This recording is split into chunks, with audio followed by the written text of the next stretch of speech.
Yeah, it's weird. Super Mario Galaxy 2 is kind of a retelling, reimagining, whatever you want to call it, of the first Galaxy. Let me just quickly recap the first one. Bowser kidnaps Peach.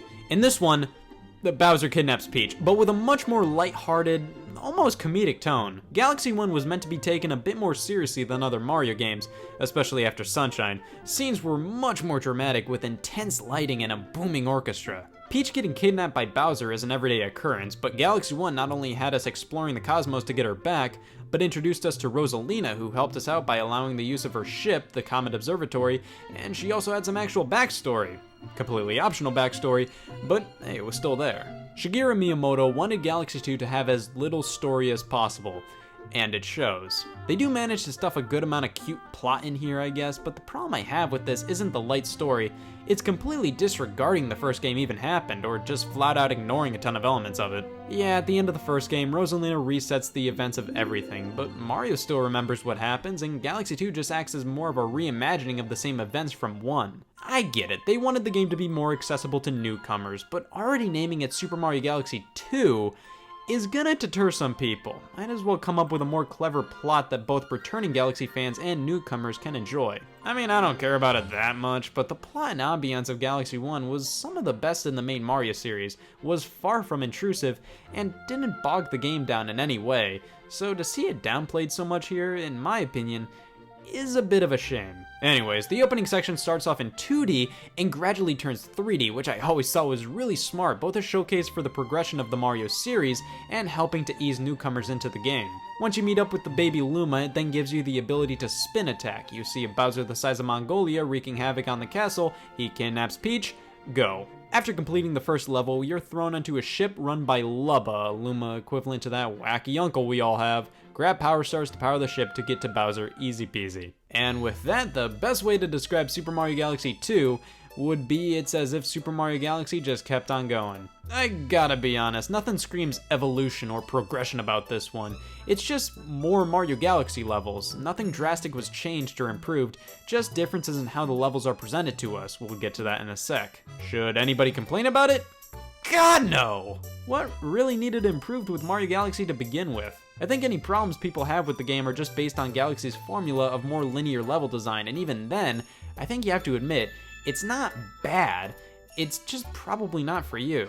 There weren't many definitive problems with the original game, so with a sequel, I almost think it would have to be on an all-new, more powerful platform to be more distinct from the original. With this being Super Mario Galaxy 2, this of course means that Galaxy's mechanics are all brought over. From what I can tell, everything is retained from the first game. You can jump, crouch, long jump, wall jump, spin by shaking the Wii remote, it's all back and still feels great. Gravity is still a key aspect of the gameplay here as we can walk all around various terrains. However, it's definitely downplayed compared to the first game. Don't get me wrong, Galaxy 2 still does a ton with gravity, but it felt like the first game flaunted it a lot more. 2 is more so concerned with using it when it benefits the level design. One thing Galaxy 2 definitely does differently is the difficulty. This isn't the hardest game out there by any means, but it's definitely much more difficult than the first game. I welcome the challenge. While Galaxy 1 was never painfully easy to the point where it was boring, it only really got challenging near the very end of a 120-star playthrough. Galaxy 2 definitely puts up more of a challenge, and that makes it more interesting if you're playing both games back to back. If you're way past lame at a certain level though, and die like way too many times in a row, the game offers the Cosmic Spirit as a helping hand, taking the form of a ghostly Rosalina. It'll complete the level for you, no thank you. Like I said, Mario Galaxy 2 feels like more of Mario Galaxy 1, but with some changes to its format. Galaxy 1 was a much more linear take on 3D Mario games. Most missions were more so getting from point A to point B compared to Mario 64's and Sunshines, which were much more open-ended. Mario Galaxy 2 takes the linearity from Galaxy 1, takes a highlighter to it, and does unspeakable things. Galaxy 1 didn't really have a lot of exploratory levels. The main one I remember that kind of felt like that would be the Honey Hive Galaxy, and even then, calling that a super open-ended level is kinda hyperbole. Galaxy 2 focuses a lot more on obstacle course-like stages. There's not a ton of exploration here at all. Galaxies in this game feel more like a series of platforming challenges. It doesn't feel out of place compared to the first game, though. First off, Galaxy 1 had its fair share of obstacle course-like designs, and also, we're in space, anything can happen. A giant block of wood, it's in space, it makes sense. I think the best way to describe it would be imagine if Super Mario 3D World was way more interesting in terms of its design. Galaxy 2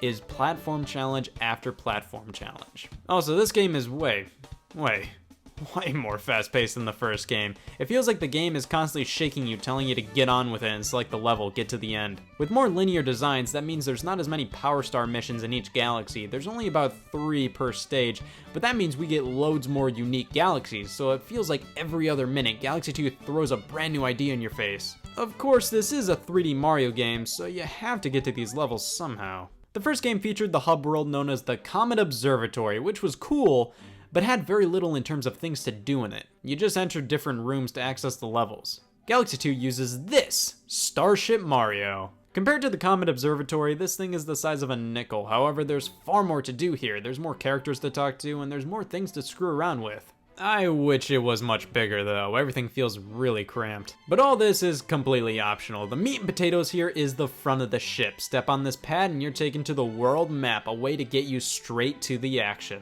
Many have compared the world map in Galaxy 2 to older 2D Mario games, and to that I say, what 2D Mario games were you playing? This is fundamentally just a straight line. You don't really get much of a choice as to which level you tackle next. Every now and then you hit a fork in the road and get to choose, but the majority of the time, the game tells you you have to beat a certain level to progress. That's fine, but definitely a bit different compared to the first game. The world map is way less interesting, but does make things a bit quicker to just hop into a level. However, there's some really odd bloat here for a game so hell-bent on getting you into the action as quickly as possible. Like take for example, on the world map you may encounter a hungry Luma. These you have to feed a certain amount of star bits you've collected to access a new pathway to new levels. Clicking on them calls them to Starship Mario. You then have to walk up to them, talk to them, feed them, they transform, then you have to go back to the world map to access the levels. Why? Why not just do this whole thing when you click the Luma on the map screen? For a game that's so adamant about just shoving your face into new levels, this always stuck out to me as an odd design choice. Also, a brand new collectible in the levels are the Comet Medals. After you collect them, the Prankster Comet version of that level will become playable, which is a remixed, more difficult version of that stage, whether that be putting it under a strict time limit, giving you only 1 sliver of health, that kind of stuff. Here's the thing though, while I like the idea of the Comet Medals, they were never a challenge to obtain. I grabbed almost every single one of them my first time through the levels, so to me, they never really held much value at all. Of course, for the medals that I didn't find my first time around, it was a bit of a chore to go through the levels I 100% completed otherwise all over again just to get the medal. It's just an extra step to unlock the Prankster Comets. In the first game, they kinda appeared randomly after grabbing most of the power stars in the corresponding level. Alright, I just whined about a sequel to my favorite game of all time long enough. Let's get into the main portion of the game, the levels. Oh God, this is good! Chompworks Galaxy, oh my god, it's like you're part of a Rube Goldberg contraption trying to get a chain shot from point A to B. Clouded Core Galaxy might even be sexier than Gusty Garden Galaxy from the first game. Puzzle Plank, god, what a boppin' tune. Every single time you blink, this game throws something new at you. It's insane! Flipsville is just neato, not gonna lie. Throwback Galaxy, only Super Mario Galaxy can rehash so much and get away with it. Jesus, the absolute size of this boss fight. This game is absolutely fantastic. It's amazing. It has some of the best level design out there. It does some things differently compared to the first game, and they aren't bad changes by any means. They're just different. It helps differentiate the two games more because while I don't think Galaxy 2 had to be wildly different from the first game, let's be honest, putting the two games side to side, it might be pretty hard to tell which one is which. I welcome the changes to the format.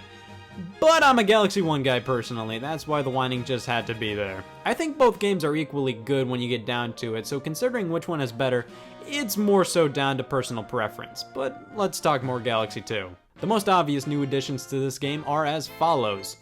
Yoshi. Yeah, Yoshi finally makes his Galaxy debut in the sequel, and it was definitely worth the wait. Hop on him and now your cursor turns into a Yoshi tongue passport, allowing it to get to all kinds of places it shouldn't be able to. Yoshi also has various things he can eat up to gain certain powers, turning into a giant balloon, illuminating hidden passageways, and zipping through an entire level.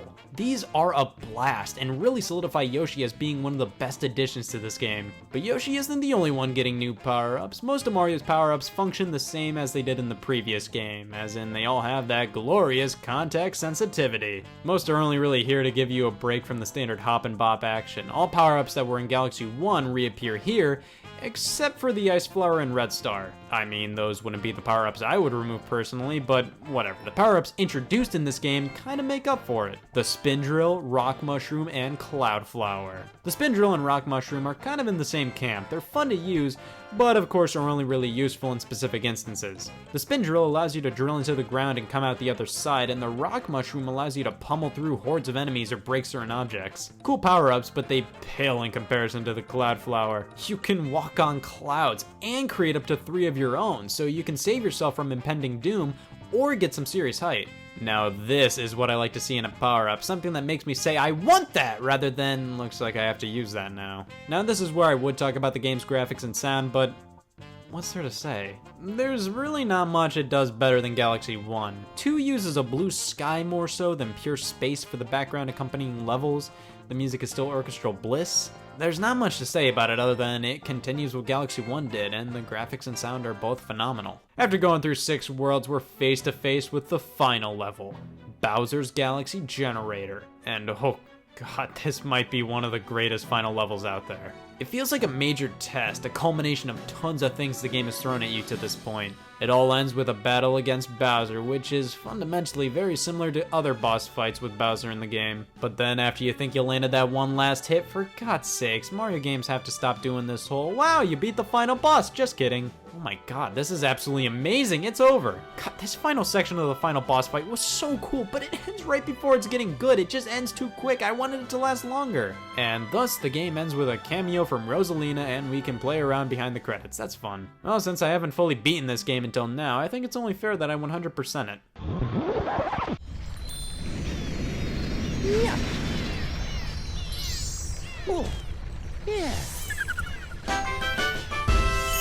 That was a blood clot of a good time. Definitely much harder than the first Galaxy, but I totally feel fulfilled. I wonder what I get for getting all the stars.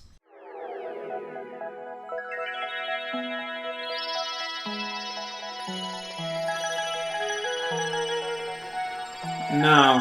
Yeah, after getting 120 stars in the game, 120 more green stars appear across every single level. They're nothing more than just click on a green star mission, find the green star in the level. There's no hints as to where it is except for a vague sound clue, just a giant game of hide and seek. You get one final super hard level at the end of it all after nabbing all green stars, but guess what? No thank you. I think after a 120 star playthrough, this is kind of the last thing I want to do. Before you say, well, Galaxy 1 had you 100% the entire game a second time as Luigi to get that final level. That final level was just putting a bunch of purple coins in the opening section of the game. Who cares? I didn't really. Just like how I don't care to get all the green stars, at least right now that is. Maybe in a year or so I'll go for it, but right now the green stars feel like filler, extending the length of a game that didn't need its length extended. So, Super Mario Galaxy 2.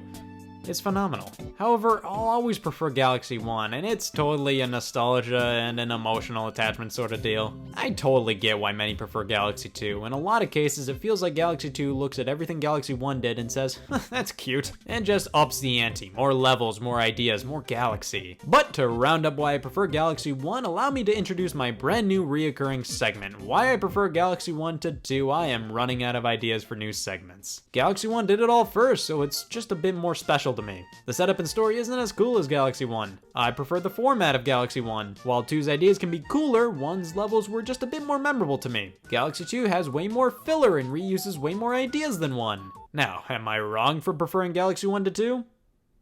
Yeah, probably. Well, after wasting so much time getting 120 stars in Mario Galaxy 2, I've spent no time bringing in the dough to pay some rent. But I caught these landlords hard. You see, the water here is free. All I have to do is bottle up some tap water, sell the water bottles at a water bottle stand for profit, and then I'm gonna be living on paying my rent on Time Avenue. So that's what a surplus is.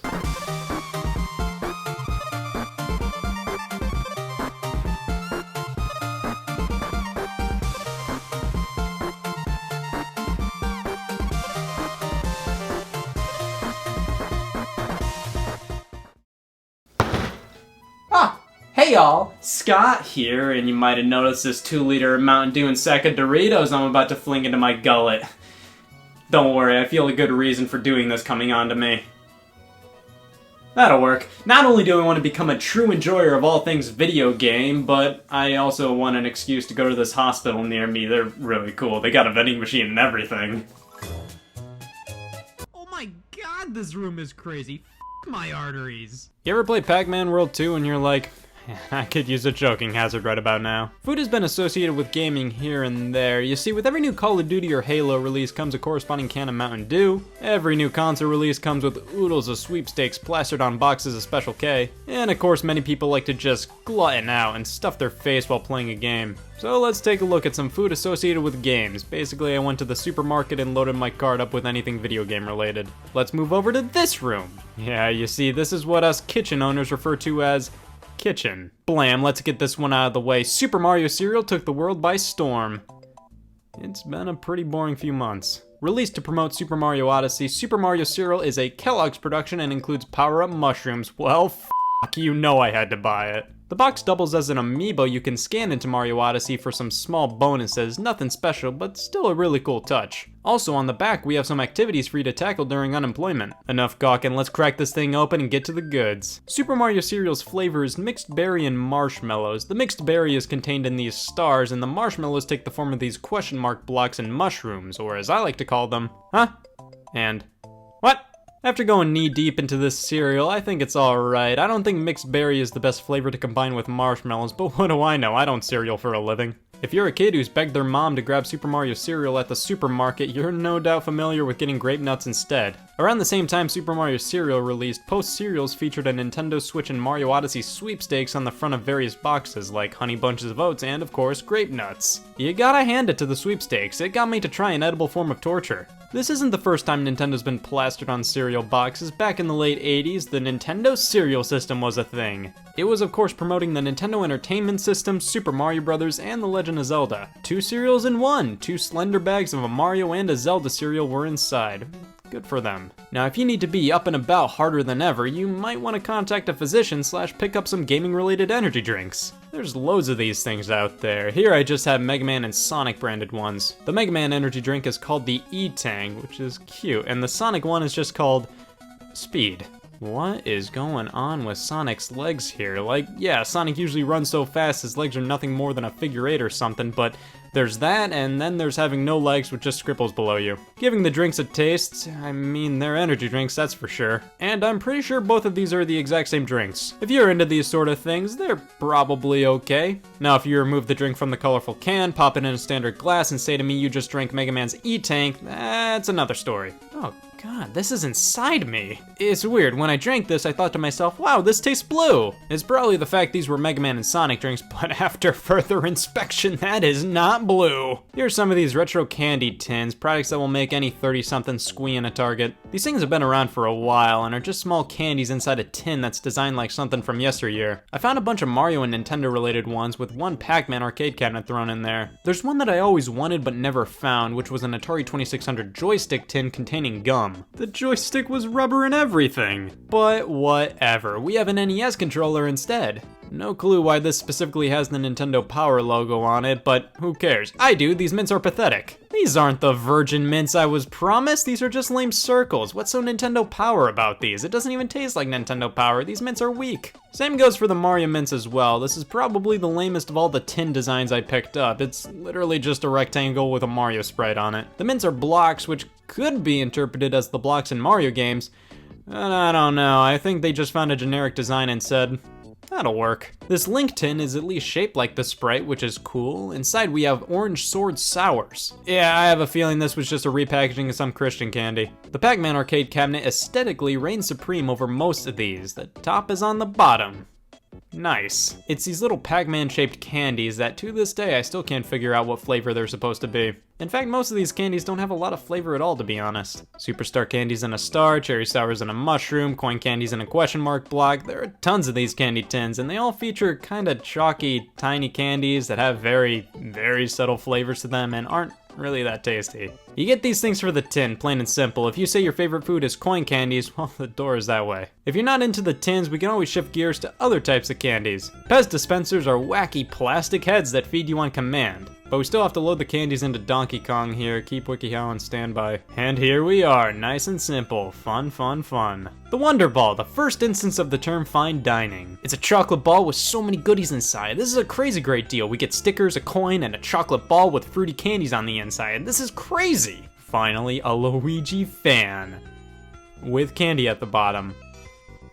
A Luigi fan. So many people have asked me to cover Pokemon, so I guess this is the best place to start. Pokemon fruit snacks. Oh, so this is what the franchise is all about. We have loads of fruity interpretations of everybody's favorite Pokemon, like Dopey, Sneezy, Bashful, the gang's all here. Overall, good first impressions of the franchise. There's also a Mario Kart variety, which isn't as Mario Kart as it is just standard Mario. But finally, we get to know, what does Luigi taste like? Now let's talk some more video game promotions. Food that's packaging is just absolutely creamed out by a hot new video game release. I think one of the most notable ones would be Mountain Dew and Game Fuel, a specific flavor of Mountain Dew that releases to coincide with a new video game release. This is actually the first release of the drink, promoting Halo 3 and congestive heart failure. 3 free Pokemon cards and a box of fruit roll-ups, let's go for it! Oh man, anybody up for 52 pickup? You get a free Sea of Thieves item per Chips Ahoy pack? Well, don't mind if I do. Now one piece of gaming food I could not for the life of me track down was Gamer Grub. This stuff always looked pretty tasty. It's fundamentally just a snack mix that was advertised as the perfect gaming snack because you can just pour it down your throat. No messy hands,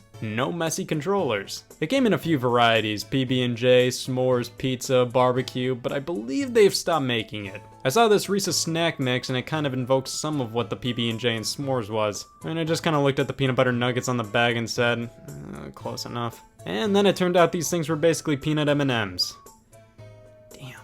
And who could forget the classic Sonic the Hedgehog ice cream bar? I believe these were primarily only sold via ice cream trucks, and man, was it a hard-hitting feeling of regret to buy this instead of something actually edible. I mean, it was always fine, but nothing amazing. The eyes were gumballs, exactly what I want after a munch sesh of a frozen dairy treat. Finally, Campbell's Super Mario Soup. Let's pop this bad boy open, cook it up, and try it out. You know what? That's actually pretty good. Let me check the ingredients on this bad boy. Oh, hell yeah. Is that a pinball machine? Oh my god, my ass is bleeding.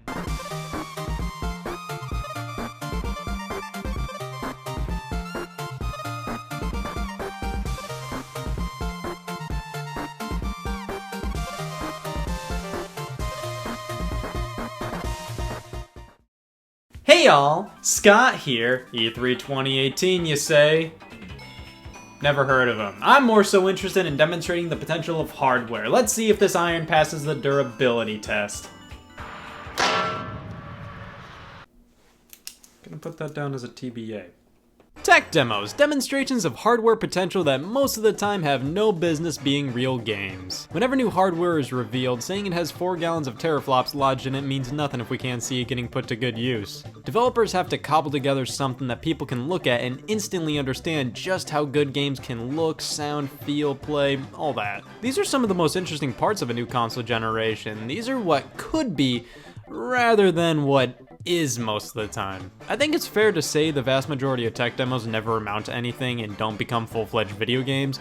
They're just here to visualize a hardware's tech specs. But that's not to say they can't become full games or elements from them can't be used on other games. However, developers just have a hankering to tease and decide to make tech demos that look like games people have been begging for, which can be just absolutely cruel if that game isn't actually in development. Take, for example, a Zelda tech demo for the GameCube showcasing a sword fight between Link and Ganondorf. Who's gonna win? A Zelda game for babies, that's who! We know now that The Wind Waker is a fantastic Zelda game, but back then people were expecting Zelda on the GameCube to look mature, epic, a bit dark, and they got this. People were upset because Nintendo showed them this thing they really wanted and didn't give it to them.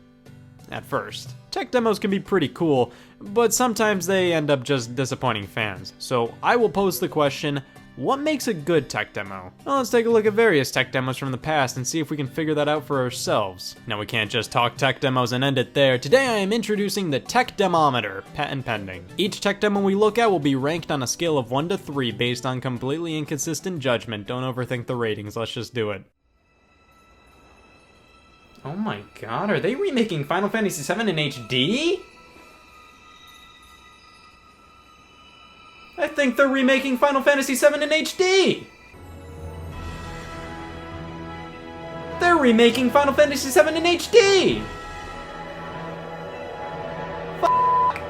This tech demo was shown off at E3 2005 as a showcase for the PlayStation 3 hardware and is a remake of the opening section of Final Fantasy VII. It's just a short clip and honestly doesn't seem that much better than something from the PlayStation 2 or Xbox at the time. Actually, let me rephrase that. Stuff like character models and overall detail in the world is definitely early PS3 quality, but nothing here screams, oh yeah, this shows the power of the PlayStation 3. It felt like a PS2 era cutscene running in real time. Impressive, but not jaw-dropping. All this did was make fans sit there and ask, so when's the Final Fantasy VII remake coming out? Tech demos don't have to become a game that actually releases commercially, but look at this and tell me, oh yeah, just a tech demo. Has no business being a real game. After you see the rest of the tech demos we'll be looking at, you can't look at this one and say, that just looks like a tech demo. The fact that this wasn't linked to any potential remake kinda makes me ask the question, what was the point in making this if all it did was end up disappointing fans? The director of the original Final Fantasy VII defended the decision on making the tech demo 9 years later in 2014 by saying that it was the right thing to do at the time. Sure, it makes sense to take something people are familiar with and enhance it this much to show the leap in graphical capabilities,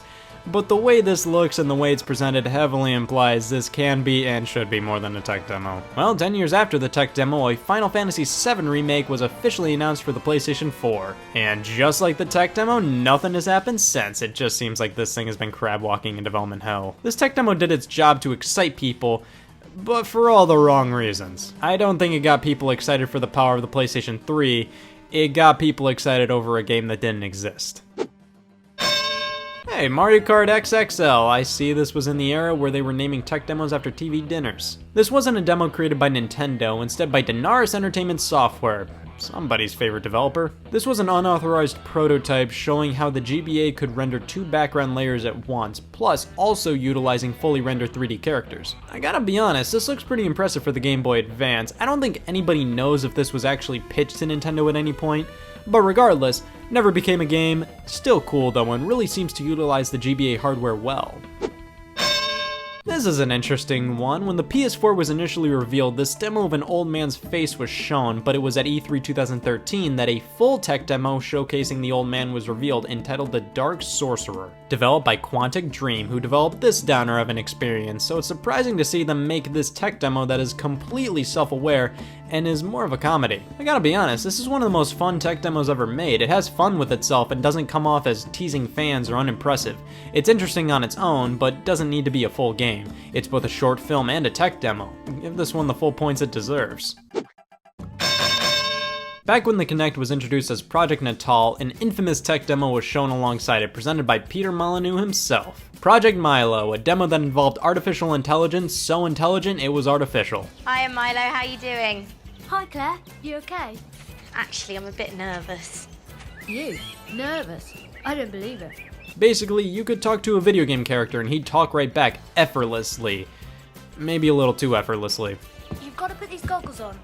Goggles? Put them on like this. Notice what she did. This wasn't acted. She felt the need to reach down. That's because it's acted! I always had a feeling this was a bit faked. Like, have you ever used a Kinect on the Xbox 360 before? The thing had a hard time figuring out if I had a body. You're expecting me to think it could have a realistic conversation with me? Also, look how fast the Kinect scans in this piece of paper. Like, no. No. No, that can't be. Listen, this was and still is conceptually really cool, and the fact is there that the original concept of Kinect was much more technologically advanced than the retail product. But this is the only instance where we saw Project Milo in action, so it's hard to believe that it was really that immersive and expansive. Really, the developers could have only programmed the amount of interactivity we saw in the video, like Milo would only be able to respond to the specific things said by that woman, and we wouldn't know any better. But I'll give it 2 points for being pretty cool in the grand scheme of things, and being some pretty cool use of the hardware.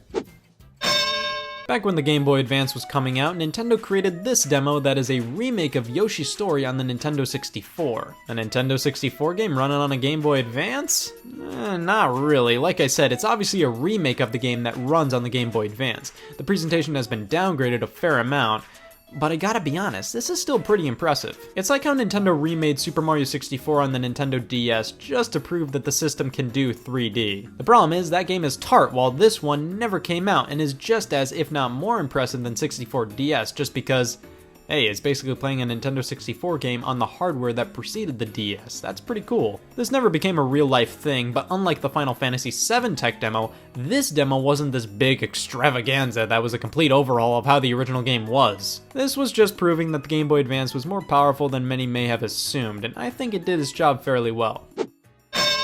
Back when Nintendo was desperately trying to prove the Wii U Gamepad's worth, E3 2014 brought with it 2 Wii U tech demos focusing on the two-screen dynamic. One was Project Guard, a tower defense game where you had to swap between certain camera angles to stop enemies from harming your base. The other was Project Giant Robot, where you're a Project Giant Robot and you're doing specific missions in a city. Guard was turned into the game Star Fox Guard, where it was basically the same but with a Star Fox theme, and Giant Robot was never officially turned into a full game. However, it's speculated that the Nintendo Labo robot kit is what became of the project. I thought Guard was kind of a cute use of the gamepad, but Giant Robot always looked like a clunk fest. They worked pretty well as tech demos, but here's the problem. They came out 2 years after the console released. That definitely takes away a lot of the oomph out of a tech demo.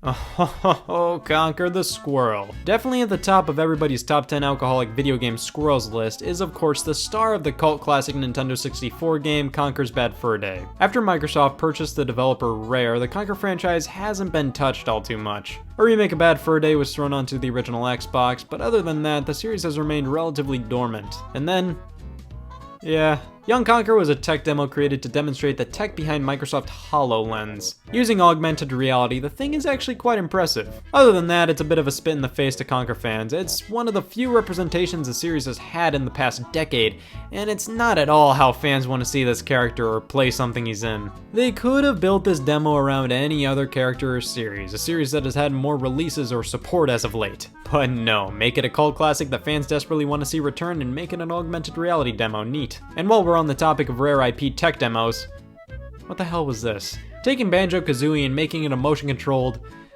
experience? I don't know what you would call this. Mario tech demos. Let's take a look at these bad boys. Well, Mario 128 seems to be the most well-known. Made to show the power of the GameCube, the title alludes to this being a sequel to Mario 64, but after further inspection, yeah, no. It was constantly stated to be more than just a tech demo, and it would eventually become a full game, but I can't look at 128 Marios running around and immediately state, yeah, that's a game. Cool tech for back in the day, though. Peach's Castle was a demo, again for the GameCube, and was just a large tour of the castle. Neat shit. Luigi's Mansion was once used for tech demo purposes before initially being revealed as a game. You could play with Mario and Wario's face on the DS when it was initially shown. New Super Mario Bros. Me? God, I thought these tech demos were going to be way more interesting than they turned out. Holy shit, look at all the ping pong balls now. I gotta get an original Xbox. What better hardware to try to prove the worth of than the Sega 32X, the 32-bit add-on for the Sega Genesis. Here's some rad 90s graphics that Sega threw out there to show just how powerful the 32X is, and whoa, this is literally just a bunch of primitive 3D junk flying at us. This demo knows how to fucking rivet. Now you may have noticed that most of these never reach a solid 3 in the tech demometer, probably because tech demos are never meant to be perfect. They're interesting parts of history, and when new hardware is unveiled, it's cool to see what it's capable of. But it's all about the games that are, you know, actually real. After all this, what does make a good tech demo? And I think the simple answer is something that showcases a hardware's potential without toying with fans' hearts. Most of the time, tech demos aren't representative of any final product, so they can mainly be seen as harmless. They aren't like a yearbook quote which is stuck with you for life.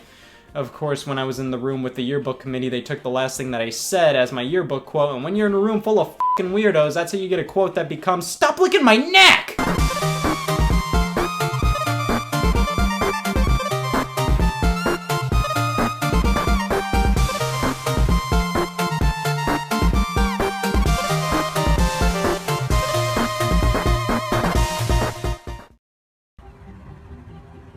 Hey y'all, Scott here, and welcome to the first ever E3 2018 Productions press conference. I've noticed a lot of excitement surrounding E3 2018 as of late, so why not try to profit off of that kind of excitement? Yes, that means E3 2018 product, conventions for fans of the convention. We have it all.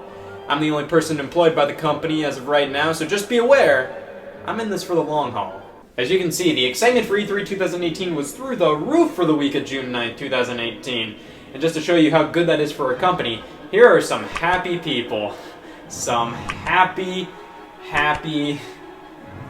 people. To answer those who ask why I left my self-employed company, creative differences. Totally. Doesn't happen every day. Innovation. Oh man, E3 2018 finally decided to stop by, sporting a brand new logo as well, would you look at that. The old logo was screeching, "I'm a 3D graphic from the year 2000 anyway, so a change was overdue." I didn't know what I was truly expecting from this E3. Microsoft and Sony both are a few good years away from new video game console announcements, so it felt like there was definitely room for some new game announcements, and with Nintendo, it's the Switch's second year on the market. I was expecting a few new games, plus Smash Bros. Galore. Not only were there E3 showcases from the big three, but EA, Bethesda, Square Enix, and Ubisoft threw their hat in the ring. That's a lot of E's to 3. Regardless, just like last year, let's take a look at all the main showcases and rank them on a scale of 1 to 5 knee slaps. And before you say anything, yes, I know Devolver Digital and Limited Run Games had E3 press conferences with some thick honkin' quotation marks on press conferences, but I have enough stuff to go over. Let's just talk the main ones. First up, EA, holding their press conference on Saturday, June 9th. Starting things off with an intro that, oh my god, this is incredible! Hi, yeah, I'd like to buy 4 EAs, please! Battlefield 5 is up first, and DICE says it's their take on World War II. Thank God, somebody finally is giving their take on that Call of Duty game released last year. Apparently, there won't be any loot boxes crammed into Battlefield 5. Yeah, keep telling yourself that. We then get a glimpse at a side story within Battlefield 5 entirely focused on soccer. Shit, this is FIFA. 3 presenters on stage talk the Champions League in the game. The presenters on the side are really chatting things up while the one in the middle doesn't say squat. I always love this portion of EA's press conference every year because it reminds me what year it is. Some Star Wars talk as a Star Wars Battlefront 2 developer comes up and chats about the problems and controversies the game has been through and how the team has fixed them up, which equated to a big fat... I'm sorry.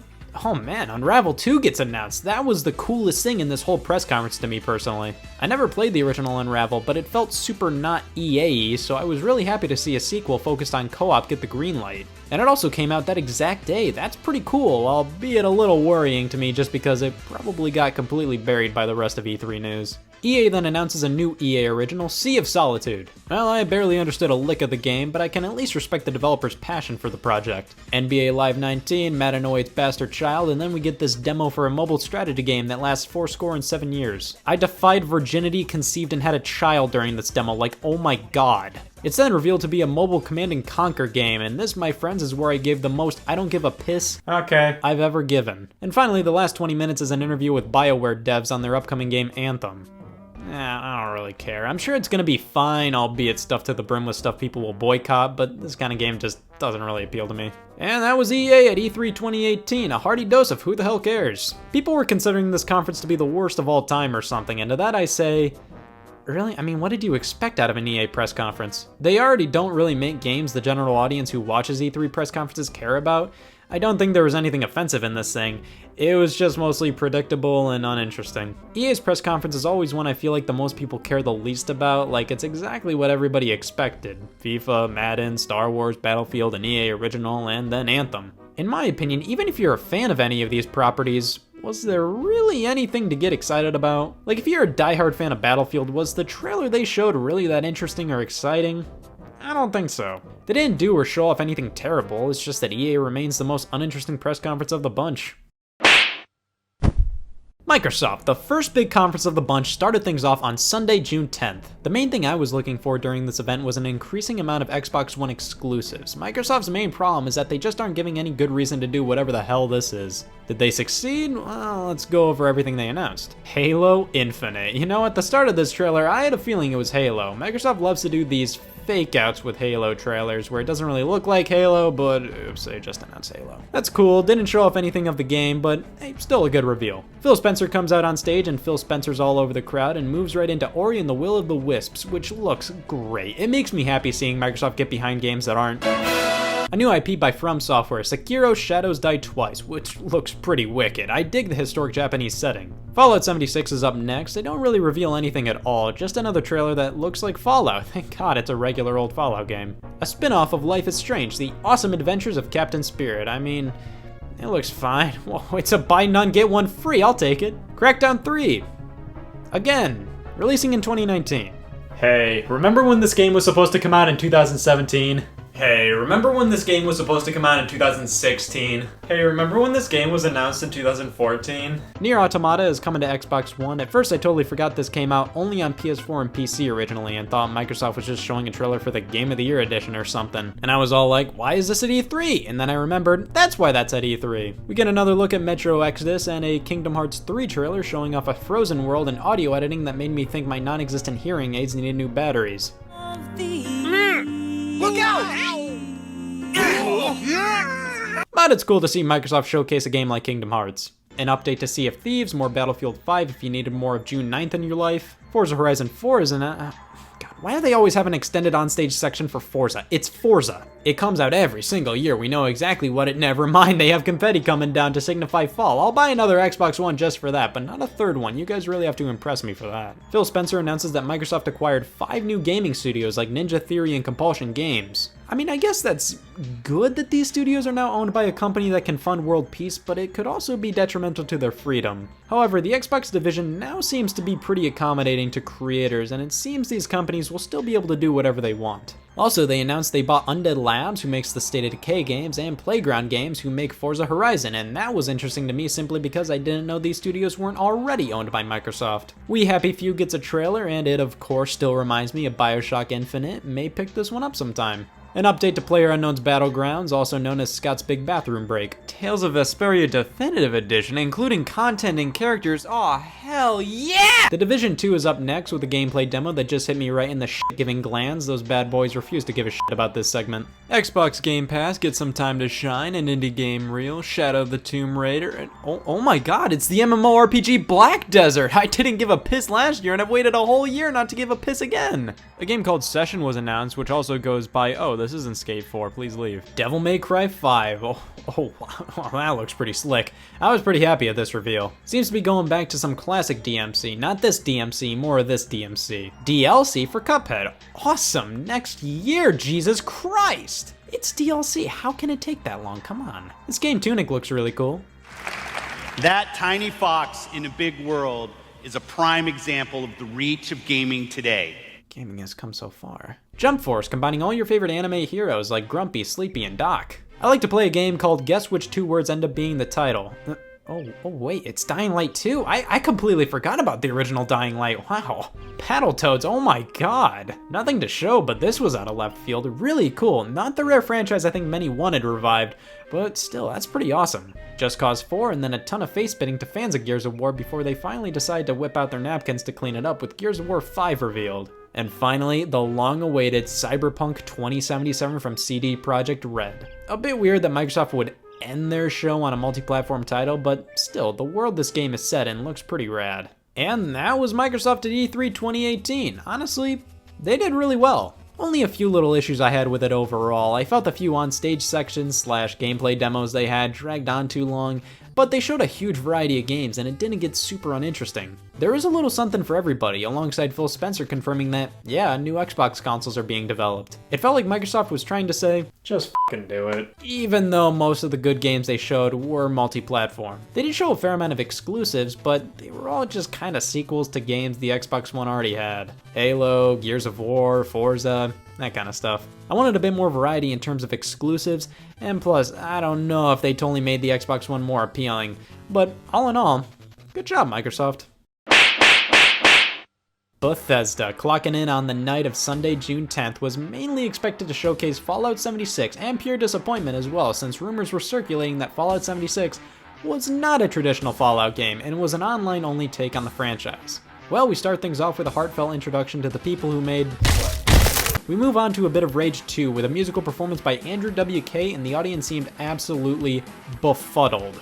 Guys, this is what E3 is all about. This is the right amount of fun wackiness and awkwardness. I love when E3 is like this. It didn't overstay its welcome and was entirely entertaining. Couple that with the fact that Rage 2 actually looks pretty good, and we have ourselves a decent start to this already. Then we get locked in the lame dungeon for a bit. Elder Scrolls Legends card game update, Elder Scrolls Online, Doom Eternal. Oh my god, what? It's a full sequel to the 2016 Doom. That's amazing. That game is so cool. No footage is shown, but nice knowing a sequel is in development, and get ready to say that a lot this conference. Quake Champions, an update to Prey that basically resets whenever you fail, like a fun endurance mode. Wolfenstein 2 standalone expansions are announced, and then everybody's favorite developer you don't want to run into in a dark alleyway, Todd Howard, comes on stage to talk some Fallout 76. And yes, it's a fully online Fallout game. Now I have yet to get into the Fallout series. Honestly, I'm just kind of waiting for a re-release of Fallout 3 on PS4 or Switch or something. And this doesn't really seem like something I'd want to get into the series with. I'd rather play one of the more single-player oriented games. It seems like many Fallout fans themselves aren't super interested in this game, but I'll give it to Todd Howard. He did a really good job presenting this game, both in terms of presenting it in a good way while also being incredibly captivating. He then goes over a new Elder Scrolls mobile game they've been developing, Elder Scrolls Blades, which I looked at and said, no thank you, I actually like having a fun with decent battery life. I'm already not super into mobile games, but when I am, they're usually simple, simplistic 2D games, not console quality ones, so I'll pass. Then he decides to announce the brand new game Bethesda is working on, Starfield. I will say, if there's a definitive way to announce a brand new IP in a way that makes me not care at all, it's how Bethesda announced Starfield. Yeah, I know, it's the first new Bethesda IP in over 2 decades. That's why people are excited, but they didn't show anything except for space. It's like if Nintendo announced ARMS like this.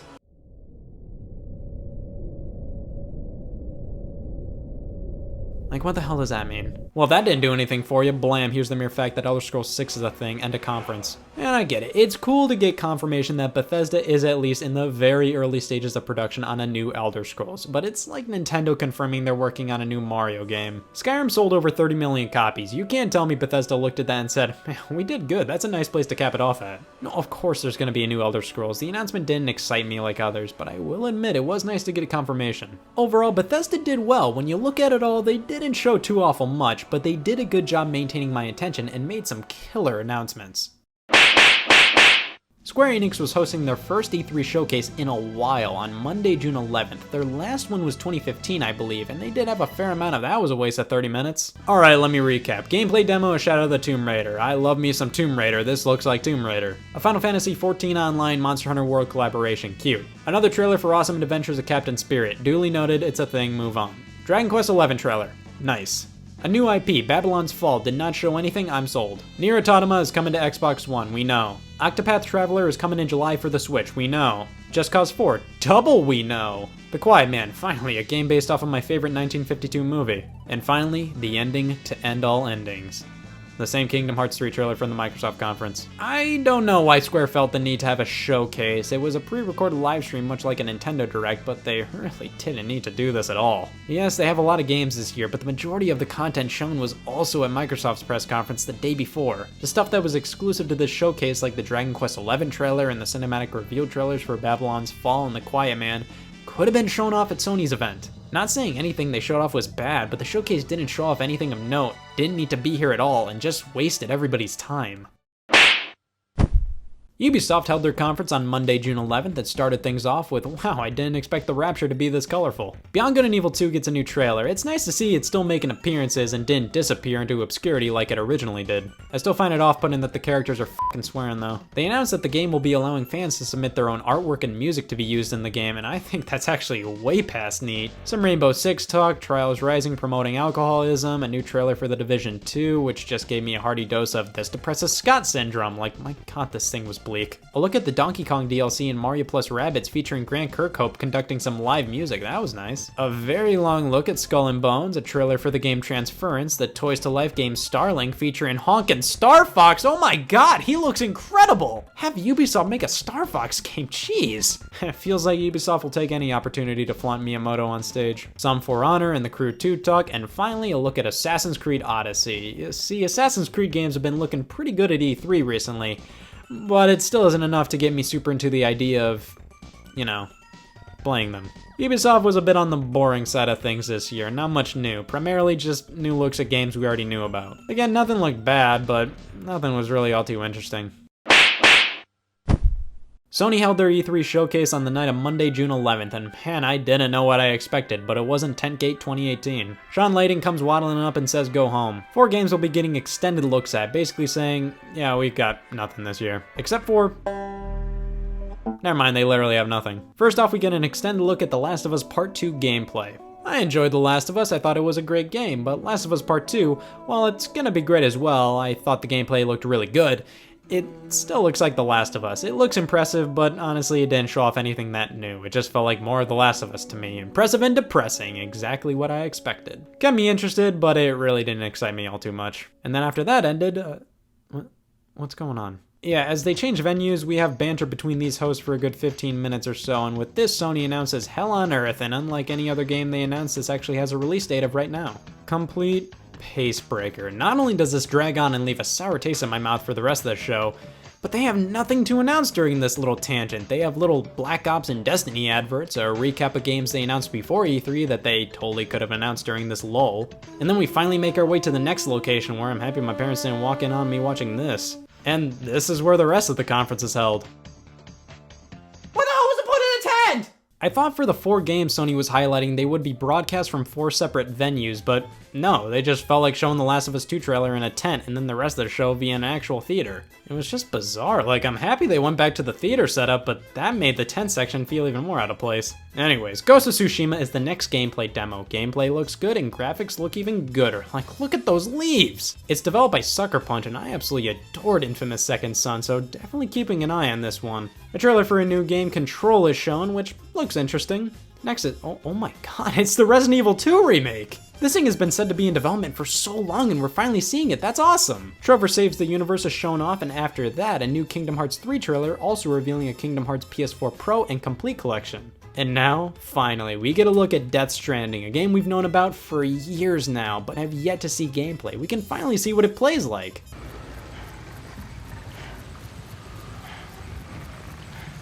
Oh, you got me there. Man, I wish I was a fetus. I know, Hideo Kojima is behind this, we know it'll be quality, but nothing about this looks fun or interesting, I'm sorry. Nioh 2 is announced, that's really cool. I still need to get into the first one, but cool nonetheless. And finally, we end things off with a gameplay demo for Spider-Man, exactly how things ended off at E3 2017. Sony's been on an artsy-fartsy kick with their games lately, really hitting home that they create rich worlds and everlasting stories, and they have every right to do so. Video games are art, it's as simple as that. But they just took that mindset too far at E3 2018. Now, you don't need to be in a tent to experience The Last of Us Part 2 trailer that has a small section of it take place in a tent. No, you don't need 2 instances of 5 straight minutes of one person playing music and nothing else. Sony's problem is that they showed off so many games a few years back with no release dates, and a lot of those games they showed off still aren't out. That means, yeah, a few years ago they dominated E3, but now they have nothing new to show. If the entire show was like the last 30 minutes, that would have been fine, albeit still a bit underwhelming.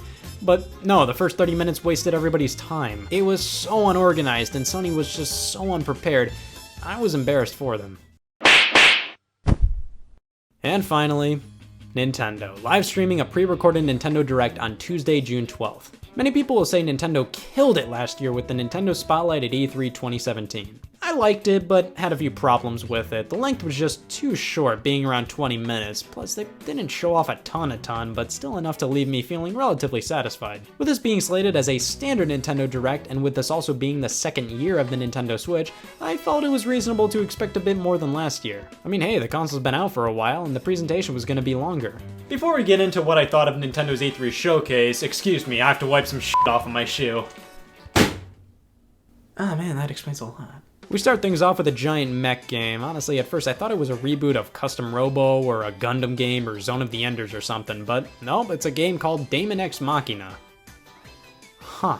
I mean, it looks pretty cool, but to start the show off with such an obscure third-party Japanese mech game seemed weird. Like, this feels like it would have fit better in the middle of a barrage of games, not something to start the show off with. Again, not saying it looked bad, but just an odd thing to show first with no context. Speaking of games that aren't something to start the show off with, Xenoblade Chronicles 2 DLC. I've made it embarrassingly clear that I'm not a Xenoblade guy, so not only was I not really interested in this, but I thought this was another weird one to highlight at the beginning and at E3 of all things. This feels more prime for your everyday Nintendo Direct. Then we have this whole spiel of Reggie talking to us, going on about Pokemon Let's Go Pikachu and Eevee, which was announced about 2 weeks ago, and they don't really reveal anything new. Just Mew being obtainable with the Pokeball Plus accessory. I've never been a big Pokemon guy, but if I was gonna play any new Pokemon game, it would probably be this. It looks nice and relatively easy for somebody like me to sink his Pokemon virgin teeth into. But this is the kind of stuff I hate seeing companies do during E3. Waste time going over things they announced before E3 and revealing nothing new.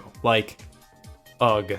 We then go into the big new E3 game announcements from Nintendo, starting with Super Mario Party. Apparently, it's supposed to be a return to the traditional Mario Party formula with some new ideas thrown in there. You see, Mario Party has been drowning in piss-poor ideas and gimmicks the past few years, so I think this may be a great return. I say I think because this trailer focused on the people playing Super Mario Party rather than the game. I swear, like 90% of this trailer was worthless footage of people sitting on a couch or out and about playing Mario Party, but they weren't showing Mario Party! I mean, the game looks promising, and after looking at an extended gameplay demo, it is in fact very promising.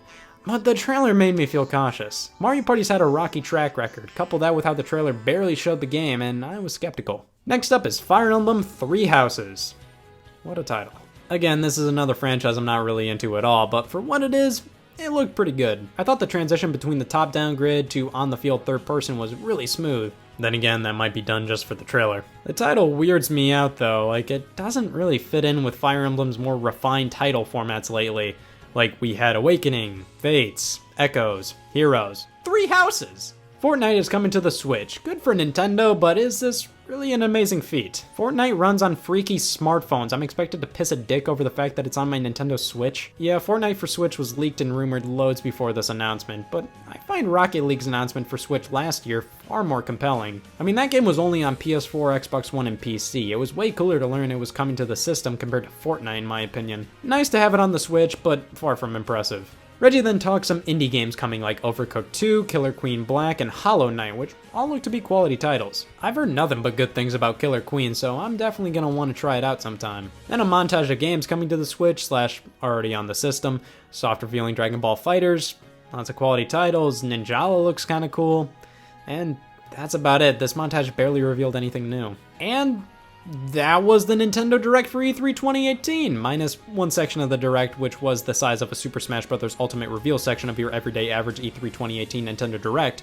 which, don't worry, we'll talk about that in a ripe sec, but my god, that was the definition of disappointment. Tons of people constantly say how you should keep your expectations in check and should be grateful for Nintendo announcing anything at all. I mean, I think it's pretty fair to expect a similar amount of announcements as we've gotten in previous years. I wasn't asking for the world here, I just wanted more than this. If you say, oh, they didn't show off much else because Smash Bros. Would overshadow it. Oh, so it's fine for Smash Bros. To overshadow Mario Party and Fire Emblem then? Look back at E3 2014, not only did they have Smash Bros., but Yoshi's Woolly World, Kirby and the Rainbow Curse, Captain Toad, Mario Maker, Zelda Wii U. Plus new looks at Bayonetta 2, Xenoblade X, Hyrule Warriors. I wanted that again this year. And instead Nintendo barely showed off anything, both in terms of new games or new details on upcoming games we know about. We didn't see Metroid Prime 4, Bayonetta 3, Yoshi for Switch, nothing. At least Sony made it clear during their showcase that they weren't showing much. All Nintendo said was, we're focusing on games coming out in 2018 and Super Smash Bros., which is a statement that I think at least implied we were gonna see more than what we got. The games shown weren't bad at all. The Direct itself? Yeah, that blew. There were less games unveiled here than in the Nintendo Direct Mini in January of this year. A mini Direct had more games, think about that. If you weren't a Smash Bros. Fan, this was easily a pretty bad E3 for Nintendo. But wait right there, because I am a Smash Bros. Fan. Holy shit, this is so honking cool. It's only a matter of time until CJ from San Andreas joins the battle. Every single Smash Bros. Character ever, all here, and from what it seems, the vast majority, if not all stages as well. This is insane! It's great to see a lot of these characters back. I was so giddy watching them unveil the roster for this game. Not only were we seeing the game for the first time, but getting character confirmation after character confirmation. Part of me is sad that we won't have those months upon months of speculation on who made the cut, but getting this video was a solid replacement. It made me feel. Graphically, the game looks very Super Smash Bros. For Wii U E with different lighting. The game looks much better than the Wii U one in many instances, but some make it look a bit worse in my opinion. Like, the colors seem too undersaturated. Why is Pikachu this pale? He should be mustard yellow, damn it! But the game overall looks very nice, especially the stages. One of my biggest complaints with Smash Wii U was the lack of attention to bringing old stages back. It felt like they just threw them in there without caring. Now with Smash Ultimate, most are fully remastered from the ground up and look like modern stages. They all look great. A new clone character, or Echo Fighter as they refer to them now, was revealed to be Daisy, and Nintendo stock dropped 12 times in size that day. Inkling looks great as a newcomer, and they added Ridley! I would have preferred his older design like the one they used in Smash Bros. Brawl. Regardless, it's really cool to have him here finally. I was always rooting for his inclusion. I always thought he could totally work. They go over some new advanced techniques, which is great to see, and a release date was given being December 7th, and that was it for Smash Bros. Ultimate info unveiled during the Direct. Smash Bros. Is all about bringing together so many things from different games, so this is the Smash Brothers of Smash Brothers, taking everything from previous games and putting them into this one. I was very happy after the reveal of this. However, I'm not beyond excited for this one like I was for Smash for 3DS and Wii U when they were announced. I don't know, with those being unveiled, they were entirely new things and there was more to speculate on. While there is a lot new in Ultimate, it's obviously heavily based on Smash Brothers for Wii U. Couple that with the fact that it hasn't been that long since Smash Brothers Wii U, and it makes the reveal of this not as impactful to me personally. And that took 30 minutes of the Nintendo Direct to go over Smash. The entire Direct was 45 minutes. If you aren't a fan of Smash Brothers, I'm sorry. Like, I love hearing Sakurai go over how they added the chest from Breath of the Wild to Kirby's Down B, but I don't know if the general public who watches E3 gives half a darn. I feel like a lot of this info would have been better suited for a Smash Brothers exclusive Direct. It pains me to give Nintendo such a low score for this E3 with them bringing a Smash Brothers game that made me as happy as it did, but they just didn't show anything, man. I'm really getting tired of Nintendo focusing on one game each E3 now. It doesn't do anything but make E3 less exciting. I know Nintendo spreads information about their games all across the year now, but that doesn't mean they couldn't have shown more during their E3 Direct. Just a few new gameplay trailers, 1 or 2 new game announcements. Even games that are a bit smaller, just something else to discuss, something else to look forward to. But they didn't do that, so... And I'm really conflicted on this E3. I was fairly disappointed with E3 2017. I just felt like all the companies didn't bring enough new content to the table. I think this E3 definitely was better in that regard, but man, the highs were so high and the lows were so low. Like Super Smash Bros. Ultimate, looked absolutely fantastic. I can't wait to get my hands on it. But was it really worth it when we only saw 2 other games from Nintendo, one being Fire Emblem and the other being Mario Party? Like, I'm sorry, but those 2 games aren't these super huge things. It just didn't cut it for me. Sony showed off some excellent games, but at the same time barely, and I mean barely, showed off anything new of their own, while also having one of the sloppiest and most annoying E3 presentations in recent memory. Overall, I'd say this E3 was alright, albeit with a good chunk of disappointments lodged in there. E3 2018 has come and gone. Just like bills do, of which I have a few left pertaining to E3 2018 productions. Shit, I'm not getting the security deposit back on that company building. Should've just done that press conference in a tent.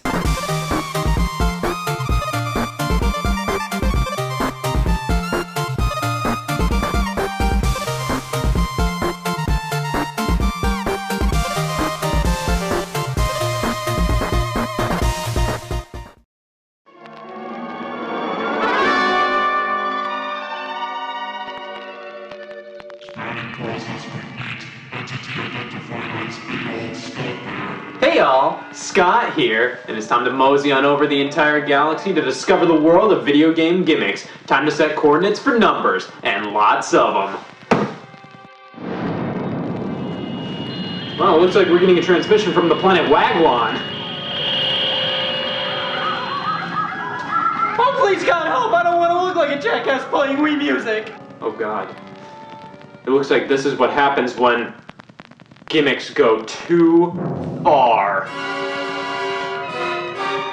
Many call them intrusive, unnecessary, stupid, and dumb. They've plagued video games for as long as they've existed, and for at least the next 10 minutes. Gimmicks are crucial in business to ensure differentiation. You have to stand up from the crowd and offer something that sounds compelling enough to get consumers to bite. Take, for example, Toys R Us's new gimmick is insane price cuts, and people are flocking to the stores. They should do these sales more often. The term gimmick has often been associated with video games, especially within the past decade or so with the introduction of...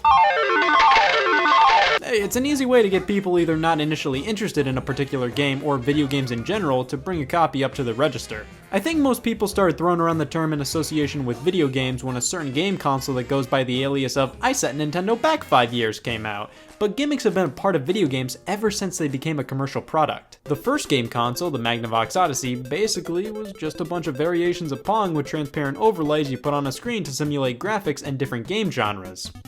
Gimmick. The Power Glove for the NES, motion-controlled mitten. Gimmick. Wireless controllers. Gimmick. Adding new power-ups to games. Gimmick. Anything new added to a product or a reason to buy it is technically a gimmick, which definitely negates a lot of the negative connotations the term has. They can be incredibly beneficial. For crying out loud, a gimmick saved the video game industry. Rob the Robot was packed in with the NES at launch to convey that it wasn't a video game console after Atari mucked out hard. Rob was a gimmick to showcase how the NES was a toy. And it worked. The Nintendo 64 introduced the Rumble Pack, shaking the controller when the action on screen heated up. Definitely unnecessary, but Rumble has been a staple in video game controllers ever since the Rumble Pack's introduction, and without it, we wouldn't have gotten 1-2 switch. Light guns, you don't need them, but on-rail shooters wouldn't be the same without these things. And imagine Dance Dance Revolution without the dance pad, it's just a revolution at that point. God, I've been waiting to scoff at something today, that'll do. Gimmicks may be unnecessary, but they can be fun additions that spice things up and eventually turn into necessities. However, if they bog down the experience and make it less usable or fun at the expense of adding a bullet point on the back of the box, that's when everybody starts to pout. Like I said, gimmicks can be good. These gimmicks just went too far. You know what was like the lamest gimmick ever? Blowing into the microphone. I know the blowing into the mic fan patrol will rush to defend the thing, but I never found it to be that great. Doing this is such a turnoff. It's often exclusively in games that just don't work where you have to stop and blow into the microphone. I.e., every game it's in. Actually, it works alright with Nintendogs. Problem is, there's gonna be a good 12 miles worth of spit on your screen. Who doesn't love plastic shells to pop your controller into? The classic turn my Wii remote into a baseball bat initiative every company attempts at some point. These things were the craze back in the Wii era, as in they were easy gifts to buy somebody who owns a Wii. Nintendo themselves took part in the trend with the Wii Wheel and Wii Zapper. Sometimes these things help certain games feel more immersive, I guess. I mean, as immersive as you can make Link's crossbow training in Mario Kart Wii, but most of the third-party ones that pertain to Wii Sports were just lame. Dangling nostalgia in front of our faces has been a popular gimmick lately, with the likes of Mario, Zelda, and Sonic cramming in a fair amount of beloved retro throwbacks in almost every one of their recent games. It's a given that a newly released game in a beloved older series will have some sort of nostalgia crammed in it. Wolfenstein: The New Order has a playable Wolfenstein 3D Easter egg, Uncharted 4 has a playable level of Crash Bandicoot, Sonic Mania. In general, this isn't bad by any means, but let me tell you, I've seen at the very least too many 8-bit Mario sprites in the latest few games, and seeing one has lost all meaning. It just kind of feels like we're obsessed with the past, or we'd rather exploit our old creations you love rather than make new creations you love. I've talked before about why I really still appreciate and like the Wii, but that doesn't mean I don't hate it! God, Steamman really did a number to our sarcasm barrier. If I could sue a game controller, I would first go after whatever the hell this third-party Wii U controller is, and then sue the Wii Remote for deception. The trailers Nintendo produced for the Wii implied the Wii Remote was much more capable of precise motion control movement than it really was. Combined with the manure pile of games that exploited the Wii Remote's controls with little thought or care and the Wii's general audience of casual gamers, and the introduction of the Wii Motion Plus that actually made the Wii Remote function how it was originally advertised to, the Wii was consistently called a gimmick. While I don't think the entirety of the Wii was a gimmick, the motion controls were definitely better than a traditional controller in some cases, it's hard to argue that a good chunk of the console's identity was nothing more than one. But you wanna know when Nintendo took the Wii's gimmick too far?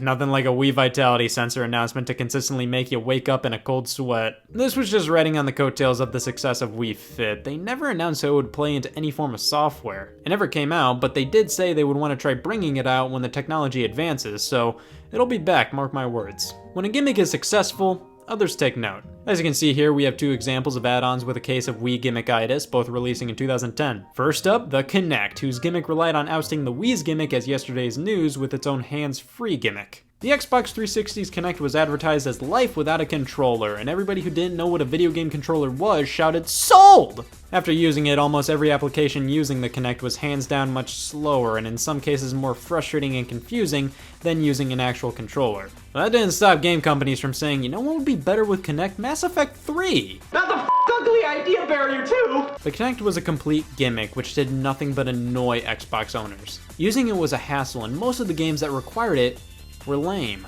The only decent application it had was dancing games. But things went too far when Microsoft announced that the Xbox One was going to require the use of Kinect. You had to keep the thing plugged in for the console to even function. Of course, they realized that they actually wanted the Xbox One to sell well, and they removed the requirement. But still, nobody used the original version of Kinect and said, now this is what I call controlling a video game. It was sloppy, imprecise, and just not fun to use after the initial startup. Sony dabbled in motion controls before the great 2010 plague occurred. One was the iToy for the PlayStation 2, a cute little device that is comparable to the Kinect but wasn't pushed as hard. But we're talking this. The PlayStation Move was Sony running down the stairs to hop on the motion control bandwagon and falling down the first 24 flights of 24 flights of stairs. The move was technologically more advanced and precise than the Wii Remote, utilizing a glowing orb to track movement.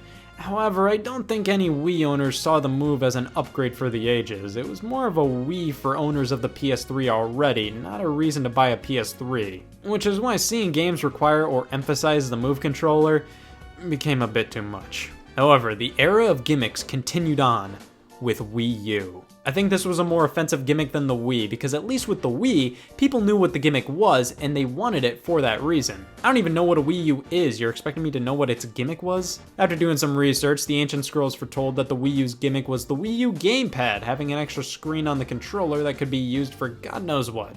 The problem was, the benefit of having an extra screen was only really seen as a benefit to those who already owned a Wii U. I think most people who saw this thing said, why would I need that? The gimmick didn't lure people in and made the overall package much more expensive. And on top of that, various games utilized the second screens in ways that made the games lesser experiences. Paper Mario Color Splash, Star Fox Zero, it clunked up the control, overcomplicated things.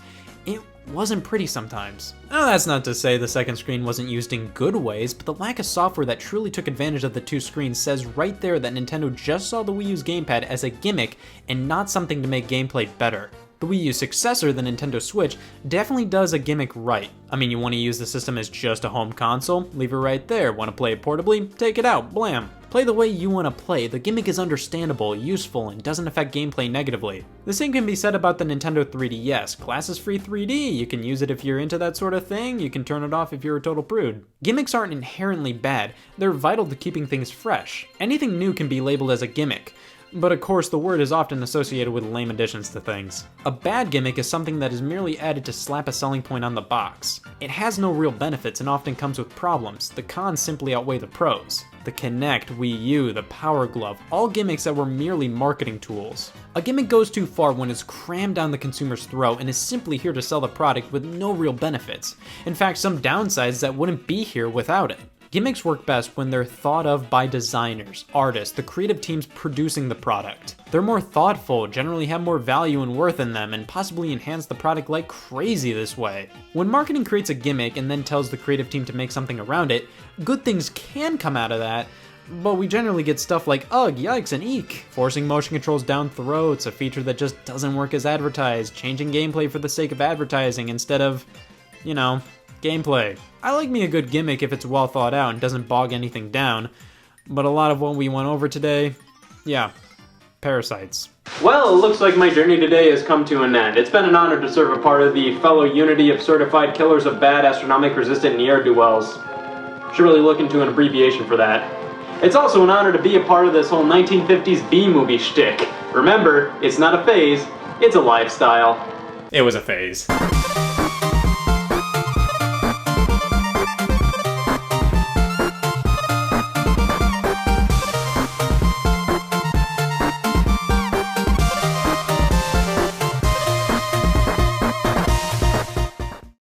Hey y'all, Scott here. Listen, I've come up with the perfect scheme to nab myself a copy of Super Smash Bros. Melee. All I have to do is waddle around, knock on as many college guys' dorms as I can, hollering, "Did somebody order a pizza?"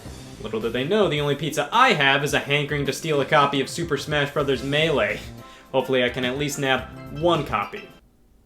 I don't know what happened, I just kind of blacked out and here I am. Super Smash Bros., the series all about fighting as your favorite characters from a multitude of different video game franchises, mostly from Nintendo. Out of the handful of games released in the series, I think it's pretty easy to see which is the most popular to this day. And spoiler alert, let's just get this one out of the way. I am just no good at this game.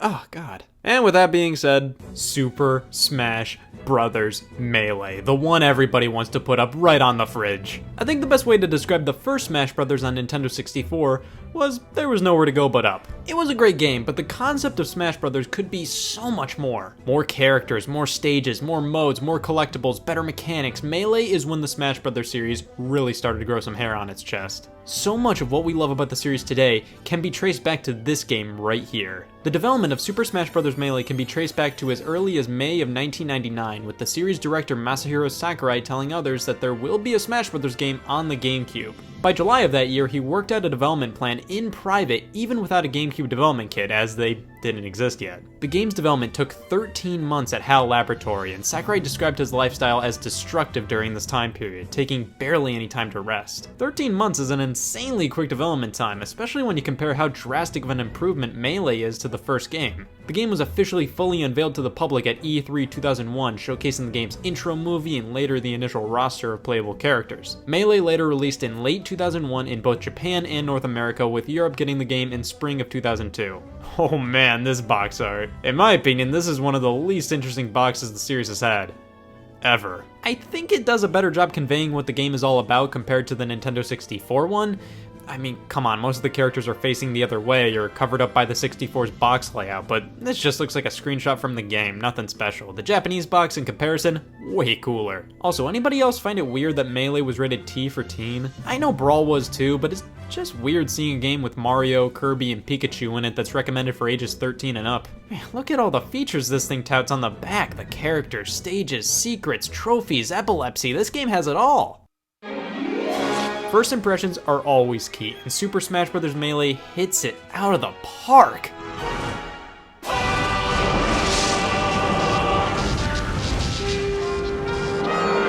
It all starts off with an intro that defines what an intro should be. This is something that should accompany every instance of childbirth. It just sets everything up to be an absolute jaw-dropper of an experience, ending things off with a Super Smash Brothers!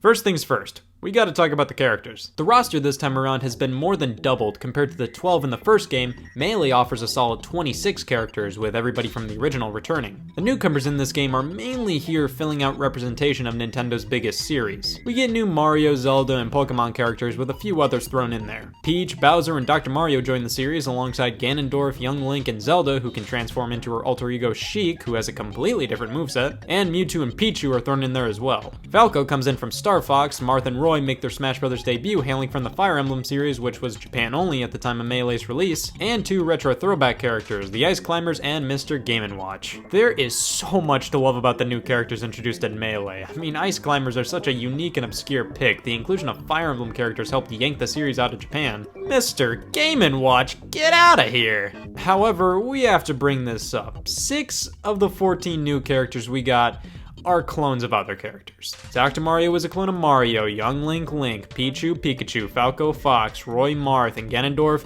Captain Falcon, which is just mind-boggling. Even though the clone characters' movesets are primarily the exact same as the character they're based on, I gotta be honest, they did a good job tweaking their properties to make the characters distinct enough for you to prefer a clone over the original and vice versa, like I prefer Dr. Mario to plain old Mario, for example. Sakurai added so many clones to Melee to appease fans who wanted certain characters in the game, as they were under time constraints and clones didn't take too much development time. To that I say, who the hell played the first Smash Bros. Game and said, God, I wish Dr. Mario was in this game? I'd say the roster additions were nice, but a bit disappointing. We only got 8 brand new characters, the majority of which hailed from Mario, Zelda, and Pokemon. Not a ton of variety, but all is forgiven when we see the sheer amount of what else Melee brought to the table. The stage selection has been amped up to the highest degree. 29 stages, with only 3 being brought back from the first one. The hazards in these stages are way more prevalent than they were in the Smash 64 stages, but come on, Onett, Pokemon Stadium, Temple, Green Greens, Great Bay, just to name a few.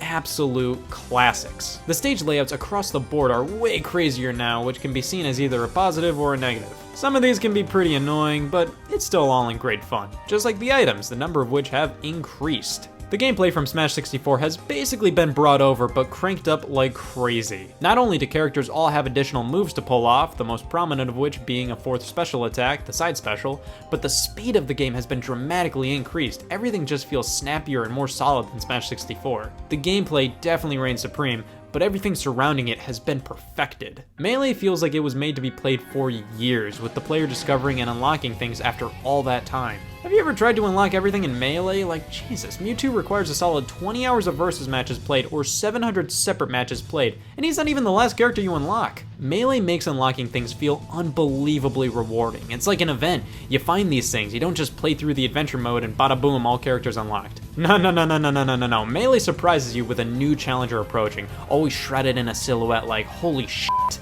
who could this be? I won't lie, it can be a pain if you want everything unlocked, but there's a certain magic to unlocking things in Melee that the Smash Bros. Series has yet to replicate. Graphically, the game just blew everybody away when it came out. Nowadays, I think the only main problem with the graphics is that they're using character designs from the N64 era, so it looks a bit outdated in that aspect. Regardless, I think the game still looks great, models are all buttery smooth, and it's just the biggest step up from Smash 64. Also, the music has been ramped up like crazy. Orchestra pieces, remixes aplenty, so much crammed into this one. But Melee introduces one of my favorite things in the series, the trophies. Throughout the game, you can collect random trophies or earn coins from playing that you can spend on a lottery minigame to nab some. The trophies not only span the series of playable characters in the game, but so many of Nintendo's other franchises, games exclusive to Japan, games that haven't even come out at the time. It turns into a crash course of Nintendo history, a museum. It gives incentive to play more, and it's just fun to ogle the trophies of other characters, items, or settings, read the description, see where the trophy originated from. This evolved from the character bios in Smash 64 and is one of the best things Melee introduced to the series in my opinion. Remember the first game and its cornucopia of mode? Well, here's a sequel with literally 12 lifetimes worth of content both in terms of single player and multiplayer. Let's take a quick look at the single player first off. Classic mode is the evolution of the one single player mode from the first game.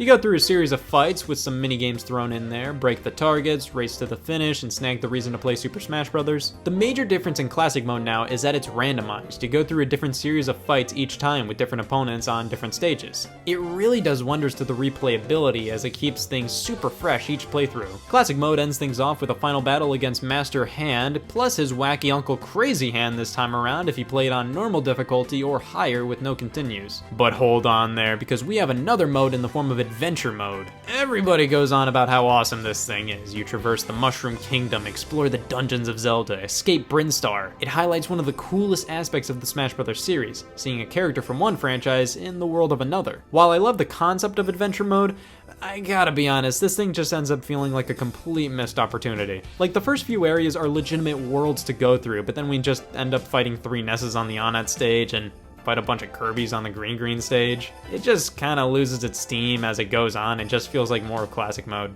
This one ends things off with a battle against Bowser. Just kidding, Melee introduces Giga Bowser appearing at the end, much like how Crazy Hand appears in classic mode, beating the mode on normal or higher with no continues. But this time you have to beat it under 18 minutes. If you don't meet the criteria to fight Giga Bowser, the end of Adventure mode just feels hollow. And wait right there, because there's one more main single player mode, unlocked after all characters are unlocked. All-Star mode. This is a gauntlet where you're tasked with fighting every single character on the roster without dying. You have 3 recovery hearts that reduce your damage to 0, so you have to make the decision if this is the moment you totally wuss out and recover your damage, or just run in risking your life just to say you beat the shit out of Mr. Game & Watch. After the regular single player modes, we have event matches, which are 51 fights under fun and unique circumstances. Event 35 poses the question, are routine physicals supposed to hurt this much? And Super Smash Bros. Melee was the first time we could experience what Luigi's prostate exam was like. These things are awesome. Think of event match like a kind of mission mode. It's really fun to go through all these and try to beat them all. Except for Event 51, which is so damn hard it forces anybody to destroy the game console you're playing this game on. The stadium features some mini games like Home Run Contest, where you abuse the sandbag and give it a wind up, a hit, and blam, see how far it'll go. Target Test, which are just the target mini games in classic mode, but this time available at whim. And Multi-Man Melee, which is where a bunch of wireframe what's-their-faces appear and you just have to take care of them. There's a lot of different variants on this mode, most of which make it fairly easy to knock out the opponents, except for Cruel Melee. Do we even have to show you footage of this? That was unnecessary. That training's here too, but let's move on to all the different multiplayer modes. Versus mode entitles us to the multiplayer mayhem Smash Bros. Is known for. Up to 4 players duke it out as their favorite Nintendo characters trying to knock each other off the screen. There's still stock and time battles, but now we see the addition of coin and bonus matches as well. Coin battles are fighting for the most coins before time runs out, and yes, the appropriate response is one person clapping in a sea of thousands. And then bonus matches. I guess they're based on the points you'd get in, say, classic mode for doing skillful things, but now it's how the game determines who wins. And that, everybody, is how you create a mode everybody kind of forgets about. Special Melee is for the wacky player inside of all of us. We have a bunch of different forms of versus matches. Stamina mode, where your health is like most fighting games. You lose when you reach 0. Giant, tiny, lightning, slow-mo, or everybody's favorite, single button mode. These modes aren't frequent visits for me personally, but they're fun to have here and to dabble in once in a while. Tournaments are available as well. There's truly so much to do here and modes for every type of player. And speaking of every type of player, what if you're the player that wants to play the game competitively? Well, Melee is for you.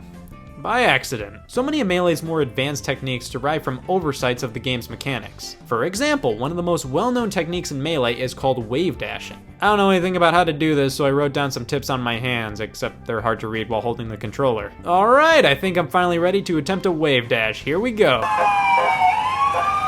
Yeah, I'd consider myself a casual hardcore fan of Smash Brothers. I love everything about the series, analyzing the characters, stages, trophies, listening to the music, playing the game in general. But I would not consider myself to be competitively viable. The Smash Brothers game I'd consider myself to be at the very least competent at would be Smash Brothers for 3DS and Wii U. Man, you say you prefer any game to Melee and people will go nuts on you. Melee is the overall best Smash Brothers to many. It's the competitive Smash of choice, was the biggest jump forward for the franchise, can still be enjoyed by casual fans. I love all the games and think Melee is one of the most triumphant entries in the series. But honestly, I prefer playing the more recent games. Gasp. Ooh, look at me, I'm Super Smash Bros. Melee. Everybody loves me and says I'm the best Smash Brothers. Everybody loves picking on Brawl. Listen, I love me some Super Smash Bros. Brawl, and if you want a reason for that, I'm a pussy. Come on, Brawl was a good game. Competitively, yeah, blew, but it was still incredibly well made and loads of fun. Don't take it the wrong way, I got into Brawl way more when it came out. I played Melee at friends' houses a few times, but didn't own it and play it a lot until a few years ago. And hey, I love this game, but the nostalgia I have with Brawl, plus its sheer amount of content and fan service, will always make it the one I prefer personally. I mean, fuck this game. So while I really like each new Smash game more than the last, I can easily say Melee is the series' crowning achievement just because this is the game that every Smash Brothers afterwards built off of. At the time, it was mind-blowing, and even nowadays, looking at all the content in it, it's still incredibly impressive. While Smash Brothers started on the Nintendo 64, I think it's fair to say the series truly started with Melee. Super Smash Bros. Melee is the cream of the crop of the franchise, no matter how you look at it, and while the game isn't my absolute favorite of the series, it's absolutely phenomenal, no doubt, and is like a dream come true. Speaking of which, I had an insane dream last night. I had a dream that I was the sex bot!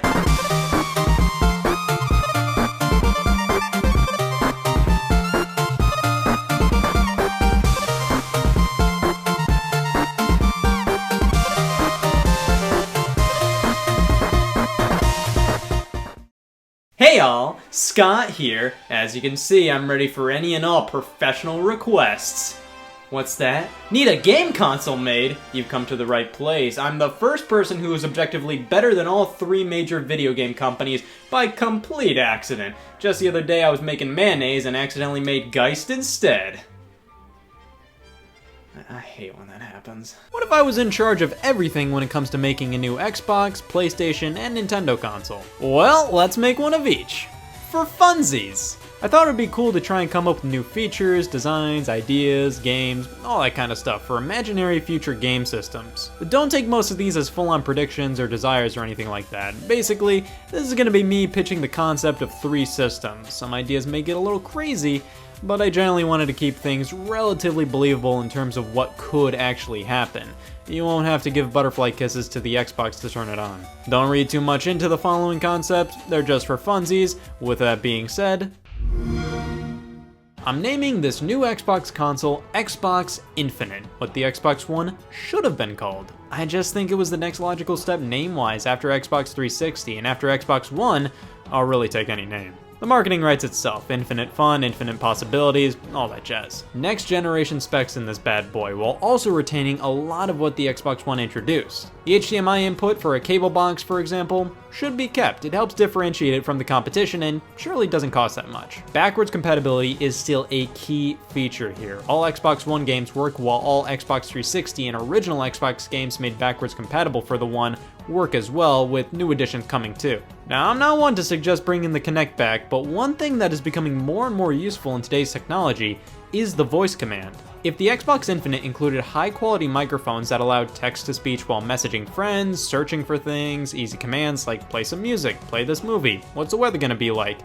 that would be pretty useful. Voice commands have come a long way since both Kinect models were introduced, and I think it would be nice to have this feature, and it would be more of a nice addition to make things easier rather than just a gimmick. The controller could use a few enhancements compared to the standard Xbox One controller. This thing is alright with a few problems here and there. I think making it wider and tweaking some material and design choices would go a long way. Making the controller rechargeable out of the box would be nice while also allowing you to use AA batteries if you so please. Who loves the fact that the Xbox One interface is a disaster and is both constantly changing to a confusing degree and much slower than the competition? Well, I'm a fucking maniac. Complete overhaul on the user interface. Make it snappy, easy to understand, something simple and quick, like the PS4 or the Switch. If we're talking what a new Xbox console needs, we have got to work on the variety and amount of sheer exclusive games. In terms of the amount, there's a bit of an issue. Microsoft introduced Xbox Play Anywhere, which meant that the majority of Xbox One exclusives would also be available on Windows 10 PCs, allowing you to play either version if you buy one, with saves and achievements transferring over to both. But it also means the Xbox One doesn't have a whole lot of true exclusives. We can't just get rid of this initiative for the Xbox Infinite. It's totally in the favor of the consumer. Taking it away just to make the Xbox Infinite more appealing with exclusives may backfire and make it unappealing to consumers simply because we'd be taking away this cool program. I think possibly making the Windows 10 version of these games available a month or so after the Xbox version could work. Of course, you're gonna peeve off PC gamers out there, but hey, if somebody buys an Xbox console, Microsoft's dedicated video game device, doesn't it make sense to reward those who want to play their games on an Xbox by making games pure exclusives for at the very least a month or so? The variety of exclusives definitely needs to be broadened as well. Halo, Gears of War, and Forza are all mega franchises and deserve all the support they get. But these are basically the only franchises Microsoft consistently pushes out. Every now and then we'll get a Crackdown or something, but take a look at all the Microsoft-owned franchises and you'll quickly see that barely any are supported past one or just a few games and have gone dormant. How about a new Crimson Skies, Blinks, Jet Force Gemini, maybe a new IP thrown in there? Just some variety and franchise care. And with that, let's get into the game lineup. Here I'll be discussing the launch and first year of games. Just an FYI, when I discuss the game lineups for these consoles, I'm only talking first-party releases. Of course there's going to be third-party games available, but let's keep it simple. Let's say this console launches in November of an unspecified year.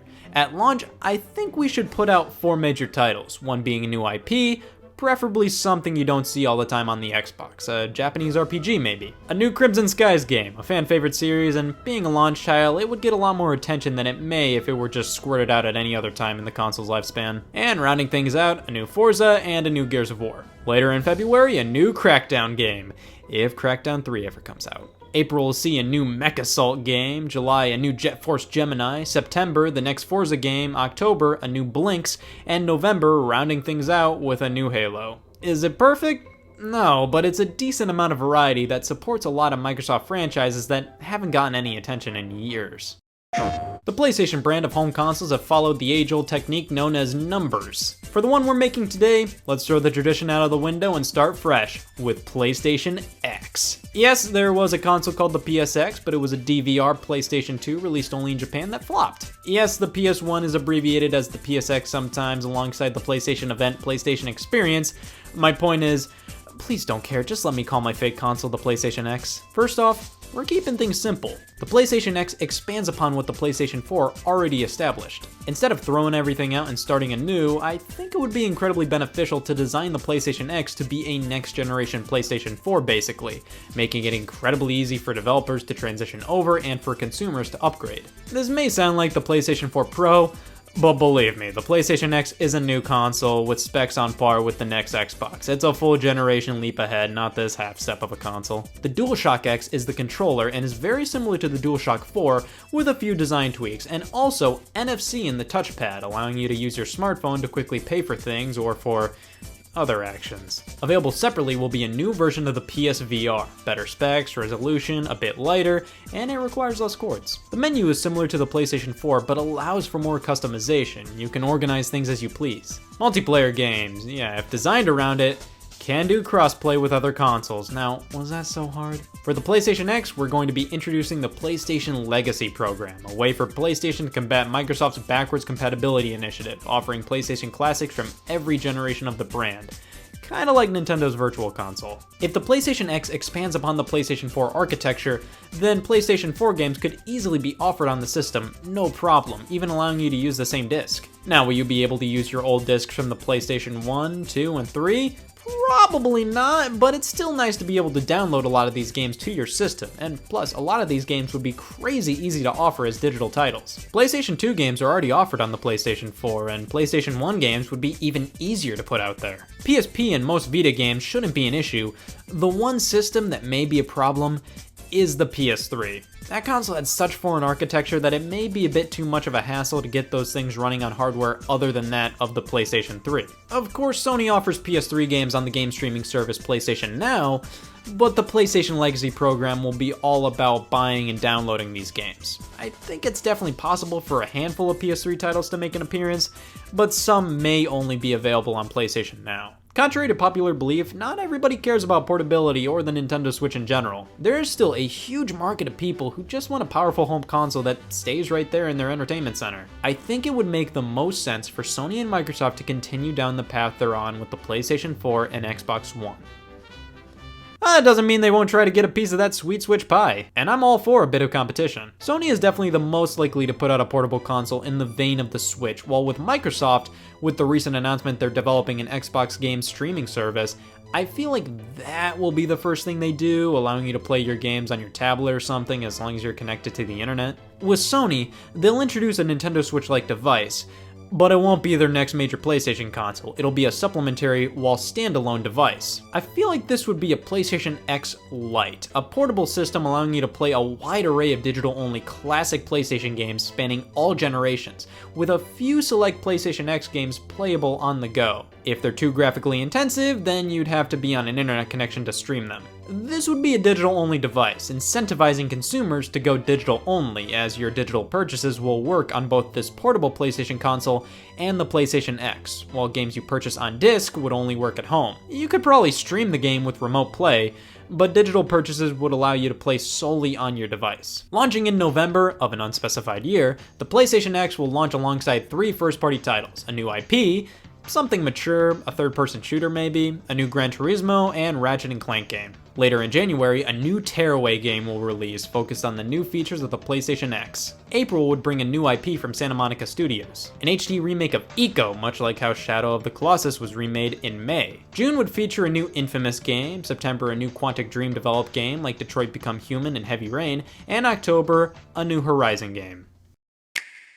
The Nintendo Switch has proven to be quite successful recently. Currently, I think it would be best for Nintendo to build upon the foundation they've created with the Switch by either releasing a better version of the current hardware or years down the line developing a full-on successor to it. You can look at this concept as either one or the other. I'm personally looking at it as a successor, but for now, let's just refer to it as the Nintendo Switch 2.0.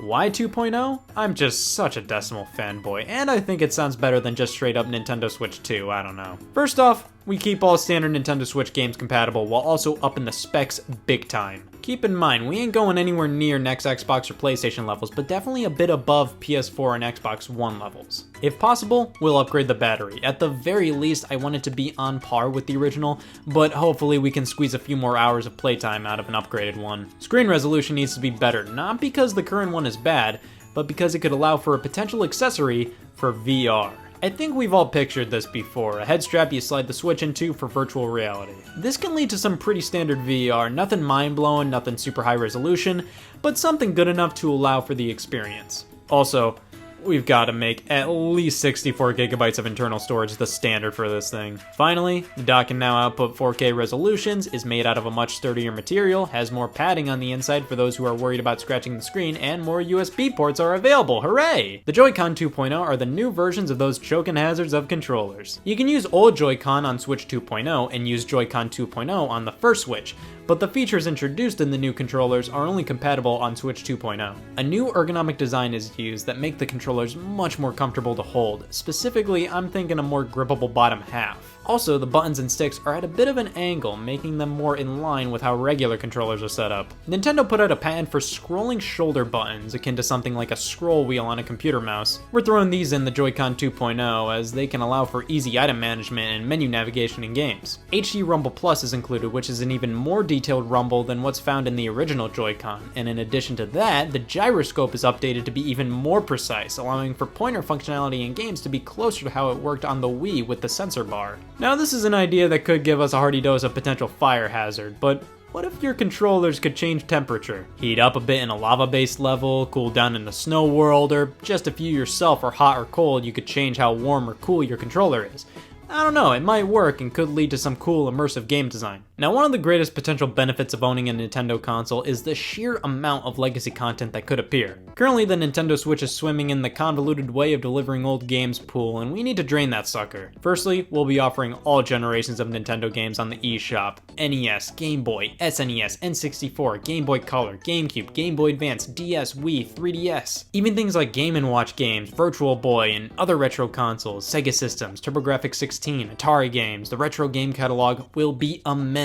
Now, what if you don't want to buy all these games separately and just want a nice sampling of Nintendo's history? Well, we'll be introducing a retro game streaming service, Nintendo Classics Now. NES, SNES, Game Boy Color, Game Boy Advance games. All available for $10 a month on an internet connection. And hey, you can buy them straight up to play offline at a discount if you subscribe to the service. I feel like you could reliably stream older 2D games like these with very minimal input lag, so limiting the service to these systems I think would work fairly well. Miiverse was a social network for Nintendo users on the Wii U and 3DS, and it died hard in 2017. With the Nintendo Switch, Nintendo just lets users post pictures to Twitter and Facebook, which makes sense. So many people have these accounts, and it's more beneficial for people to share Nintendo Switch related content with everybody on social media, rather than simply everybody with a Nintendo Switch. However, I think a curated collection of social media posts made from the Nintendo Switch 2.0 would be really cool. Nintendo can keep track of what's posted on social media from the console and organize them on the console itself via an app, so you can browse and see what other people are saying about the games you're playing. You could add other people as friends on your Switch profile, see other Switch related posts.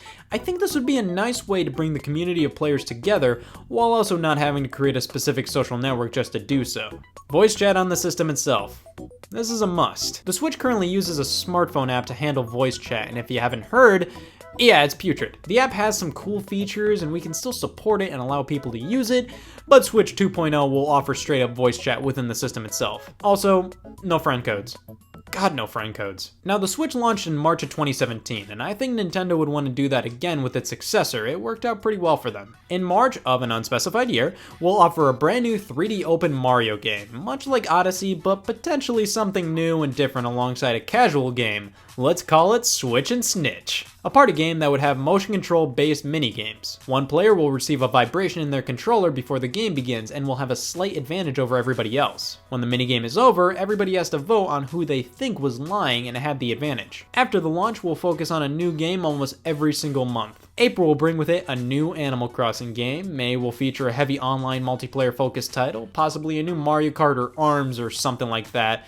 I'll go with ARMS since we just had a new Mario game. Since we've already put out 3 major Nintendo IPs on the system, I think June would be an excellent time to put out something like a Wave Race game. Something not as big, but talks surrounding Switch 2.0 will definitely be high around this time. Putting this out in late June could work out, and early adopters of the system may give Wave Race a try. July would bring with it a new Pikmin game. July is a relatively slow month for new game releases. Put Pikmin out there and it'll be the star of the show. No game in August, but September would bring with it an HD remake. Maybe Kid Icarus Uprising, the first 2 Paper Mario games, fucking Odama, I don't know, I'll go with Kid Icarus. October, The Big Un, a new Pokemon game, and something else, maybe a bit of a lighter title, either a Mario Party, Kirby game, Mario Sports title, WarioWare. I'm gonna go with a Kirby game. November, a new Zelda game, based on Breath of the Wild's engine. December, let's end things off right, 1080 snowboarding. Now, of course, some of this may be incredibly unrealistic. Some of it may even be borderline insane. But it's fun to think about how you would do things if you ran a video game company and had to make a console. Now, most of this was just a shot in the dark, just random ideas that may, but probably will never work. The game lineups, the designs, the concepts, not one person can do all that. But it's definitely fun to think of it, so Shoot your ideas for new game consoles at me. But I'm not gonna need them because I'm off to Microsoft to pitch my idea for the Xbox Infinite. I'll use the power of Google Maps to ensure I make it there no problem.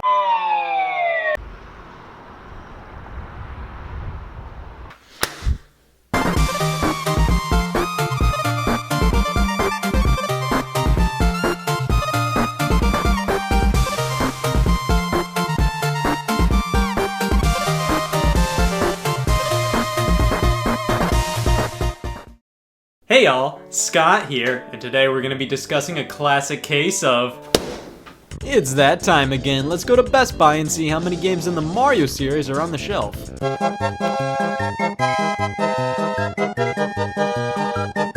Alright, now let's see how many games in the Sushi Striker series they have. What? Nintendo obviously got hooked on something, and it ain't phonics. When a new video game franchise does well, the first many will ask is...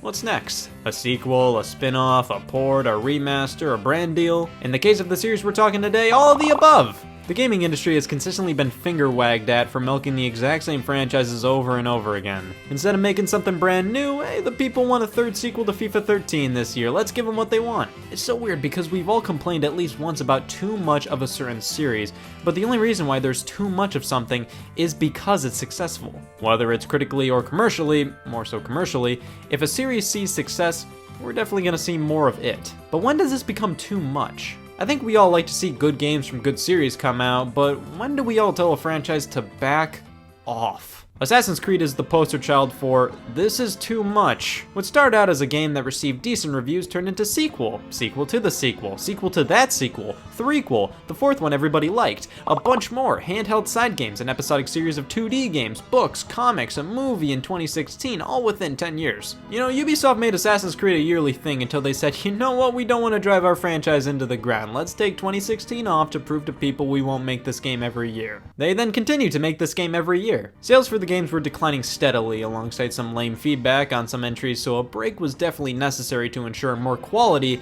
comparative to quantity. After 2016 only saw an Assassin's Creed movie release, 2017's Origins proved that taking a break has more benefits than it may initially seem. So if Ubisoft wants Just Dance to have a future, they're gonna have to take 2020 off and release a movie instead. Only Nintendo could put cows out of business with how much they milk Mario. Just look at Nintendo's output of games on the Wii U. Here we have all the games from the Mario universe compared to Zelda, Star Fox, Kirby, and Metroid.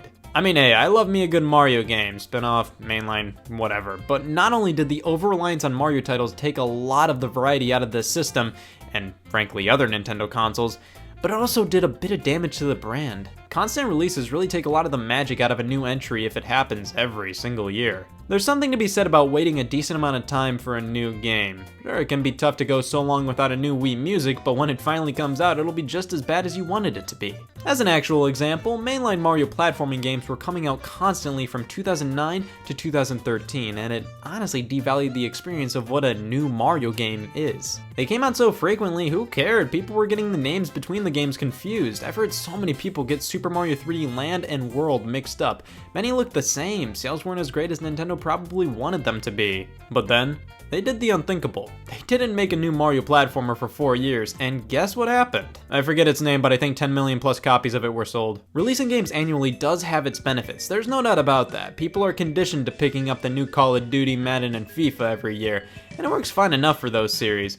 But while Assassin's Creed and Mario backed away from annual releases and benefited from it, some series are almost or straight up killed because of oversaturation. What once was as consistent as Mega Man became as consistent as Mega Man. It was an oversaturated franchise for a good long while until the great Mega Man drought of the 2010s went into effect. Side series, spin-offs, main games, all just stopped out of nowhere. Now, I don't think Mega Man went on hiatus due to oversaturation, but it definitely didn't help. The franchise became so complicated at that point with all these side series that I feel like Capcom eventually had a crazy hard time figuring out what exactly to do with Mega Man. A similar thing happened with Castlevania. Games were churned out multiple times a year until we were met with this fate. Of course, Sega barely supports any of their franchises, so they mainly milk Sonic, and weirdly enough, Yakuza recently. Well, they've put out a lot of Yakuza games in the past few years, and I feel like we're getting a bit too many in such a short amount of time. I know some are remakes, but that's just so many Yakuza games on the shelf, man. I'm worried it's gonna become a bit too much at some point. Regardless of whatever franchise is Sega's new extra flavor of the month, Sonic is the only franchise Sega has faith in enough to consistently throw onto retail shelves. Yeah, instead of a new House of the Dead or Super Monkey Ball, let's put out Sonic f***ing Forces. I like a decent amount of Sonic games, but even the most diehard fans have to admit,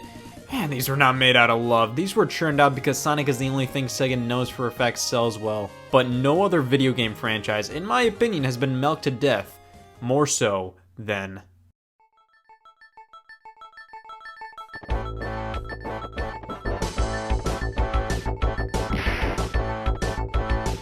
Street Fighter 2, Street Fighter 2 Champion Edition, Street Fighter 2 Turbo, Super Street Fighter 2, Super Street Fighter 2 Turbo, Hyper Street Fighter 2, Super Street Fighter 2 Turbo HD Remakes, Ultra Street Fighter 2 The Final Challengers. And that's just Street Fighter 2! There's like 4 different versions of Tetris on each platform. Like, why do we need more than one? How many Pokemon games does it take to count as an overdose? Remember when Square Enix asked us, hey, you like Final Fantasy 15? And that is how a restraining order is filed. Animal Crossing Amiibo Festival. The thing is, a company can't just ignore a product of theirs that's selling crazy well. They still have to act upon it and release sequels, expansions, re-releases. They need to support that series. It's just, you gotta put your foot down at some point. It's fair to say many people just like to complain about something popular just because, get this, it's popular. People love to complain, but there's complaining just because something's popular, and then there's complaining about oversaturation. Variety is key in the video game industry, and when we see nothing but Halo and Gears of War on the Xbox, it's boring and makes the games less special. Here's your weekly reminder / threat that if you don't want to see more of the same series from a developer, just don't buy the games unless your prescription calls for weekly copies of Skyrim. There's a clear difference between supporting a series and milking it. When you get to the point where games blend together and people start to get sick of seeing a franchise everywhere, you know it's gone too far. There's no shame in taking a year or two off, or even longer. Waiting makes things more special in my opinion, and it's proven to be a successful tactic. It's great to see your favorite series heavily supported, but game companies need to know when to pump the brakes to ensure that their games still have the impact they want them to have. I've gone this whole time without showing any form of dairy. Nice observation, me. I've actually been using this time to read up on an old family recipe to bake my own milk for this very moment. That's probably it. Ah, where's the rewind button?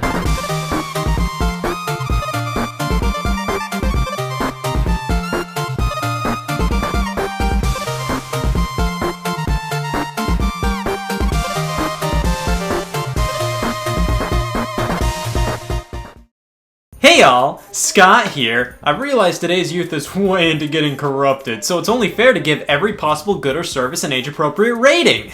Introducing the Food Eating and Ratings Association, or FEAR for short, where we give all food on the market a rating so you can decide if it's right for you and your kids. E for edible, R for ranch, and ITLFN.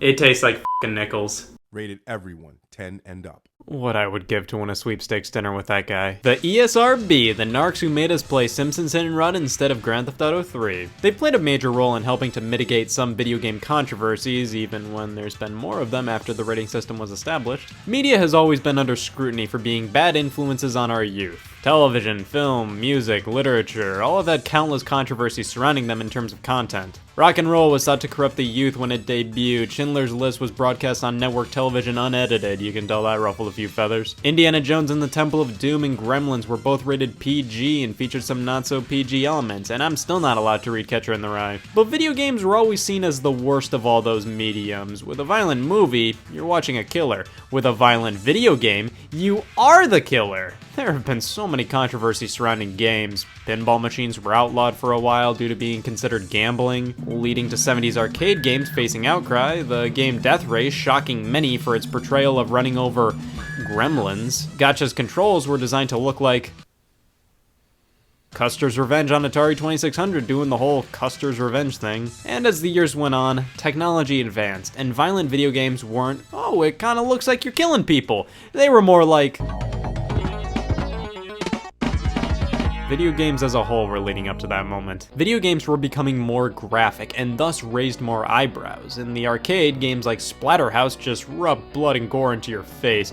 Narc was an incredibly violent one where you blew up dozens of people, but they were all drug dealers and the game had an anti-drug message. And of course, Mortal Kombat. The fighting game craze started with Street Fighter II in 1991, and a year later, Mortal Kombat came out and had to stand out from the crowd. It utilized digitized graphics, which looked insane at the time. It was so realistic. But also to help it stand out, it had a little help from our friend Gore. The game already caused tons of controversy due to this, but it was multiplied exponentially when the game made its way to home consoles, especially the Sega Genesis. Positioning the Sega Genesis as the more adult console, Sega felt the need to live up to that reputation by allowing more mature games on the system while also imposing less censorship than Nintendo. This was famously done with the home versions of Mortal Kombat. While both the Super Nintendo and Sega Genesis versions initially lacked the blood and gore of the arcade version, all you had to do on the Genesis was enter in that sweet, sweet cheat code to enable it. While this made the Genesis port a hit with kids,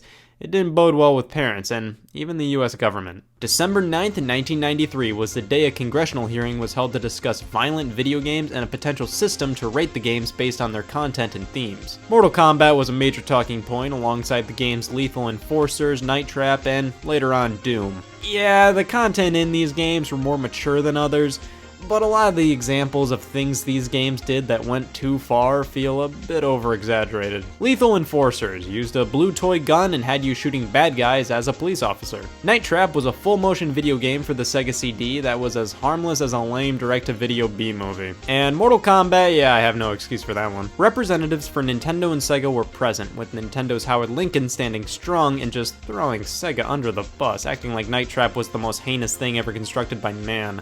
Obviously, it would not pass our guidelines. This game, which as you've indicated, promotes violence against women, simply has no place in our society.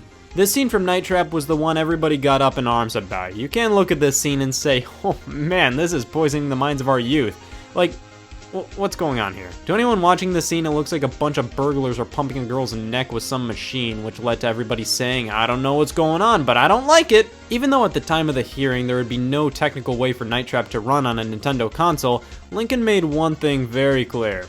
And let me say that for the record, I want to state that Night Trap will never appear on a Nintendo system.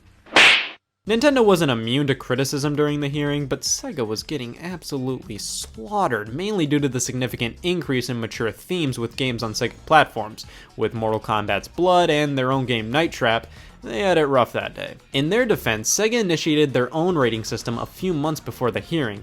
GA for general audiences, MA13 for 13-year-olds and older, and MA17 for 17-year-olds and older. They were blasted for possibly only using a rating system to fight the backlash and due to the age ratings being too vague, even though the ESRB ratings are basically the same thing! This is a copy of the packaging. There was no rating on this game at all when the game was introduced. Small children bought this at Toys R Us, and he knows that as well as I do.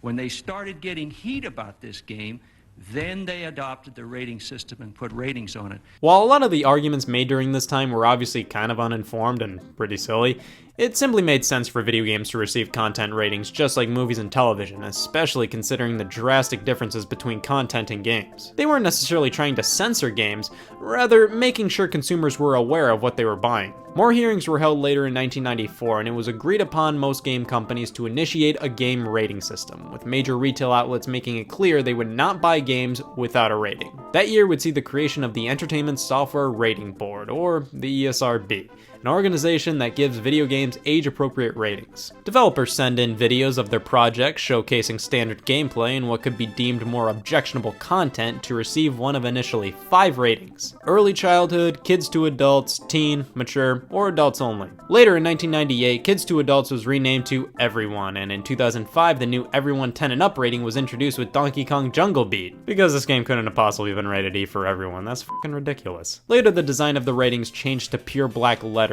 with a slight design revision in 2013. Good? Remember these spray paint stencil designs? There's something oddly charming about the old school look of these ratings, especially the K to A one, even though I definitely prefer E for everyone, as it's way more straightforward and clear. Back during the GameCube, PS2, and Xbox era, it felt like there was a nice variety of games rated E, T, and M. Nowadays, it feels more like it's everything or nothing. Honestly, how many times have you seen a T-rated game this generation? Of course, there's the elusive EC and AO. EC is fairly uncommon, mainly used on edutainment games on the PC. ESRB's website claims that only 289 games have been given the rating. On the exact opposite side of the spectrum, Adults Only is by far the rarest rating, with only 27 games rated as such. Now, there's really not a ton of games rated AO for a few reasons, one of them being the fact that most AO rated games are basically another being the fact that all console manufacturers have a policy against AO games, stating that they aren't allowed on the platforms, and similarly, most retail chains won't carry products rated AO. This is the main reason we don't see the rating too often. If developers actually want to sell their game and it happens to get rated AO, they have to go in there and change some things up. More recently, the game Agony received the rating, and the developers had to tone the violence down to go full-on M-rated so it could be released on consoles. Due to the Big Three's policies, the majority of AO games have only appeared on PC, exceptions being the Philips CDI and a DVD game. However, we do have two more examples of AO games on consoles, one being Thrill Kill on the PS1. The game got hit with an AO rating, but never released commercially. You can find the ROM online crazy easily though. The other one was Grand Theft Auto San Andreas, so that's why CJ isn't in Smash Brothers. After the game's released, an unfinished sex scene was found in the game's files, later dubbed as the Hot Coffee mod. It wasn't accessible without hacking the game, but people were angry, even though the game was already rated M. And like I said, it wasn't accessible without hacking. It was nothing special. You get the same experience from watching two action figures going at it, but it was a big enough deal that the game was re-rated AO and pulled from shelves, which led to Rockstar re-releasing the game to re-achieve an M rating, which is why you'll see many copies of San Andreas with 2nd edition written on them. A similar situation went down with Elder Scrolls 4 Oblivion, where a random somebody made a nude mod for the game. It was discovered deep within the game's files existed the art the mod used for the nudity.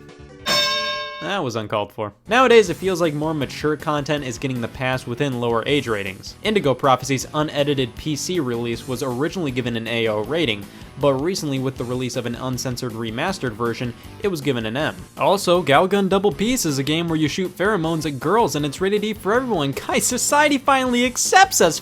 It was a misprint. Sometimes a game's rating can leave you perplexed, like, how the How are so many Kirby games rated E10+? Like, I get it, Kirby games can get kind of intense, but too intense for a 7-year-old? Games in series well known for being one specific rating can change things up at a moment's notice, and it weirds me out.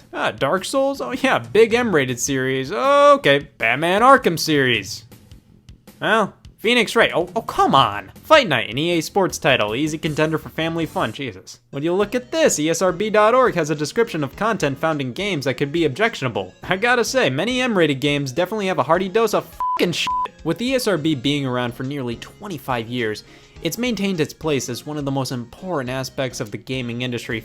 That, with the inception of digital games, kids can buy as many M-rated games as they want. Like, kid walks into the store, buys PlayStation Network bucks, goes home, buys Bloody McSex Scene the game, and becomes Genghis Khan. Like, come on, I thought we got rid of that guy. Disregarding that, so many parents just buy their kids M-rated games with no second thought. They just don't look at the ratings and then blame the game for being too vulgar for their kids. Why don't you actually be a parent and regulate what media your child consumes rather than blaming the media itself? Different people are into different things, meaning not every piece of media produced is going to be G-rated. That's true concerning everything, especially video games. Most video games that garner controversy for being unsuitable for children are already rated M. But is that ever brought up when all these big shots who know nothing about video games talk about how video games are corrupting society? No, they just talk about how the newest Call of Duty is poisoning our children when, guys! It's absolutely ridiculous how hard it is for people to notice the bold black letter in the corner of these games. Well, I'm taking a stand. We need to expand the size of these things. It's for the kids.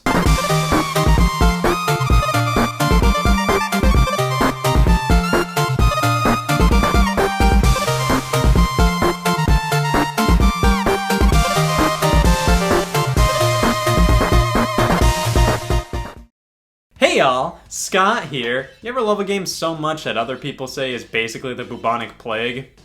I've been there. And I'm here to combat those people by stripping that word of all negativity. I love Super Smash Bros. Brawl. This shit is bubonic! Alright, a Smash Bros. Crash course, if you will. 1999 sees the release of Super Smash Bros. On Nintendo 64. A fighting game like no other, which saw up to 4 players trying to knock their opponents off of the stage/screen as an array of Nintendo All-Stars. The more damage you take, the higher percentage you gain, and the easier it is for you to get launched. It was a critical and commercial hit, so the next step was some solid evidence that God exists with a 2-year development cycle. Super Smash Bros. Melee released on the GameCube only a few weeks after the system's launch in 2001 and upped the ante on everything from the previous game. A crazy amount of new single-player content, more characters, stages, better mechanics. Melee had it all and is how a sequel is done. While the GameCube was far from Nintendo's most successful platform, Melee still sold incredibly well. It was the game people bought GameCubes for, the game people knew the GameCube for. With the popularity of Melee, people were dying for a new game for years. Then E3 2005 stumbles into the room. Satoru Iwata is discussing details on the company's newly announced next-generation console, the Nintendo Revolution, and decided to announce that, yup, it's a thing. 1 or 2 Wi-Fi games will be ready for launch. And I am pushing our teams to make sure Smash Bros. Is one of them. Yes, a new Super Smash Bros. Was officially announced at E3 2005. All that was said was, hey, Smash Bros. Will be a launch title on the Revolution with online play, right guys? The Smash Bros. Director Masahiro Sakurai was surprised at the announcement, as nobody ever told him a new Smash game was in development. Iwata met with him the next day, formally asking him to be involved with this Smash Bros. Game, being in charge or as close to in charge as possible. And with that meeting in the books, the third Super Smash Bros. Game officially entered production a day after it was announced to be officially in production. After Sakurai finalized some plans like the initial character roster, development commenced later that year. Following Nintendo's E3 2006 press conference showcasing the newly renamed Nintendo Revolution, now going by Nintendo premiered the first look at the next entry in the Super Smash Bros. Series, Super Smash Bros. Brawl. I always loved the intro showing the characters transforming from Melee to Brawl and the freeze frames with the new characters' names underneath. The trailer revealed Meta Knight from Kirby, Zero Suit Samus from Metroid, Wario sporting his WarioWare attire, and Pit from Kid Icarus, everybody's favorite. Also shown off was the inclusion of Final Smashes and Assist trophies, a pretty spectacular first impression.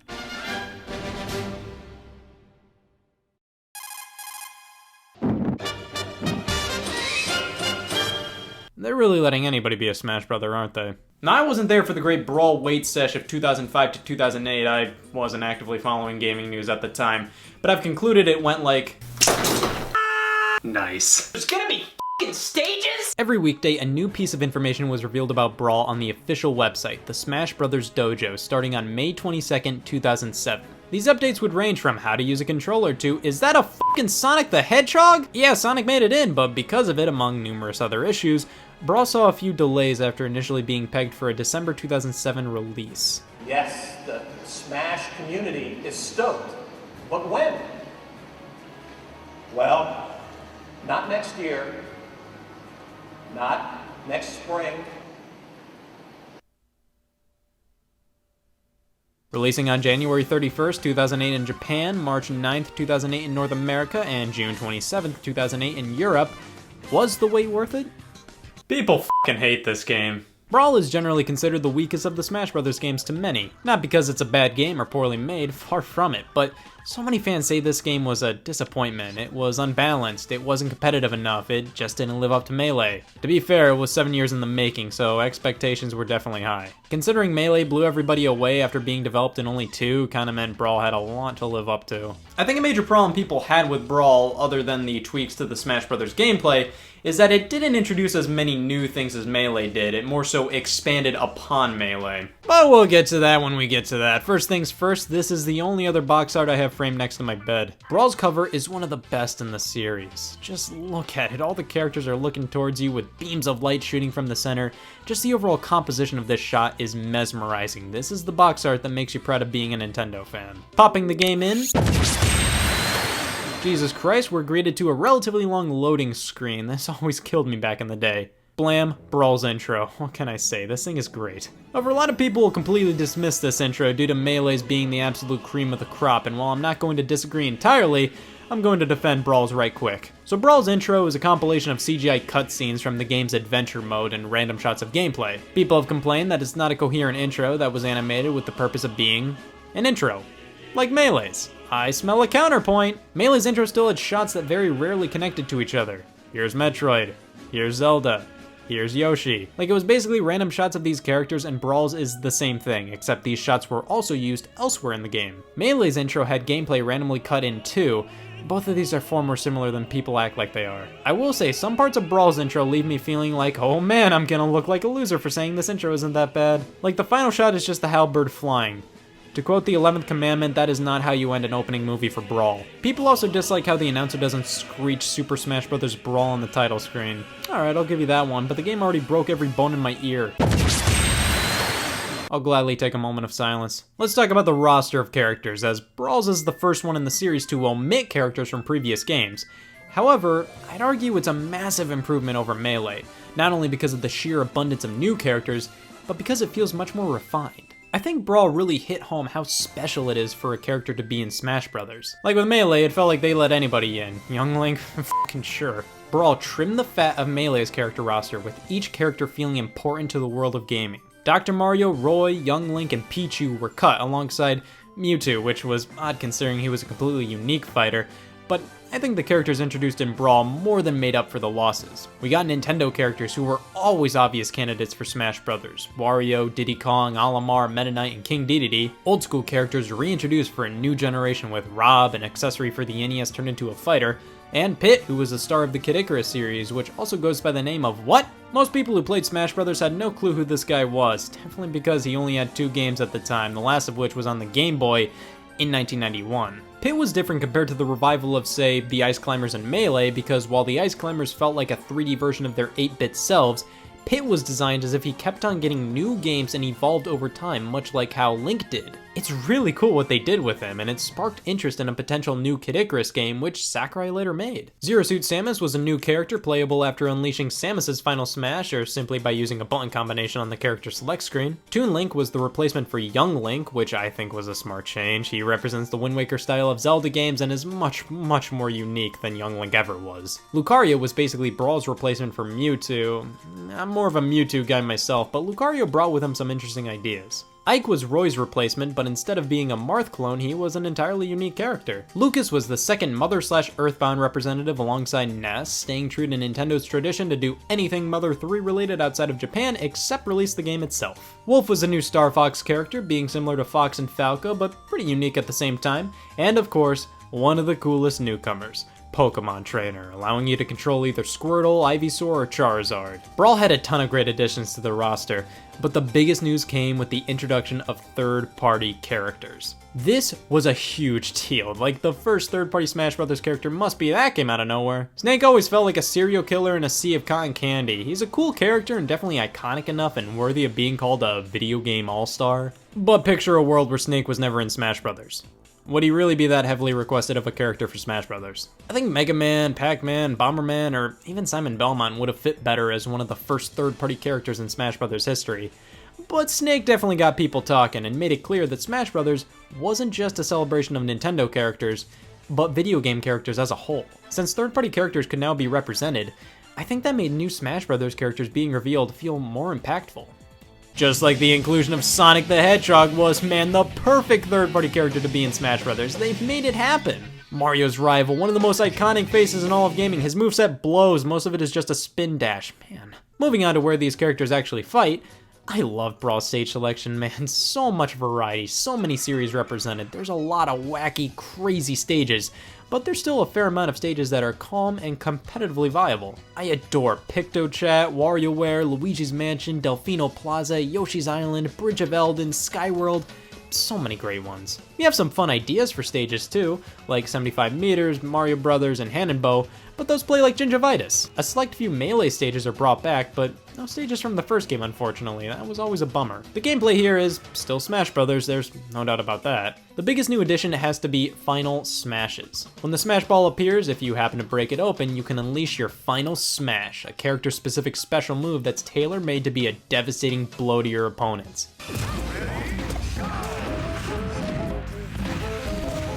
Most of them. Assist trophies are also here as new items, which allow for other characters to appear alongside you to help you out. A solid compromise for some of these guys not being playable. Speaking of items, lots of great new ones, specifically the Dragoon, where you have to collect all 3 pieces to unleash one of my favorite reticles of all time. Tons of control options are available. You can play with just the Wii remote on its side, and as a kid, I thought this was the most optimal way to play. Just disregard me already. Overall, Brawl is still Smash Brothers, just with more additions, and oh shit, random tripping can occur, which is a bit on the heart-wrenchingly dumb side of things. On top of that, the game is much slower than Melee, which made the game much less interesting competitively, and Meta Knight's a character. I just realized I'm supposed to hate this game. I've made it clear I'm not a competitive guy by any means, but I think it's still important to make sure those guys are happy with the game, and in that regard, yeah, Brawl failed. It was obviously geared more towards the Wii's target demographic, the casuals, the newcomers. Brawl's original name was Baby's First Smash Brothers. It's supposed to be easier to pick up. Sadly, that turned countless fans off from this game, and I can understand why. However, that shouldn't be the reason for considering this a bad game. Many Smash Brothers fans still claim that the one-step plan on how to make a Super Smash Bros. Brawl is to shit. This game still has a lot to love about it, and because of the easier mechanics, we have so many more Smash Brothers fans. It has its problems, but Brawl shouldn't be completely tossed to the side due to its gameplay changes. It made it more accessible for people and created new fans. I mean, come on. That is a good thing. Random tripping is still dumb though, and I will definitely toss some other aspects of the game to the side. The art style doesn't hold up all too well. You see, with Melee, it still looks good, but character models look outdated by today's standards. Brawl fits much more in line with modern Nintendo designs, but I gotta say, the overall direction they took with this game invokes the same feeling of choking on baked beans whenever I play it. Like, it's much more realistic this time around, with much drabber colors, and it just doesn't feel like Nintendo. Things are obviously this way because Exhibit A, the Wii and GameCube were very similar power-wise, so how do you make Brawl look better? Make it look more realistic, of course. And Exhibit B, Snake. You have this green happy dinosaur and a pink puffball jumping around in the same game as an advocate for nicotine. Of course you're gonna have to make the colorful characters a bit more detailed and less colorful to work better alongside them. Don't get me wrong, the game looks fine, its attention to detail is very appealing, but I just don't feel like it's the greatest representations of these characters. Like, when I think Mario, I don't think denim! It's fine, just the art style, it's a bit too realistic and gritty, I guess, for a celebration of Nintendo. Even though the visuals may not hold up all too well, this game's soundtrack is phenomenal and will be played at my funeral in its entirety. The quality and quantity of tracks have been greatly increased, and every track deserves at the very least a foot thumping. You can unlock more music by finding CDs and can even customize how often you want certain songs to play on certain stages with My Music. Melee brought with it a slew of new single-player modes, and when we look at what Brawl did, wow, it looks like Brawl remembers Melee too, guys! I'm sad to report Classic Mode was taken to the vet and either declawed or neutered. I'm really having a tough time deciding which one. It's still the same variety of matches against random opponents, but the fun little minigame diversions are gone. All that's left are 2 rounds of Break the Targets. And, get this, back in the first 2 games, each character had their own unique Break the Target stage that took advantage of that character's abilities. Now there's just 5 separate stages based on 5 different difficulty levels. Sure, that's easier to develop and makes it more simple to talk about who got the highest score and whatnot, but this is way lamer now. Other than that, Classic Mode is pretty much the same as Melee. The same goes for All-Star Mode, pretty much the same as Melee. You fight all characters in the game on 1 life with only 3 recovery hearts, except now you can play with a friend if you want to. The mission-like event matches, they're brand new scenarios, but pretty much the same song and dance as Melee, except there are a handful of co-op events now. The stadium, again, features home run contests, basically the same as Melee, hit the sandbag as far as possible. Target Smash, go lay down. Multi-man Brawl, a bunch of opponents to fight like multi-man Melee in Melee, and boss battles in the game, which it's a nice feature to have this at whim. Yeah, I can see why some may have been a bit disappointed with Brawl in this aspect. Melee simply introduced more to the series, while Brawl basically took what Melee did and tweaked, refined, or just changed it up for better or for worse. However, the biggest addition to Brawl's single-player modes was the brand new Adventure Mode. This was a complete overhaul in the concept of the Adventure Mode for Melee, and was kinda treated as its own separate game within the game, titled the Subspace Emissary. Let's give it a try.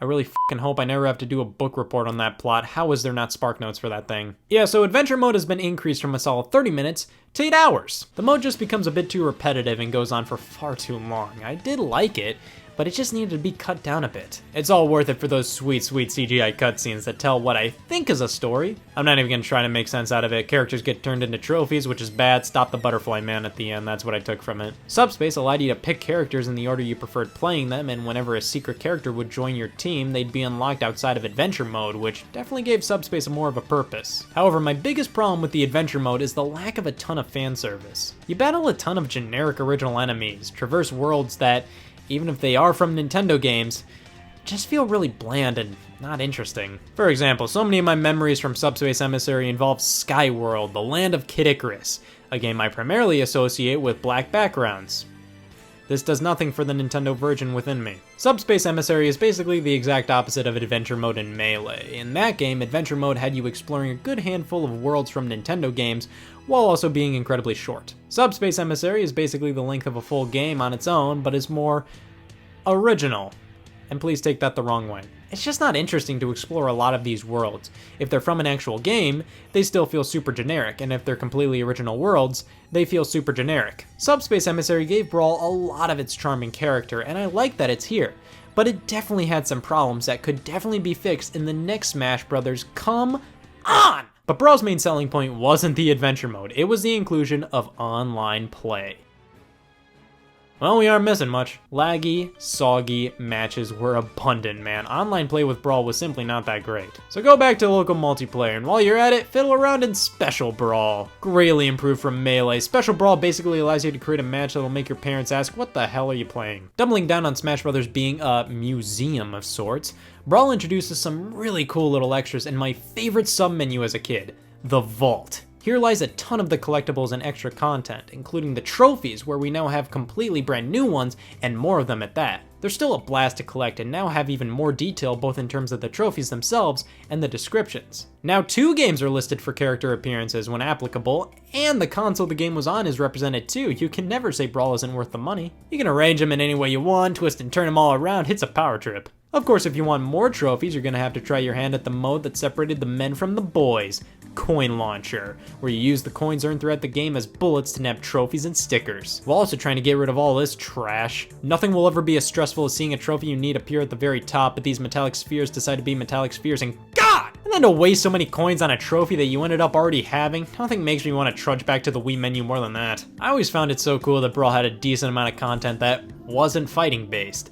Speaking of which, stickers! We'll wait for Sakurai to say, what are you all bitching about? Crystal's already in Smash Brothers. Basically, stickers were random pieces of art you could collect from tons of different games. Back in the day, I didn't even know the stickers were here for you to stick onto your character in the Subspace Emissary for stat boosts. I just thought they were fucking stickers. You can make little collages and stuff. It was a lot of fun for me. Now, if you want to talk modes that'll make your local 11-year-old Scott Wozniak squee, look no further than Stage Builder. You can now build your own Smash Brothers stages. That's amazing. I did this. The stage builder is very limited, and while that can lead to some out-of-the-box thinking and thus some cool ideas, the novelty of making your own Smash Brothers stages wears thin pretty quickly here. The themes, items, and terrain you can choose from are all just super generic, which doesn't make much sense when you can choose any background music from the game to play on your stage. Why can't I play Kirby music on this stage that has no Kirby-themed elements on it? It would have been cool to have some Mario, Zelda, Metroid, or whatever franchise type items or enemies to plop onto the stages. The stage builder was never really seriously used by me. I generally only fiddled around in here just to see how much of a jackass I could be. Challenges features a huge wall of things to do and trinkets to unlock. Chronicle is a list of all Nintendo published titles, which I always really appreciated. And finally, Masterpieces allows you to see where a few select fighters got their start. Yep, you can play retro games within Smash Brothers. This is insane. Time to twiddle in a game of Donkey Kong.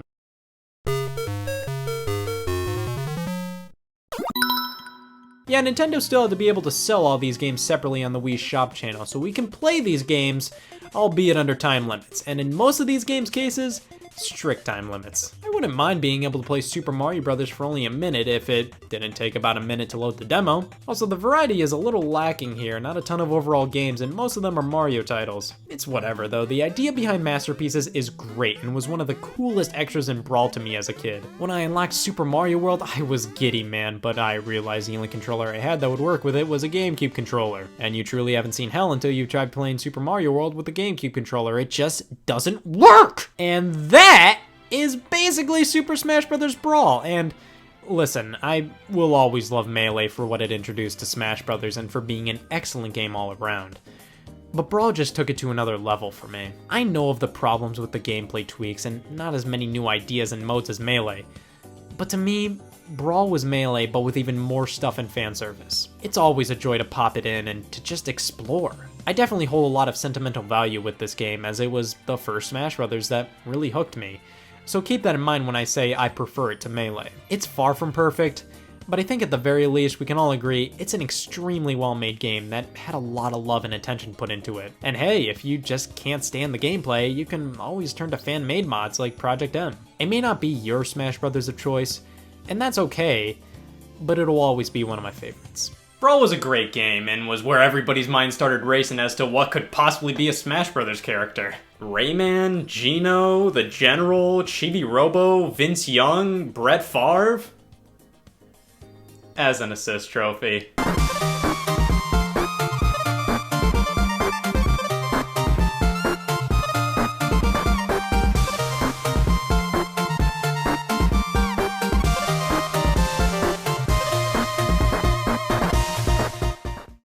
Hey y'all, Scott here, and I have insider info. Watch. On August 4th, 2018, I leave the shower running overnight. Fuck! Nintendo Directs are roughly 30-minute long pre-recorded presentations live-streamed every now and then that allow Nintendo to go in-depth on details about previously announced games or straight-up announce all kinds of things. Everything from a new Smash Bros. Game to hemorrhoids. Ever since their introduction in 2011, they've been some of the most anticipated events for Nintendo fans. It's always a treat to know when I'll be playing Disappointment this year. I remember when Directs started up. Back then, they were nothing special. You know how some companies are trying to do their own Nintendo Direct type thing, like Inside Xbox, and it's just terrible because they don't really announce anything at all? Yeah, Nintendo Directs were basically that when they first premiered. Life is fleeting. Back then, the pure speed of a Nintendo Direct was absolutely miserable. It was mostly the host, whether it be Reggie or Iwata, very slowly going over what the trailer you just saw was. The pacing did get much better, but this was definitely the growing pains era of Directs. Over time, they definitely beefed up in terms of presentation and notoriety as Nintendo started to jam bigger and bigger announcements in them. The best year for them, hands down, was 2013. There was like a new one every single month, each packed to the brim with new announcements. 2014 had a lot less of them, but they were still a good time. 2015 to 2016 were definitely the darkest years in terms of Directs. Sadly, Satoru Iwata passed away in July of 2015, and it definitely felt like Nintendo was trying to figure out what Nintendo Direct was without Iwata. We didn't get a whole lot of presentations during this time, and when we did, they usually came with the announcement that we should just all give up already. However, they've revved back up again with the launch of the Nintendo Switch in 2017, and they're back in action with a much slicker presentation, now hosted by Yoshiaki Koizumi. While they weren't originally huge events, the discussion surrounding recent and upcoming Nintendo Directs increases all the time. It's fun to be excited over these things, and then be devastated at how disappointing they turn out to be, and then be excited about the next one. I'm already disappointed. We've gotten a lot of good ones and some ones, but regardless, Directs have always had excitement built up over them. So much so that fans make it their goal to try and form their own dream Nintendo Direct in a Word document, and then proceed to put it online, claiming to work at Nintendo. Yes, the coveted Nintendo Direct rumors and fake leaks, mostly originating from our favorite after-school website, 4chan. We ain't looking at the for realsies leaks, you know, the things that were posted online that eventually did happen. No thank you, we're looking at the rumors people posted that had no business being real. Now, of course, a while back, I took a look at some rumors and leaks surrounding E3, the Nintendo Switch, and Smash Brothers. Consider this to be the reckoning of that very moment, because Nintendo Direct rumors can encompass all three of these things. These are leaks that deserve to be critiqued. Hello everybody and welcome to Critique That Leak, the only show that encourages you to rev up those Microsoft Word documents because these leaks can be done by anybody. Now even you can become famous for not working at Nintendo. Over the past few years, there have been more and more made-up rumors on the made-up contents of made-up Nintendo Directs that never happened, so let's take a look at them and see if they deserve to be taken seriously, or just kidding, let's see how embarrassing these things can possibly be for the lying garbage men who posted them. There are two types of fake leaks surrounding Nintendo Directs. We have the actually extremely well done ones that feature high-quality renders and or animation, and then the rest of them. Today on Critique That Leak, we'll be look taken at the 99%. Many were vocally shrieking about the supposed leaked Direct lineup for July 22nd, 2018 simply because 2 of the things listed were officially announced. Funko announced they'd be making Pokemon figures, and Nintendo announced Mario Kart 8 Deluxe would continue to receive updates. This leak details that Nintendo would announce a new partnership with the Abstinence Factory and squared out a new DLC pack for Mario Kart 8 Deluxe. We'd also get a new Super Mario Bros. Game for Switch entitled New Super Mario Bros. World, which I keep trying to tell myself is a bad title. So many Mario games have the word world in them, it'll confuse people, but I kinda sorta like the title. Mario Maker for Switch comes with a stylus, Mother 3 comes to the 3DS in a remake entitled Mother 3D, Mortal Kombat X, Kingdom Hearts 3, and Fallout 76 come to Switch, Star Fox Racing, Mega Man 11, and Pokemon Let's Go Pikachu and Eevee. And, Jesus, there's more. Final Fantasy VII and Cuphead are coming to Switch? It's pretty obvious this was a bunch of serpent grease. Firstly, this Direct landed on July 22nd, Sunday. Normally, Nintendo Directs here in the West land in the middle of the week to make it easier for websites to report on the news. Secondly, this list is just too much. Has this leaker even seen a Nintendo Direct? Seriously, this is non-stop big new game reveal after big new game reveal. There's no time to breathe here with like a spotlight on a previously announced indie game or something. We'd be lucky to get 2 of the things listed. Nintendo would easily spread all these announcements across the year. Also, why would they announce a new Super Mario Bros. Game alongside Mario Maker? The thing is, people don't care. Both in terms of those who make a fake leak and those who believe a fake leak. People get excited over anything posted in a list format on 4chan. I can post my grocery list and say I work at Nintendo and somebody will make a YouTube video about it. Well, if so many of these things are easily debunked within seconds, then what makes a good fake leak?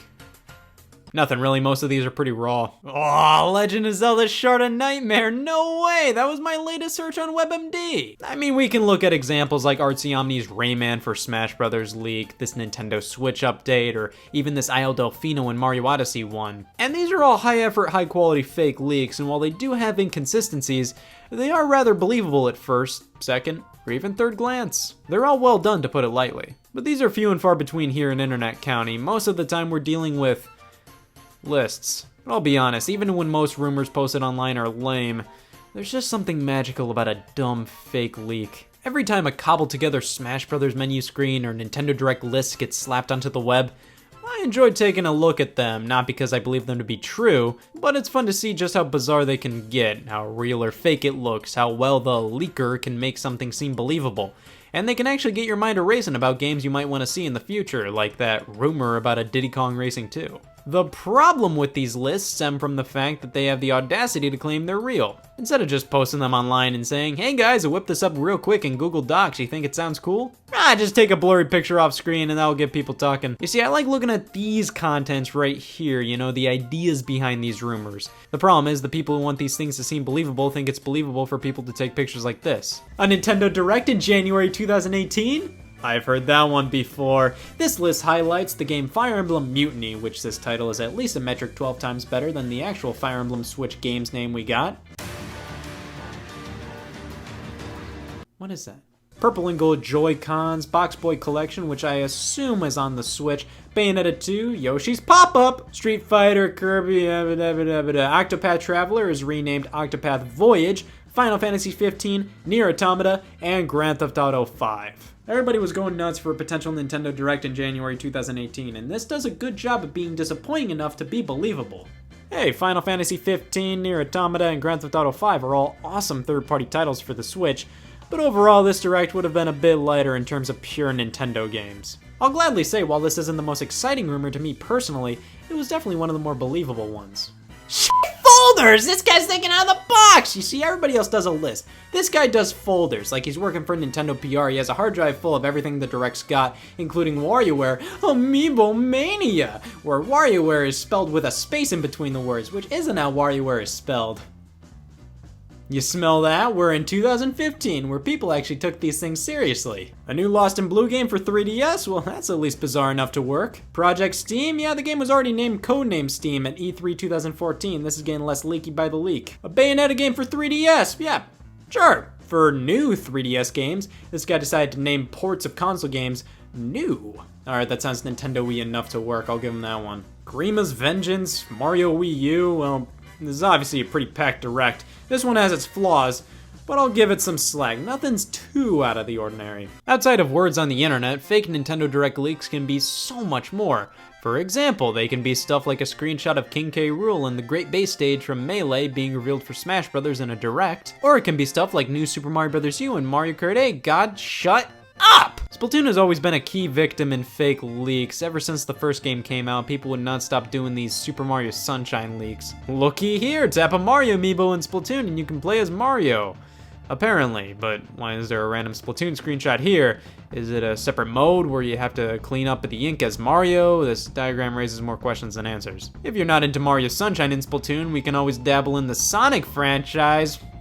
Logo mock-ups appearing off screen just blurry enough for everybody to excuse the shittiness appear every now and then. Wario Land Awazon's Treasure, Awazon being the location from the Virtual Boy Wario Land game. Not a terrible leak, but then we have a remake of The Legend of Zelda Link's Awakening.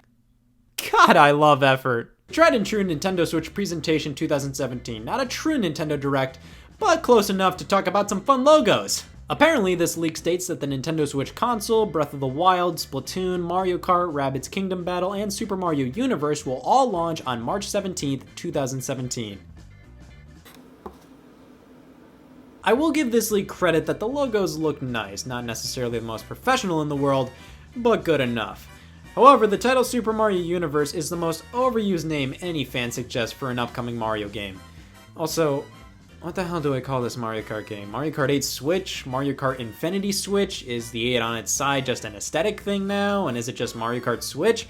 That's the first no-no of any logo design, if it's confusing to even understand what the title is. Also, just my opinion, but if Callie and Marie were both revealed as Smash Bros. Characters and they both have the same Stay Fresh following their names, wouldn't it make more sense to show them in the same screen rather than separate, like Callie and Marie Stay Fresh? The mock-ups look cool, it's just believable.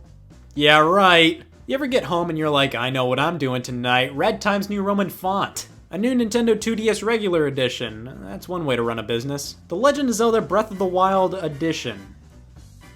For what? Yeah, this is gonna be a critique from me. If I had to describe Smash Bros. In 8 words or less, I'd say it's random matches with some characters and mechanics, which according to this here leak is how Nintendo describes their own video game on an E3 showroom instruction list. Obviously, this list would be for people demonstrating the games at E3, so why are the descriptions written as if it's a leaker on 4chan describing what's going to be shown at E3? Huh. Nintendo Direct rumors will always be f***ing stupid, but I'd be lying if I say I don't get a kick out of taking a look at them. Not believing them, god no, let me set that straight right now. I see way too many people freak out about a random 4chan post about an upcoming Nintendo Direct, and man, if it doesn't have credibility, don't give it the time of day. Don't believe stuff immediately, you'll just set yourself up for disappointment. To all you real leakers out there, make sure you pump the brakes, man. Some teases can be alright, but you really ruin a lot of surprises. To all you fake leakers out there, put some more effort into your list, make them seem more believable. Wait, this one says confidential on it, never mind. And that is how a leak is critiqued, and while I do think most leaks are dumb, what can I say? I love looking at these things. I actually would really like to see how a lot of these leaked Nintendo Direct lists were made.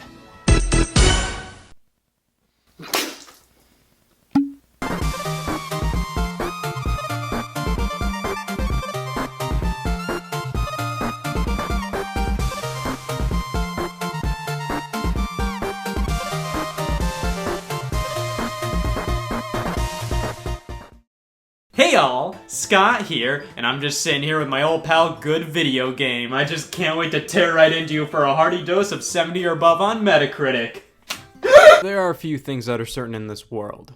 Love, death, and Devil's Third being one of the most negatively reviewed games Nintendo's ever published. It came at a time when the Wii U was gasping for air. It was buggy, ran like piss, it had troubled development, mix them all together, and what do you get? A 3.5 from IGN. But how does something so bad become so bad? Tomonobu Itagaki. His accomplishments include having a name I probably brutally mispronounce and such titles as Dead or Alive, Ninja Gaiden, Fatal Frame. He's a titan in the Japanese game developer scene, to put it lightly. Originally a key member of Team Ninja, he later moved on to a new company, Valhalla Game Studios, and started work on a project unlike any of his prior games, Devil's Third. It's fair to say the game started development around 2008 with the inception of Valhalla. The game was originally to be published by Microsoft as an Xbox 360 exclusive, but Microsoft decided the game wasn't Kinect enough and dropped the project. It then shifted to THQ, who would publish the game on not only the 360, but the PlayStation 3 and PC as well, receiving a reveal trailer around E3 2010.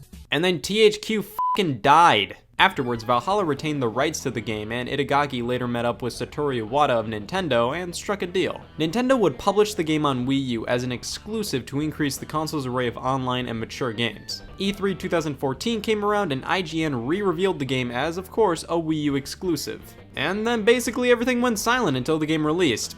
Here in North America, that is. Nintendo of America stayed pretty silent for quite a long time on the release of the game, seemingly canceling it for the region. Various news outlets were tipped off that they would not be publishing the game due to a lack of faith in the title. A similar situation happened with the Wii game Disaster Day of Crisis, so this wasn't unheard of. However, possibly due to the outcry from North American Wii U fans or the overall lack of 2015 Wii U titles, Nintendo of America eventually, and seemingly reluctantly, announced in July that they would publish the game, releasing on December 11th, 2015, with Europe and Japan getting the game much earlier in August of that year. It was obvious Nintendo of America wanted to get the game out and never speak of it again, although weirdly enough, they did put effort into giving us a unique box art compared to the European and Japanese release. Of course, due to the lack of faith in the game, Devil's Third initially saw an extremely limited release here, with it being reported that GameStop only received 420 copies to sell across the entire United States. This led to house mortgages of prices on eBay, but this soon changed with reprints of the game being made readily available on Amazon.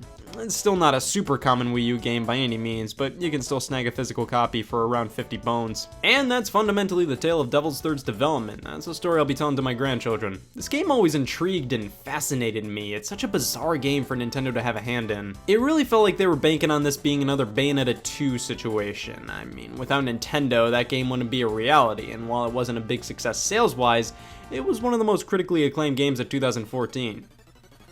That didn't happen. I think it's finally time to flush my purity ring down the toilet and never look back, because I'm gonna play and beat Devil's Third for the first time. I have to make this one thing clear. Devil's Third features the quickest transition from menu to game I've ever seen. Look at that. This game's a natural at getting shit over with. On Halloween night, almost all satellites have been destroyed, and it's led to pandemonium. Like, the military doesn't have a clue on what to do. That means prison riot! Cut to Ivan, everybody's favorite next Smash Brothers character, a terrorist who's contained within a cell/bachelor pad. The president dangles a guitar in front of your face and tells you to meet up with him. So we have to get out of the prison. Easy peasy, off we go, and in terms of controls, they're actually really smooth. You have a fast and strong melee attack, a guard, and a sprint, which this thing is insane. You can sprint endlessly. Ivan never slows down. He's a machine. You can hold a melee weapon and two guns. Swapping between the two is almost instantaneous, and gunplay is in the first person. It's all really snappy and feels pretty good. You can also show off the LEDs installed in your arteries after charging up your M'Baku gauge, which makes you faster and stronger.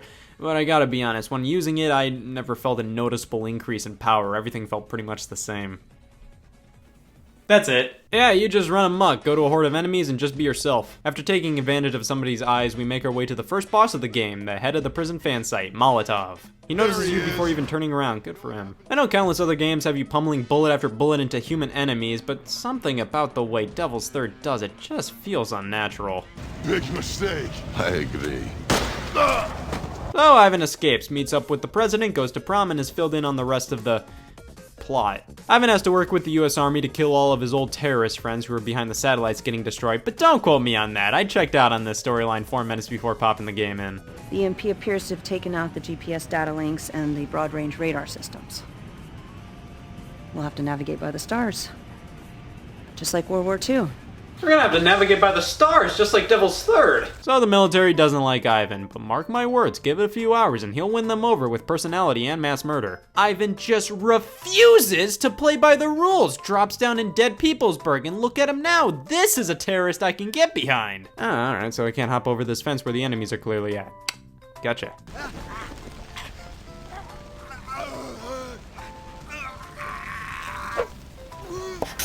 Now, are there any features of the game that could only be done with the Wii U, seeing how it's an exclusive? No.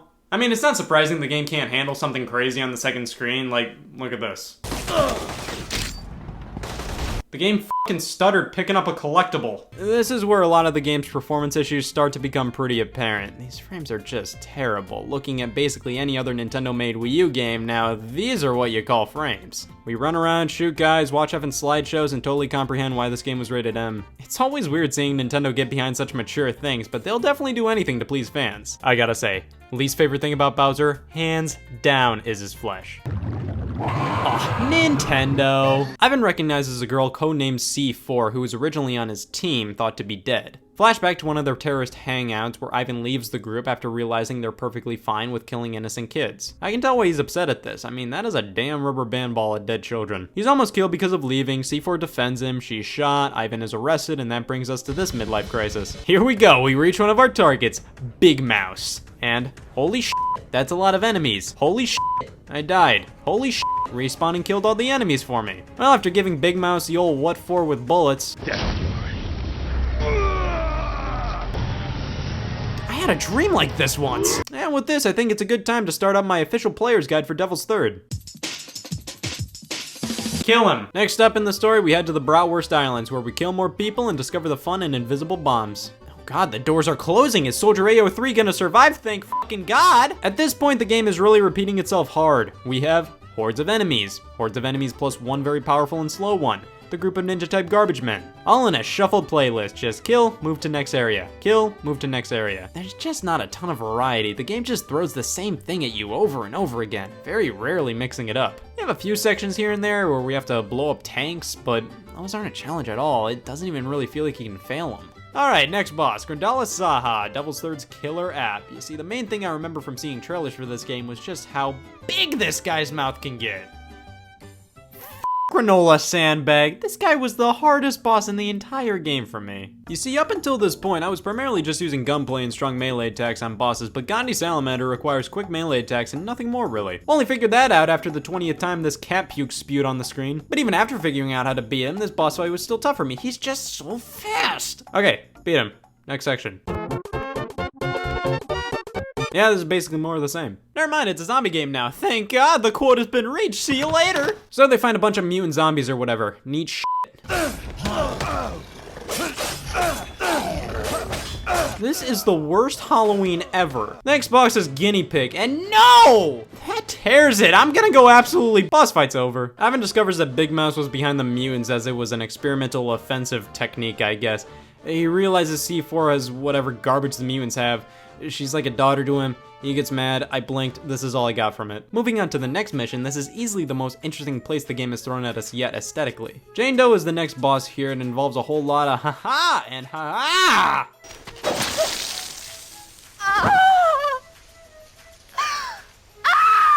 Don't you hate it when your throat gets slit? Heading to the industrial zone to find a captured scientist. We have to wipe out all these people, and after the game tells us to hold on while it takes a breather, oh look at that, helicopters appear, take him down. I'm not sure if this game is getting more difficult, the enemies are becoming cheaper, or I'm just becoming more careless. The classic death by opening door. What are these big guys to deal with? And Jesus, I'm in purgatory. Alright, here's an old man pretending to drink booze. We get to drive this thing to our next destination, and geez, even the cutscenes stutter. Now we have invisible enemies to deal with. Devil's Third, just give up. Ivan is transported into Call of Duty World at War on the Wii. Well, next boss is this flying ogre. AO1 fucking dies. It's just Ivan being Ivan now. On to the last hurrah, and it wouldn't be Devil's Third's last hurrah without whatever the hell this is. Man, I'm actually really excited to finally beat Devil's Third. What a buzzkill! An invisible Ludmila Karenina is our opponent. She runs away and we're face to face with the true final boss, Isaac Kumano, leader and adoptive father of Ivan, and... You are too simple to understand. Even with those silly glasses of yours, you are still a blind man. Oh.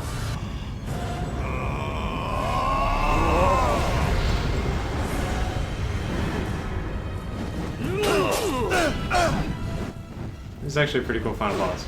And this was the moment I realized Ivan's not wearing a shirt. Ivan kills Isaac. Ludmila comes back for one last Ivan murder, but C4 jumps in front of the bullet to save him. No, I don't want you to remember me like this. Too late. Ivan saves C4, leaves, says it's not over, and what do you know, credits roll. They end with Satoru Iwata's name as a lingering piano key is heard. Ending it there would have been a lot more impactful. Instead, this one's for all you credits fanboys out there. Apparently most reviewers didn't even beat the game because one of the biggest complaints is nullified in the ending. Itagaki officially ends things off with a thank you message for patiently waiting for this very moment. This very moment. Well, I finally beat Devil's Third, which means I'm probably on a watch list somewhere. There was a multiplayer component, which was relatively meaty, but the Wii U servers were taken down in December of 2016. Weirdly enough, a PC version of the game, which was exclusively the multiplayer, released as well, entitled Devil's Third Online. But that as well is no longer available as of March 2017. Devil's Third is clumsy, buggy, somewhat poorly designed, and monotonous. But it's nowhere near terrible. It controls really well, it's self-aware, and it can feel like an action-packed power trip sometimes. Of course, it's bogged down with extremely repetitive design, poor performance, and a lack of really any solid new ideas. It ain't great, but it's not nearly as bad as other reviews made it out to be, at least in my opinion. I mean, look at this guy's mouth, that's worth the price of admission right there. However, I will say the game feels really empty at the end of the day. It just doesn't feel like it ever needed to exist, even if it turned out to be everything it was initially envisioned to be. And with Itagaki saying he originally planned a trilogy of games, I don't see that happening. Devil's Third. It wasn't that great, wasn't that bad either. It was just right. However, Merriam-Webster's dictionary defines Devil's Third as a 3 from GameSpot. This game. Silly me, almost had an opinion there.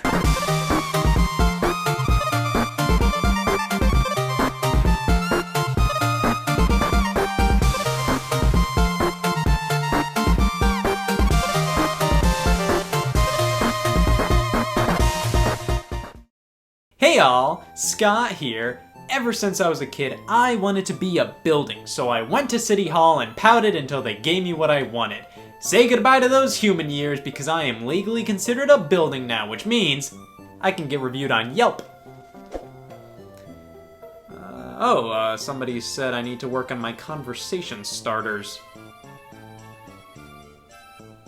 E3 1998, right? Legend has it that 20 years ago in the distant region of Atlanta, Georgia, the event known as E3 1998 took place from May 28th to May 30th.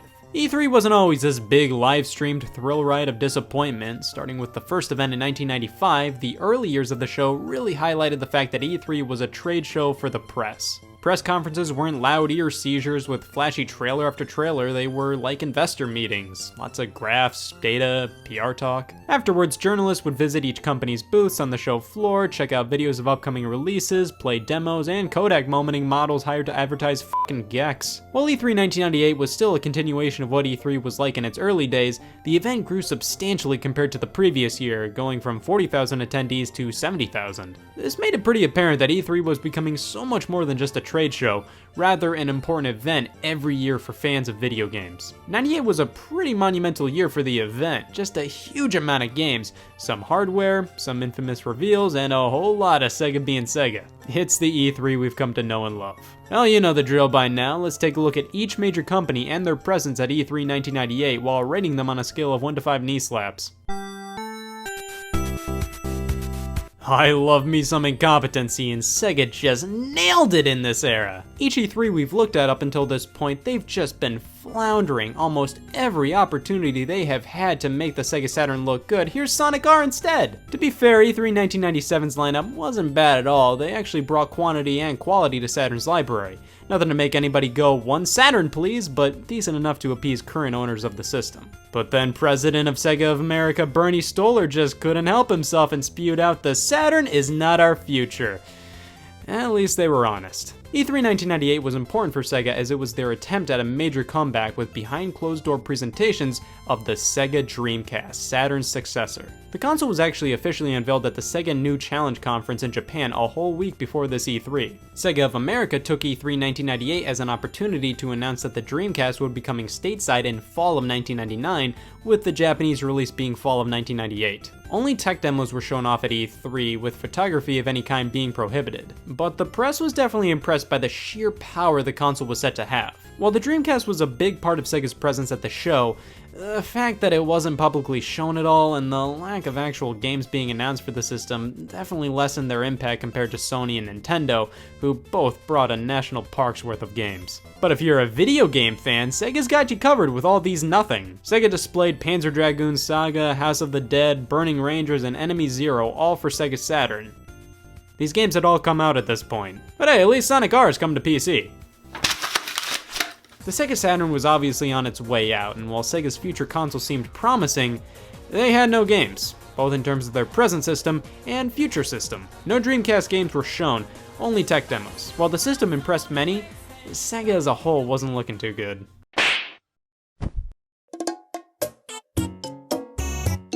With E3 1997 being a relatively smaller showing from Nintendo, many were asking, "Holy shit, are you guys seeing this? New Zelda, new Game Boy, new Mario RPG, new Earthbound, Pokemon? I'd let my non-existent children get corrupted by that game. This is incredible!" I think it's fair to say 98 was a huge year for Nintendo, with Ocarina of Time headlining it. Finally, after being referred to as Zelda 64 for so long and being prude with the details, they blew the lid off of this game. Wow, it's E3 memorabilia spotlight o'clock. Ocarina of Time wasn't initially planned to have a gold cartridge, but luckily during a press event, somebody asked Nintendo of America CEO Howard Lincoln if the game would ship on a gold cartridge. He mistook the question for will the game go gold, as in will it be finished, so he answered, yeah. Next Generation magazine decided to rub Lincoln's nose in the misunderstanding by publishing an exclusive edition of their June 1998 issue, only available at the E3 1998 convention. There were only around 5,000 copies produced with this exclusive cover featuring a shiny gold Zelda 64 cartridge. As Mike Micah, a former Next Generation employee, put it,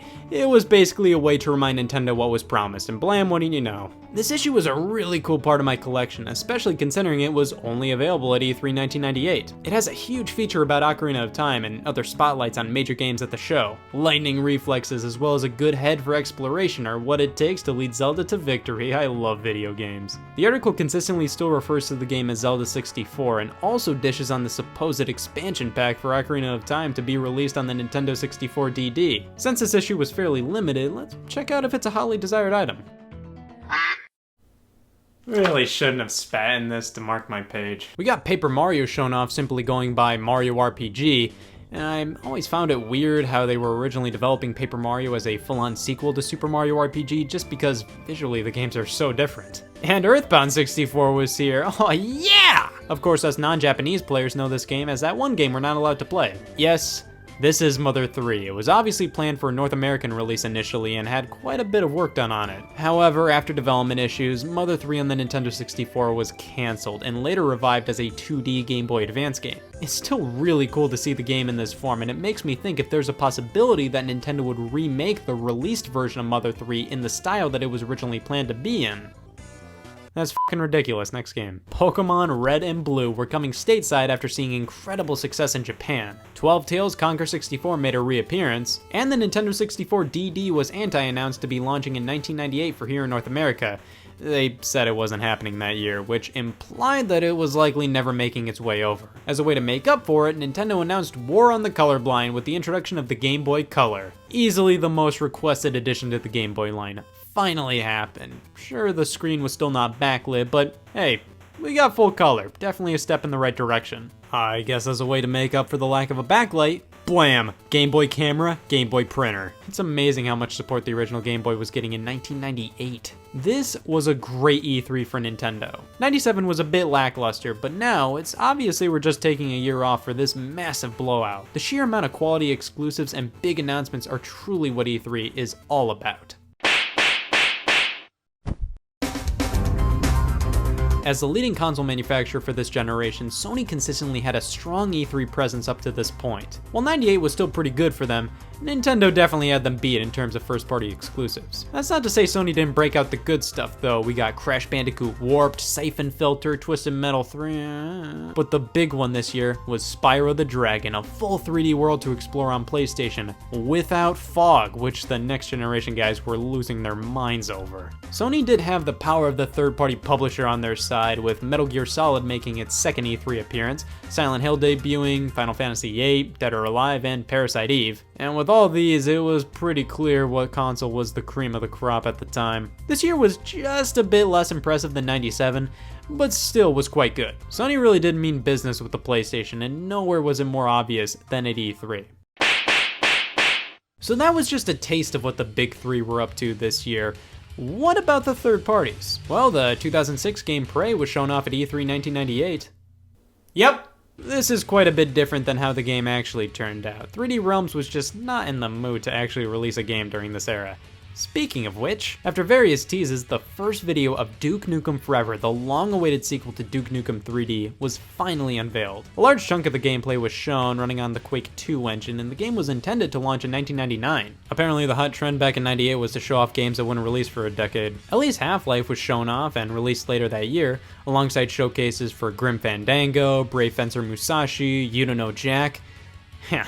This year is going to be pretty hard to beat. Yeah, Sega f***ed, but Sony, Nintendo, and so many other third parties really brought their all this year. E3 1998 would be the second and last E3 to be held in Atlanta, Georgia, and thank God, because after E3 1997, I could go without saying this E3 was held in Atlanta, Georgia for a while. Some of the greatest and most beloved games of all time, new hardware, quantity and quality.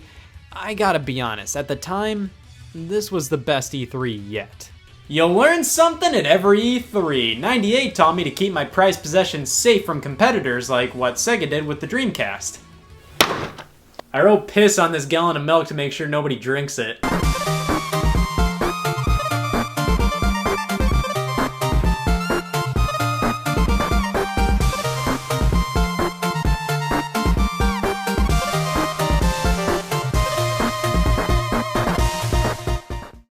Hey y'all, Scott here. Say, do you remember when I took a look at the first Sonic the Hedgehog game and realized that it's filled with design flaws and problems? Yep, the fans loved me for saying that.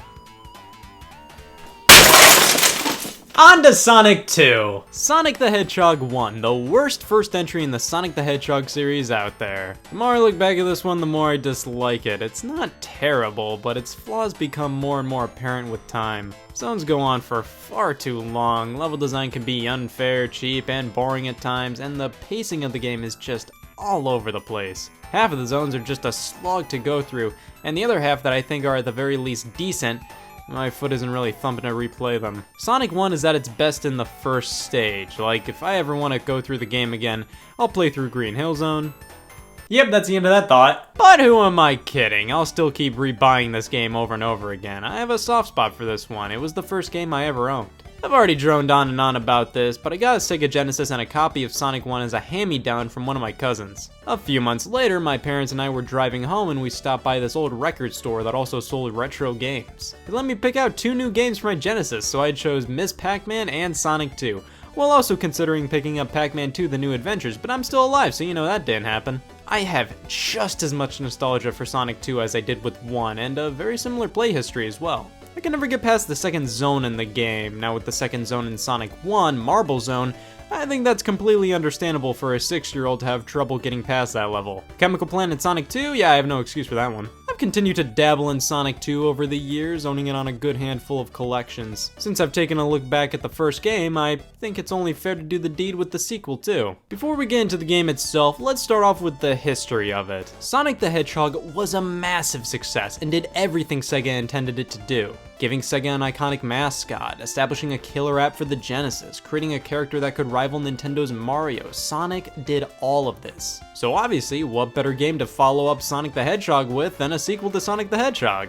Sonic 2 was thrown into development around November of 1991 and was headed by an American branch of Sega, the Sega Technical Institute. Sonic's original creator, Yuji Naka, was fed up with Sega of Japan, quit, and was then later convinced by Mark Cerny, who nowadays is known for his work at Sony, to work at STI. So Yuji Naka quit Sega to work for Sega. Various other Japanese Sega employees moved to America to help develop the game, which led to some communication difficulties due to, you know, different languages. While Sonic 2 had a year development time until it released, a treasure trove of levels were cut from the final game, some never leaving the concept stage, some programmed into the game yet never completed. The most famous of the bunch has to be Hidden Palace Zone, which could be accessed through cheat devices, albeit in a state where you wouldn't trust it in a dark alley. Other cut stages include Wood Zone, Dust Hill Zone, and Genocide City Zone. No wonder Sega said Nintendo's for pussies. The game launched on November 24th, 1992, a day Sega called Sonic Tuesday. It This was actually a fairly substantial deal in retrospect, simply due to the fact that Sega went for a global release of the game, with it releasing the same day in North America and Europe. Even though Sega of Japan decided to release the game a couple days early on the 21st. Regardless, it was still a big deal at the time.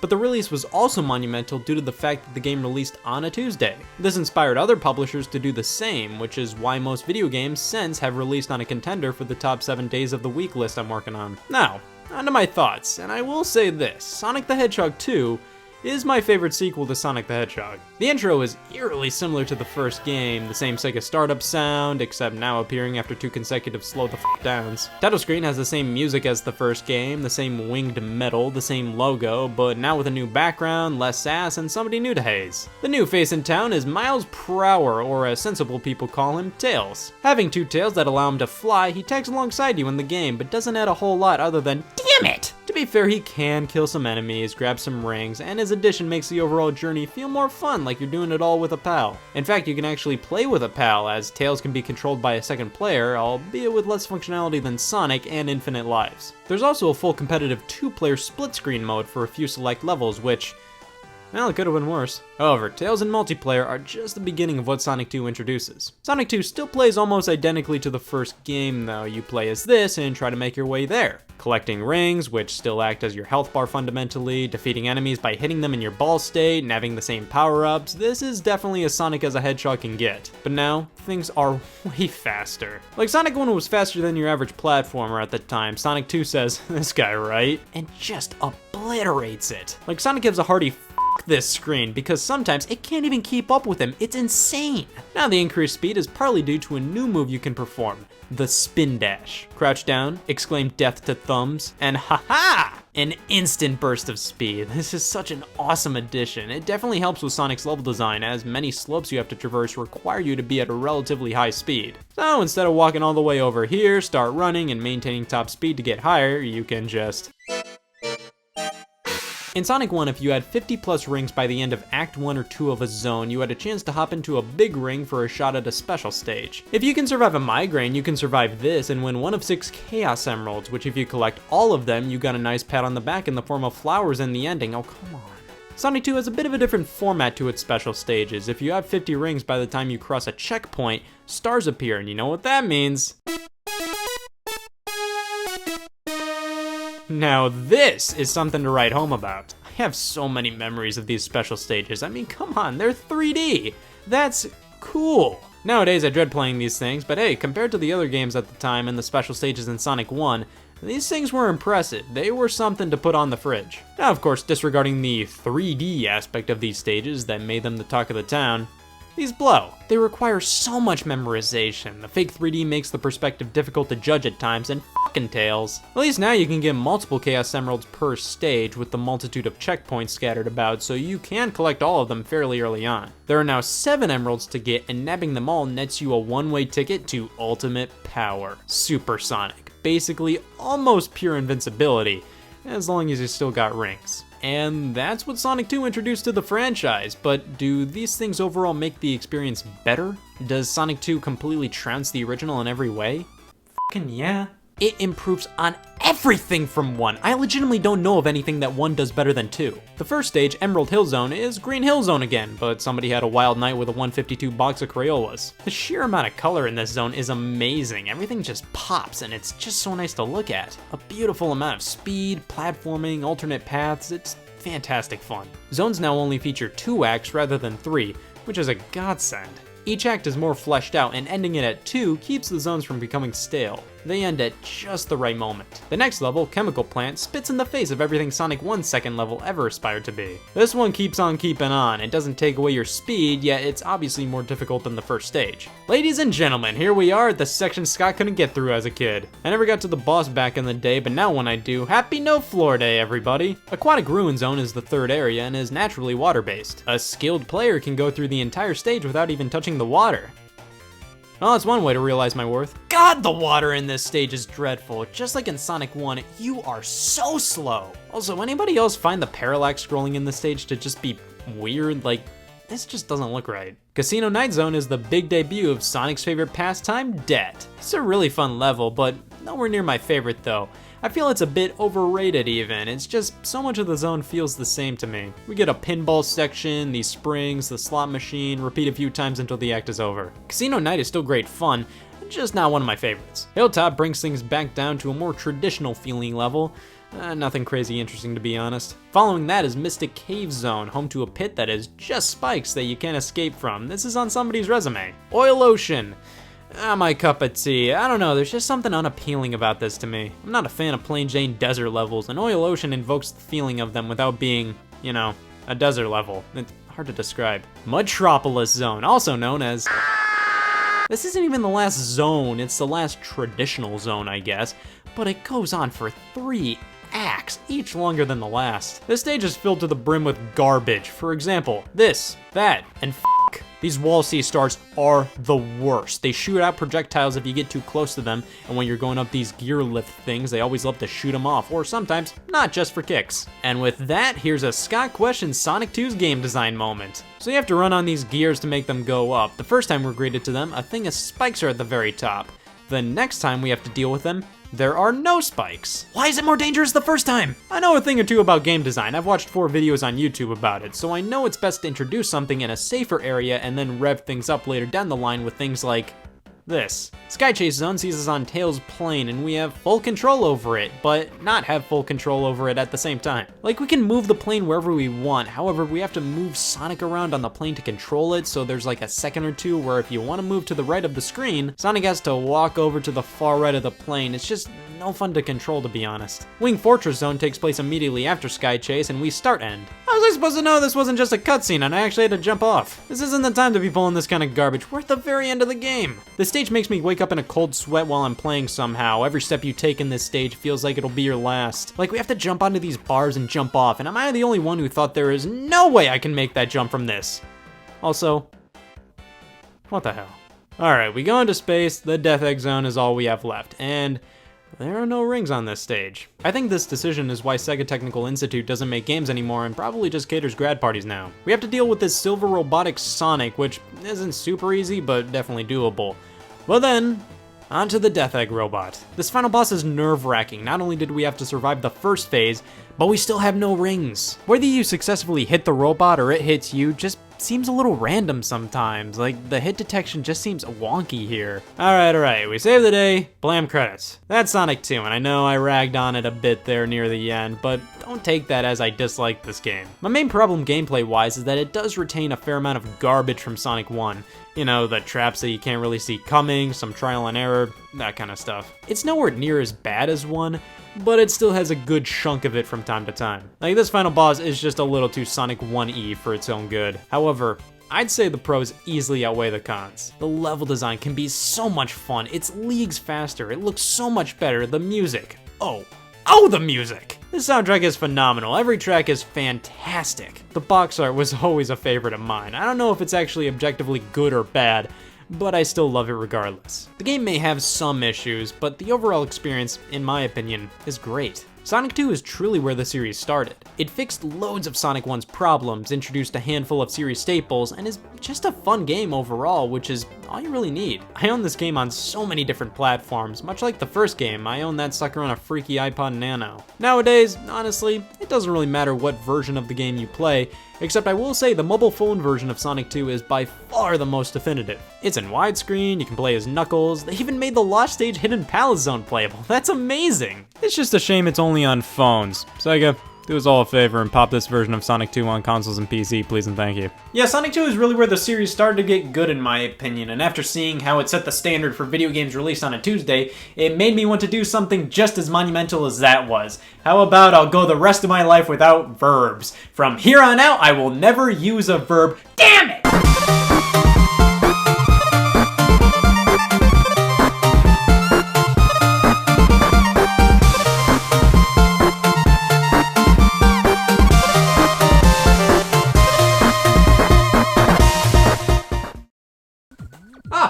Hey y'all, Scott here, and I'm in the middle of some hot and heavy game development. I got contracted by a publisher to squirt out a game for them. Let me catch you up on the development cycle. Step 1, I do the work. Step 2, disaster strikes. Step 3, explaining myself. Hey boss, funny story, so the hard drive corrupted. And finally, step 1, I do the work.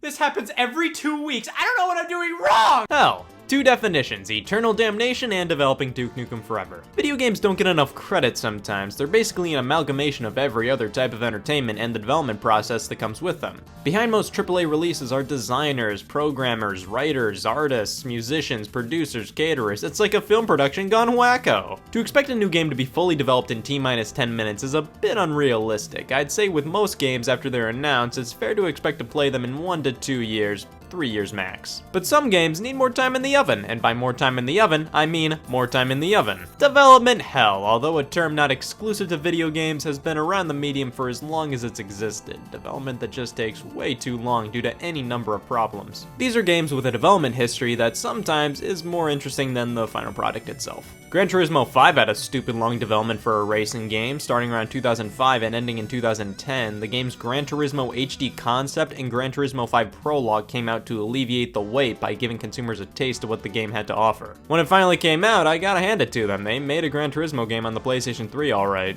L.A. Noire went through a large amount of delays after starting development in 2004 and finally releasing in 2011, which the long development was probably due to the tech behind the project and or the terrible work conditions of the employees at Team Bondi. Team Fortress 2 took 9 years, Diablo 3 took 11, but one of the most well-known games that just refused to come out was The Last Guardian. Notoriously in development hell for a while, The Last Guardian was the third title coming from Team Ico after Ico and Shadow of the Colossus, two of the most beloved games of all time. It was announced for the PlayStation 3 in 2009, but after numerous development problems, the title was noticeably absent from all E3s after 2009. A Tokyo Game Show trailer appeared in 2010, but other than that, nothing, with rumors of a cancellation appearing every now and then. Thankfully, the game was re-revealed at E3 2015 for the PlayStation 4 and eventually released in late 2016 to a general consensus of...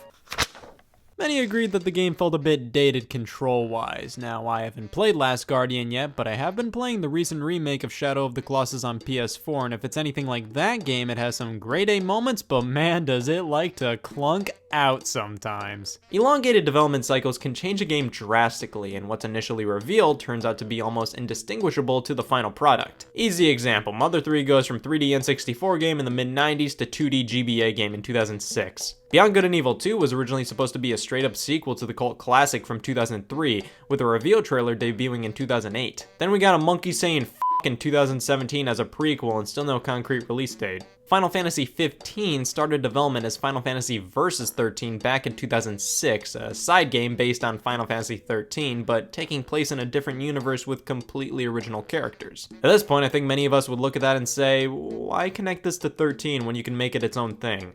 Yeah. 世界は常に変化する。15番目だ。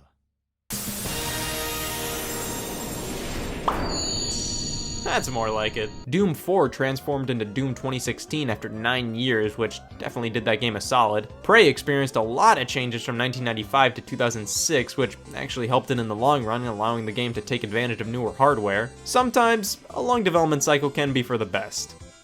But, of course, development hell can greatly affect a game's quality in a negative way and help contribute to why a game turns out like this. A lack of focus, constant shifts in management and goals, simple incompetence can all be key to producing a less than stellar experience that takes 40 years to make. Take, for example, Devil's Third. I recently Scott The Woz an episode about this game. Yeah, I don't think it's as bad as others act like it is, but even I have to admit, it ain't no Mario Party 6, that's for sure. This game is still pretty lame, and I think a lot of it is definitely due to it being worked on since 2008. Ride to Hell Retribution is a fun spit can for chewing tobacco, but a pretty terrible game. This was announced all the way back in 2008 with a 2009 release date slated, and this is just a different game. This was cancelled, and in 2013 we got this out of nowhere instead. For some reason the original version was scrapped and then this guy was cobbled together after everybody already forgot it was ever announced. 2 Human f***ing blew and this thing took 9 years, hopping from console to console until it made its way onto the Xbox 360. The use of Unreal Engine 3 in the game caused a lawsuit between Silicon Knights and Epic Games, which Silicon Knights lost and thus bankrupted them. So hopefully 2 Human was worth it, oh god. But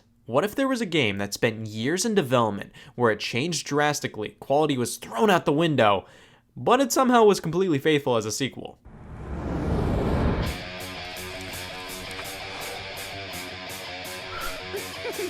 Easily the most famous game that took forever to actually come out, Duke Nukem Forever was a bit of a punchline in the gaming industry for years. Duke Nukem 3D was a pretty big success at the time critically and commercially, but even before the game wrapped up development, a new Duke game was being brainstormed. Really, the first thing to stem from the development of Duke Nukem Forever was the name. They legitimately just wanted to make the game simply to use the title Duke Nukem Forever. Originating as a 2D game, similar to the first few Duke Nukem titles, it quickly turned into a sequel to 3D. 3D Realms kept teasing the game even after switching engines a few times, going from the Quake 1 engine to the Quake 2 engine, which was used in the game's 1998 reveal trailer, to the Unreal Engine, which was used in the game's 2001 trailer. All progress was scrapped and restarted again in 2003.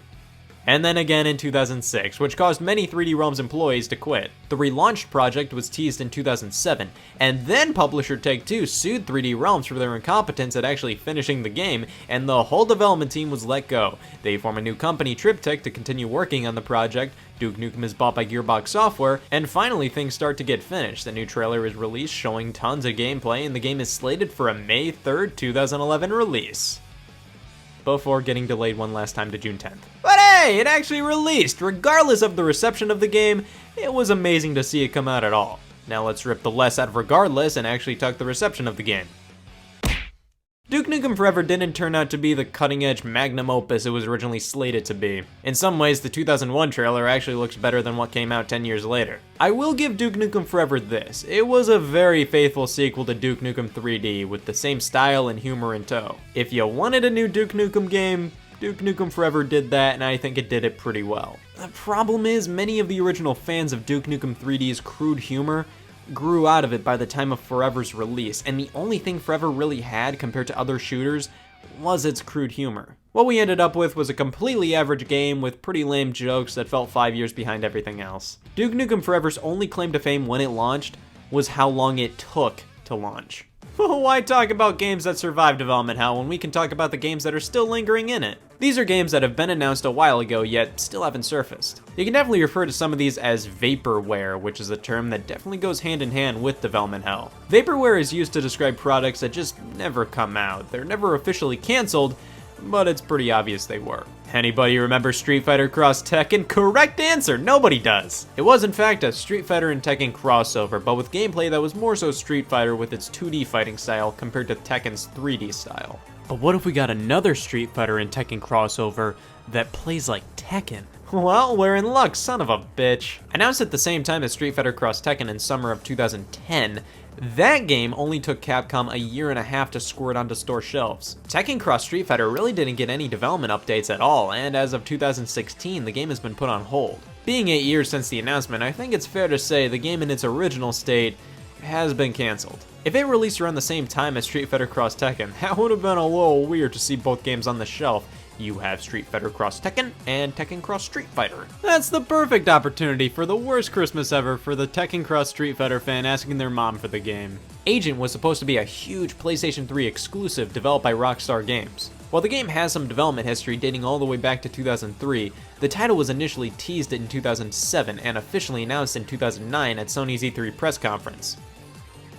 That's it. Really, a few screens were leaked from people who worked on it, but no true trailer ever released, and the only real concrete info we ever got on the title was the title. However, even when all odds are against it ever being considered anything other than cancelled, Take-Two Interactive keeps renewing the trademark, and the game is still listed on Rockstar's website, still coming to the PS3 with a release date of TBA. Of course there's the Final Fantasy VII Remake, which taught me even a game that's already out can sometimes refuse to come out. Yeah, I know, the remake is basically a completely different game, but come on, this is ridiculous. A remake of Final Fantasy VII has been requested for years, and Square knew it. The game was officially confirmed via a teaser at E3 2015, and gameplay was officially revealed at the PlayStation Experience later that year. And now nothing!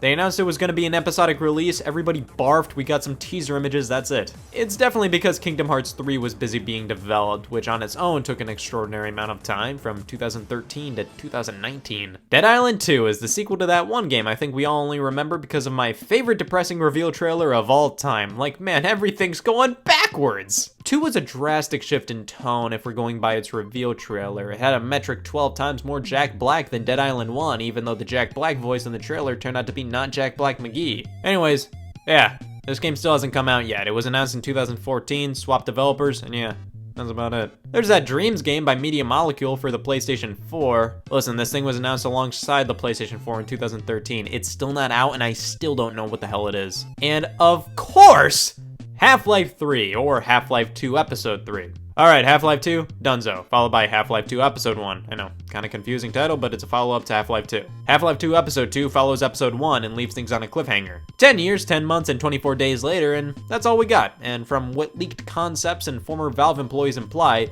it's fair to say that plans for the next entry in the Half-Life series were canceled or put on hold indefinitely. However, I maintain that eventually, it'll come out, or just a straight up reboot of the series will happen. But when it does, oh hell yeah! Problems with development happen. It happens with every game.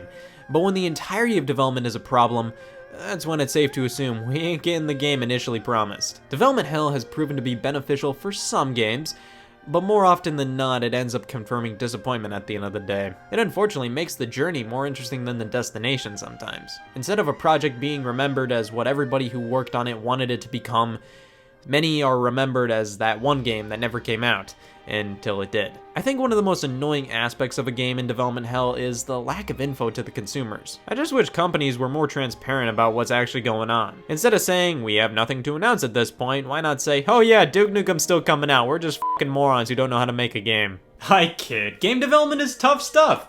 I should know, I've been working on this unknown game for a while now. Really, I have no idea what it is. I've restarted so many times, I don't even know if I'm working on a game at this point. Yikes! Well, better give him what I have at this point. Damn it! They never asked me to make a game in the first place. They asked me to make a Snickers bar.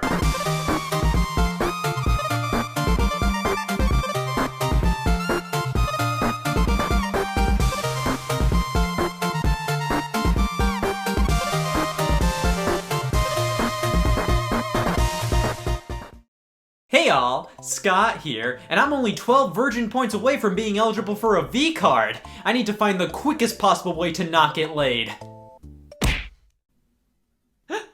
If I wanted to get laid, I'd talk about Donkey Kong Barrel Blast for 10 minutes, but nope! Today I gotta stick with the trends to nab my virgin points with ease, but how exactly will I do that? By looking at the most viral things on the planet, of course, and the only thing more viral than influenza has got to be this garbage. You know, the games you see played on YouTube by screaming people with dyed hair and videos with all caps titles. Yep, viral video games. You may ask what constitutes a game being viral. I'm mainly talking the stuff that's taken the world by storm within the past decade or so that really wouldn't have gone anywhere without the internet.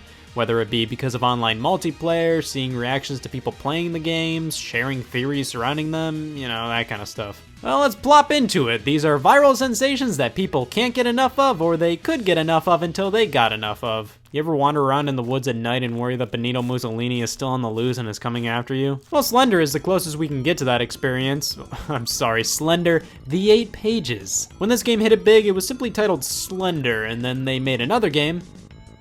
Oh shit, they made another game? Well, with the introduction of a sequel, they subtitled this one, The 8 Pages. The game stars this flashlight, some grass, a few trees, and... Oh shit, it's a white guy! You have to collect 8 pages scattered across this small forest that's really easy to get lost in. These pages feature all this chicken scratch on them, which could mean anything. Collecting the pages is basically all we have to do, in addition to avoiding Slender Man, a supernatural creature known for orangutan arms and child abduction. The thing is, I don't find Slender Man in general scary. How can you be scared of something without a face? He can't even fucking sneeze. The only thing that's kind of scary about this is when Slender Man randomly appears, the musician passes out on the piano. And even then, that's just a jump scare. Nothing really sticks with you at all. I won't say the game doesn't have its tense moments. Walking into this small bathroom, for example, is pretty freaky. Like, you know it's easy to get cornered in here. But the game just relies on jump scares. You try to collect all 8 pages, and even when you do, all that happens is Slender Man eventually does whatever the hell this is. Happy Wheels is a physics-based game that plays in your web browser. You can choose from a variety of vehicle-driving characters with a seemingly unlimited supply of user-created levels at your disposal. Many stages are filled with hazards that can brutally wound or kill you, which adds to the fun. Definitely one of the most entertaining games to play in your browser.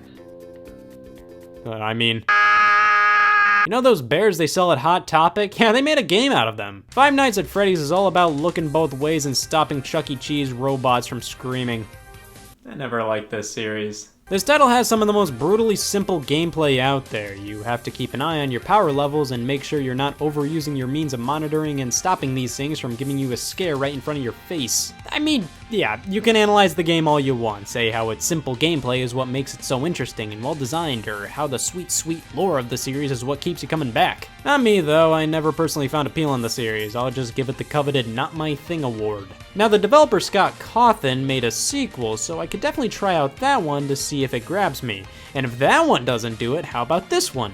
Or this one? Maybe this one? This one might do it. Hello, this is Scott Cawthon. Stop! Guap is a human simulator that shows us just how amazing it is that we can all move. You have to control your muscles with the Q, W, O, and P keys on the keyboard, and as a self-proclaimed walker, I have to say this game really does emphasize the struggles us humans have with walking sometimes. You ever just this, everybody? Finally, the cure for all sex. Minecraft. I made lows. I've actually never really gotten into Minecraft. I played a little on the iPad, but that was about it, and I dropped it after playing it a few times. From what I've gathered, you play as Geometry and you, just kind of do whatever you want. You craft whatever you want, build whatever you want. It's truly a sandbox game. There is this survival mode where the zombies come out at night, which makes things more interesting. Lucky for me, I'm a fucking genius. Nothing can stop me from up here, damn it. Next up, we're looking at Roblox. So I've never been in the know on what a roadblock is, so I'm signing up under the name Anybody Like Roblox? Just a question. After getting shot into the site, it turns out Roblox is a game creation tool where players share their games made using the Roblox Studio. After finally jumping into a game, I can officially say I am more confused now than I was before playing, and nobody will answer my questions. So we can waddle around and jump, and let me ask you, does this make you feel okay? But man, with enough determination, I can totally not get laid by playing this. On my patented laid scale, I hereby give Roblox 4 sex out of 10. Doki Doki Literature Club, a horror game that isn't just due to cowering in fear when your parents walk in on you playing it.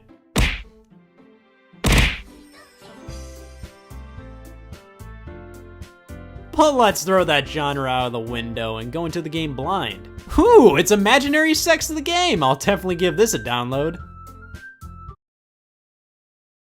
Huh. Forget that warning. I'm going with a name that'll really help me in the long run with swooning these girls over. This is a dating sim visual novel type game where we talk to these girls, speak to them, and have conversations. It's like I'm really trying to date a cartoon character. And there's so many to choose from. Sayori, our longtime best friend, Yuri, the shy one, Natsuki, the bitch, Monica, the leader of the bunch. Which one could I possibly choose? Well, that made my decision easier. What I admire so much about Doki Doki is that it takes the concept of a deceiving game that acts like it's one thing when it's really another, and goes farther with it than I think any piece of media ever has. It takes a fair amount of time until the psychological horror elements nudge their ways in, and that allows the game to create this sense of trust with the player. By the time everything's about to go down, I feel like most players were like, yup, this is my game. I'm totally gonna date the shit out of— Jesus Christ! That is how you scare a player, and it's done really well. The only major problem I have with Doki Doki is that it really demands a totally blind playthrough for you to get the most out of it. Thing is, that's almost impossible. We have a warning in the beginning basically saying, this game is f***ed, turn back. And with all the hubbub about this game online, even if you didn't know this was a horror game, I think you'd at least expect that something was up with it. You could have a friend set up the game for you where they say, hey, play this. But even at that point, I think most people would respond, why the hell are you making me play this? What's wrong with it? The game works best in this perfect world where you're playing it because you just wanted to play a visual novel dating sim, but were thrown for a loop when things get murdery. Regardless of a totally blind playthrough being somewhat unobtainable, Doki Doki Literature Club is a really smart game that does horror incredibly well.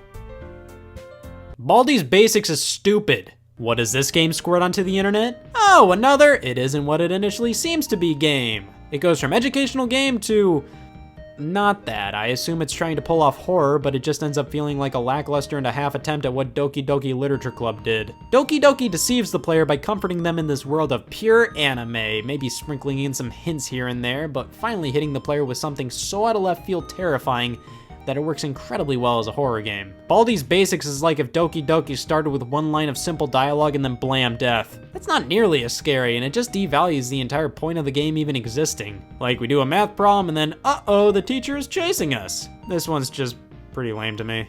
Now brace yourselves, because I'm about to lose all credibility. That's right, guys. I'm finally playing Fortnite. I've seen the requests. And would you believe it only takes this long to not get laid? I tried to name myself, and may I ask, how many Scarts are there in the world? It seemed like every name I tried they had a problem with until I finally landed on a winner. Anyways, Fortnite is this battle royale game where you're just trying to be the last player alive, or last group alive. Things are off to a great start with this sky bus. I glide down, and you know what? What's the rush? We're gonna take our time with this one. I reach the ground and come face to face with my first enemy in the game. I use his organs to build a house, and safety's an understatement. There's this cool portal thing that seems interesting. Oh, oh, finally another person. Here's some homicide. Oh, we have another.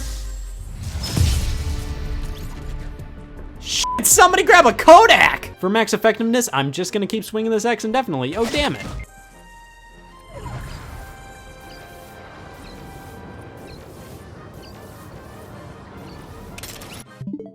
It's easy to see why these games went viral. They all have elements that make them easily understandable, interesting, or entertaining to watch others play. But does that make them automatically good games?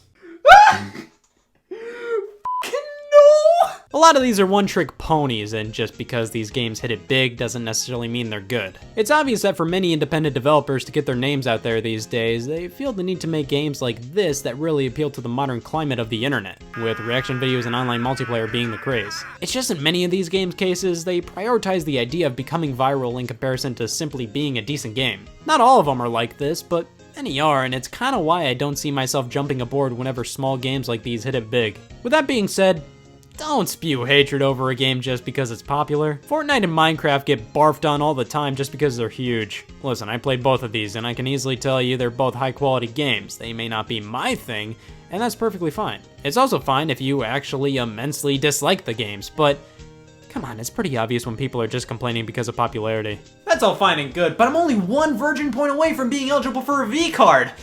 Maybe just mentioning viral games can give me that 1 point. There's Facade, Getting Over It, Amnesia, Donkey Kong Barrel Blade. No! I'm never gonna be a virgin at this rate.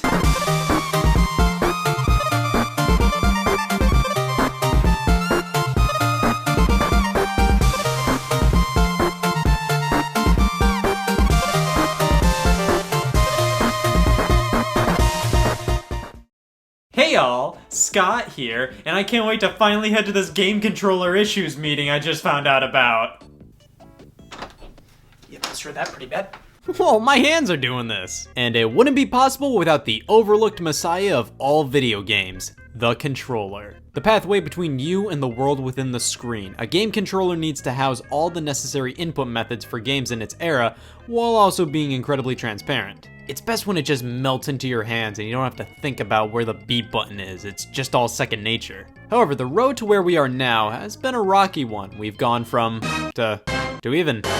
And that road started way early on. Video games need to be controllable to be considered games. So even back in the early days of scientists pissing around and making games on supercomputers instead of curing diseases, they had to create ways to play the games, like with the tried and true knob and button combo used for Tennis for Two in 1958. When arcade machines hit the scene, developers had to design the controls for each of their games, and thus their imagination wasn't compromised by limiting control methods. They could create whatever control method would suit their game best. Joysticks, trackballs, knobs, buttons, steering wheels. Each arcade machine was different from the last in terms of controls, so when home video game consoles were in development, there was definitely a hurdle to overcome. Developers were used to having free range with how to control their games in the arcade.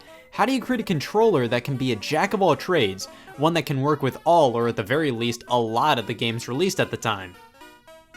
Atari said F it and gave us a button and a stick. The Atari 2600 was the first major success in terms of home video game consoles with interchangeable cartridges. The first video game console ever, 1972's Magnavox Odyssey, sure did have a controller alright. The Fairchild Channel F predated the 2600 by a year, releasing in 1976, and has you holding a Snickers bar to control games. But the Atari 2600's joystick is definitely what the general public sees as the first video game controller, and definitely one of the most iconic. While its simplicity made many games harder to convert to the system, it's undeniable it played a key role in its success. No matter who you are, you look at this thing and say, yeah, That makes sense. How could you possibly screw this up? It's a giant red button and a rod. Anybody who's anybody knows what that's about. When you look back at video game successes in the early days, it's apparent that success came with controls that were easy enough for the general consumer to understand.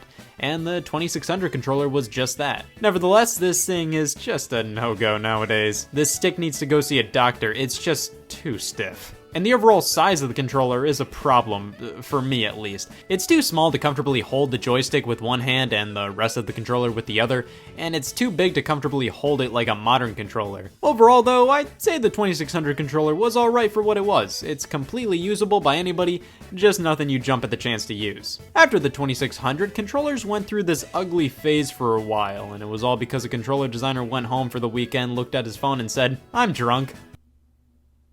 Why? Yeah, the Intellivision, ColecoVision, even Atari themselves with the Atari 5200 all followed the hot trend of putting a number pad on the controller. Let me ask you this, in what dimension do games this simple need more than 9 buttons? Many games came with overlays to put on the controller so you know what each button does, but that just kind of forces you to constantly look at the controller to know what to press with or without the overlays. In my opinion, that's when a controller fails, when you have to look away from the game to figure out what the hell you're supposed to press. Well, after all that flopped, we then make our way to the Nintendo Entertainment System, a true innovation for controllers, breaking away from the joystick to form something that was more compact and easier to hold. The Vectrex in 1982 had a similar form factor for its controller, but the NES introduced something huge. Now I know, first thing many people probably said when they saw this cross on the controller was, "Pump the brakes, Speed Racer, nobody puts religion in my dig dug." But this cross design called the D-pad made the controller way more comfortable to use with just your thumb. Nintendo used the D-pad beforehand on one of their Game & Watch handhelds, and precursors to it appeared elsewhere, but the NES shot the D-pad into the mainstream,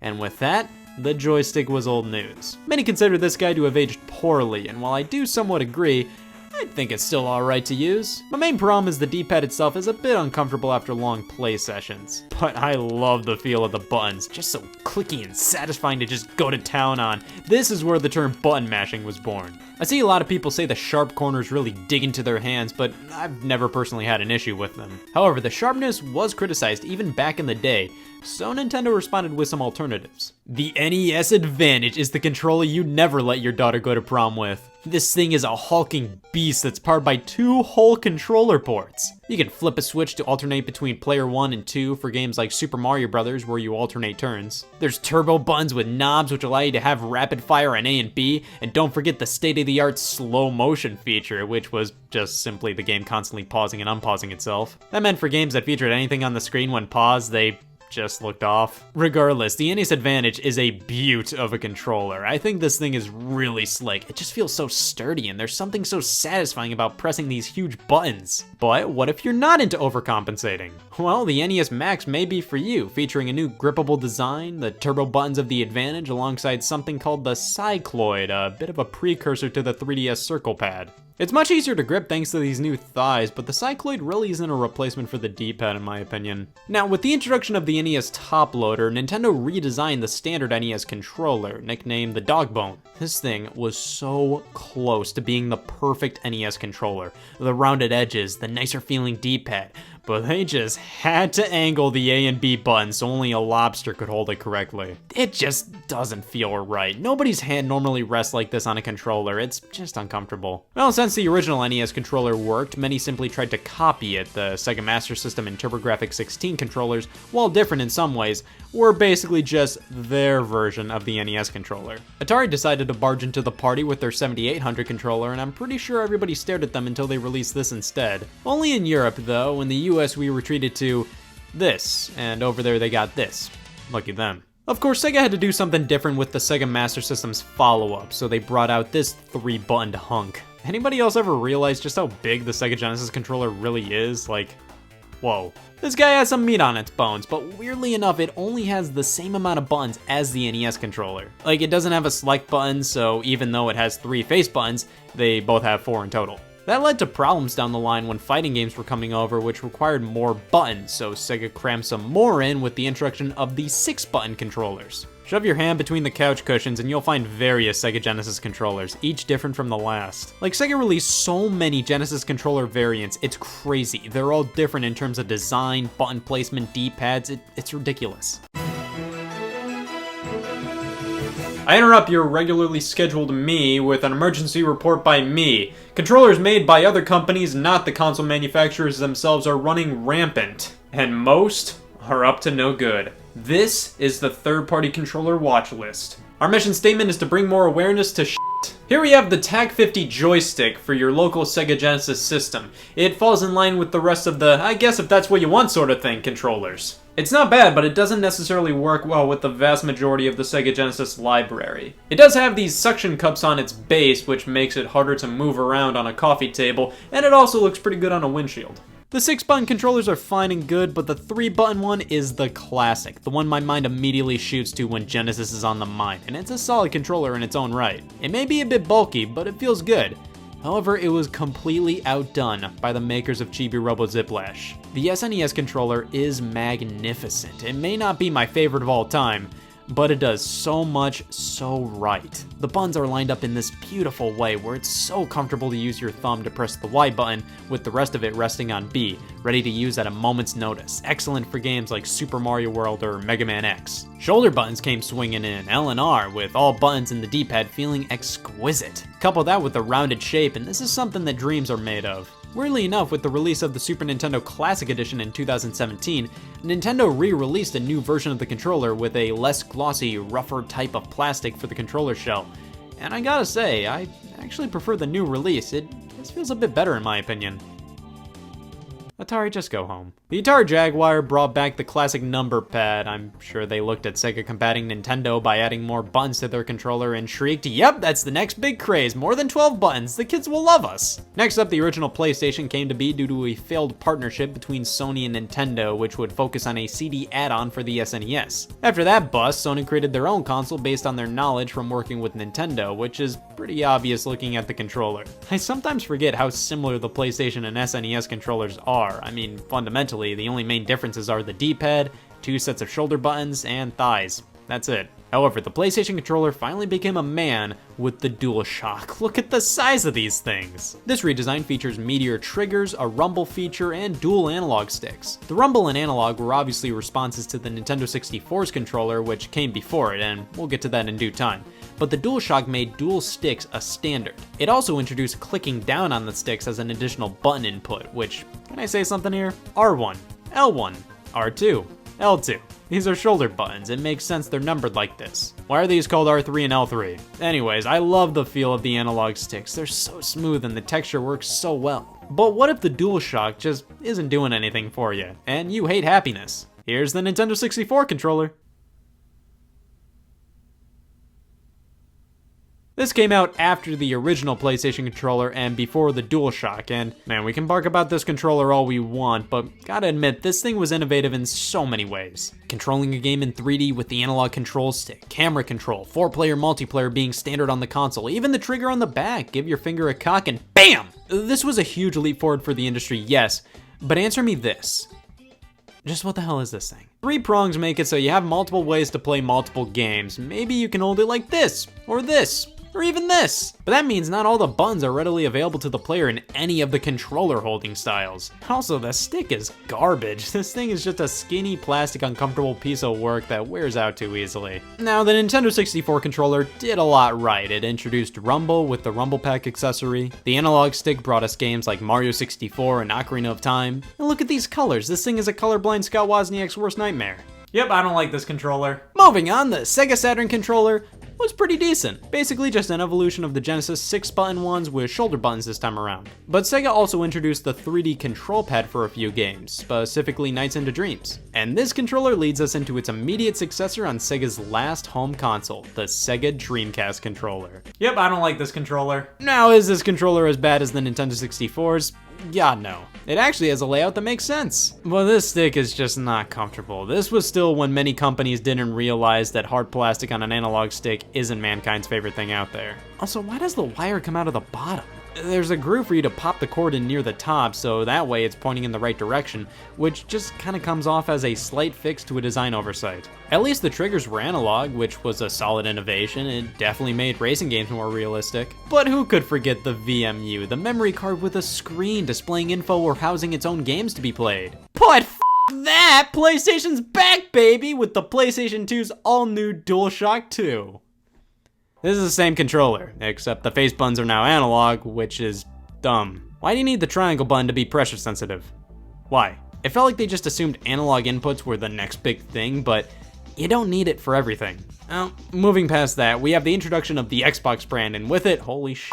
Well, I can tell you first off, that was the easiest Easter egg hunt I've ever been a part of. This controller does get a number of things right. Number 1, giant f***ing Xbox logo. The Duke, as it's referred to now, is a behemoth. It's big for the sake of being big. There's no reason for it to be this way. Now, it's completely usable, but it's just not that great when you get down to it. Like, what is this?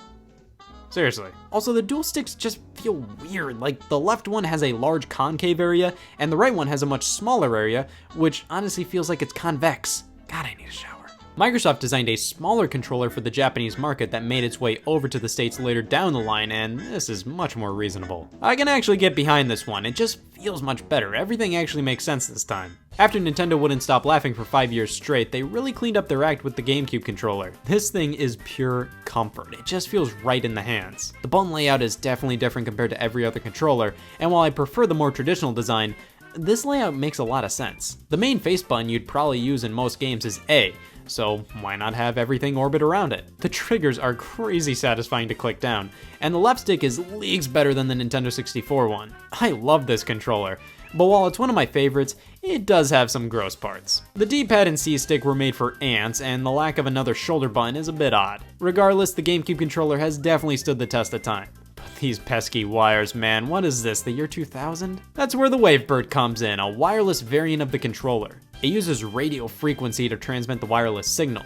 Wireless controllers were around for a while, but most used IR, like a TV remote. You had to keep them pointed to the adapter for them to function properly. But all you had to do with the Wavebird was match up the dials on the controller and the adapter, and you're all set. While it wasn't the first wireless controller, I'd argue it's the first truly great one. You can go all around the room with it, and it works perfectly. The only main downside compared to going wired is that it doesn't include rumble and it takes batteries. Was the GameCube C-stick not small enough for you? Well, do I have a bad controller for you? Introducing the GameStop branded wireless GameCube controller. Too small and uncomfortable for any of you with hands out there. The analog stick keeps with the tried and true tradition of hard plastic to make sure you hate it even more, and the buttons reek of loud plastic cheap. Also, it's been reported that if you do touch a controller like this, you will most definitely contract bed bugs, damn it. Wireless was truly the next step for controllers. We make our way to the Xbox 360, which has one of the most acclaimed controllers of all time. I mean, there was nowhere to go but up after this thing, but everything is just so finely tuned and makes for a perfectly balanced controller. Minus the D-pad. Microsoft later released 360 controllers with this transforming D-pad where you can have it like a traditional one or go back to this garbage. Personally, I have no clue why you'd want anything other than the more traditional D-pad, but I don't care, this thing is fun to twiddle with. Next up, the PS3 controller. Jesus Christ, guys, it's been over 10 years at this point, and you still haven't moved on? To be fair, Sony was set to go with an all-new design for the PS3 standard controller. I've never been so happy to see this design come back. The 6-axis controller was there for the first few years of the PlayStation 3's life and was basically the DualShock again, but now wireless with motion control capabilities and no rumble. Sony later released a traditional DualShock 3, rumble and motion controls included. Now everything was going pretty smoothly with controllers at this point. The 360 really hit it out of the park, the PS3 was going with a time-tested design, and Nintendo... Yeah, the PS3 controller may have had some motion controls, but the Wii Remote Fallout embraced them. There are definitely things I love and hate about this controller. When it works, it really works. When it doesn't work, it really doesn't work. We only have a D-pad on the remote with a few buttons on the front and a trigger on the back. It may seem limiting, but the controller was smartly designed to be usable in a multitude of ways. Like a TV remote, on its side like an old school NES controller, with the nunchuck attachment that actually gives you a stick, or inside a countless supply of plastic shit. I really admire how creative they got with uses for the Wii Remote, but I'm not gonna lie and say this thing is a great controller. The sideways control method isn't my favorite. I'm just not a huge fan of this D-pad or these buttons. And like I said, the motion controls are definitely hit and miss. However, Nintendo did release the Wii Motion Plus add-on and the Wii Remote Plus to enhance the motion capabilities, and I gotta say with these, I'd say the Wii Remote is pretty alright. Motion is pretty accurate now, and when used properly, it can be a really fun controller. But if you're more into the traditional side of things, might I suggest the Wii Classic controllers. They plug into the bottom just like the nunchuck, and man, I forgot how decent these things really were. The original is quite derivative of a Super Nintendo controller, but includes some modern additions like two sticks that are way too close together, and buttons I like to refer to as, you call these triggers? There's also this mystery button on the top, which, correct me if I'm wrong, but I don't think this was ever used and still don't know what use it was ever going to have. The original Classic controller was great for retro games, but a bit lackluster for more modern ones, so let's flip that around. Here's the Classic Controller Pro. It's much more akin to the PlayStation 2 controller and is great for some of the more hardcore Wii games out there. Nintendo then put the Wii remote in Photoshop, gave it a little of this, a little of that, popped a screen in the middle, and blam, Wii U Gamepad. It gets a bad rap. It's huge, unnecessary, and clunky. Listen, I'm with you on a lot of that, however, I found this controller to be wildly comfortable to use. The grips are nice and all the buttons and sticks are large and feel great. The problem is, this guy. The screen isn't the worst, but certainly not the best. And its use in some games was just annoying, and it led to one of the worst battery lives out there. The gamepad doesn't hold a charge well at all, so if you charge it up and don't use it for a week, chances are when you pick it back up, it's gonna be dead-zo. Also, you have to charge it via a separate power adapter, not the Wii U itself. And just so much garbage was thrown into this thing, I'm pretty sure you could survive in the wilderness for a week with just this. A camera, NFC, TV remote, knock it off. Almost none of that is needed. Except I will say the TV remote was pretty useful. Like with the Wii remote, if you're not into all of this, Nintendo offered a Pro Controller, and get ready Wii U Pro Controller Defense Force. I don't like this controller. It all has to do with the fact that the buttons are on the bottom. It's just so annoying and stupid. This format worked on the gamepad because it was so big. The buttons were placed in a perfectly usable location, but here, it just doesn't work for me. Also, the triggers feel weird, man. I think it's because they aren't analog, yet they're designed just like the 360s, which are. The Wii U gamepads were these fat patios for you to click, and they felt good. These, not so much. At least this controller lasts up to 80 hours on a single charge, which is something the gamepad definitely can't say. However, both got on my bad side for having this gross glossy finish. Like, this looks good in pictures and for 2 seconds after you open the package. Anytime afterwards, welcome to Fingerprint Avenue. Now I don't own this thing anymore due to unforeseen circumstances. If I could sue a game controller, I would first go after whatever the hell this third-party Wii U controller is, and then sue the Wii remote for deception.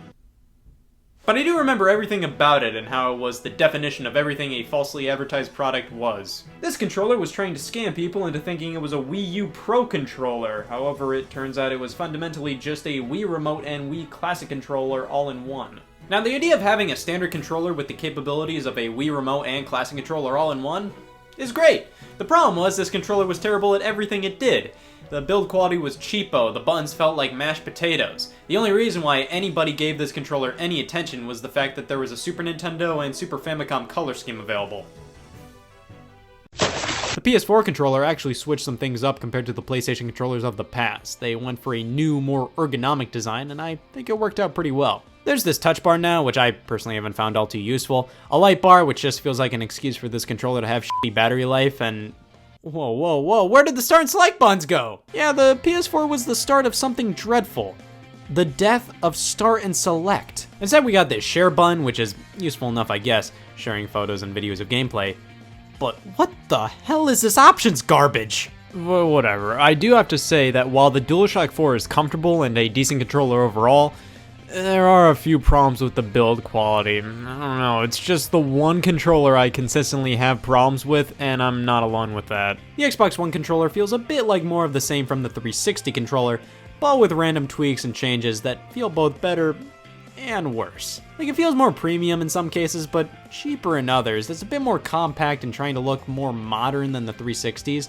I think the D-pad is better and the sticks have a more grippy surface to them.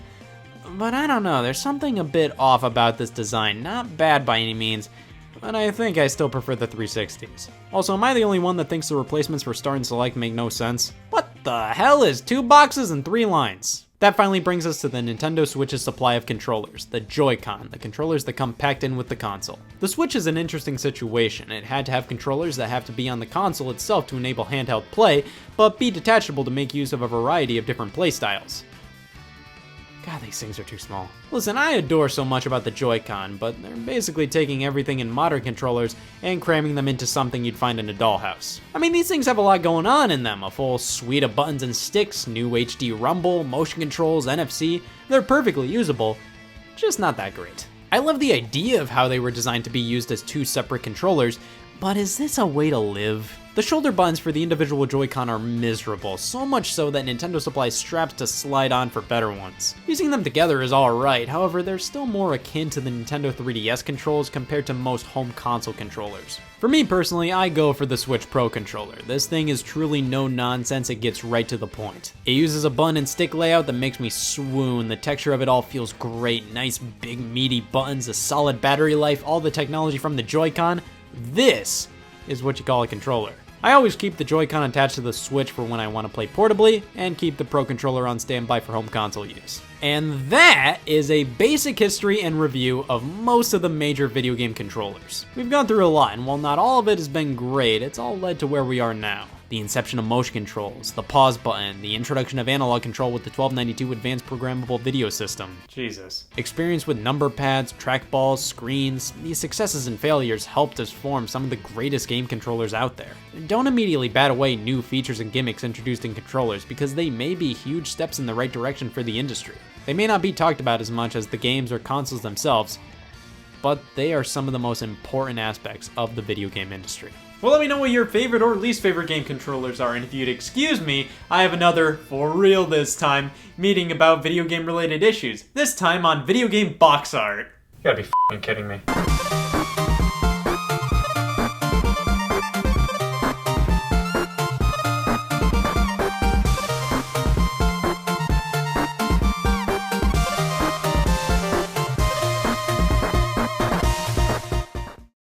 Hey all, Scott here. I went to a psychic and found out I'm gonna die someday, so I decided to do something charitable with the time I have left doing this whole life thing. I've started an organization with the goal of taking care of the 28 million copies of Wii Play everybody abandoned. It is a bitch getting funding for this. As the video game industry grows, so do sales expectations. Sometimes they're reasonable, sometimes they're Capcom expecting Resident Evil 7 to sell 4 million copies at launch. What? And when it only reached 5 million sold a year after release, it's seen as a failure to many. I mean, it's fair to expect more copies of a game to be sold these days compared to 10 years ago. Video games are played by more people than ever now, and the internet helps spread the word of the hottest new game releases. But then there's completely unrealistic expectations of how well a game will do. Publishers predict large sales numbers that frankly are too high, and are then disappointed by sales that are still quite good. Tomb Raider in 2013 sold 3.4 million copies in 4 weeks. That's really good, but not really good enough. While it makes sense to expect higher sales numbers as video games become more and more popular, what makes publishers so confident in these ludicrous predictions? Brawl we play selling 28 million. The list that all games strive to break into, the best-selling games of all time. Let's take a look at the top 15 as of 2018 and see if I can deduce why everybody refused to stop buying copies of these things. Now keep in mind, these are the best-selling games based on confirmed sales numbers and actual copies sold. No exclusively free-to-play games for us here, and games like Overwatch, while Blizzard has stated the game has over 40 million players, people can play the game for free on certain weekends, plus it's not a concrete Overwatch has sold this many copies. If it was fully confirmed by Blizzard how many copies the game sold, I'm pretty sure it would be on the list. Also, no mobile-only games. I mean, Angry Birds alone sold over 500 million copies, even when it cost 99 cents. We're keeping things to console titles, and hey, if they have versions on mobile, good for them, but no exclusives. Grand Theft Auto San Andreas, a game also known as Scott's favorite Grand Theft Auto, is my favorite Grand Theft Auto. I'm not gonna analyze what makes it so great to me because, honestly, it's probably just because it was the first one that I played. I never got far in the story at all, I would just conservatively play it until I said to myself, alright, it's time to jaywalk. But hey, I'm obviously not alone in my stance with San Andreas. It's an incredibly popular Grand Theft Auto, and the second best-selling entry in the franchise, moving a whopping 27 million plus copies. Now, why did San Andreas do so well? Probably because it came out at the perfect time.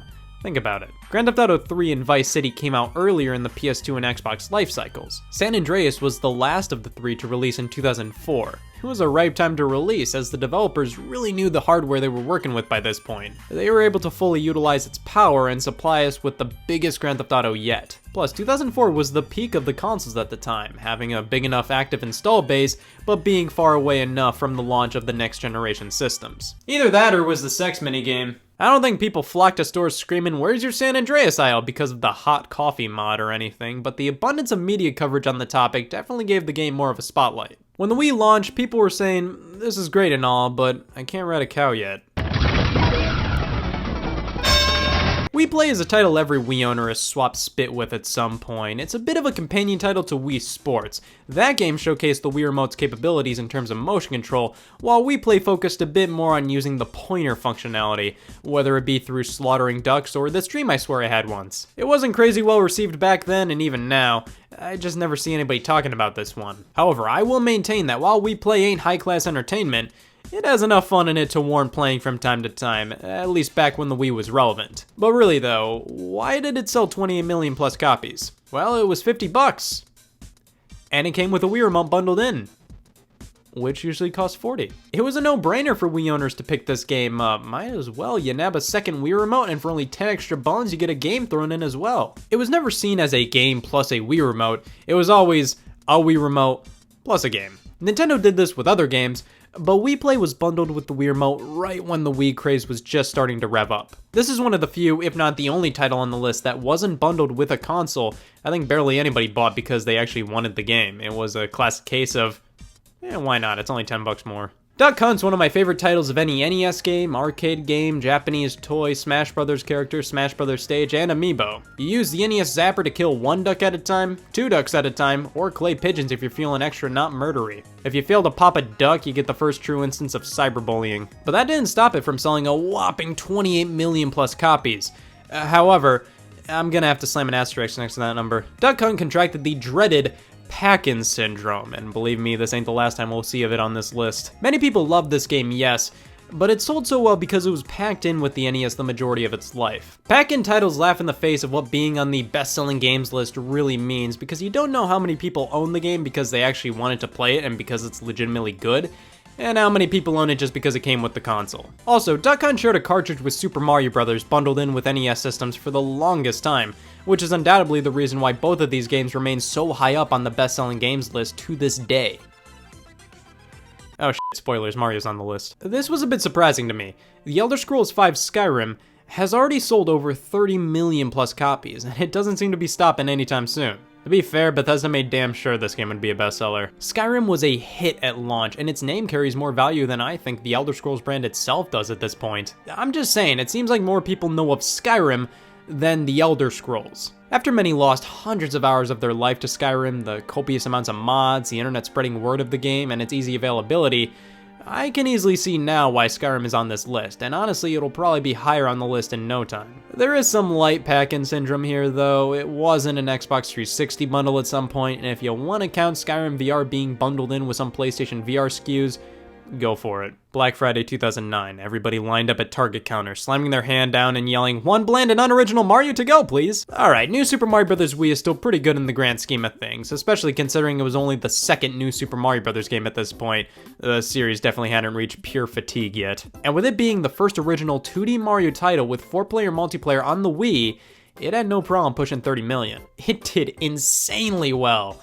I mean, New Super Mario Bros. Already had a huge audience. You put it on the Wii, where many who own the console haven't played a Mario game since the NES days, and you have yourself a game that everybody owns at least 4 copies of. To be fair, Pack-In syndrome somewhat strikes again, but it was only with select bundles. New Mario Wii wasn't a consistent pack-in with the Wii. But what other game is more suited to outdo New Super Mario Bros.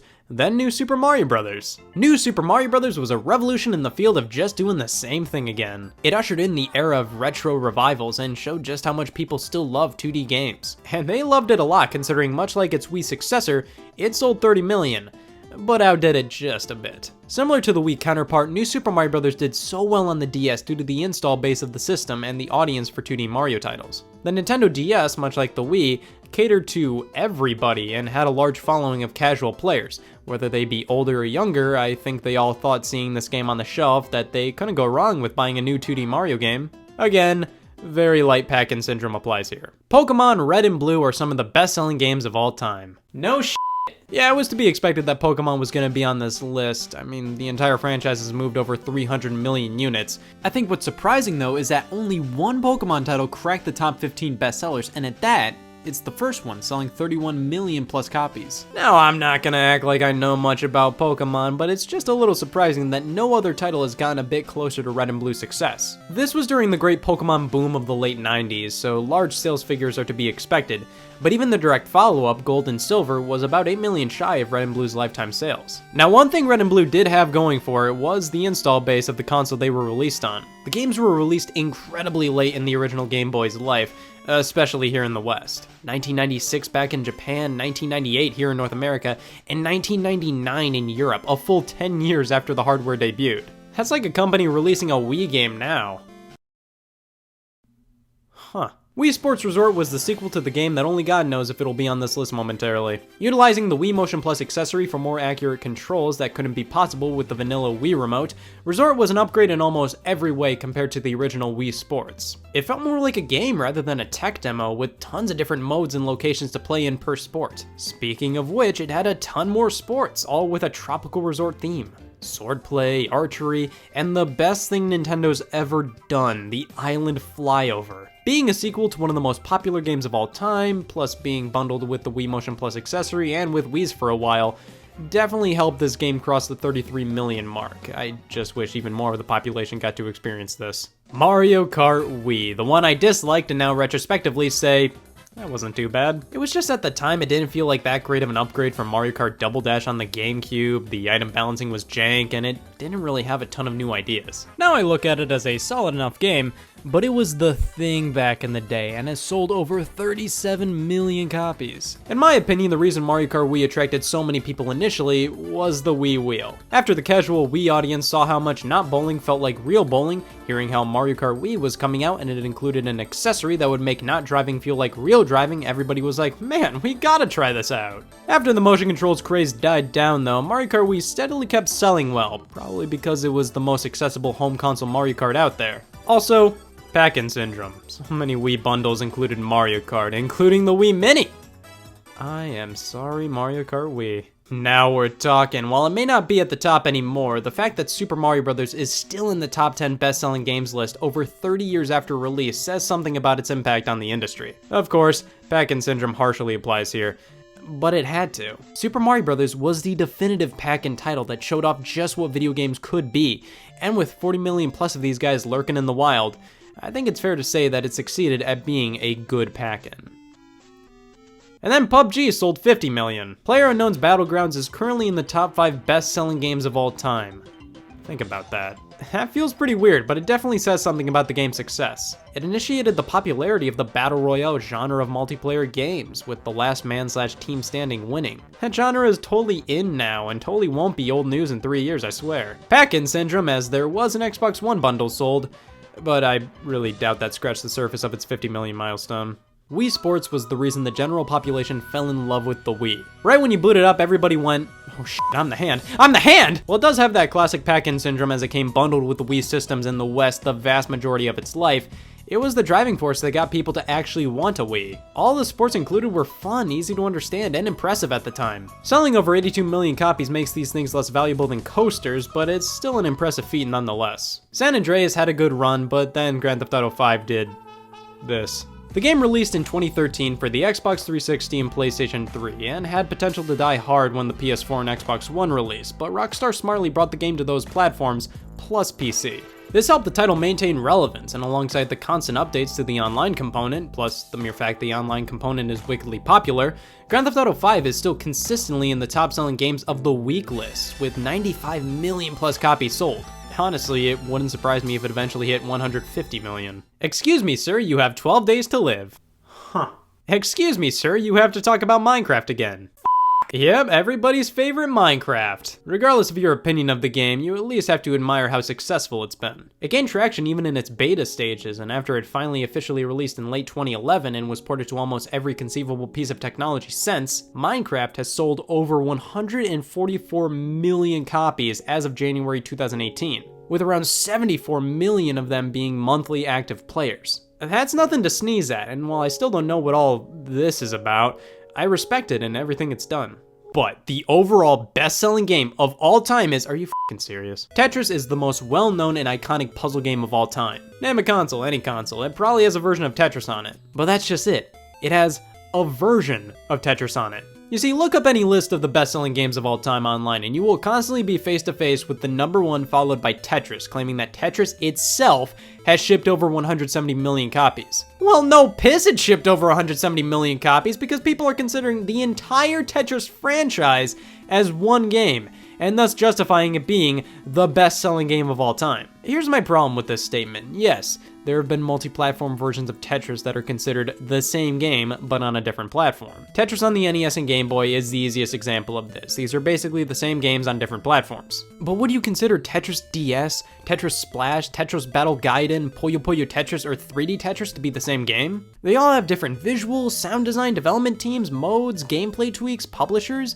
I'd argue that some of these different versions of Tetris have more differences from each other than other entries in game series. My point is, I think it's kinda lame that the entire Tetris franchise is considered just one game in all these best-selling games of all time lists, while other series aren't. Yeah, Tetris Effect is fundamentally the same game at its core as Tetris on the Game Boy, but Wii Fit and Wii Fit Plus are considered different games on bestsellers lists. Are all games in the Dr. Mario series considered the same? What about Columns, Puyo Puyo, really any puzzle game? Is Tetris 2 a part of this statistic? I f***ing hope not. What about Tetris Attack? It ain't Tetris, but it's Tetris. I wonder what the people behind Tetris have to say about that. Jesus Christ, they've sold over 425 million copies of Tetris on mobile alone. Alright, I wanted to argue longer there, but that's my cue to wrap things up. So what did we learn about the best-selling games of all time today? Well, a lot of them are on the Wii, and we didn't even see a Call of Duty title. After staring at this list for 2 minutes, I've deduced that 12 of these 15 games have been pack-in titles at some point, 5 of them are Wii games that sold well due to bundles, brand recognition, and fads, and Tetris being the best-selling game of all time is kinda garbage, but they decided to sell over 400 million of the non-free-to-play paid versions on mobile, so I guess I'll shut up.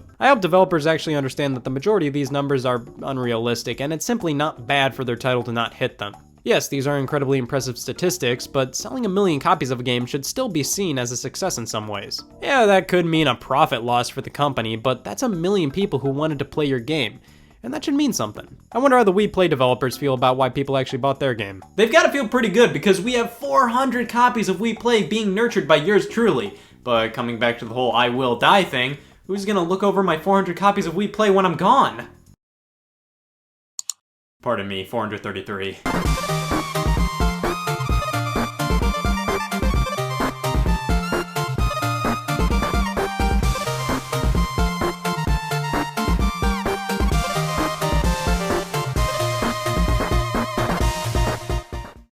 Hey all, Scott here, and would you look at the time, it's that time again for my weekly birth certificate check. Huh. Turns out my full name is officially Scott will eventually take a look at the first Mega Man Wozniak. It's all starting to make sense. This guy, right? Mega Man, Capcom's golden child, right after Ryu, and Leon Kennedy, and Monster Hunter.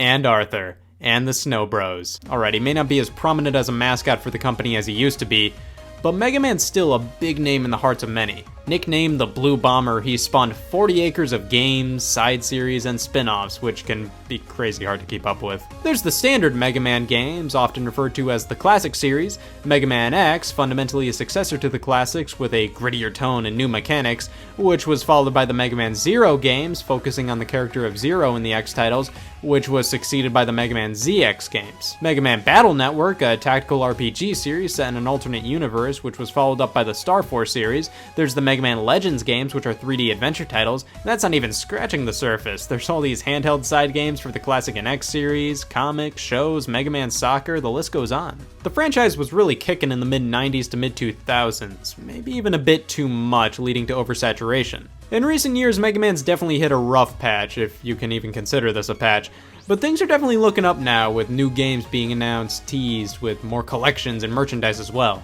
I've loved the Mega Man series, but there's a ton of games that I'm just not as familiar with as others, or just completely in the dark about. I'd love to traverse the entire world of the Blue Bomber, but for now, might as well start with familiar territory for me personally, and really the most fitting place to start in terms of talking about the series. Mega Man, released on the Nintendo Entertainment System in December of 1987. I mainly played this guy on the Wii Virtual Console back in the day, and eventually fully beat the title when the Mega Man Legacy Collection initially released on the PlayStation 4 in August of 2015. All I remember thinking when I beat it was, yep, that was definitely the first Mega Man title, so I should actually form an opinion on it. Let's take a look at Mega Man 1. Development of Mega Man began as a way for Capcom to really get into home console gaming. With them primarily being an arcade game developer, Mega Man was designed as a game that home console players could gravitate to. A 6-person team was on board, 2 members being credited with the overall creation of the character, Akira Kitamura and Keiji Inafune. Kitamura laid the groundwork for the character design in terms of the initial pixel art, with Inafune expanding upon it with animation and illustrations based on Kitamura's work.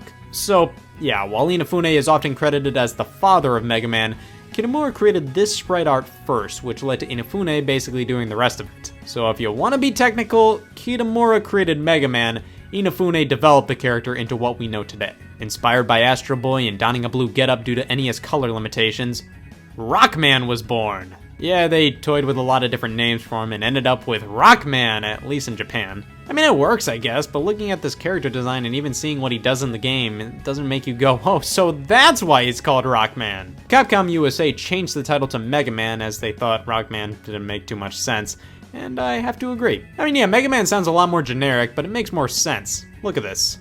This is Mega. Considering they changed the title, it was obvious Capcom USA was concerned with how the game would do in the States, so they made their own box art. I guess they thought, this won't sell here. Now this is what Americans have been asking us for. This is the reason people argue that video games can't be art. The cover was rushed beyond belief and includes my uncle with some shoulders he should really get checked out and a gun running away from palm trees and a sky. Mega Man didn't do too well in North America. The European box art, I think, is pretty good, at least compared to the other regions and in terms of other NES covers at the time. And the Japanese one is okay, I guess. Well, let's finally get to actually playing the game. I'll be rocking out on the version included in the Mega Man Legacy collection on the Nintendo Switch specifically. Now, a major problem with this version is that it has a feature that's a forbidden fruit, if you will, the rewind button. I'm going to hell. Yeah, I really like this feature being added to so many of the retro game re-releases happening lately, as it's just a nice option to have if you want to use it. And if you love using it to death, I envy you. I have this overwhelming sense of guilt if I'm playing a game and use the rewind button. It's cheating, it's immoral, it's so convenient, it saves myself a lot of time. Damn it! I already beat Mega Man 1 before without the rewind feature, I earned this. Mega Man's story is as follows. Dr. Light and Dr. Wily are colleagues, both in the field of robotics. Light builds a smorgasbord of robots, 6 of them with their own clear-cut purpose to aid society. And in addition to the 6, 2 were created as siblings to each other and would help out around the lab, named Rock and Roll. Wily, jealous of Light, grew cold and planned to take over the world by reprogramming the 6 robot masters Light created to be used for nefarious purposes. After chaos ensues, Rock volunteers himself to be reprogrammed into Mega Man, ready to fight his way to pure justice. Now, you won't be getting any of that sweet, sweet plot in the game at all. Weirdly enough, this is all explained in the intro to Mega Man 4. So, lucky you if that's where you started the series off at. You could read the manual, but you'll get showered in the fact that Capcom USA had no clue what the hell this was, so they just started making stuff up. Save Monsteropolis, Mega Man! At least we got a special thank you from Captain Commando himself. Alright, Mega Man 1. First impressions are key, and they really got the color black down. The game allows us to select any one of all 6 evil robot masters. After a selection is made, we're thrown into the stage where we have to get to the very end to fight them. And that is pretty much it in terms of a simple explanation of what to expect out of a Mega Man game. Seriously, the core gameplay is pretty basic. It's almost like exactly what you think of when the idea of a video game pops into your head. Get to the very end of the level. You can hop and attack. Of course, Mega Man is much more than that, but at its core, it's incredibly simple and easy to understand. Jump with the A button and shoot some pew-pews with the B button. The game's main gimmick is once you defeat any robot master, you gain their ability. Yeah, that means if you defeat Cutman, you get Cutman's weapon, and the thing is, each robot master is weak to another robot master's weapon. They can all be defeated with your standard arm cannon, but if you want to get each boss fight over with quickly, you have to deduce who's weak to what power.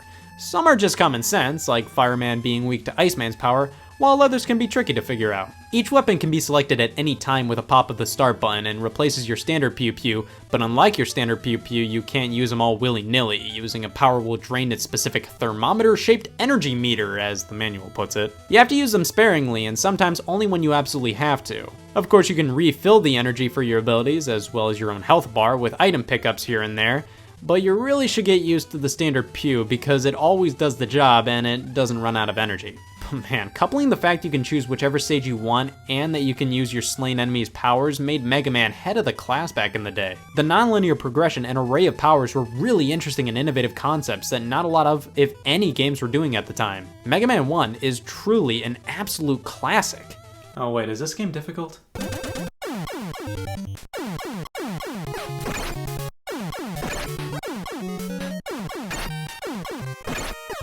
I think it is. Alright, let's do this. Mega Man 1's design philosophy half the time is to just throw a bunch of shit at you and tell you to suck it up. The entire series is associated with being difficult, and while I don't think it's an absolute necessity for a true Mega Man title to be hard, it's definitely a running theme that started with the original, for better or for worse. This game can be brutal, but in ways that are just unfair due to poor enemy placement and the great slowdown of 1987. Mega Man titles on the NES always had a problem with sprite flickering and slowdown, and it all started with this guy. When you run out of lives, you do have to start at the very beginning of the stage, but your progress in the game as a whole is retained and your energy meters are all replenished. Plus, having to replay the stage isn't too bad considering you've definitely learned a lot about its quirks at that point. The stages themselves aren't that problematic, it's just your first time through, be prepared to die a fair amount of times until you get the swing of things. However, that fair amount of times can be just ungodly frustrating. I hate these things. They're an absolute life bar hog. Look at this. The disappearing block. Somebody at Capcom designed these and said the players will love us. These things are a staple in the Mega Man games, and it's all about pattern recognition. This isn't a hard section by any means in terms of design, but what really pushes it over the edge is Mega Man's control in this game. He just loves slip-sliding around, and it's putrid. I forgot how different Mega Man feels in this compared to later entries. Those games feature much tighter controls, while here it takes a second to stop. I definitely got used to it, but it's still an issue in my opinion. These platforms like to flop down when they cross these markings. Again, not inherently difficult, but Mega Man's weight and the overall slipperiness make it so. The Robot Masters are all fairly easy if you know their weakness. A few of them are pretty simple to take down with just your arm cannon, but a good chunk of them you need a specific ability to do anywhere near enough damage. In terms of weapons I like to use outside of boss fights, Elecman's is great. It shoots electrical beams in 3 different directions, which laughs in the face of the direction Mega Man's hand is pointing, but whatever. However, this thing is the most slowdown riddled weapon out there. Cutman's is pretty nice to take care of these barnacles of enemies, and Flameman's is just kinda satisfying to use. But I gotta be honest, I generally just stuck to Mega Man's standard arm cannon most of the time. I don't know, I think it's just because I didn't want to worry about wasting weapon energy. There is one weapon that you don't obtain through a Robot Master though, and you have to use the Super Arm in a Elecman stage to get it. The trusty Magnet Beam, seemingly an optional item, but not at all as we'll see incredibly quickly.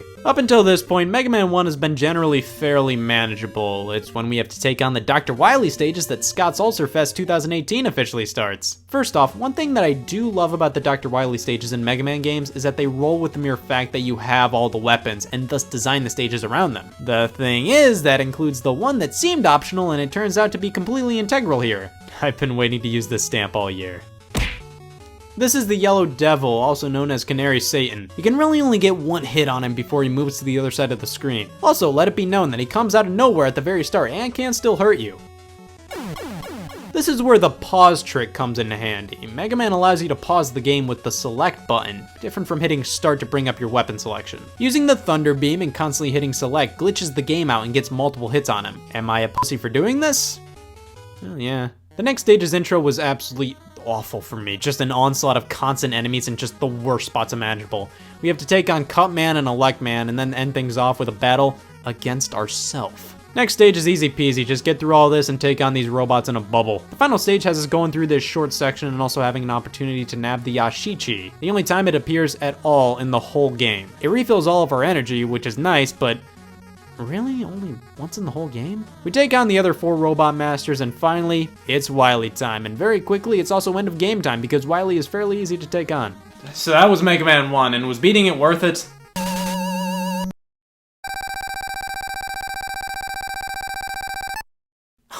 Yeah! Mega Man triumphantly runs away as the credits roll. And hey, as somebody who started the franchise with Mega Man 2, hearing Mega Man 1's end credits music and finding out that Mega Man 2's title screen is a variation of that was really cool. Well, I did it again, and in terms of my official opinion on Mega Man 1, Yep, that was definitely the first Mega Man title. It's not a long experience or an impossible game or anything, but it's just not the most pleasant. I beat it in around 2 hours, even considering the multiple deaths in the playthrough and being incredibly conservative with the rewind feature. While its ideas are fantastic, Mega Man 1 obviously was growing pains for the series. At least visually it looks pretty good for an early-ish NES game. Mega Man games are known for their excellent soundtracks, but Mega Man 1 is just okay in my opinion. It feels like it's still in the Peach Fuzz era. There's this twang to the soundtrack that almost feels like its voice is cracking and it can't hold a note for very long. Still pretty good though, just not as great compared to later entries in the series. Overall, I don't dislike Mega Man 1, it's just not my go-to Mega Man experience. It's very similar to Sonic 1 to me. It does a good job laying the groundwork for the rest of the series, but everything really starts with the sequel. If you wanted to play it, I'd highly recommend the Mega Man Legacy Collection. That way you get all 6 of the NES Mega Man games, so you aren't just stuck with one and you can see how much the series improved on the system. Or you could always try the mobile version. Yeah, that's one way to get your name on a watch list. While it can be brutally difficult, Mega Man 1 can piss me off any day because it spawned a great soccer game. Capcom, where's the Mega Man Soccer Legacy Collection, including all 1 games?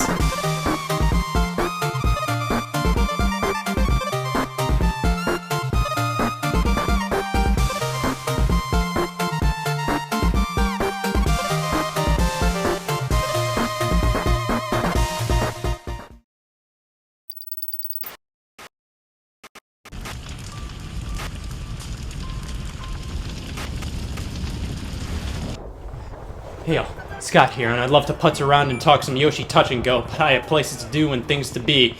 Then I have to loaf around in the cellar for a while. You see, I thought we were in the post-apocalyptic phase of the Wii Shop channel closure, but nope! It turns out we were only in the pre-apocalyptic phase. We're currently in the apocalypse phase since people can't basically buy WiiWare games anymore. And since I'm one of the few people with a Wii system filled to the brim with WiiWare games, I'm a wanted man. Just look at this. That's me! I don't know who else it could be. If only past me would have done something about the Wii Shop channel closure and not just exploit and show off old WiiWare games. Let's take a look at some more WiiWare games. Castlevania The Adventure.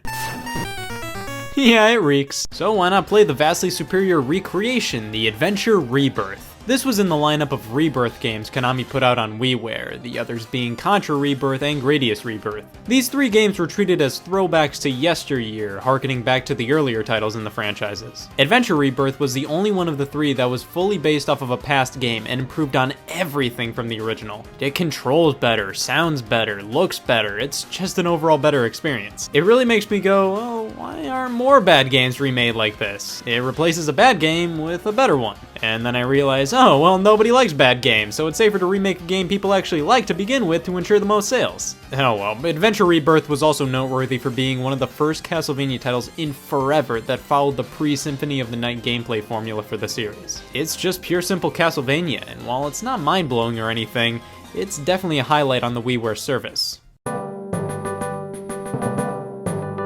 So this is why Konami stopped making games. Ant Nation is for the ant lover in all of us. The title is jam-packed with 100 ant-filled missions to complete, ranging from touching your ant to using a magnifying glass. I love ants, so this game just speaks to me. Whenever anybody asks, hey, what do you use your Wii for these days? I always tell them Netflix and ants. Well, that's Ant Nation for you. It's an ant simulator. I got as much out of it as I could, and unfortunately stopped playing before we got to the ant breeding portion of the gameplay loop. However, there is this bonus game we still have to check out. And this was the moment I discovered some guy at Konami really fucking hates ants. Jesus! This entire mode is dedicated to torturing and killing ants with an assortment of tools ranging from rockets, fire, a foot. I'm not gonna lie and say I didn't enjoy this compared to the main game, but holy shit, guys. I guess Konami didn't want to corner themselves in the ant lovers only market and truly made this game for everybody. TV Show King. I actually played this back in the day. It was published by Discount Ubisoft. Gameloft. They've made some of the highest quality shovelware out there. Nothing that's utter trash, but nothing too awful great either. With a name like TV Show King, I assumed this was gonna be a trivia game about TV shows. Well, I'm not a fucking genius, it's just a trivia game show, but I am a fucking genius, so we're gonna be limping along on genius difficulty. We're graded to our host Jerry. They really pulled out all the stops on this one. Think of TV Show King as Wheel of Fortune meets Who Wants to Be a Millionaire meets a 65 on Metacritic. Also, this game really has a thing against commas. What's a two-handed handplan in snowboarding? Well, I already answer handy to most questions, so why not? As the rounds progress, TV Show King likes to make sure you're still paying attention by upping the ante, like making you remove the crust on the choices before selecting and illuminating them with your remote. I lost.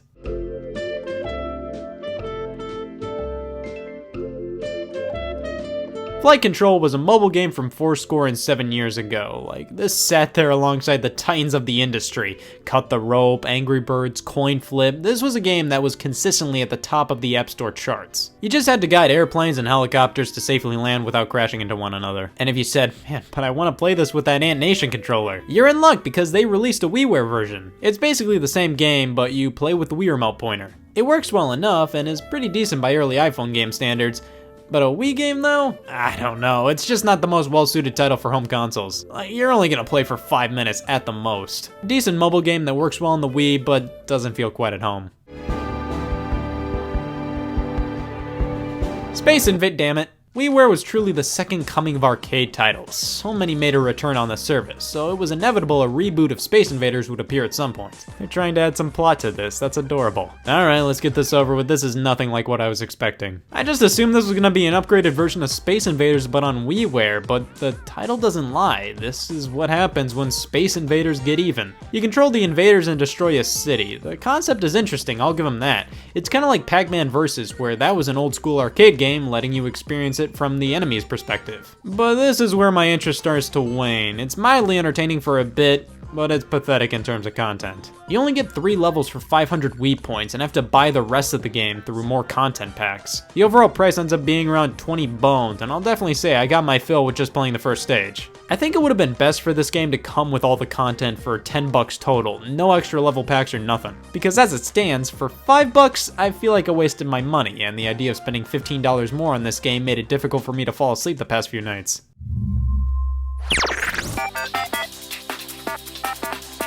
Bit Trip was a series of rhythm games released via WiiWare, all using Atari-style graphics with some modern-looking effects. I gotta say, with video games, especially indie ones, being obsessed with 8-bit graphics, seeing this style with such pizzazz is really something. I wish a few more games looked like this. There were tons of Bit Trip games released on WiiWare, the most popular which being Runner. You have to avoid obstacles and nab collectibles to the beat while running automatically. This is only the demo version though. I never played the Bit Trip games when they initially came out, but this is a pretty fun time. Thankfully, there exist multiple ways to play the Bit Trip series outside of WiiWare, including various physical releases, so definitely try this out if you get the chance. Runner also received some sequels, Runner 2 and Runner 3, and again, I haven't played these games.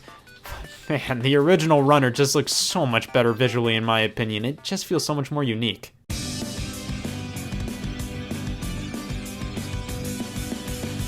Soccer Up. The title alone got me excited. It's a soccer game based on my favorite direction. How could this go wrong? We have to pick a team. Well, North Korea sounds fun. And we're off, and Soccer Up is much more generic soccer game than I initially thought it would be. Remember Hockey All-Star Shootout from last time? I was expecting Soccer Up to be a garbage game like that, a mini-game where you're shooting soccer balls into a goal or something. Nope, it's a completely different garbage game. It's just generic soccer. And pardon me, I don't play a lot of soccer games. No. But I can easily say that it is crazy difficult to keep track of who's on my team and who's not. Sure, the different teams have different colored jerseys, but the fact that all the models are the same with either dark or blonde hair makes it confusing. Other than that, this is basically like NES Soccer, but with 3D graphics. Like everybody else with an opinion, I'm not a fan of NES Soccer, but it was fine for the time. Soccer Up really has no excuse. Mr. Driller! Mr. Driller W. Out of 26 letters, they chose that one. The series is a spin-off / spiritual successor to Dig Dug and is more so puzzle-oriented. You have to drill through all these blocks while avoiding getting squished or running out of air. It's a fun time and can get wildly difficult. You have all these different characters to choose from, all with unique attributes, including the original star of Dig Dug himself. While it's a good version of the game, Mr. Driller W has very little differentiating itself from the various other titles in the series. That was a problem with a lot of WiiWare titles at the time. Many of them are simple high-score based games with better versions available elsewhere. Speaking of which, Frogger is an absolute classic. Its gameplay still holds up to this very day. Konami really tried to make Frogger a bigger name in gaming as the years went on, but he's more or less faded into obscurity. But this is what happens when Frogger returns. Oh god, it's like he never left. Frogger Returns makes me wheeze. This is just Frogger again, but it looks like trash, the music is disgusting, and the camera angle makes it difficult to judge where you are in comparison to other things in the world. Look at these dogs. Stop. Rabbids Lab is why many people don't like the Rabbids. It's a simple idea. A rabbit is inside your Wii remote. You can hit buttons and shake the thing to cause mayhem. You can then paint, customize, and perform a hate crime on them. That'll be 500 Wii points, please. This should just be a mode in a game. In fact, from what I've read, it is a mode in Rabbids Go Home. I've actually heard this is a pretty good game. I personally haven't played it, but I personally have played Rabbids Lab. This is somewhat amusing for 2 minutes, but within that time you've seen everything the game has to offer. Next.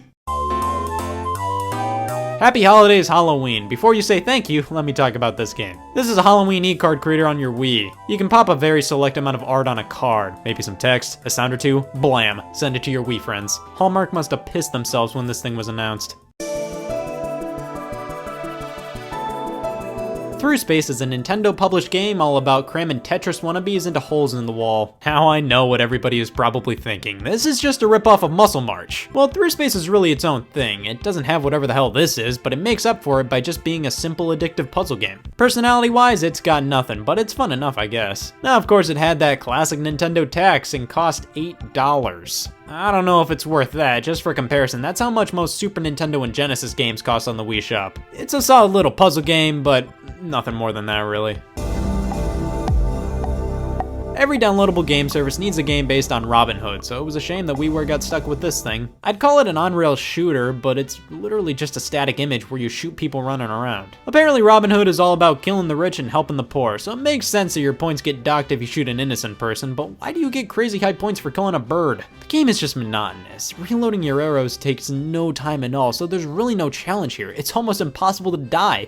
It's just a game of endurance. We also have this guy making an appearance every now and then. That's all I have to say on the topic of him. This is the story of a lonely boy who was given a dolphin by King Triton and then vowed to give all the sad children in the world Wii remotes and dolphins. This is the worst Christmas ever. And that's the story of My Dolphin, a game about petting your dolphin and having it do tricks for an audience. I guess you have to buy the extra dolphins in the game to find out whatever the hell happened to King Triton. I named him Puddles and he can do this. I think I finally found my dolphin game, everybody. We've really looked at a lot of WiiWare games, but the only thing that matters is that we finally looked at one that allowed us to make a card.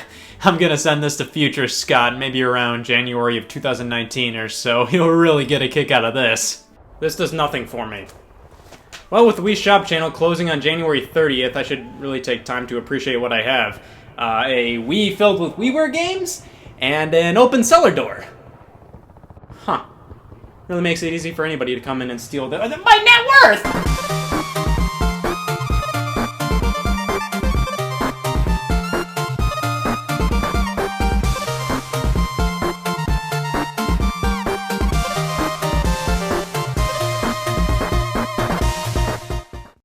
Hey y'all, Scott here, and congratulations on finally not getting that job I just applied to, because I'm really gonna get it this time. I put any and all contact information on my resume, including when and where I'm available on PictoChat. That'll set me apart. The Nintendo DS is God's favorite little portable. There is no conceivable way that a product that initially looked like this did this. But Nintendo did the unthinkable and sold over 150 million of these things, and after closer examination, it's incredibly apparent why. The game library is seemingly endless. It initiated tons of concepts that are still being used to this day, and it got all of our uncles to actually play video games. Now, I personally played this guy a ton. The Nintendo DS line of consoles got me through so many card trips as a kid. I would always keep my eyes on the screens the entire time during them, and because of that, only recently I learned that toll booths exist. The DS was announced in late 2003 as simply a new system to be released in 2004, with Nintendo also stating they were planning to focus on developing games that anybody could get behind. A few months later, in early 2004, the codenamed Nintendo DS was unveiled alongside the fact that the system would feature 2 whole screens. Nintendo used a soccer game as an example for dual-screen gaming in their press release, describing how one screen could show the main gameplay while the other could display a specific player's tackle or goal. You ever just play a soccer game and you're like, there's just not enough screens? The idea behind 2 screens was a bit odd at first. Nintendo definitely needed to prove their worth, and keep in mind, at this point, all we knew about the Nintendo DS was that it had 2 screens. Everything else lodged in the system would officially be revealed later at E3 2004. Yeah, the Nintendo DS wasn't a looker during its prototype phase, but at least Nintendo made up for it by showing off a Metroid Prime game running on the system. Yes, Nintendo's premier 3D first-person shooter was playable on a handheld. That was insane! Not only that, but they also showed off a demo of Super Mario 64 running on the device. This much cockiness can't be healthy. A touchscreen, microphone, Game Boy Advance support, wireless multiplayer, a terrifying design, the whole suite of DS features were unveiled at this point. Metroid Prime Hunters, Super Mario 64 x 4, WarioWare, and the PictoChat application were all playable at the show, alongside playable tech demos that would later become games like Yoshi Touch and Go and the 3DS launch title Steel Diver. Plus, Nintendo showed off videos of upcoming games like Mario Kart DS, Animal Crossing DS, New Super Mario Bros., and Nintendogs. Nintendo later confirmed that Nintendo DS would be the final name for the product, alongside showing off the finalized design. Go back. And the handheld would officially launch on November 21st, 2004 here in North America for $149.99. Now, I don't know about anybody else, but at the height of the DS dynasty, I barely saw the original model out in the wild. It was a rarity. You'd see everybody else playing their DS Lites and DSis, and then there was that one kid that nobody trusted. Any version of the DS prior to 2006 looked pretty horrendous, to put it lightly. This looks like something you put in a holster. It always looked more like equipment than a sleek video game system. The bottom half has some meat on its bones, and all the curves, ridges, and indents add up to a video game system with a question mark at the end. At least it's comfortable enough to play, all the buttons feel perfectly fine, and it conveniently uses the GBASP charging cable. However, things really start picking up when you actually turn the system on. Touch the touchscreen to continue. Holy shit, this is the future! 2008, here we come! Dual screens weren't necessarily the talk of the town when it came to the DS. Most of it came from the touchscreen. Remember, this was 2004. Touchscreens were seldom used, and when they were, it was almost always stuff like PDAs. And these definitely won't play pack-picks, so that's a point for the DS right there. However, the DS was definitely all about video games, even if the user interface tries to scream, "I can be a PDA too!" A calendar and a clock, that's all you really need. An instant messaging application? Well, don't mind if I do! PictoChat is much more than just the best stage in Super Smash Bros. Brawl, and it wasn't just an application. It was an experience. You could start a chat room with 15 other players nearby and just doodle it up, sending whatever you want to each other. You could also just use it by yourself. I used to make some pretty slick flipbooks by just sending a bunch of images and then rapidly going through them all. Here's me drawing stuff on it back in 2009. Whoa! It was never online, so it would only let you chat with people in the same room. You may ask, oh, what's the point of messaging people if you have to be in the same room? Well, just ask the Nintendo DS stylus, or as I like to call it, the crotch doodler. Yeah, the DS touchscreen was just too small and not well suited for finger use. It was always best to use it for applications that required a more sensitive touch, but by God, they made it hard to warrant using it on the original DS model. Listen, I get it. They probably couldn't have put the stylus slot on the right or left-hand side where, you know, your hand would actually be, because of how the system's internals had to be laid out. But I don't care, I'm still gonna whine about it. The stylus placement on this thing reeks. No matter who you are, having the stylus on the top left-hand corner is dreadful. But you know what's one of the lamest things about the original DS? The fact that if you do anything on this system and want to go back to the home screen, you have to turn the system off and on again. I mean, it's not a huge deal, but seriously, if you just go into the settings, not do anything, and try to go back, it forces you to turn the entire system off. Like, that just kind of defeats the entire purpose of having a home screen at all, but whatever.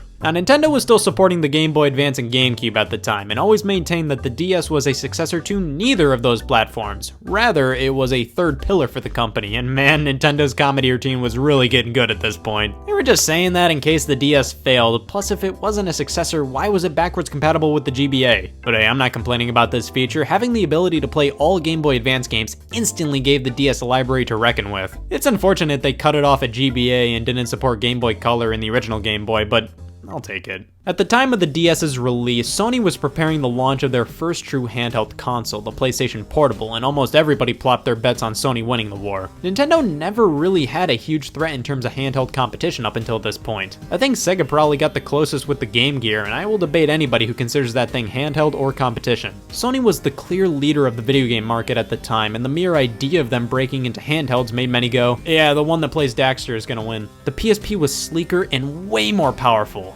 So Nintendo had to do something to prove to everybody that the DS could handle more demanding games. So what did they do at launch? They bundled in a demo of Metroid Prime Hunters and crammed Super Mario 64 into a fucking Cheez-It of a game card. The launch titles of the DS were pretty weak in my opinion. Really, the only major highlight was Super Mario 64 DS. Listen, the entire concept of playing Super Mario 64 on the go was mind-blowing at the time. To have a game like Super Mario 64 on the go may not seem like a big deal now, but back then, it was amazing. It truly made the DS feel like a home console you could take on the road. The game looked really good for the system, and some may say it looked even better than the original. That's debatable, like it looks better in the sense that the character models are all updated, but everything's much more pixelated overall. However, I think it still looks quite good for the platform and is just a solid remake all around. Too bad my thumbs fucking hate it. Yeah, most of my showers nowadays consist of me thinking about why they thought Mario 64 on the DS was a good idea considering it only has a D-pad. I mean, it works, but it's not ideal in the slightest. They give you a few control options, including using the...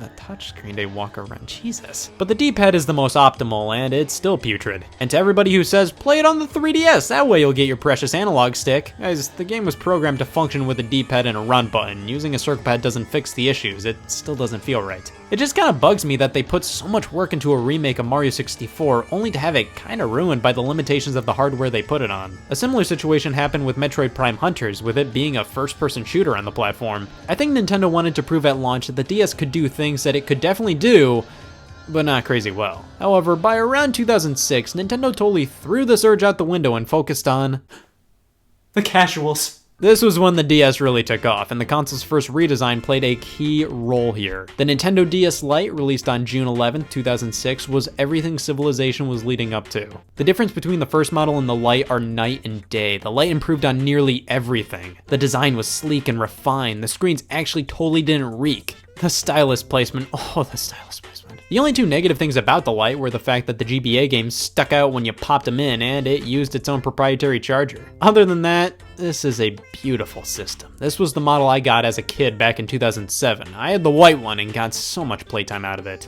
But f*** this system, because 2 years later, another redesign came out, the Nintendo DSi, released on November 1st, 2008 in Japan, with a North American release happening on April 5th, 2009. In short, the DSi was an improved DS with 2 cameras, but who cares because they got rid of the GBA slot. This was a big deal to a lot of people, and I gotta be honest, it was a pretty solid blow to me. But 2009 Scott still traded his trusty DS Lite in for a black DSi. In my opinion, it was still a worthwhile upgrade simply due to the fact that it added so much functionality to the system. Cameras were the big selling point, but to me, it was cool simply because it almost felt like a Wii in your pocket. The overall presentation just felt so similar to the Wii, with the way the various apps and games were laid out, the music playing on the home screen. The DSi even had an online shop similar to the Wii, which sold DSiWare games. While the DSi shop was recently closed, all the games minus 10 select ones can be purchased on the 3DS shop, so it doesn't look like some apocalypse or anything is gonna happen. DSiWare always left me feeling a bit empty though. Much like WiiWare, a ton of garbage was thrown onto the service. Sure, some stellar titles were on there, Shantae Risky's Revenge, Cave Story, Dark Void Zero, but there sure was a ton of trash. Nintendo charged like $2 each for calculator and clock apps, like,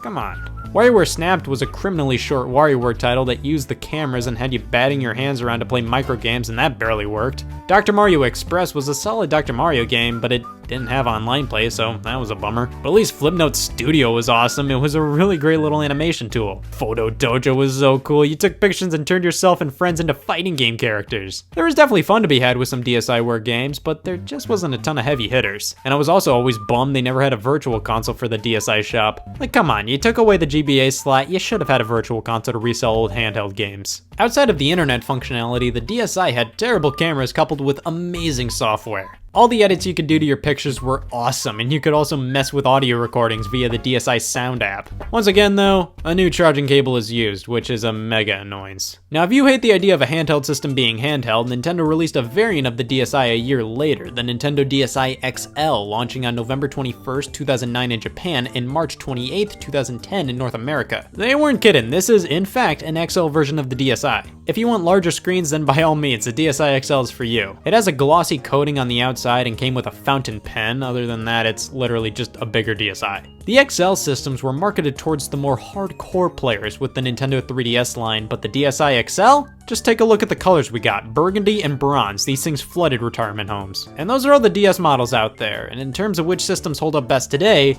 I'd say anything from the DS Lite onwards. However, I think all the variations have great feeling controls. The DS Lite has a bit of a softer, squishier D-pad, and while that sounds bad, it actually feels really nice. The DSi is much clickier if you're into that sort of thing. You can play DS games on the 3DS, but if you want an original DS model, I'd say go with the Lite. The DSi's exclusive features aren't too awful compelling nowadays, and the lack of GBA compatibility makes the DS Lite far more useful. Plus, almost all of the DSi features live on with the 3DS. The cameras, sound app, DSiWare games, it's all there, so the DSi itself isn't too awful necessary to own these days. But now, we've got to talk about the games, and man, no matter how you slice it, the DS had an insane library. I'd definitely say the third-party support was crazy impressive, maybe even better than Nintendo's. That's not to say Nintendo's offerings weren't good, but the sheer amount of quality third-party games was insane. I'd say the DS had better third-party support than the 3DS, however the 3DS had better first-party support. Looking at the big three Nintendo franchises represented on the DS, the results were a bit iffy. Now I already talked some Super Mario 64 DS, but in terms of original Mario titles on the platform, none were as prolific as New Super Mario Bros. It completely stole the show, was the game to get with the DS, and being the first original 2D Mario game in years definitely helped it out. While it was lauded as one of the best Mario games out there at launch, its reception has definitely went down a bit over time simply due to how many New Super Mario Bros. Titles followed it. Regardless, New Super Mario Bros. Worked. So Zelda kinda tried a similar tactic, taking 3D models and putting them in an old school format. The Legend of Zelda, Phantom Hourglass, and Spirit Tracks are top-down Zelda games with the same aesthetic as the Wind Waker. It looks fine from the top-down view, but when the camera comes up close to the characters, oh god. These Zelda titles definitely have unique controls. You're required to use the touchscreen and drag your stylus wherever you want Link to go. I don't know, it just doesn't feel as good as button controls to me. It doesn't feel like you are Link, it feels like you're leading Link. That's not to say they're bad, I'm just not a huge fan of controlling Link here. Everything else works pretty well. Metroid Prime Hunters had you move with the D-pad and aim with the touchscreen. Similar to Mario 64 DS's control scheme, it worked, it just wasn't ideal. It was a B-tier Metroid Prime game, but it was still impressive for the system and even included online multiplayer with voice chat. But if you love everything about Metroid Prime except for the gameplay, might I recommend Metroid Prime Pinball?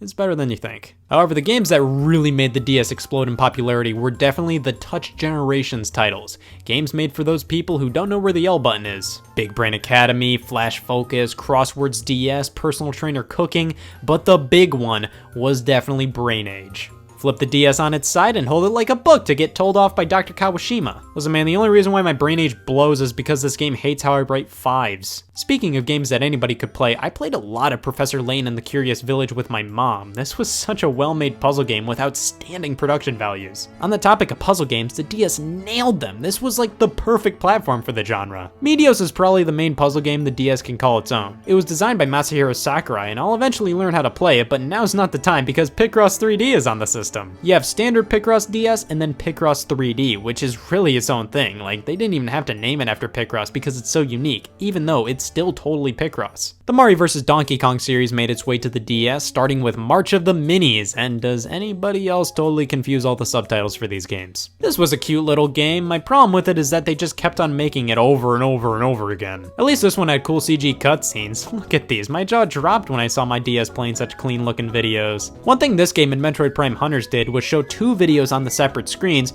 both of the same scene, but from different angles. This wasn't the craziest best use of resources, but it's an interesting use of dual screens that you really wouldn't find anywhere else. Tetris DS is one of the best versions of Tetris out there. Being developed by Nintendo allowed it to have this amazing presentation, featuring all kinds of old school NES sprites. It's fantastic. And if we're talking retro style games, man, the DS was killer. I think the cream of the crop has to be Retro Game Challenge, a loving homage to gaming in the 80s. But there were also a handful of legitimate compilations, like the Sonic Classic Collection, some Atari ones, Namco Museum. In terms of throwbacks, Contra 4, man, a great return for the series. Space Invaders Extreme was really cool. Grand Theft Auto Chinatown Wars. Now that's a game that screams, don't put me on DS. But it was still an awesome throwback to the first few top-down Grand Theft Autos, but in the style of entries like Grand Theft Auto 4. It's one of the few M-rated games on the platform. There really aren't too many out there, but Chinatown Wars is definitely the most iconic. Oh, rhythm games! Just Rhythm Heaven and Elite Beat Agents alone make the DS the perfect rhythm game machine. And we can't forget the Guitar Hero games on the system. They only worked with the DS and DS Lite due to the guitar grip accessory requiring the GBA slot, but man, this was such a creative way to get Guitar Hero on the platform. RPGs just wouldn't stop on here. Of course,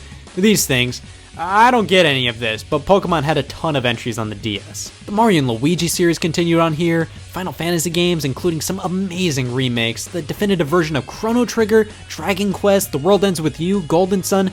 I may not be an RPG guy, but I know they were fantastic on the platform. Mario Kart DS was huge! I personally never owned it when it was big, but DS brought so much to the franchise. 16 new tracks and the introduction of 16 retro tracks remastered. Online play, mission mode, it's so good. Weirdly enough, if you weren't into Mario Kart, Nintendo also published a remake of Diddy Kong Racing. Yeah, never expected that to come out. Animal Crossing Wild World also brought online play to its franchise for the first time, which became one of the key components of the series. Star Fox Command is better than Star Fox Zero, I'll at least say that. And Chibi Robo actually had games on here. Platformers are my bread and butter though. Kirby was heavily represented on the DS, the most unique game definitely being Canvas Curse. Look at this, you're drawing lines and guiding Kirby around, that's fun! The legendary Starfy was a worthy alternative to Kirby, while if you wanted something a bit more fast-paced, the Sonic Rush series was definitely your go-to. Mario spin-offs were plentiful and included a sequel to Yoshi's Island, this game reeks! And Super Princess Peach second verse, same as the first! Plus, nothing says I hate sex more than Wario Master of Disguise. At least there was actual Castlevania titles on the platform, can't say that nowadays. Scribblenauts was a huge deal when it came out. Being able to write anything and it spawning in the game was just such a cool idea.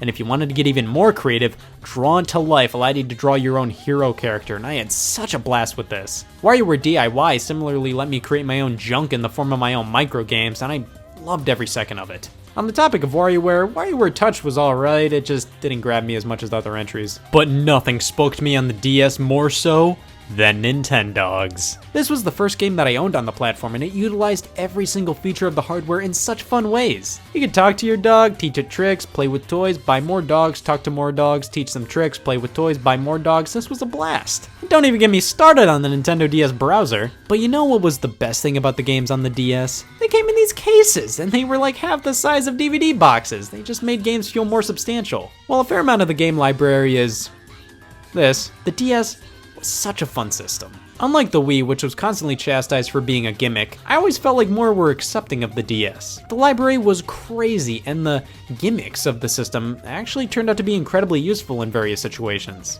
It was hard to try to remember all the great games on the DS, that's how many there were. I'm sure I still missed plenty. Phoenix Wright. Phoenix Wright! This series is great, such a fun visual novel, point-and-click adventure type game. I love these games. Well, it just warmed my heart to go on and on and on about the Nintendo DS. Maybe I'll see if there's anybody nearby on PictoChat who feels the same way. Woo! We got a live one! Somebody joined, maybe I'll tell them I see you like PictoChat. The last two messages didn't send. Yeah, that sounded a lot more murdery than I wanted it to.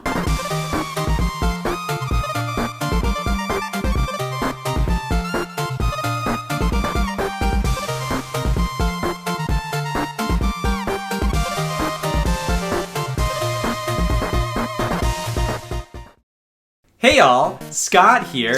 Tambourine selling's in my blood, so welcome to the Barine Bazaar, where tambourine selling's our specialty. Well, things are really heating up, which means there's only one thing to do to maintain our monopoly on the tambourine market. F***ing panic. With every purchase of a tambourine, you get a free copy of Wii Music. Wham!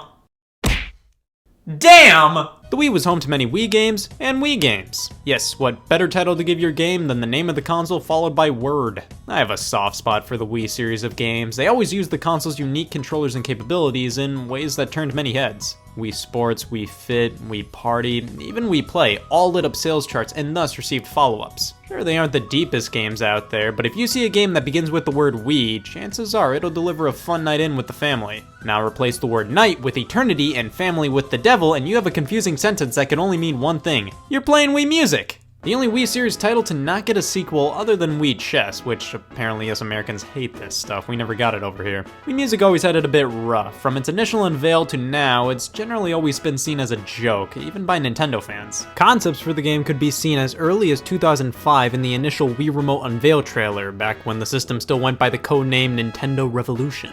Fast forward to E3 2006, where Shigeru Miyamoto starts the conference by conducting a virtual orchestra. This Maestro minigame was meant to be included in Wii Play, until the developers decided to craft an entire game all about music. And that brings us to the death of Nintendo. I'm sure you've all heard horror stories of Nintendo's E3 2008 press conference. It wasn't a good show, and that's being generous. And what better way to end an already bad show than with a fucking mental breakdown? Holy shit!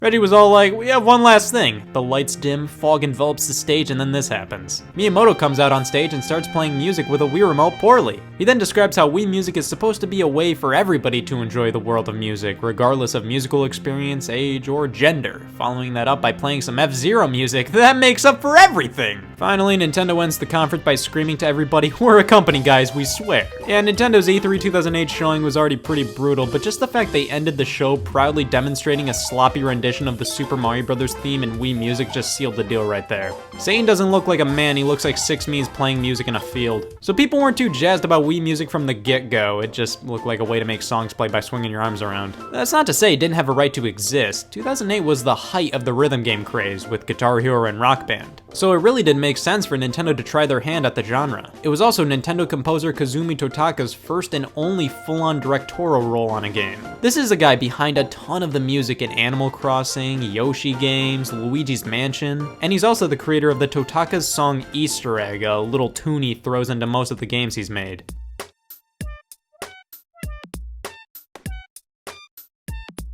Weirdly enough, it doesn't seem like it's in Wii Music. Upon release, Wii Music was met with a lot of down-the-middle reviews, as in a lot of 5s. Most of the people who reviewed the game just didn't see much value in it. But that was back then, and now is right now. I mean, it's been 10 years. Wii Music released on October 20th, 2008 in North America. Maybe we were all a bit too harsh on it at first. Or maybe— Oh, sh**! I couldn't even finish that. Of course it's terrible. I got this game for my birthday in 2009, and I thought it had potential to be cool. I always wanted to try to learn music, but after a few failed attempts, I maintain I never had a single musical intestine in me. So I guess I wanted to see if Wii Music could be my gateway into learning more about music. Fast forward to now, and I still have no clue what a fucking trumpet is. It's fair to say Wii Music didn't grab me. I like some aspects of it, but overall it felt like it just lacked any point. Like I'd pop it in and within 2 minutes I'd ask, alright, why am I doing this to myself? It has been a while though, so let's boot it up and give it another go. We're greeted to what I think a hormone looks like, and his name is Sebastian Toot. He forces me to play the piano whether I like it or not, and all we have to do here is shake the Wii Remote nunchuck. Hey, hear that? I'm a penis. Next thing's next, we pop the nunchuck up and strum this guitar with the Wii Remote. Next up, the trumpet, and yeah, just mash the 1 and 2 buttons with no nunchuck. Finally, come on, I put the one instrument that doesn't use the nunchuck in the middle. Now I need to pop it back in for the violin. Actually, from what I can tell, you can play the majority, if not all the instruments with just the Wii Remote itself, but to get that sweet, sweet immersion, you'll probably want to use the nunchuck for some of them. Doesn't matter though, because T-minus 5 minutes in, the immersion's already been broken. Who the hell doesn't blink while playing violin? Sebastian transitions into teaching us how to play a tune. Surprised at my size? Don't encourage him. And this right here is the gameplay of Wii Music. As Twinkle Twinkle Little Star is playing, I have to shake my controller as if I'm playing the music, but you don't have to do any specific motions or anything to play the correct notes. You fundamentally just have to shake the controller to the song, or not at all. Wii Music actually encourages players to do whatever the hell they want. Add notes to the song, it'll give it your own personal touch. And you can definitely add notes to your song in Wii Music and make it sound somewhat elegant, but half the time the game decides to add random notes in there for me. I swing my Wii Remote and it counts for 2 notes played in succession. I can see why the music industry is hell to get into. Jam sessions are then demonstrated, where we just play a song with a band. And here I tried to do Twinkle Twinkle justice, but man, I couldn't help myself. Don't worry if you didn't play it perfectly, because there's no one way to play a song. He's right. So now it's time to see what Wii Music rated that performance. Okay, we get to rate our own performances, yeah! Now it's time to save a video of our jam session, and this is cute. Get to create our own album art and everything, that's great. This is one of the fun parts of Wii Music. And now we have all of the game at our disposal. Time to jam out with, you gotta be kidding me. We have to unlock the vast majority of songs in the game, and most are unlocked via doing more lessons with Dr. Toot. Yeah, we actually have to grind in Wii Music to unlock all the songs. The main problem is, once we actually unlock some songs, they pull a Chibi Robo Ziplash on us. This song selection blows! You can't tell me Nintendo didn't have the funds at the time to license actual songs that actual people actually like. Instead, most of the songs are from the public domain. Nintendo did nab a few well-known licensed songs, September and Wake Me Up Before You Go-Go, just to name 2, but they sound like garbage. Considering you only hear these songs played via Wii Music instruments, they all sound like 5th grade marching band covers. That's not to say the instruments don't represent their real-life counterparts well. I think the expansive instrument selection is one of the best elements of the game. Like, look at all these things. They have all their own descriptions, and they're relatively faithful to how the instruments are in real life. I think they really shine when you're just testing them all out. It definitely gives you some exposure to all different kinds of instruments. But when you actually attempt to play songs with these things, yeah, it sounds gross. Just these MIDI, overly digital sounding, soulless renditions of some classic songs, and that's assuming you're playing them with appropriate instruments. You can play all the songs with all different kinds of instruments, guitars, bagpipes, no integrity, anything. But that doesn't save the lame song selection. Even having some Nintendo tracks in here doesn't satiate my virginity. And for some godforsaken reason, there's a Wikipedia article solely dedicated to the songs in this game. It's only about 50 tracks, you could easily cram this into the regular Wii Music article, but this list has Turkey and the Straw in it. It deserves its own article. Now the main mode is the jam sessions, where you just play a song. Remember when I said Wii Music encourages you to do whatever the hell you want? Well, in my opinion, it also actively discourages you from attempting to play the song correctly. You have to turn on the ability to see when you need to play your instrument by hitting the minus button. The fact that it's automatically disabled boggles my mind. Like, yeah, I get it, you want people to play the music their way, but what's the harm in showing them, hey, here's how you should play the notes. That's kind of what playing music in real life is like. You can always rate your performance and save a video, and that's it for the jam sessions. At least there's a selection of minigames to play. Me Maestro is actually a fun novelty. You just swing the Wii remote around like you're conducting an orchestra, and it's a fun time. This was the mode I enjoyed the most. There's only 5 songs to play. Yeah, I'm not defending that. And when I screw around and pause, go fast and slow at odd intervals, I end up getting a better score than when I actually try. Handbell Harmony is like an actual rhythm game, where you along with a few others have to chime your bells when it's your color's time to shine. Yep, the rumors are true. This is an actual rhythm game, but like Me Maestro, it only has 5 songs. It's okay, just nothing special. And finally, there's Pitch Perfect, which is the most in-depth of the games, but it's just a bunch of music quizzes. Order from lowest to highest pitch, who played the wrong note, fix the song. It's not bad, but it goes on for 8 levels. It's really drawn out, and it's just the same thing over and over again. Then we have Lessons, which just goes over everything that adds up to a song. You play the percussion, the harmony, the melody, everything, and play an entire song yourself. However, all these different style lessons just all feel the same to me. You just play through a portion of the song, and then another, and then another, and then another, and it's always Twinkle Twinkle Little Star! I mean, things might change up in later lessons, but in the hour and a half of lessons I sludged through, every single style lesson has you play Twinkle Twinkle Little Star and nothing else. Look at this is a fever dream. I'm playing the song with myself and what's-her-face, Babs, I don't know. If I ever saw a blimp with the Wii Music logo on it in real life, I'd piss myself. Wii Music was designed as a way for anybody to enjoy making music. You don't have to learn how to play an instrument, you can just shake the controller and make the notes play, mimicking the use of an instrument. It has good intentions, and the idea of being able to play music without learning how to play music is pretty decent. However, it always just felt like it lacked a real point. Like everything I do in the game just doesn't feel like it amounts to anything. It doesn't really bring me the joy of playing music, it just feels like I'm making noise at the end of the day, even if I'm making a deliberate attempt to try to follow the song. Wii Music never tried to be like Guitar Hero or Rock Band. Those are actual games, while Wii Music is more so an application, a way to play music without learning an instrument. However, I feel like not having to learn a musical instrument takes a lot of the fun out of making music. It takes actual effort to play something correctly, which makes it much more satisfying. Just flailing your arms around doesn't bring you nearly the same amount of joy. It just feels like Wii Music is a bit confused as to who it's for and what it wants to be most of the time. Is it an educational tool? Maybe, but why are they like, don't read the notes, just play how you want? Is it a game? Not really, because there's really no risk of failure. Is it a music creation application? Well, you can't create your own songs. This is all just my opinion though. I've seen a decent amount of people say they were introduced to music production through this and they legitimately enjoyed the title. That's great that it introduced so many people to the medium. However, for me and many others, too many things just kept it from being all too great. The Wii Remote isn't accurate enough to detect a lot of the intricate movement of playing an instrument. Like, look at this, I'm not trying to play multiple notes, I'm just trying to play the ones they're telling me to play. Because of that, I think for most people, Wii Music just ends up being a fest. It doesn't punish you for anything outside of the minigames, you score your own performances. And I think at the very least it should have been more strict in the lessons. You can cruise through those things without moving the controller at all. What's the point of lessons if they let you do that? It's definitely more fun in multiplayer, but at that point you'd probably rather just boot up something else. So yes, as a game, Wii Music is pretty bad. As an application, it's incredibly flawed, but it did its job for a handful of people. Regardless, it's still hard for me to let that song selection slide. Who the hell looked at this thing and said, oh shit, Daydream Believer by the Monkees!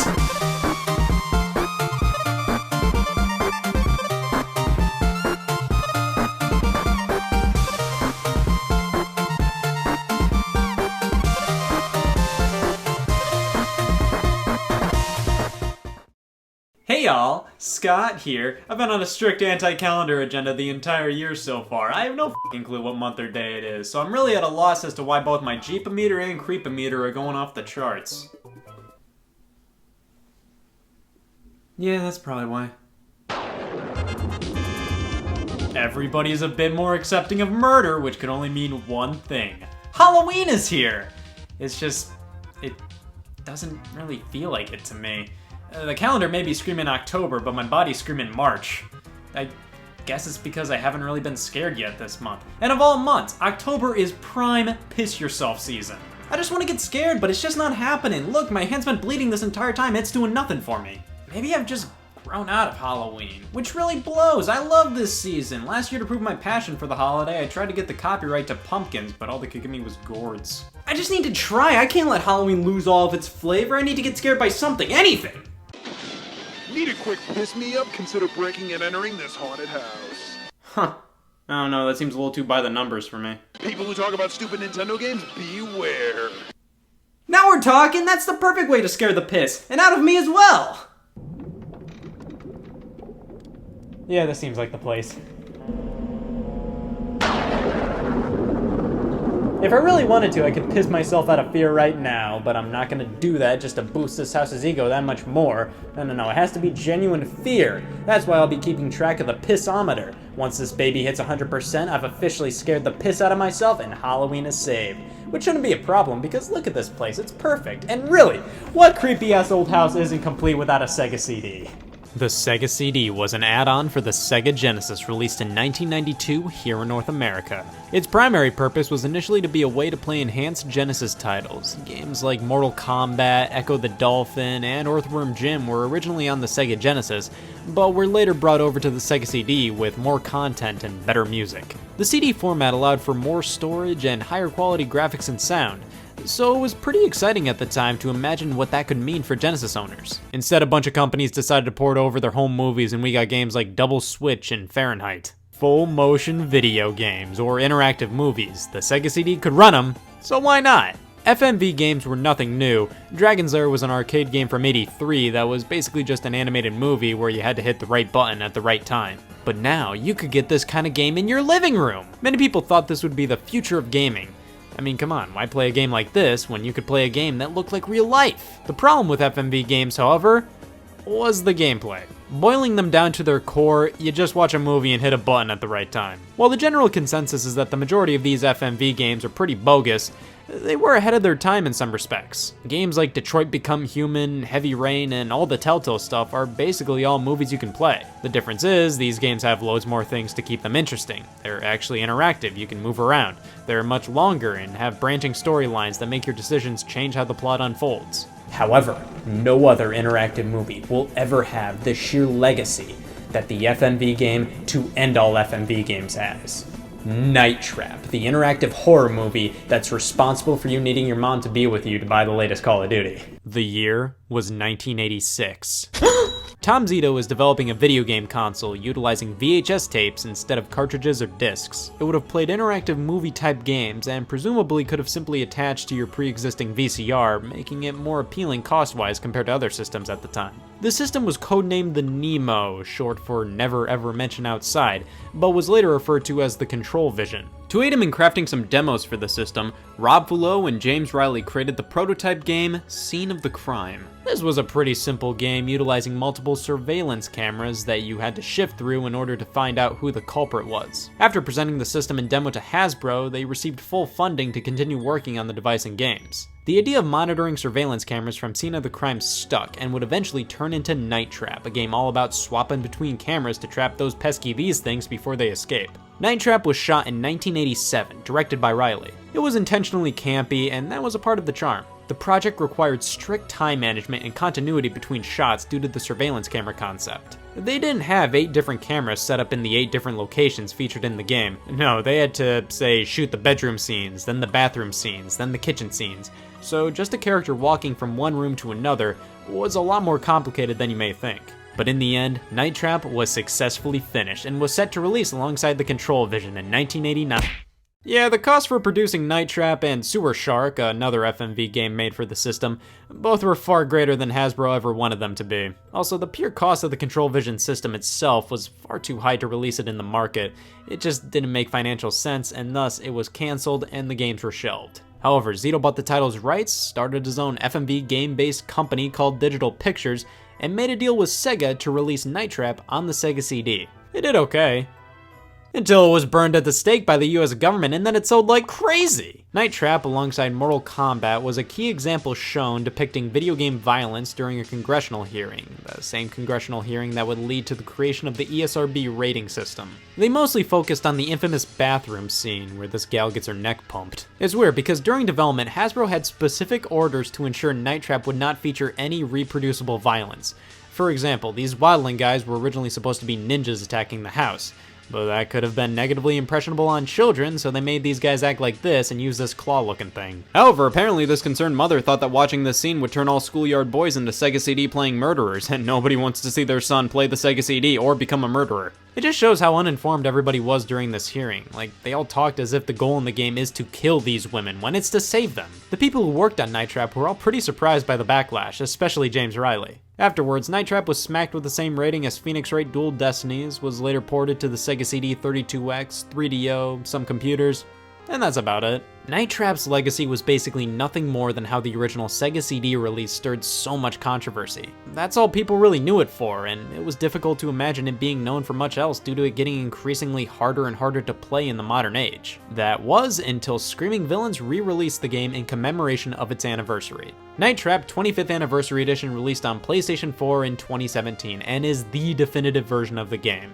Everything's been retooled and remastered, with loads of extras here as well. A great recollection by James Riley himself on the development of the game, courtesy of My Life in Gaming, a 1995 documentary on the controversy, and even a playable version of Scene of the Crime, which is great. The physical version was released by Limited Run Games, and even features a reversible cover. This side is more true to the original box of the game, while the other looks like the version after the ESRB rating. I personally prefer the original, it really sells the whole B-movie shtick. This version just looks like she's saying, "Can you believe this?" Anyways, this is how the original version on Sega CD looked. It's pretty obvious that if you want to be fully immersed in the Night Trap experience, you really need to play the 25th Anniversary Edition with its non-Sega CD visuals. You can adjust the layout of the game to be more akin to the various re-releases over the years, but we're going to be sticking to the 2017 version. So Night Trap works like this. We have 8 different locations to monitor for these waddlers called augers. Your goal is to trap as many of them as possible, and to do that you just have to select the room they're in, wait for this bar to flash red, and then BAM! Commit a felony. However, a handful of times characters will mess with the access code to the traps.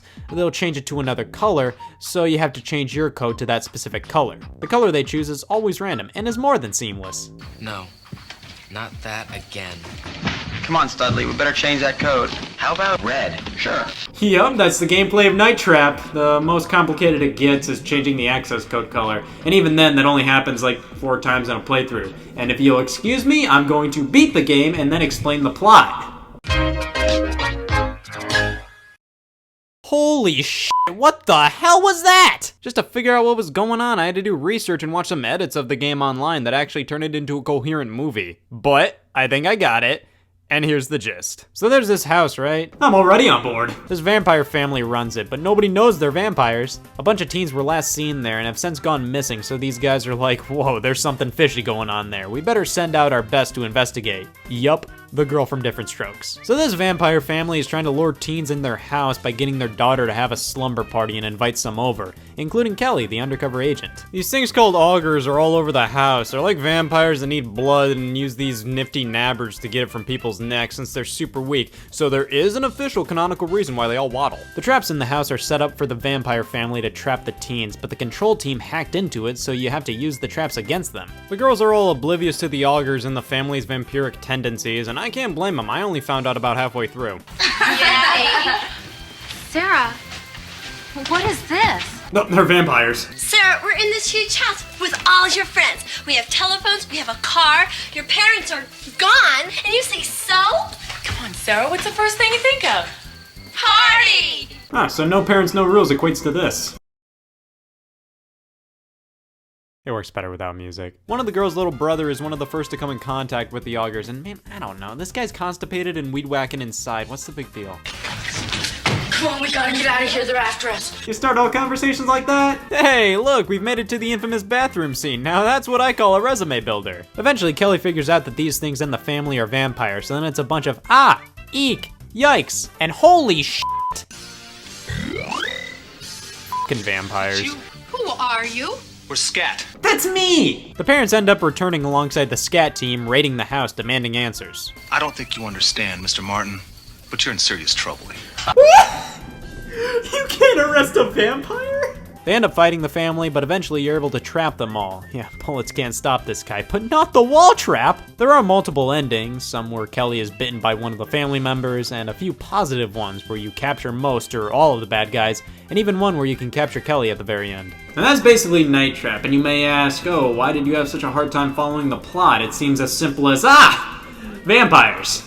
Here's the thing, the plot looks like this while you're playing the game.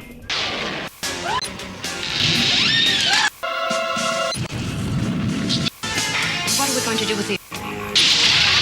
For a game that has so much full motion video, touting it has over an hour and a half of it, Night Trap slaps the video out of your hand, wagging its finger and saying, no, you have to watch these fucking gremlins waddling around. If you actually want to beat the game or even get far in it at all, you can only watch for the augers. All of this is a distraction. But that isn't fun. It's literally like watching all your friends play outside without you. Like, man, I wish I could actually watch these clips, but instead I have to wait for these fucking dopes to walk by so I can trap them. If you spend more than 5 seconds on a clip of people talking and, you know, describing what's actually going on, you just missed like 5 augers, and you're inevitably gonna get a game over. The main goal is to get all 100 captures. You can get around 70 or so to beat the game, but a handful of the captures are required and result in immediate game over if you don't trap them. It's just that 100 captures is so many, they just keep on coming. There's no room to sit down and just follow the plot. Most of the time, you're just watching these clips over and over again. It's all just a memory game and requires a ton of replays if you want to beat it purely. And Jesus, the original version didn't even have previews of what's going on in each room. You just had to hop around aimlessly. Beating the game from start to finish takes 25 minutes if you know exactly what to do, which after consulting a walkthrough is what I did, so you can officially consider me a Night Trap speedrunner now. I enjoy Night Trap as a novelty and as a campy B-movie,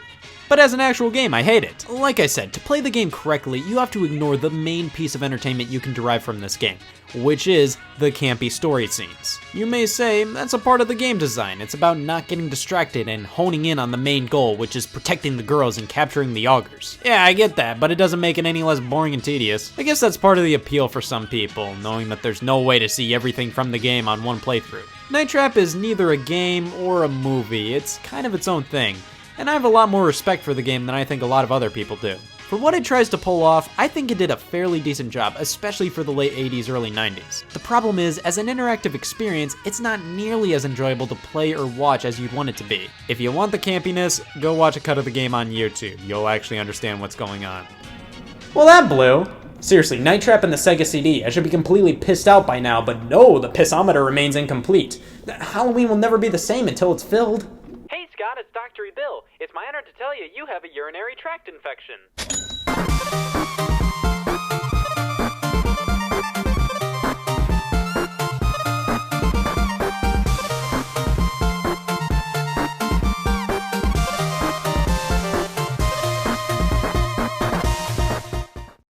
Hey y'all, Scott here. Are your games too balanced? Do you suffer from not being a dirtbag enough? Want to commit video game adultery? Well, might I recommend cheat codes? Before I use cheat codes, I look like this. And look at me now. Cheat codes, what separated the men from the scumbags! They were a way of life for a while. After playing a game for a bit, what better way to get more out of it than to enter in some sweet, sweet button inputs on a random menu to see some crazy stuff. A cheat code can be anything that's generally a secret command you enter in a game to change something up, and it seemed that almost every game had them for a while. Cheat codes were on the rise and were at their peak in the 5th and 6th generation of consoles, until absolutely plummeting into obscurity during the 7th. I assume cheat codes aren't as much of a thing these days due to video games being taken more seriously with stuff like online leaderboards and esports. cheating is just more frowned upon now. Like, you cheat in Mario Tennis 64, you're the playground's messiah. You cheat in Mario Tennis Aces, the neighbors get alerted when you move in near them. Personally though, I didn't really use cheat codes to specifically cheat at games. I used them to just have fun. Rarely did I ever use them to get past a tough level or something. I was always into the weird and wacky cheat codes, stuff that changed physics, altered your appearance, or gave you a bunch of upgrades just to mess around for an afternoon. Now, potentially, the first cheat code ever was in Manic Miner on the ZX Spectrum in 1983. Typing 6031769 while playing allowed you to go to any cavern in the game. But let's be real here. This doesn't hold a candle to this. The Konami code, the most well-known cheat code in existence. You rattle off an up, up, down, down, left, right, BA start in a handful of Konami games and you come face to face with a variety of different outcomes. Of course, the most famous thing the Konami code did was give the player 30 lives in Contra, but it also did the same thing in Life Force, gave you most of the power-ups in Gradius, and unlocked all the songs in Beat Mania for the Game Boy Color. Yeah! The NES era of cheat codes primarily consisted of giving you more lives or continues.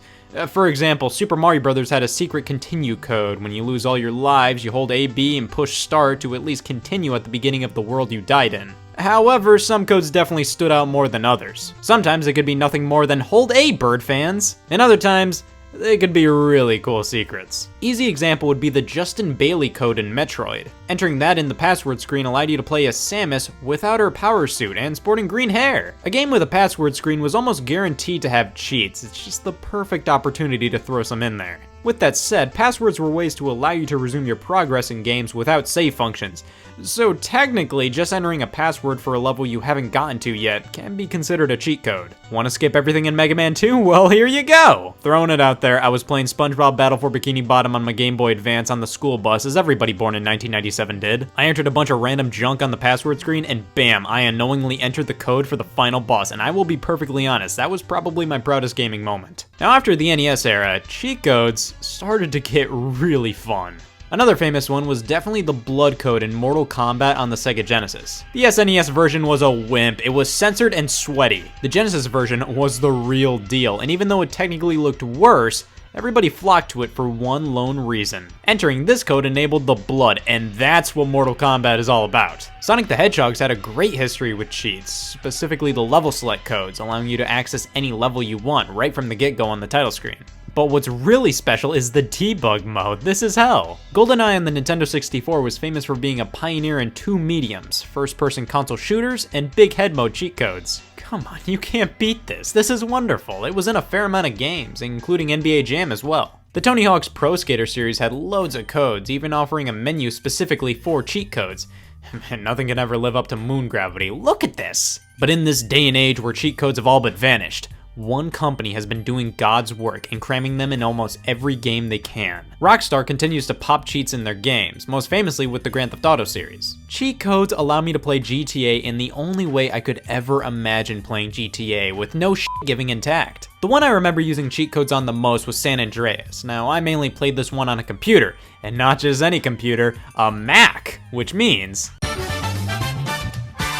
But the fun thing about that version of San Andreas was that the codes had to be typed into the keyboard, meaning a lot of them were pretty easy to remember because they were just phrases. Chitty Chitty Bang Bang made the cars fly, while you could also have some super hops and have gluttony reign supreme. But one of my favorite cheats to enable in Grand Theft Auto would always be entering a code for an insane arsenal of weapons, nabbing a hefty wanted level, and just seeing how long I could survive. This is what Grand Theft Auto always ends up being whenever I play it. Now, I mainly remember nabbing cheat codes from magazines, specifically the Tips and Tricks code books. I never subscribed to these, but I would pick them up sometimes at the drugstore. This one always made me feel really anxious, like Bowser and ass together? My hand would always cover this portion, just in case I would get diagnosed with adult supervision. Tips and Tricks code book for Sonic's 15th anniversary. This was the one I thumbed through the most as a kid. It has a huge section on all previous Sonic games up until that point, and has just about any and all games you could possibly want codes for covered as well. The cheat code paperback book market was at the top of its game back then. I mean, come on, name a better way to find out that you can change the bowling ball color in Wii Sports. The origins of cheat code books can be traced back to Nintendo Power, which had its own various tips and cheats you could read up on, which later brought life to strategy guides and books dedicated to cheats for all you top players out there.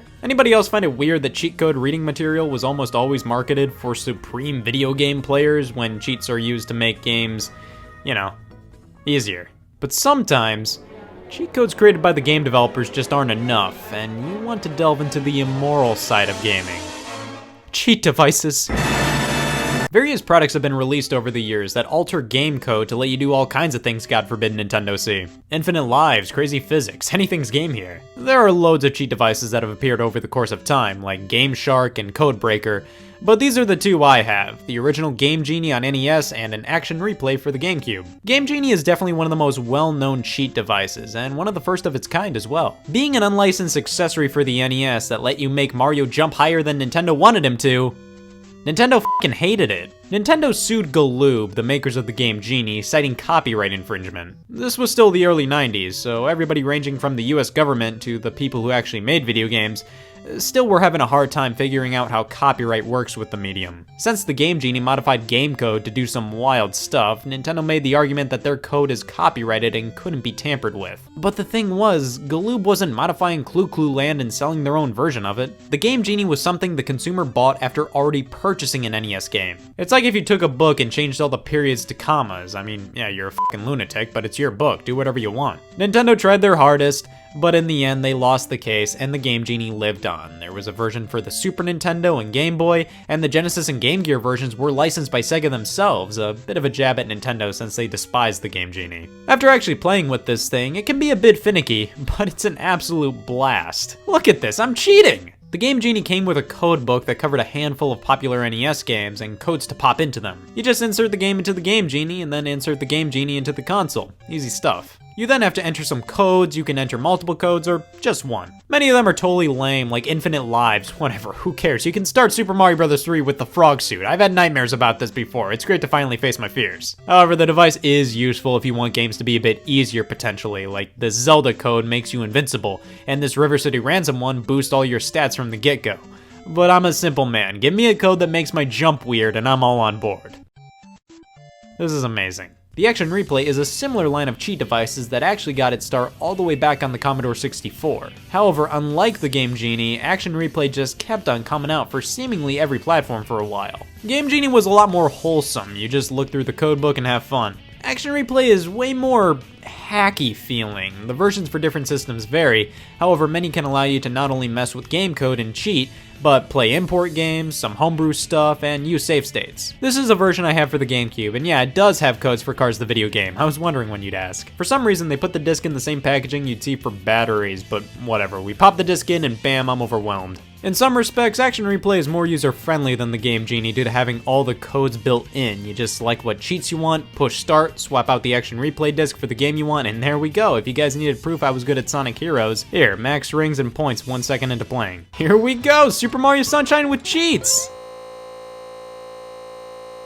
Here we go, Super Mario Sunshine with cheats! This is terrifying. I'm crazy fast, I can jump and do this. Double dash, we have infinite stars, this is boring. Pac-Man World 2.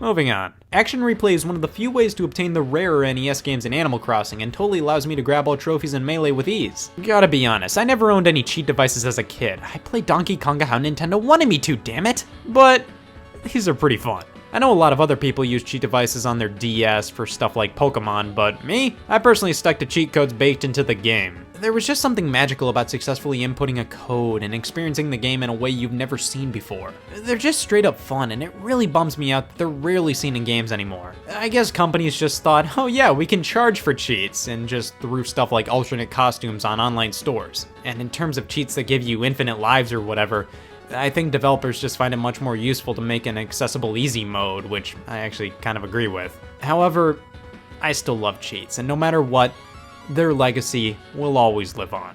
At least we'll always have the memories of cheat codes and the old games to still use them on, which is great, seriously. How else am I supposed to beat Wheel of Fortune on NES? Can't beat this sucker without the moon gravity cheat.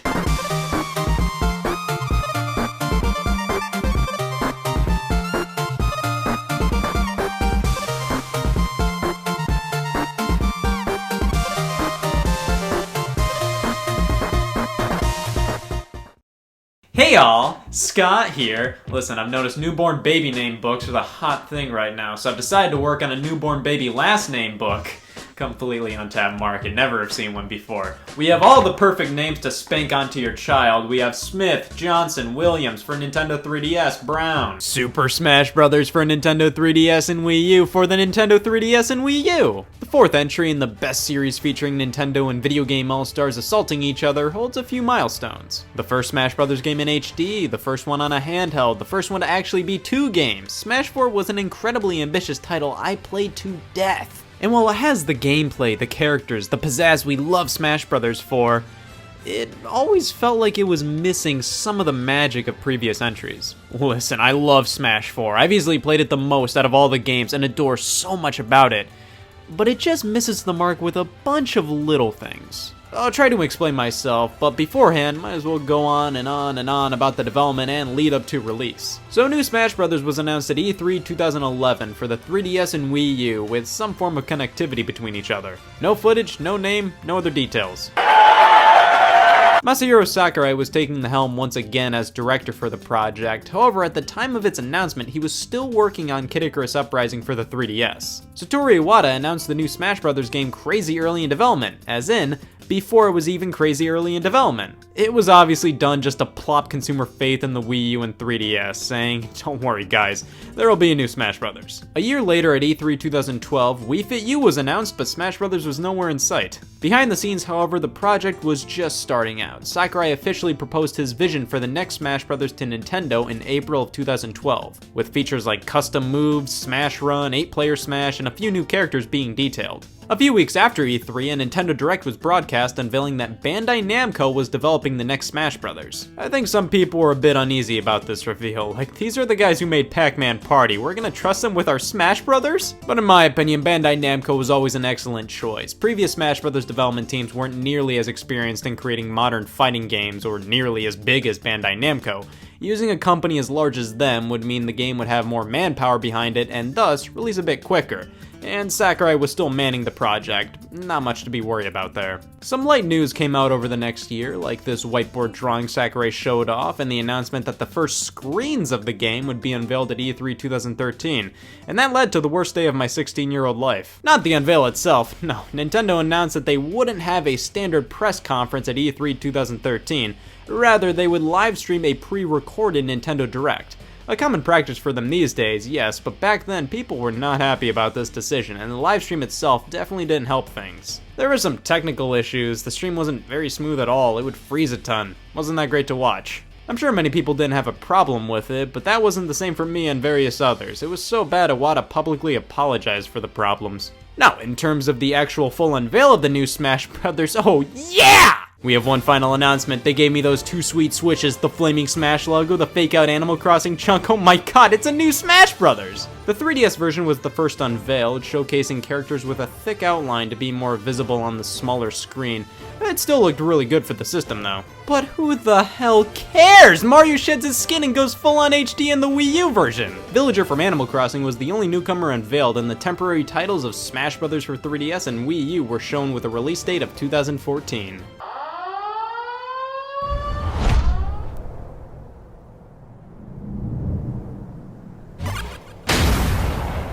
Good. Before the E3 show floor opened, Wii Fit Trainer was revealed alongside a quick demo shown to attendees, and that was it for the Smash Bros. Presence at E3 2013. Not a bad way to start things off. Now that summer was a roller coaster of emotions. We went from an absolutely phenomenal reveal trailer to...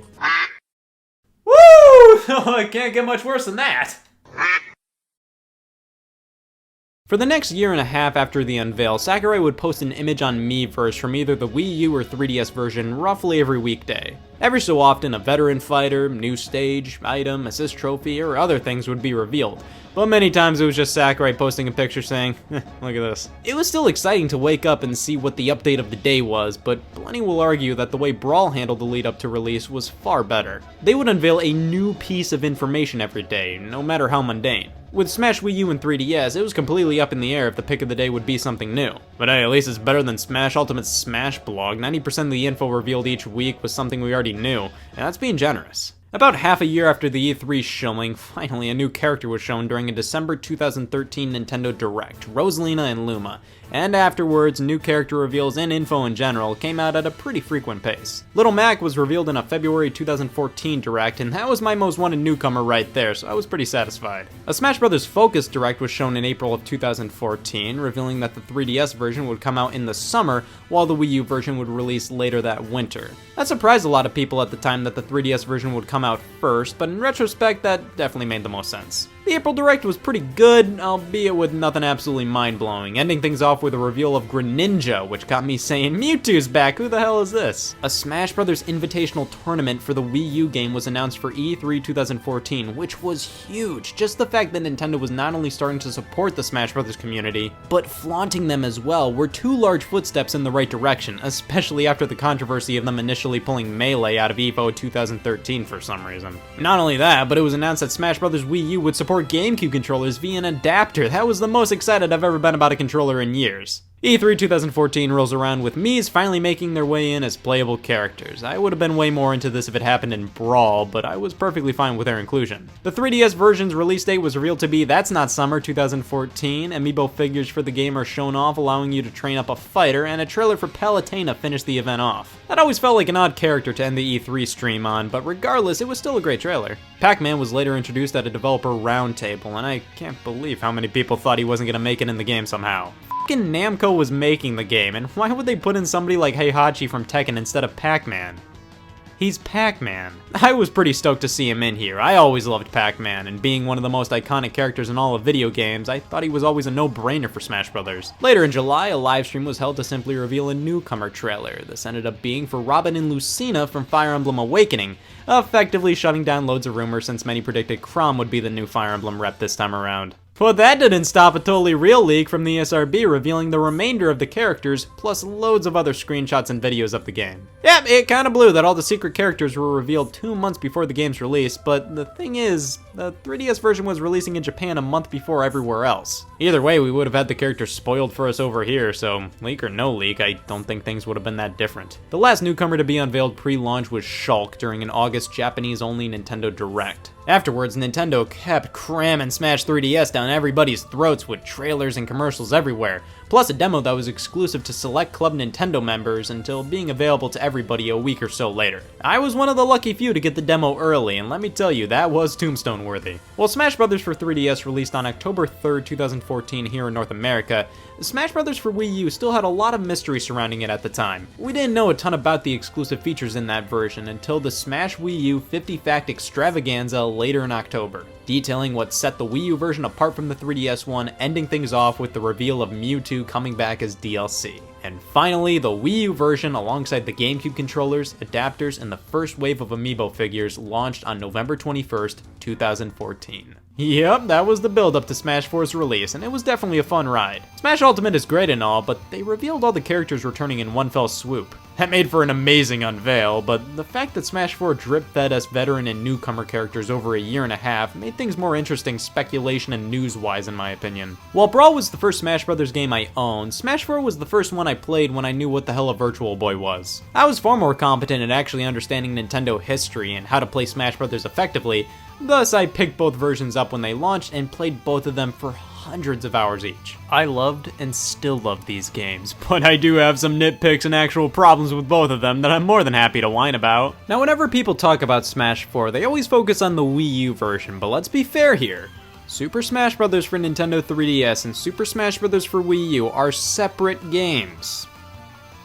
Slash the same game. The more I think about Smash 4, the harder it is to classify what the hell it is. They both have the exact same character lineup, the same movesets, the same general art style, but they both have a different lineup of stages, modes, trophies, and while the gameplay is basically one-to-one the same across both versions, it's different in a few ways, such as assist trophy characters and Pokeball Pokemon running at a lower frame rate on the 3DS, and the Wii U version giving characters the ability to swim. It's basically different versions of the same overall game. You've played all the characters on Smash 3DS, you've played all the characters on Smash Wii U. Also, let's congratulate the winners of the Most Effective Title Award for 2014. These things are no nonsense, they get right to the point. Nothing interesting, no subtitle that's a synonym for fight like with the previous two games, just blatantly telling you what the game is. This is really boring. To be fair, with these two games simply being different versions of the same game, you couldn't really give them both unique subtitles, but at the same time, you couldn't call them the same thing because they're both different games. You see why it's hard to classify what these things are? Like calling Smash 3DS Super Smash Bros. Dimensions and Smash Wii U Super Smash Bros. Universe would be far more interesting, but it makes it seem like these two are separate games. One, they really aren't, but calling both of them something like Super Smash Bros. Smackdown would imply these are the exact same games. When they really aren't. Yeah, the titles blow, but there's not really much else they could have called them. When the 3DS version came out, I was giddy, let me tell you. It was beyond satisfying to finally get a Smash Bros. Game on a handheld. I dreamed about being able to play Brawl on my DS back in the day, and to finally get basically that was great. Thankfully, the handheld form factor did little to impact the gameplay. This is Smash Bros., regardless of playing it on a console or on the go. The gameplay is faster than Brawl, yet slower than Melee, and it just felt like the perfect balance between the two. It's fast enough to remain interesting for competitive players, yet not too fast to be somewhat alienating to more casual ones. There were a few mechanics that have made their way in here, plus a few that have left. Random tripping from Brawl got the boot, while the way grabbing onto a ledge worked has been massively tweaked. But in the end, this feels how Smash Bros. Should feel to me, and while it's most comparable to Brawl, it's just so much better than that. At the time of its release, this was my favorite Smash Bros. In terms of core fighting. While many will say the Wii U version plays best due to being able to use an actual controller on a screen bigger than a sticky note, I have to give them credit that Smash Bros. Works really well on the 3DS, even when the 3DS doesn't work really well for Smash Bros. Bless the circle pad's heart, but it just wasn't made to withstand Smash. In the end though, both versions play great, and while the 3DS version is obviously technically inferior to its Wii U counterpart, I think it's far better than people give it credit for. Like I said, the character roster across both versions is the exact same, and it's just, oh, it's so good. The newcomers are all so damn unique, and it actually makes the old characters feel kinda dated in comparison. Little Mac is a blast to use for fun. Villager has so many interesting moves, and how did it take this long to get Duck Hunt in here? And the third-party roundup, it's absolutely perfect. Sonic, Mega Man, and Pac-Man are the definitive 3 third-party characters who need to be in Smash Bros. In my opinion. And hey, Pac-Man is my undisputed main here. I love this character. You see, you have to just hit people with the fire hydrant and then give them the old Pac-Man special. Ah, the fire hydrant. You couldn't design a moveset for Pac-Man without the fire hydrant. However, some tweaks to the roster had to be made to get everything running smoothly on the 3DS.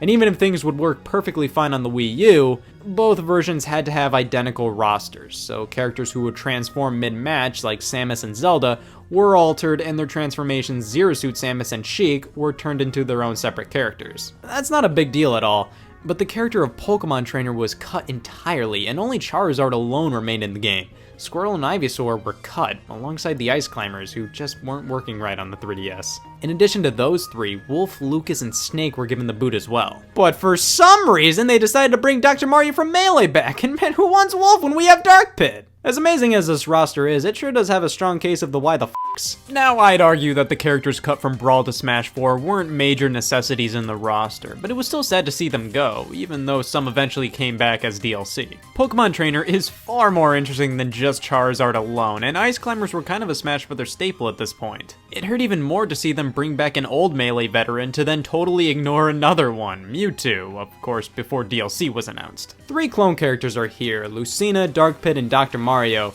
and these were thrown in as bonuses. They barely took much time to develop, so these characters weren't chosen over bringing back Snake or Lucas, for example. You can easily tell these characters are in a league of their own simply by looking at the character select screen.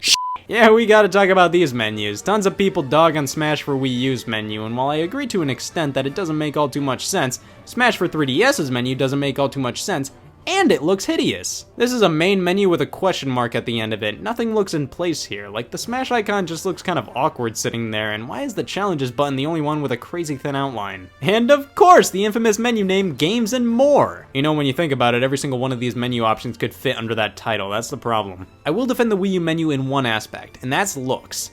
This thing is gorgeous. The colors, the characters flashing by in the background, the boldness of every icon, it all looks phenomenal. But it does not excuse this character select screen. Again, at least it looks pretty. Regardless of if you've unlocked all the characters or not, or have DLC fighters, it just feels uneven and unorganized. The final update for the game split Pac-Man from the rest of the third-party characters. That bugs me. Why are these 3 clones in their own section? Like, 2 are brand new and 1 is a veteran. At the very least, why isn't Dr. Mario with the Mario characters? Every other clone character is with their series, except for these guys. And speaking of Mario characters, Why is Yoshi separating them? He's classified under his own series, and the DLC characters aren't with their respective series, they're all just down here.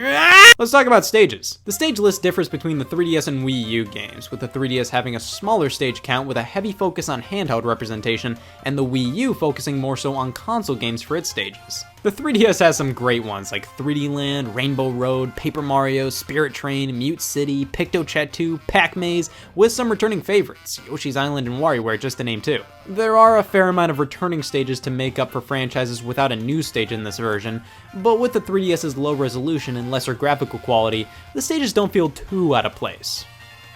Now this, on the other hand, I don't know if this is a controversial opinion or not, but I do not like the stage selection in Smash Wii U. It's just so boring to me. Like, there is not a single stage that I'm like, oh yeah, I love this one. I like Pilot Wings and Woolly World.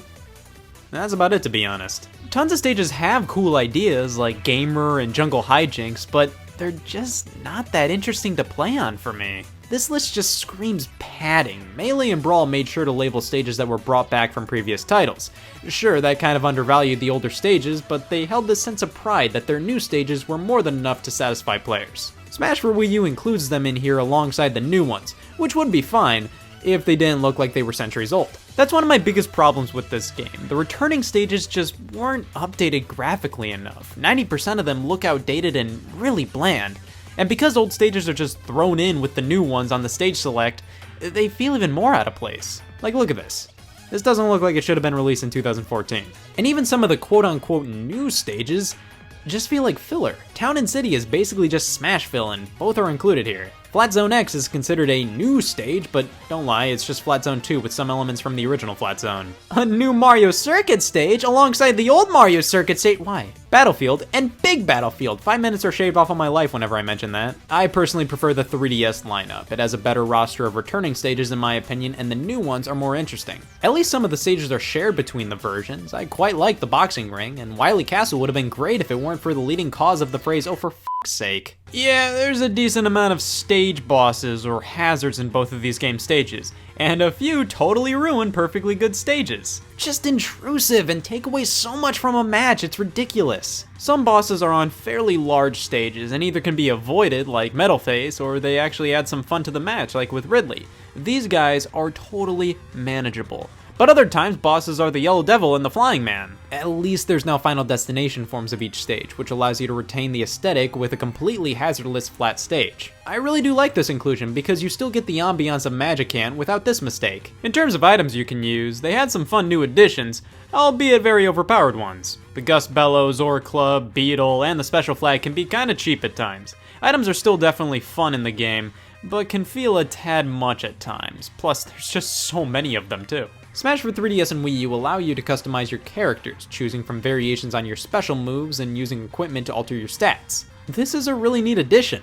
The problem is you have to unlock all the special moves per character. You just get them randomly for playing the game in its various modes, so not only do you get them randomly, the moves you get are random, and you can get moves you already have. Ladies and gentlemen, that effectively changes my stance on custom moves from that's pretty cool to who gives a piss. Now you can connect the two versions to transfer your custom characters. That's it. That's fundamentally all you get from connecting the two games. That's a lie. You can use the 3DS as a controller on the Wii U game, which is a feature that's basically just worth a out of 10. They really built up the connectivity between the two versions, saying we'll unveil what it does later, but this is all it is. It feels like they wanted to do cooler things like transfer stages and trophies between the two games, because this just feels super basic and not at all interesting, to be honest. Now, there's one more major thing the Wii U version has in regards to multiplayer matches.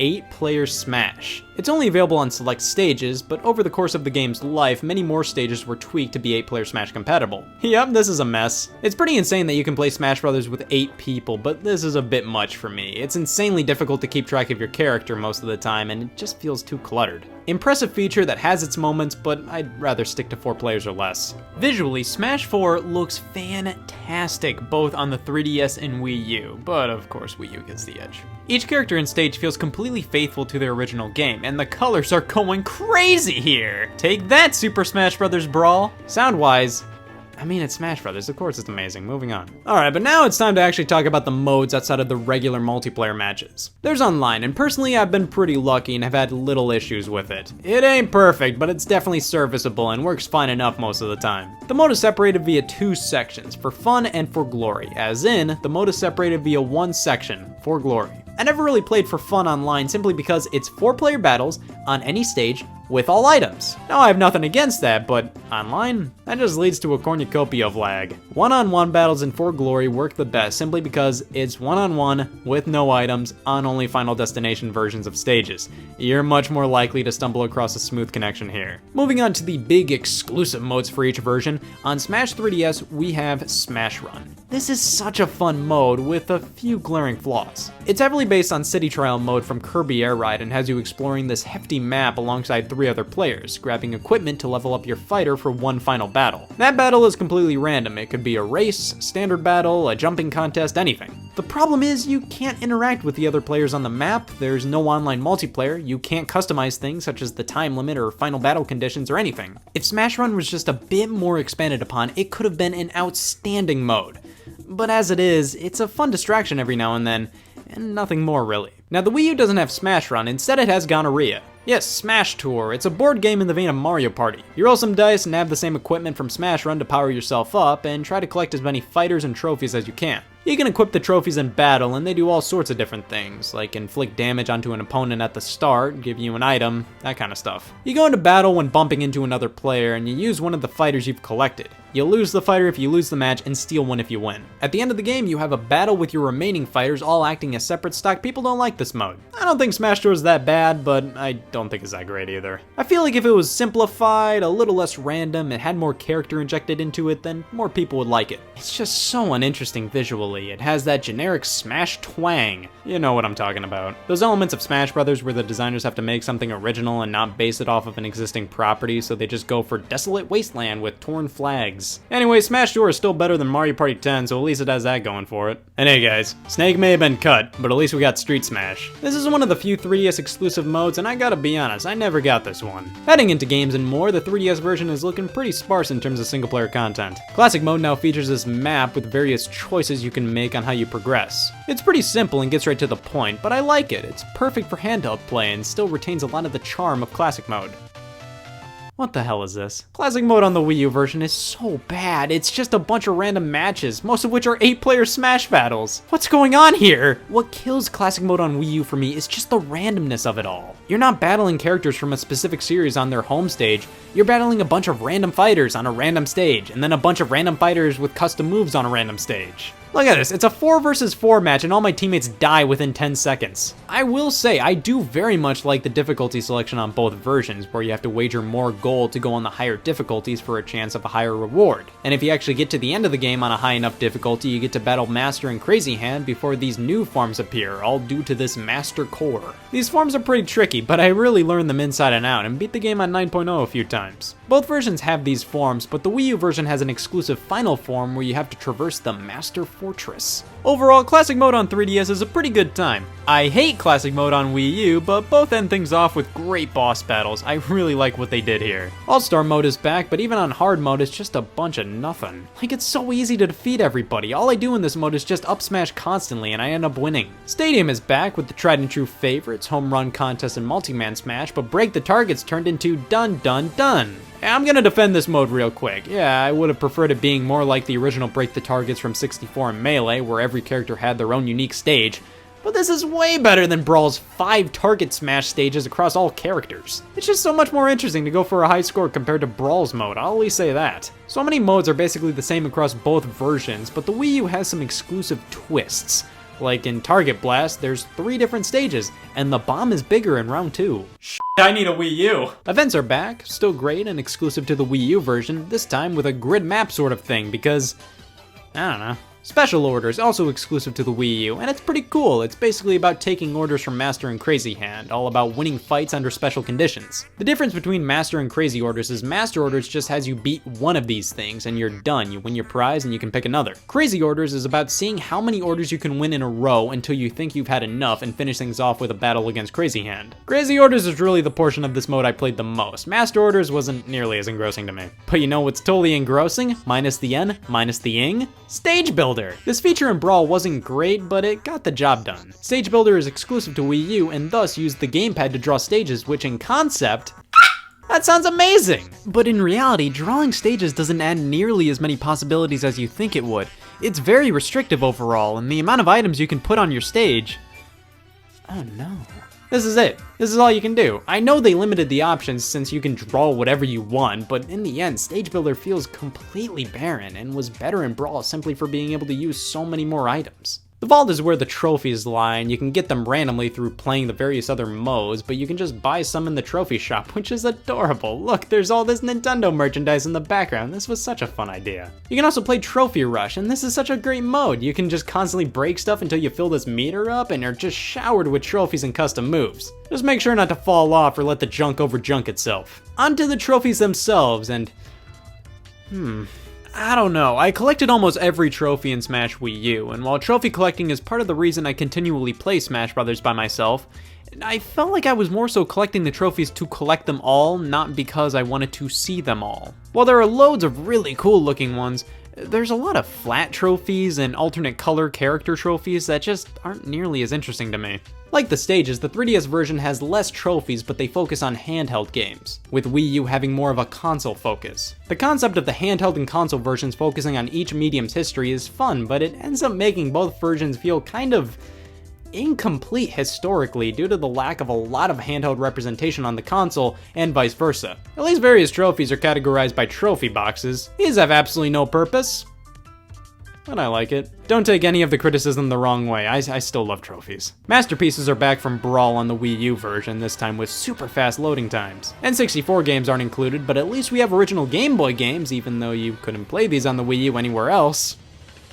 You can also train your own amiibo to fight like you and power them up to level 50, please send help. This was initially exclusive to the Wii U version before being added to the 3DS VN update. I always liked the Smash series of amiibo because they were trophies, just like in the game. I like that. I'm not a figurine person really, so it was a bit odd that I got sucked into the amiibo craze, only really for the Smash Brothers line though. Remember how hard it was to find certain Smash amiibo? And on top of that, remember how difficult it was to nab the GameCube controller adapter? The re-released GameCube controllers were easy peasy to find though, and I love that they released these. They work on the original GameCube as well, and it was just so nice to have new first-party GameCube controllers again. We only got the black one over here, but I ended up importing the white one from Japan. If you couldn't get the adapter, thankfully Smash Wii U offered compatibility with the most controllers of any Smash game, allowing you to play with no.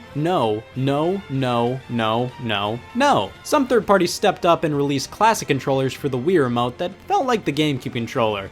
These weren't the greatest, but they were tolerable. I really hated how the GameCube adapter only worked for Smash Brothers, so these third-party options made it so then you can use GameCube-like controllers on various different games on the Wii U. Well, that is basically all the extra content in Smash for 3DS and Wii U, and overall, the lack of an adventure mode really hurts the single-player side of things. Sakurai stated it was due to people uploading Brawl's cutscenes online. They served as a reward for getting through the Subspace Emissary, so being able to watch them all without playing kinda defeated the purpose of the mode in his eyes. Honestly, that was never one of Sakurai's best decisions, but at least with no adventure mode, they were able to focus more so on the core gameplay and put their CGI efforts into all the amazing trailers we got for the game. Sure, adventure modes in Smash games were always flawed, and Melee's had a ton of that classic Nintendo charm, but was full of just standard fights on standard stages, and it was crazy short. Brawl's was an actual adventure mode, but lacked a lot of the Nintendo charm and was just too long. But I still like them, and its exclusion helps add to one of Smash 4's main problems in my eyes: a lack of personality. I'm not talking about like the characters themselves. If anything, the personality on them was cranked to the max. No, I'm talking the game itself. It just feels like versus battles and nothing else. And hey, you know what? It does that one thing exponentially well. Smash 4 focuses on the core fighting and the multiplayer fun that can derive from it, and that means the gameplay, in my opinion, was the best in the series at the time of its release. It's just everything else, the modes outside of multiplayer, don't feel nearly as fleshed out, or simply they're just dumbed down compared to previous games. Another problem is I like the 3DS stages more, I like the 3DS modes more, but the Wii U is how I want to play this game. I want to play it on a big TV with a controller. It's just I don't like the content in this version as much as the 3DS. I'll say this, Smash 3DS is just straight up more interesting. It has better ideas. But it doesn't matter because Smash Wii U is how everybody prefers to play. But we have to talk about Smash 4's most egregious crime. Its opening movie. Now Smash 3DS doesn't even have one, it just has this police lineup on the bottom screen. Smash Wii U does indeed have an opening, and it just doesn't work well. The main theme is great, and I'm perfectly fine with them using the CGI from the reveal trailers mixed with gameplay, but man, these edits just don't make any sense. Why out of all characters is Shulk the first one we see? Why is this specific shot in general the first one we see? Why would they use scenes from reveal trailers with different art styles? It just feels like they threw together a bunch of random clips most of the time. And oh yeah, DLC came out for this game. It was alright. I think you all know that I'm more of a fan of the colorful, wacky side of Nintendo, not all this Fire Emblem trash. Get out of here. No, really, the DLC was alright. Mewtwo, Lucas, and Roy all came alongside newcomers Ryu, Cloud, Corrin, and Bayonetta. It's definitely a milestone to see Cloud from Final Fantasy VII, the game famous for not being on a Nintendo platform, in Smash Bros., and Bayonetta was a pretty fitting end to the Smash 4 roster. She also fucking broke the game with how overpowered she was. The stages added were pretty great. Super Mario Maker was a solid choice, and the Mii Fighter costumes were 75 cents a piece, totally not worth it because I never used them, but I bought them all anyways. I wonder what the 3DS character select screen looks like now with all the DLC characters. Holy shit. Who needs vision anyways?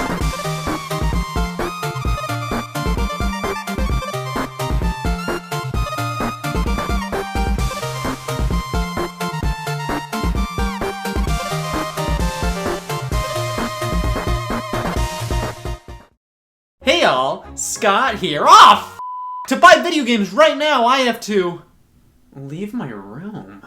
Now I could always buy video games online on Amazon or just straight digitally, but come on. I need video games now, not in 1 to 2 days considering shipping and handling, and I love plastic shells. Who wants to do this? So that means driving 10 minutes to a brick and mortar store to buy physical games equals, fine, I'll go to GameStop. The video game store used to be a magical place as a kid. It was always something I looked forward to. I didn't even have to walk out with a new game or anything. Just browsing the games available and being surrounded by them was a treat. And when you did buy a new game, oh man, you pop that bad boy open on the road home to get a taste of what's in store. What does the disc look like? Reading through the manual, waft the wonderful smell of a freshly opened game. Sometimes that experience was more memorable than the actual game you bought. Before a trip to GameStop, I would rummage through the games I had and said, okay, I don't need this, this, or this. Bring them all there, get some sweet, sweet trading credit, and pick up some new games. Of course, now I hate this fucking punk for selling his Game Boy Player for a copy of Just Dance 3, but back then, without a job, trading in games was just the way of life.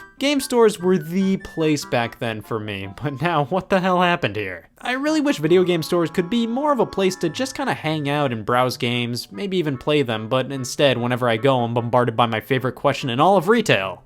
What brings you in today? I always follow that up with a just looking around, browse the games until I realize the pop figures take up more space than the Wii U section, and then leave empty-handed. Well, maybe I can learn to love video game stores again by working at one. My interview is, right now. Hi, Chet Shaft, Game on a Shelf Manager. Hi, Scott Wozniak, Games on a Shelf Employee to Be. So, what makes you want to work at Games on a Shelf? Well, I love plastic, and discs are great too. You know, we're really looking for somebody who's into all different types of games. Are you that kind of guy? I don't give a piss. Didn't do much for me, but it really didn't excite me. The title never interested me. Didn't look all too entertaining. I wasn't interested. Doesn't appeal to my taste. Doesn't really appeal to me. Not super into mobile games, a way that makes me not care at all. I'm not an RPG guy, and I'm not a Xenoblade guy. I'm not really into it at all. I like the Wii. Perfect, you're hired. Personally, in terms of going to actual stores for video games, I prefer Best Buy. It's nice and big, you walk in there and browse the games without getting harassed by employees about joining a membership or pre-ordering games or whatever. At the very most, one will ask if you need help with anything or just say hi, and that's about it. However, they did have a sweet membership. Gamers Club Unlocked gave you 20% off all new games. Not new as in recently released, new as in basically any game on the shelf. It was only $30 for 2 years. That right there basically made Best Buy the only place I'd consider picking up games at. They don't offer the program anymore because holy shit, how could they sustain a deal like that? To be fair, the 20% off games got me to buy a lot of non-video game stuff there, but I mean, 20% is still a lot off of products Best Buy already doesn't see a ton of profit from. Even without the membership, I just like Best Buy because I can pick up the game, bring it to the counter, bada bing, bada boom, I'm out of there. Places like Walmart and Target, oh god, those have got to be the bottom of the barrel in terms of my preferred game stores. Who the hell wants to wrangle up an employee and beg them to unchain Detective Pikachu for you? All the games are behind this glass door and you have to get an employee to unlock it for you, and it feels like whenever I actually want something, there's never anyone around to unlock it. You just kind of have to pace around until you see somebody. But of course, why go to those places when you can go to, oh GameStop is the definitive place to buy games for many people. It's simple. It's a game store. You go there to buy video games. I notice it's really popular with families. A mom will usually bring their kid there to pick out a game or to ask questions about something. But wow, GameStop can be annoying. I'm not trying to boycott them or say anybody who works there is a chump. No. It's good to have a store specific to video games, and I know for a fact most employees are perfectly fine people just trying to do a good job. And they're forced by their bosses to do all this annoying stuff, such as trying to cram a membership down your throat. They really like to push the Power Up Rewards program. It's just a standard membership. It's really not the craziest in the world. You get slight discounts on used games, some little benefits here and there, but that's about it. It comes with a subscription to Game Informer magazine, and they always ask if I want the digital or print version of Game Informer, and I'm like, I don't want Game Informer, I want the 70 cents off Darksiders 2! You gotta be ruthless out there. You can't dance around them getting the membership card. Remember, you're not out there to make a friend. You're out there to make a sale. No manners, no subtlety. Join our membership, fuckhead! At least you get fun prizes for all the points you accumulate on the membership, which you can claim on this website. Oh my god, this place is barren. Anybody else remember going on the Power Up Rewards site and seeing all the different prizes you could redeem? It was always stuff like a Call of Duty beanie or whatever, but now it's just gift cards. I mean, it's whatever. When I used the site more often, the only rewards I picked were the gift cards, even when they had other trinkets available, so I don't really care. Now, one thing GameStop has over all other major retailers who sell games are the used games and trade-ins. Others have tried. I can't even finish that, they all failed. Like Walmart sells used video games. What? GameStop is universally known for selling used games at a cheaper price than new. Sometimes. GameStop's used game selection is always a mixed bag for me. First off, I'm not super big into the fact most of the DS games get their cases thrown away. I get it, the cases take up valuable space, but I don't know about anybody else, but if a game comes in a plastic DVD-like case, I need the case for it, I ain't buying it loose. This bugs me about a lot of used game stores in general, GameStop included of course, but it feels like they never put any effort into cleaning games. Many of the cases for GameStop's used games are just gross. How did it get this way? So they didn't have a standard PS4 case for this game, but for some reason they had the original game cover art, and on top of that, the battle scars this thing has taken is just too much to stomach. Most of the time, if they don't have the original box and cover art, GameStop just prints their own and uses a generic case. I mean, it's better than nothing. At least the GameStop cover art for Mario Tennis Ultra Smash is better than the actual game. Is there legitimately anybody out there who will buy the game with the GameStop cover when a copy with the original cover is available? Just curious. It's obvious GameStop likes to push used games. With new games, they don't make much of a profit off of them. Used games, non-stop profit. They buy a game off of you for like 20 bucks and sell it for 55. It's genius. The trading credit has always been a big problem for many. Like, here's how much a used copy of Spider-Man costs, and here's how much you'd get for trading it in. I mean, that bites, especially if you don't have a ton of money to spend on games. A lot of people definitely complain about trading credit, but I will say a lot of people complain for all the wrong reasons. I think too many people assume that they should get a ton of money for their garbage game nobody cares about anymore. Think about it for a second. Why are you trading in that game? It's because you don't want it anymore. Well, millions of other people didn't want Gears of War 3 anymore either. That's why it's only worth $1 and you get 25 cents for trading it in. Hey man, listen, corporate makes us do this every year, but this is just a little manager evaluation form. You just fill it out, let them know how I'm doing, you know. Alright. Is your manager manipulative? I'd say no to that if I were you. Hey, looks like we got some trade-ins coming in. Knock them dead. Alright, total trade-in value is gonna be $10.50. Well, I got this Skylanders for the Wii U. How much is it now? $10.48. Of course, you could just sell your game on eBay, but that requires a lot more work, and there's no guarantee it'll sell. GameStop will accept your game right then and there and give you at least some money for it. Not a lot, but since it's way less work for you than an eBay sale, I think it's fair to expect not a ton of money from trade-ins. It is convenient to have a well-known store that'll buy your used games, but this is still kind of ridiculous. Oh, you know another thing I hate about used games? These stickers are the worst. You may be able to peel them off perfectly one time, but just you wait until you get a stubborn one, and it is brutal. GameStop used to spank the stickers on the box art itself, not the plastic case. Major problem with that can ruin the art. At least on the box, if the sticker doesn't peel off correctly, you can just slap some Goo Gone on it or use a different case, but this isn't nearly as easy to get off of the art. And for some reason, GameStop likes to sell new games that aren't new. Like I bought Shenmue 1 and 2 for the PS4, and I bought a new copy. The problem was, it was the last copy on the shelf, so they put a disc in the shelf copy, and there we go. I bought a new game that was open and unsealed. I didn't pay the used price, I still had to pay the new price. That's fun. They usually run deals like 4 for $20 on specific used games. And those specific used games are generally all-time classics like Disney Infinity 2.0 Game Only, MLB The Show 14, and Fling Smash. But my main problem with GameStop always boils down to the fact that they won't stop trying to sell me something. Hey, do you have anything you want to pre-order? They ask me as I'm trying to buy Chicken Shoot on the Wii. Hey, the usual, right? One copy of Wii Play Motion to go. Thanks, Chief. We gotta start pushing pre-orders more. Studies show that 9 out of 10 gamers play video games. We gotta capitalize on that market. Next customer you get, do not stop talking about pre-orders. Fucking pre-orders, am I right? It's like totally like you buy the 1S. It's just like most of the time if I tell them I'm not interested in pre-orders, they'll list off a bunch of upcoming games and be like, interested now? And I'm like, I'm sorry man, I just want Chicken Shoot, just ring it up. I'll just casually browse games and a GameStop employee comes up and asks me for my membership info just to remind me of the points I have and to pre-order things. Listen, I love to talk to anybody who works at GameStop, as long as they don't make it so obvious they're just trying to sell me something. I've had a few perfectly decent conversations with some GameStop employees and they've been delightful. They don't necessarily nudge me to buy anything I don't want, get any protection plan, pre-order anything, become a pro member, nothing. Just talking about games we like and ending things off with a solid take it easy. But 80% of the time at GameStop, all of this gets shoved in my face. And to reiterate, this mainly isn't pissing all over the employees themselves, because I know the heads of GameStop force them to act like this. The exact same heads that have turned GameStop into...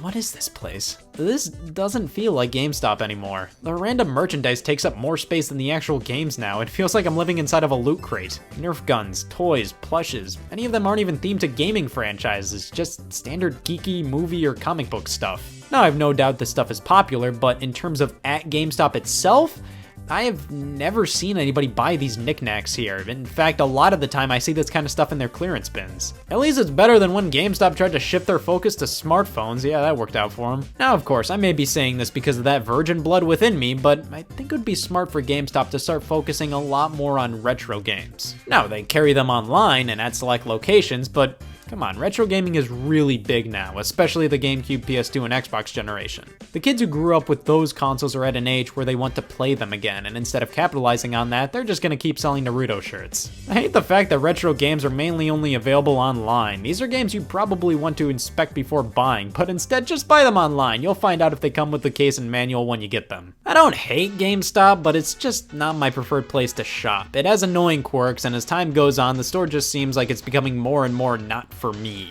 I'd really recommend supporting independent mom and pop game stores. A lot of these places rock. They may give you better trading credits. They'll definitely have a bigger variety of systems and games spanning across so many more generations, and they probably won't be as in your face about junk you don't want. Better start supporting them soon though, because many of them keep on shutting down, and that's never fun. Well, it's over. New store opened down the street. Some really steep competition.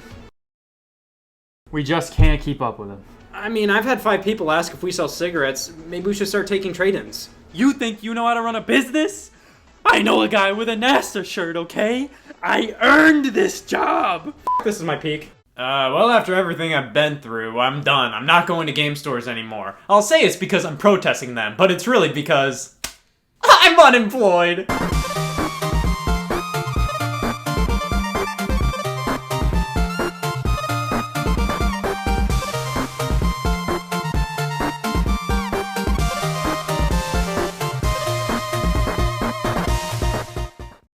Hey y'all, Scott here. Do you struggle in strain? And I'm sold! I've decided to convert to shopping only based on products seen on TV. You see, this little sticker means a whole lot of convenience, and that's really one of my 4 life goals, to make my life more convenient. If all goes well and these products succeed, I'll be 25% closer to being okay with death. I'm big into the piss fandom, so when a product claims to rid it from all humanity, I gotta see what it's all about. Powerful LED urine finder. That's what they used to call me in high school. We can see it works with babies, dogs, and the elderly, and trying it out on my toilet, yep, there's definitely urine in there. Urinoff, aka if only I beat them to the copyright on that name. Let's talk sponges. And not just any sponges, better sponges. Something better than a sponge? The last sponge you will ever want. Somebody call the Ego Patrol. Yes, these are not sponges you can use for all kinds of sponge activities. These things won't stop out sponging anything you throw at them. Next up, the Micro Touch Max, and it has the endorsement of my worst fucking nightmare, Madden 09's cover athlete. I don't know though, this guy does know his hair trimmer, so it's real- oh shit, there's a built-in light. Grab it, featuring ratcheting act- oh shit, there's a built-in light. This thing makes it way too easy to grab glass off of a shelf. Finally, I can grab glasses. Grab It is helping me fulfill my dream of being 25% closer to death. Finally, we have a product that helps me fulfill one of my wildest fantasies. Egg Sitter. It's about f***ing time I can sit on an egg. This thing is supposed to be used for pure comfort, but if I see you walk into the room with an egg sitter, you f***ing better have an egg in that pocket.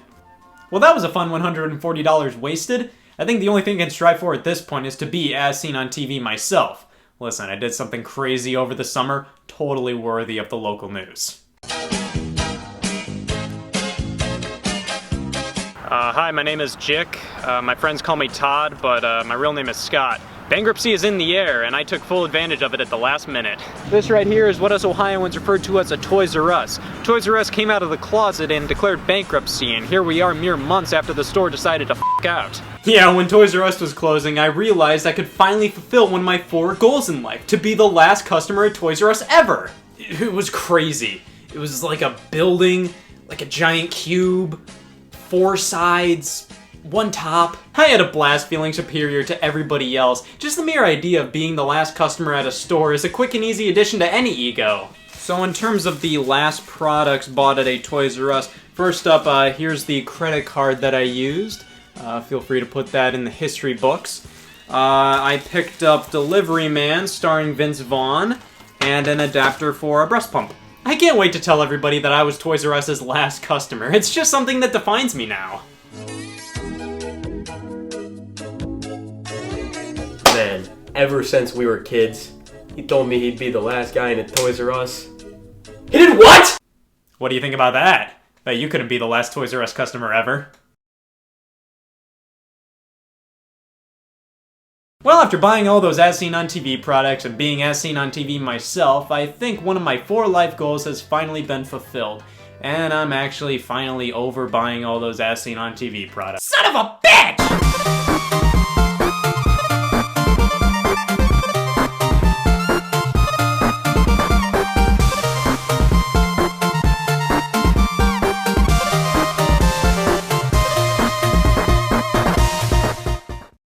Hey y'all, Scott here. Oh god, this is gonna sound so mean. I'm sorry if this comes off as negative.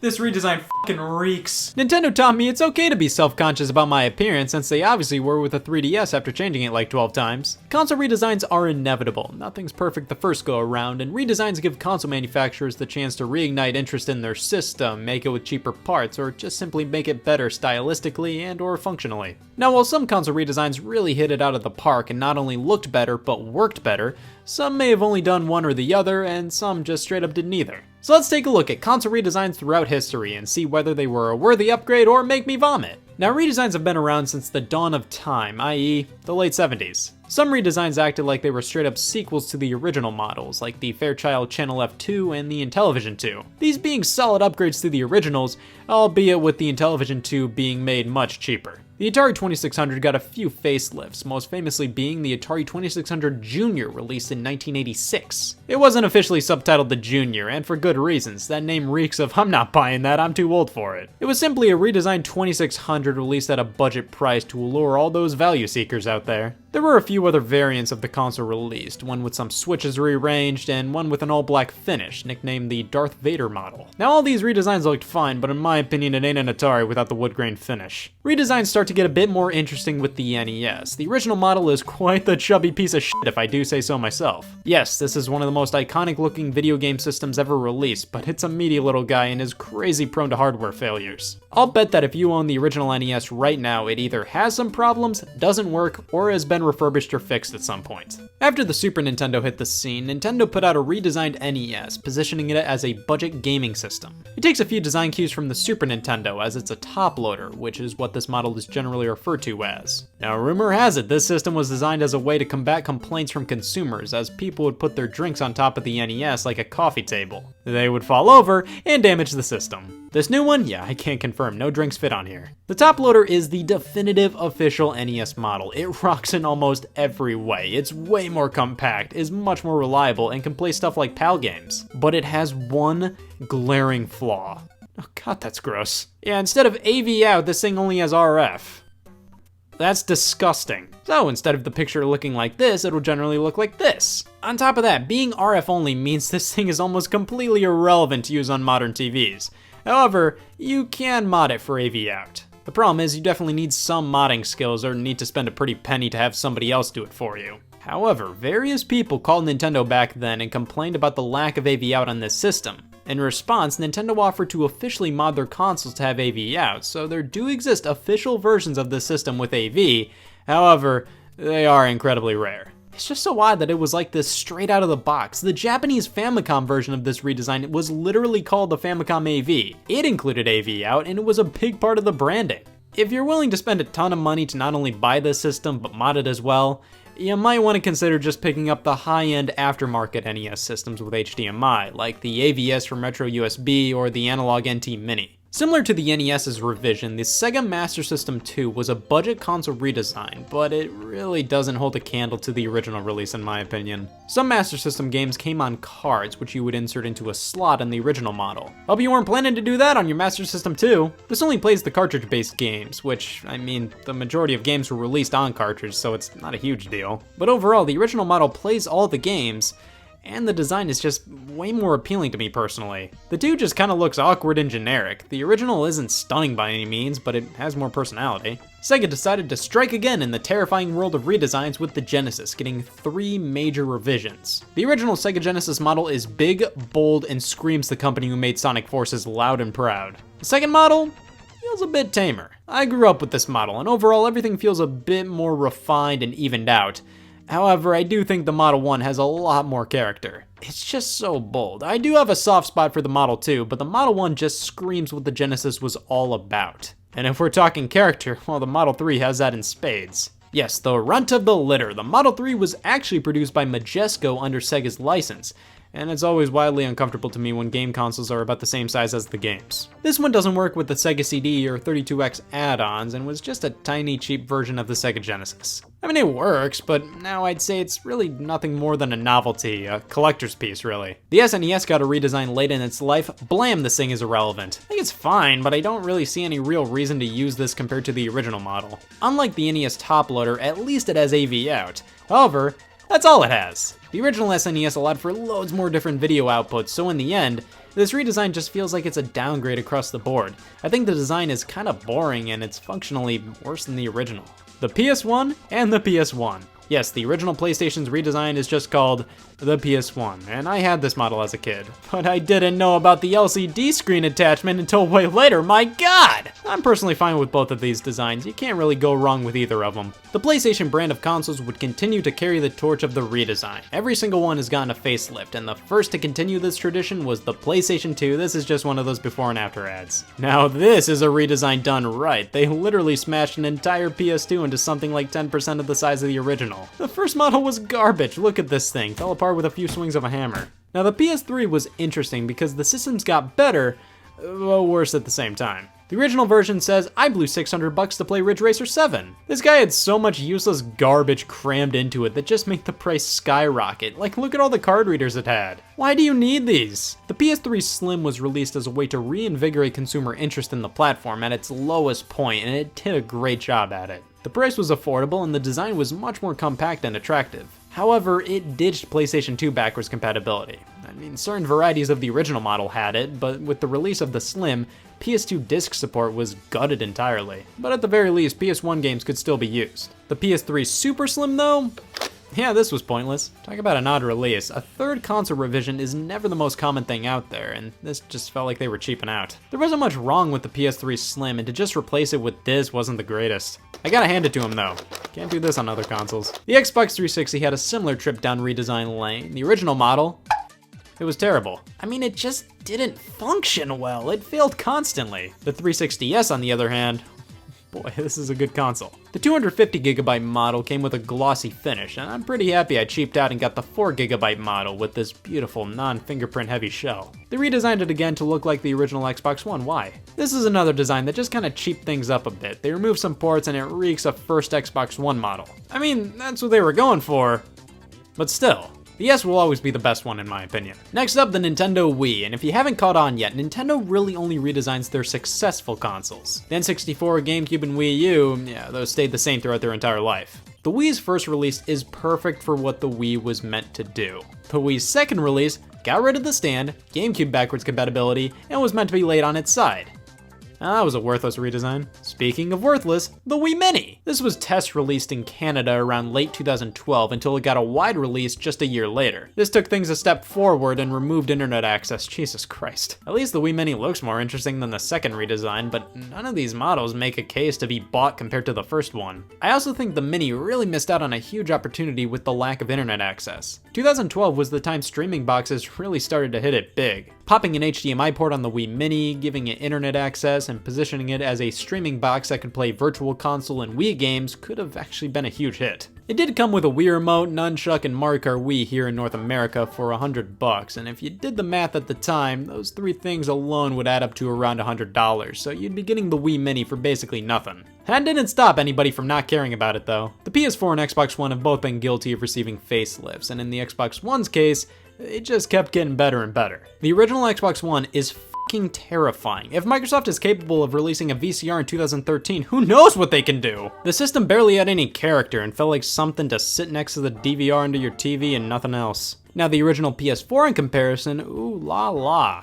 This thing isn't perfect, all these nooks and crannies can build up a lot of dust, but the PS4 has a unique design that's still fully functional. And then they made this. The PS4 Slim always felt so awkward to me. The tiny little sliver at the top just feels weird. The Xbox One's revision, the One S on the other hand, oh, this thing looks sleek, it looks modern, it's everything a redesign should be. Because not only does it look better, but it was upgraded under the hood as well with some 4K support. Now in terms of the high-end versions of each console, the PS4 Pro. This feels like they were thinking, how do we convey to people that this is a more powerful PS4? And then somebody just said, add another sliver. Yeah, I've never been a huge fan of this triple-decker design. I prefer it to the Slim, but not by much. The Xbox One X, on the other hand, is like a tweaked Xbox One S, and I think it looks lovely. The S has a bit more character with all those holes, but the X still looks really good. Now just you wait, because we can't possibly skip over the handhelds.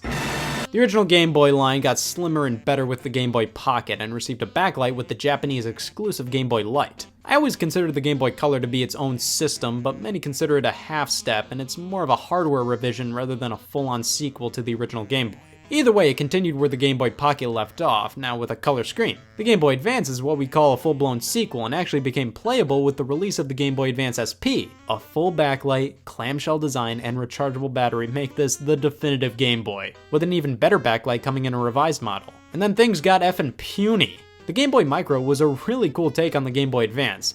The problem being, that's all it was. It couldn't play original Game Boy or Game Boy Color, just Game Boy Advance games. The PSP had a fair amount of releases, with the 1000 model being the first, and the 2000 and 3000 models both being upgrades, but having pros and cons to each. Some prefer the 2000 screen to the 3000 screen, for example. The PSP Go was a mistake. It was a purely digital console, ahead of its time definitely, but it just did not take off. At least it wasn't the E1000, which is just like the Wii Mini, stripping a ton of features including Wi-Fi. Thankfully, the PS Vita has a pretty decent redesign, with its second model featuring a slightly lesser screen, but with most features still intact. I've already talked about the DS line before, so I'll keep it brief. Oh f*** no. Amazing. Pretty good, but they got rid of the Game Boy Advance backwards compatibility, and almost all exclusive features of this console can be accessed on the 3DS, which can play DS games, so what's the point? Big. Now the 3DS. The original model had a lot of little design quirks. The bottom screen would leave a mark on the top screen, a bunch of unnecessary switches and lights, and the glittery finish. All of this was fixed on the 3DS XL. While it was positioned as more of an alternative option to the regular 3DS,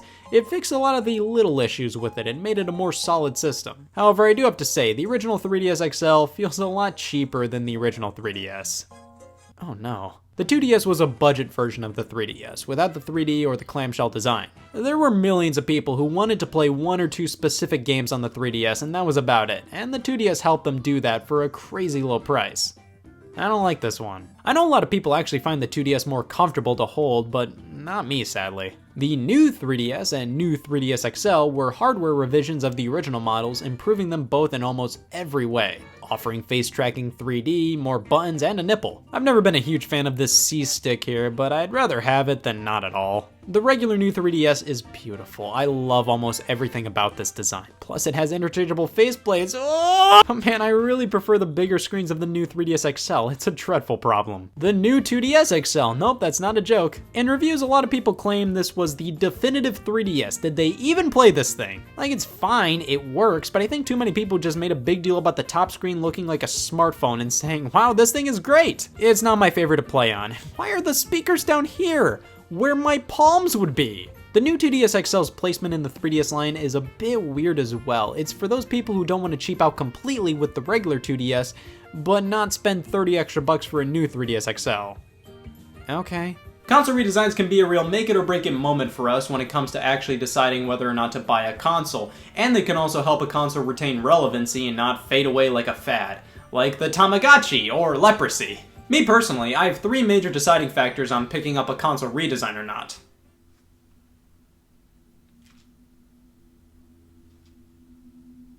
Yeah, checks out.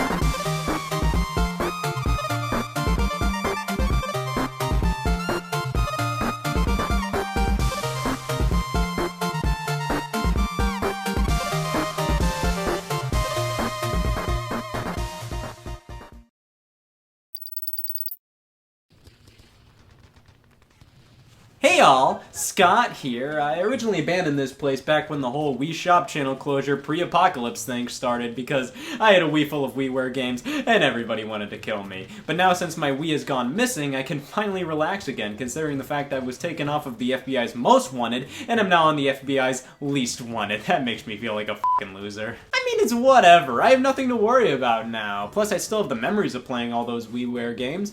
Like that one time I played a bunch of them like a month before this whole thing happened. Oh god, that was when I played Family Go-Kart Racing. Oh, well this looks playable. No? Family Go-Kart Racing is the family-friendly alternative to Mario Kart. You ever play Mario Kart Wii and say, man, these characters are cool and all, but where's Dad? Yep, the whole family's here and they're ready to star in Family Go-Kart Racing is garbage. Yeah, I said it. Steering in this game is a nightmare. The motion controls don't work. Either you don't turn hard enough or you turn harder than hard, and no matter what, you end up mourning the loss of a family member. Technically, there's 12 tracks in the game, but really there's 4 track themes with 3 variants separated by difficulty. Doesn't matter in the end because each track is damn impossible. Jesus! If only this game was good and sold more, maybe then my dad would make it into Smash Brothers. Outside of Pokemon Fruit Snacks, I haven't really delved into the Pokemon franchise all too much, so why not make my second experience in the series be Pokemon Rumble? The demo version, that is. This, alongside My Pokemon Ranch, were the only 2 Pokemon titles released on WiiWare. My Pokemon Ranch was the leading cause of disgusting logo syndrome, and one of those simulation titles that WiiWare was flooded with. You know, you sit there, can slightly interact with the animals, maybe move around, that's about it. Pokemon Rumble is a different story though, it's all about mashing that 2 button and not much else. You control toy versions of Pokemon, which really means here's a canonical reason as to why these models look so bad. You just keep moving forward, pummel other Pokemon, face a boss, pummel them, move on to the next area, and then duke it out in the Battle Royale. I mean, this is just a demo, but from what I've played, Pokemon Rumble is just too simplistic and repetitive for my liking. They made 4 of them. I never downloaded this initially mainly because do I look like a Pokemon Rumble downloader to you? I also never downloaded My Pokemon Ranch. I mean, I already had enough WiiWare simulation games. Speaking of which... yeah, I'm a zoo guy now. My zoo is all about complete freedom. It's your zoo, do whatever you want, including having only 3 exhibits with 3 of one animal type in each. We have it all. We're really hitting it out of the park with all the bear fans out there. We got this elephant frying in the kids' room, and of course you can't forget the zebras. You can name your animals. That's my zoo for you. A big part of the game is breeding your animals, but all that gets you is another animal. I can add 3 bears to the bear exhibit right off the bat. Why would I want to worry about child bears? My zoo is a little too just watching 3D models of animals walk around-y for me to really get into it. But hey, if you want to name a zebra Fallout 76, my zoo fully supports that feature. Bubble Bobble is an undisputed classic from the arcades, NES, Game Boy, Master System, Commodore 64. Shove your hand between the couch cushions, you'll find a different version of Bubble Bobble. Why not add to the list with a remake of the original on WiiWare, Bubble Bobble Plus, now with brand new visuals, oh god. Bubble Bobble Plus is an enhanced remake in the sense that it's fundamentally Bubble Bobble Plus. It has everything the original had, plus more content, 4-player multiplayer, even 2 level packs you could buy. Sure, the graphics are kinda fucking disgusting. It just looks so cheap. I'd really prefer if they just went with sprite art or a 2D hand-drawn look. Disregarding that, this is just straight up Bubble Bobble. The NES version was on the Wii Shop channel for 500 Wii points, with Plus going for only 600. That's only $1 extra for quite a bit more content added. It's nothing groundbreaking, but Bubble Bobble Plus is just more Bubble Bobble, and that's alright in my book.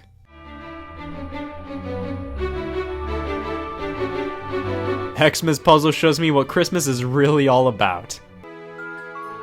Oh yeah, that happened. I find it cheap how they show you a blurry version of the full image behind everything. That just makes things too easy. In the end though, Xmas Puzzle delivers the religion puzzle based goods and then some. Not only do you get Xmas Puzzle, but more Xmas Puzzle. Somebody grab a plural form. And Yet It Moves was one of the most unique releases on WiiWare. It started life out on PC and eventually made its way onto the platform and oh, it's so good. A simple platformer where you have to rotate the world around you to progress, and it really makes you rethink everything about the world you're in. What can be a viable platform to use, how to use the terrain to your advantage, everything. You gotta be careful though, because you do die if you fall from a great enough height. Now this is just the demo, I missed out on the game initially, but I always heard great things about it. The thing that mega blows though is that the WiiWare version was the only console port of the game ever released. It's only available on computers, and it made its way to iOS under the name Yet It Moves, but I believe it's no longer available. Come on guys, get this baby on modern platforms. Snowpack Park, made by the fine people at Skip, who made this, which led to this. This is oh Jesus, again? This is another simulation game for WiiWare, just like My Pokemon Ranch, and My Zoo, and My Aquarium, and My Little Baby, and Ant Nation, and My Dolphin. Only now I truly realized how many of these games flooded WiiWare, and they all share a common problem. There's nothing to them. Most of these games are basically just watching an animal do something and you can interact with it in like 2 ways that don't matter at all. Like, oh, you can pet the animal and you can clean up after them and that's it. Now to be fair here, Snowpack Park is much more gamey than a lot of the other simulation games. But it isn't all too remarkable. You raise penguins, you fish for food, you find more penguins, you raise penguins, you fish for food. Now the bulk of the entertainment value you can derive from these games really depends on how much you're willing to let your imagination go wild with these things and make up a lot of the fun yourself. It should also be noted that I can tell these games are supposed to be bite-sized experiences, played for like 5 minutes a day. You download them so they're always on your system, so after you're finished playing another game, hey, why not check in on the penguins? The problem to me is that all these sim games I've looked at just don't have enough to them. They give you like 2 things to truly mess around with, and that's it. I need more customization, I need more things to do to get me involved, and these games just don't do that. There you go, let that be a lesson to all you WiiWare developers out there. Paint splash for everybody who wants to draw but doesn't have paper. Nothing makes me feel like I'm dying more than trying to draw perfectly with a Wii remote. We have all these... Alright, either somebody's smoking gasoline cigarettes or people are retaliating, and for good reason. In a few short weeks, you aren't going to be able to download Paint Splash anymore. F*** saying that hurt. Time to get diagnosed with dart rage. Shit, they got Vince Valenti to program this? From the minds behind Pong Toss Pro comes Dart Rage. It's like beer pong minus beer pong, now with darts. Now this is more like it. This must have been the Pong Toss Pro developers' true passion project. That doesn't mean it's absolutely fantastic. It's not bad, but it's not great either. It's just right. Art of Balance was always one of WiiWare's heavy hitters. I didn't personally play it when it was relevant, but it was always a title brought up when talking about WiiWare. In short, it's a physics puzzler all about stacking shapes so they don't topple over after a short period of time. It's simple, it's easy to understand, and it's really quite a blast. Art of Balance was developed by Shinen Multimedia, an indie team from Germany responsible for the fast racing games. So the same people who made this. That fucking terrifies me. Remember TV show King? Were you dying to see how the story concluded? TV Show King 2 is basically the developers of TV Show King saying, wait a sec, we can do better. It's fundamentally an expanded version of the first game, with even more options like having a cactus for a podium and being able to create your own questions and submit them online for Gameloft to review and possibly give to other players. I wish you could just make your own questions and use them in local play though, I would love that. Online has been added, but the tried and true TV Show King formula is still here. If there's anybody who screams the author of Marley me, it's Walter Cronkite. War. It's cool, right? Well, Water Warfare gives us all the joy of war, plus aquatics as well. So this is cute. It's a first-person shooter for the rest of us. And by God, it's hard to land a hit on opponents. However, it does function well and stands out from the rest of the crowd on WiiWare. We really never saw a lot of full-on first-person shooters there. So hey, if you don't want your kids to play Doom, hand them Water Warfare. They'll fucking hate you, but you'll actually be parenting. And the WiiWare service has been validated. Lead the Meerkats is a son of a bitch! Yes, the return of the WiiWare Sim game with like 3 options to mess with and nothing more. What color do I like? Oh, fuck. You know all those times you've gone to the zoo, looked at the meerkats and went, if only. Lead the Meerkats proves we all weren't missing out on much. The meerkat simulation genre needs a killer app, and this isn't it. After the family go-kart racing scandal, I really didn't want to stir up even more controversy, but I have to say this. Too Fast 4 Gnomes fucking reeks. It's in the auto-running gnome genre, and it's definitely one of the best auto-running gnome games I've played in recent memory, but it's completely ruined by this. How are you supposed to differentiate what's part of the background and what's an obstacle? I'm just a gnome. You expect me to understand the difference between background art and obstacles when there's next to nothing that tells you which is one and which is the other? Well, that was a solid slate of WiiWare games. Let's see how many I didn't care about. Damn it! That's not a great sign because we're really scraping the bottom of the barrel of WiiWare games to look at. But it's fine, because I forgot what I was gonna say there. It was stupid. Nothing is fine. The world is going to end. Wii Shop Channel's demise is inevitable. But at least I don't have to worry about getting brutally killed since I don't have my Wii anymore. I can't live without Lead the Meerkats, I gotta get it back!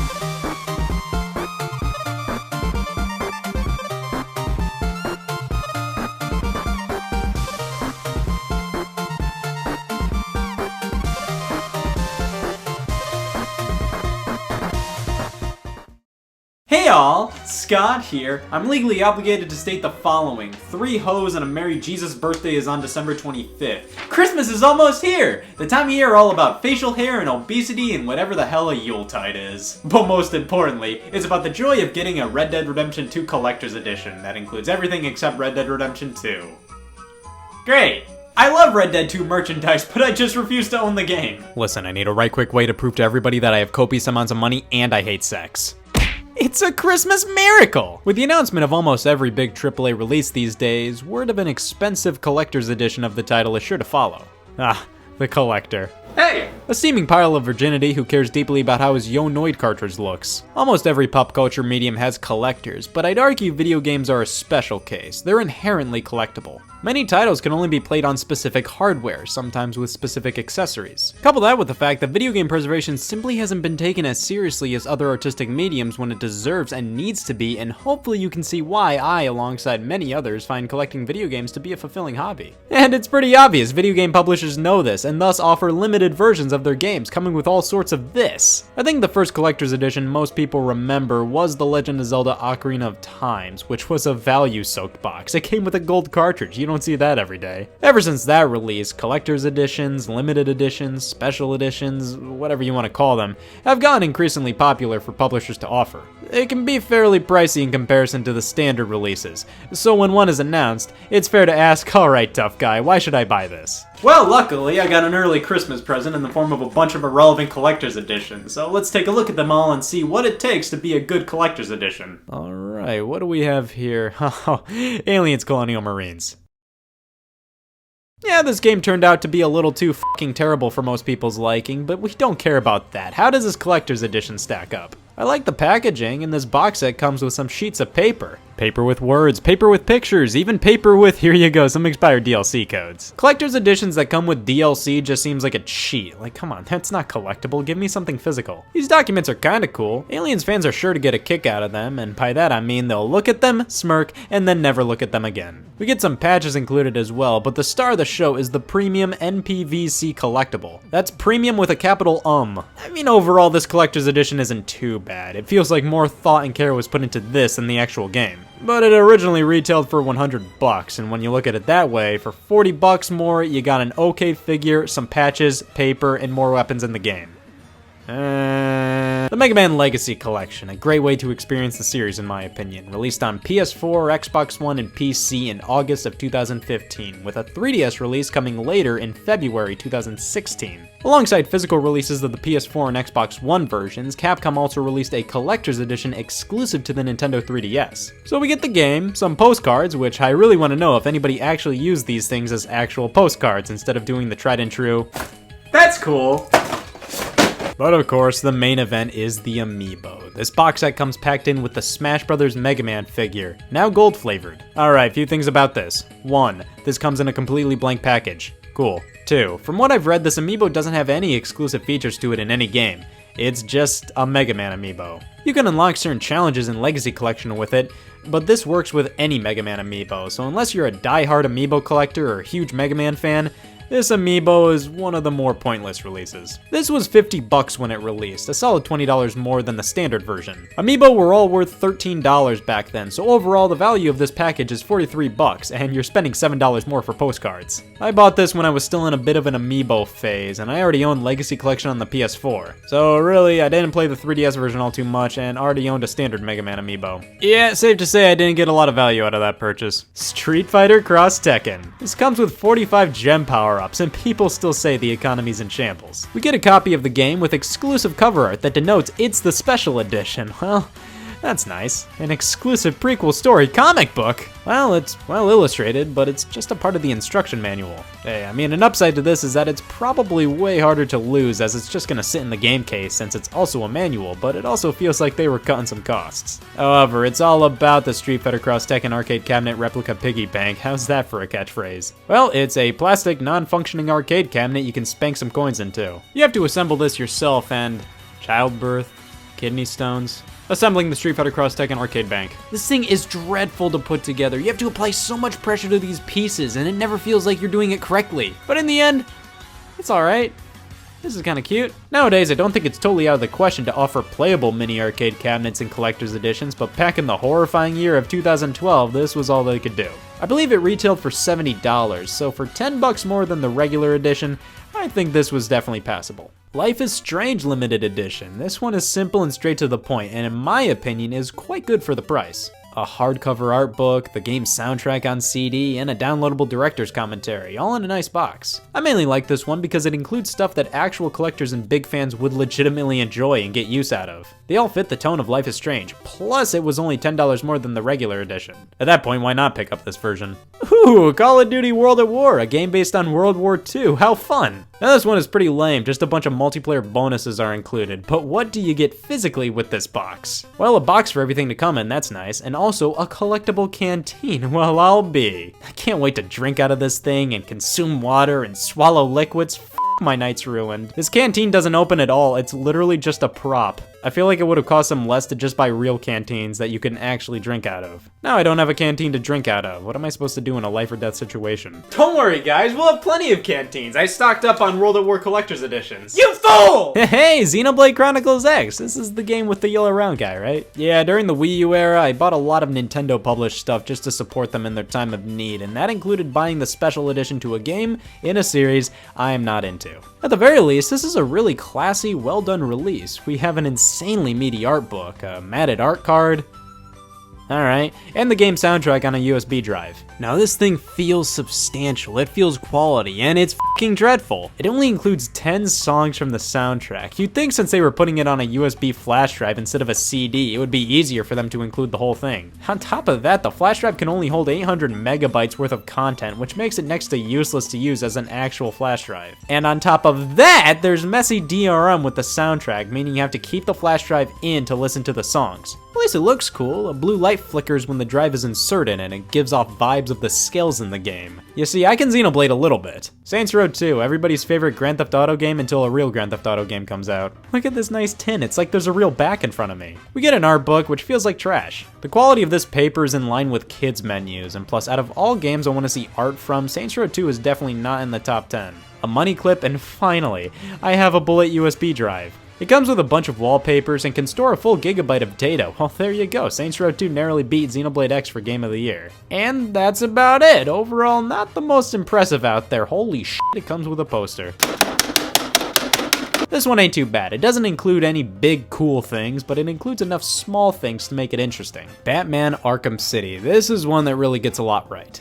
A really high quality statue of Batman alongside an art book, a DVD copy of a movie, a soundtrack, and a mountain of DLC codes. Now you may ask where the game is. Oh come on guys, you got so much right and then you put the game in the art book. That's just inconvenient. Really, collector's editions can be cool. It's just there's a lot of things going against many of them. Sometimes they're anything but collector's editions. They might be overproduced and thus put on clearance, ending up cheaper than the standard edition because guess what? Nobody wants a toilet-sized box with Easter eggs in it. This copy of MVC Infinite has been rotting at my Best Buy since launch. Guys, if no collector has bought this thing by now, nobody's ever gonna buy it. You know what stings? When there's like a billion different editions of a game. Ubisoft does a lot of this, where there's the standard edition, deluxe edition, gold digital edition, ultimate digital edition, the Spartan edition, and the Pantheon edition. Who's like, man, I want this $160 one, but I don't know about that $220 one. And when certain content is only in certain editions and there's not one version you can buy that gives you all the content, that's just dumb. Also, I hate it when collector's editions come with box art that's just straight up worse than the standard edition. Smash Bros. Ultimate, the special edition comes with a slick Pro controller and a steelbook. That's awesome, but it doesn't come with the standard case for the game, and let's be honest, this steelbook does not compare to this artwork. Weirdly enough, Nintendo of all companies doesn't do a ton of limited editions. They do them every now and then, like with Breath of the Wild. We got a special edition and a master edition. For $100 you got a Switch carrying case, a map, a CD, and a coin, and for an extra $30 with the master edition you got a statue of the Master Sword. I personally didn't see much value in either one, so I passed. But that's the thing about collector's editions. Most items included in them aren't inherently valuable or rare most of the time. They're just supposed to be little things that collectors and diehard fans would find cool. So yeah, while many of them are kind of waste of money, and you're probably going to look at the things included maybe twice and never again, it's all about whether you see value in the purchase. And damn it, I wanted the keychain with Puyo Puyo Tetris. Collector's editions can be lamer than lame sometimes, but hey, if you personally see some value in one, go for it. It's not like some of them are the only versions released of certain games, falsely advertise their contents, include items that you're never going to use, take up 500 square feet of your house, are ludicrously overpriced, or one of 15 different versions, none of which come with all the content, or just called Collector's Edition on the box for no reason. Yeah, that would be ridiculous!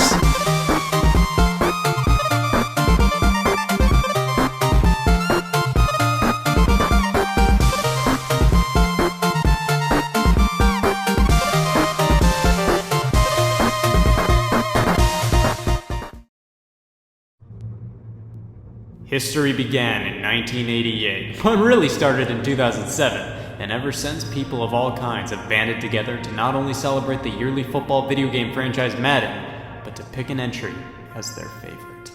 Woo! It's pretty good, right? And don't you stand there thinking you can't have a high like this. Come on, there's a Madden for everybody! I know. Pretty wild, right? And take my word for it, EA Sports cracked the code and has made sure that each and every Madden game is a different stroke for a different folk. Madden 03 and 4, you played for the lore, packed with stuff never done before. Madden 97, turn it to 11, this game can cure all kinds of depression. Madden 25, what did we travel through time? Nah, I mean, it was pretty alright. John Madden football, now I've seen it all. Shows how the mighty just refuse to fall. Pick any game you want, you have my guarantee, cause there's a Madden just for me. Yeah, I know, I hate talking politics, but everybody has a right to Madden. Just ask the Madden 3DS community, those guys get it. Madden Overdrive, not a nosedive. EA Sports, you continue to thrive. What's their bottom goal? Their honest intent, providing players with pride and accomplishment. Madden CD, oh boy, oh gee, why can't these things start growing on trees? Madden 08, it's Nirvana on a plate. I don't like that one. You're a f***ing disgrace. Pick any game you want, you have my guarantee. 'Cause there's a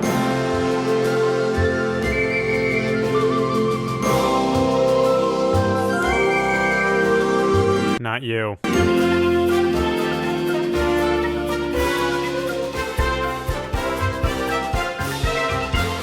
Yeah, I like this one. No! It's just not fair. Everybody's all about Madden this, Madden that.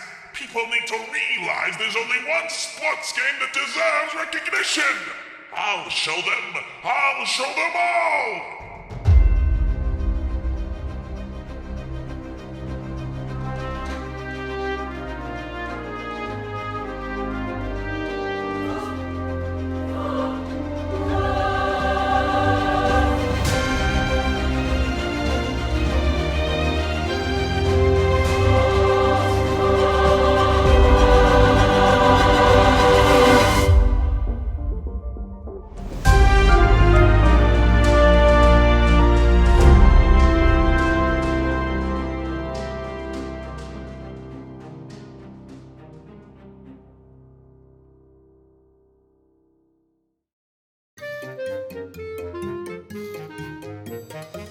Hey y'all, Scott here, and man, what a perfect Madden day it is here in the year Madden 19. That's Madden lingo for 2018. Sure, some games may be better than others, but as human beings, we all share the primal instinct to pick a Madden to call our own.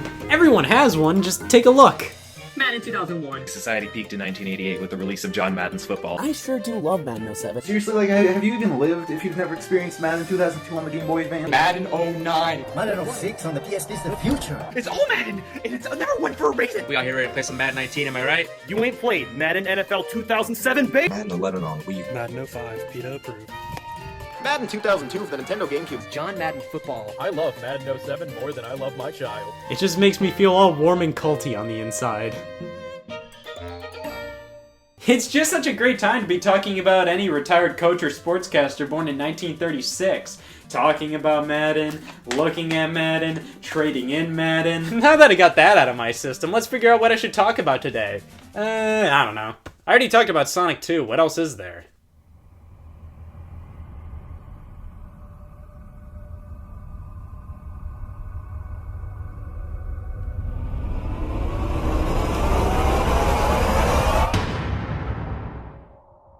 It's always been there.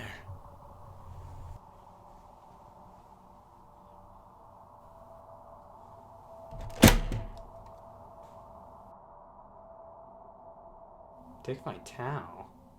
Well, I like both of those things, so why not? So this game is a little thing I like to call Dick Vitale's Awesome Baby College Hoops. College Hoops, slang for university basketball. Awesome Baby, a phrase deriving from pure joy. But what exactly is a Dick Vitale? Apparently one of the most eccentric and beloved basketball commentators of all time. He's evolved from coach to sportscaster to jack of all trades, appearing in various films and commercials, writing books, and lending his voice to the NCAA March Madness games. Now the killer apps of Dick Vitale are his catchphrases. We have such mainstays as a diaper dandy, slam bam jam, dipsy-doo dunkaroo, and any and all varieties of a phrase that even resembles "it's awesome, baby." In 1994, Time Warner Interactive struck a deal to cram as much Vitale in a Sega Genesis cartridge as humanly possible. And that's all I got from the game's Wikipedia article. Look how small this is. You could tattoo this entire thing on your foot. And before anybody asks, no, this game has no relation to College Hoops 2K8. This is bullshit! Well, let's take a look at the manual. Hello everybody, I'm Dick Vitale. Oh my god, he's talking to me. How can anybody not be turned on by College Hoops? We have a Dick Vitale Rosetta Stone in the back too. I always wondered what my neighbors meant when I heard them screaming Pine Time. The answer was always here. Play and you'll be screaming Awesome Baby with a capital A. That would look fucking stupid. The only Genesis basketball game with a 3D rotating core and Dick Vitale. Sure, some Genesis games have a 3D rotating core and some have Dick Vitale, but this one has both. I can't hold this much longer. It's finally time to find out what's been sitting on my desk for the past 2 years. This is Dick Vitale's Awesome Baby College Hoops.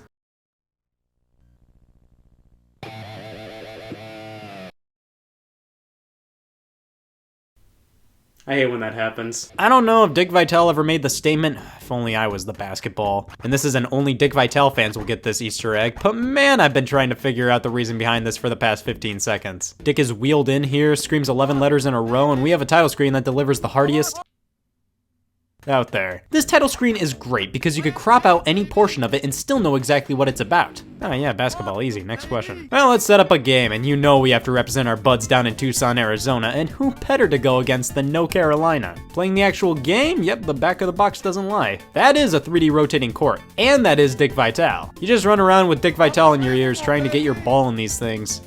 I lost. No Carolina won, then who did?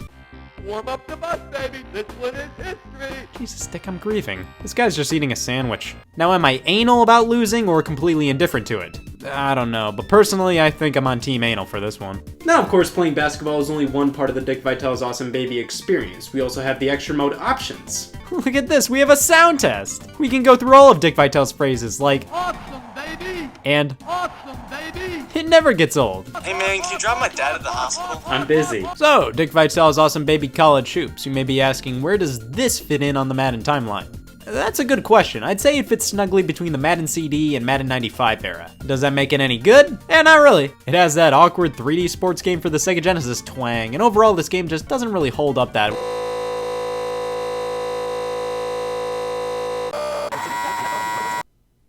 What the hell? I do not know what happened there, so whatever. Let's just forget Dick Vitale's Awesome Baby College Hoops and go back to playing some Madden now. Ah! All my copies of Madden away have been Vitaled.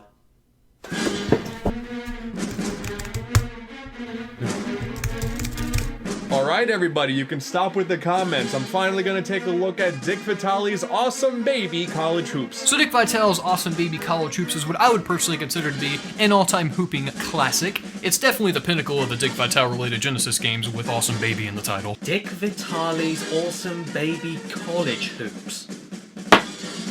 What's all that about? Dick Vitale's Awesome Baby College Hoops has a lot of unseen and unused content in it. Hey everyone, and welcome back to another brand new episode of The Completionist, where today I'm gonna complete Dick Vitale's Awesome Baby College Hoops.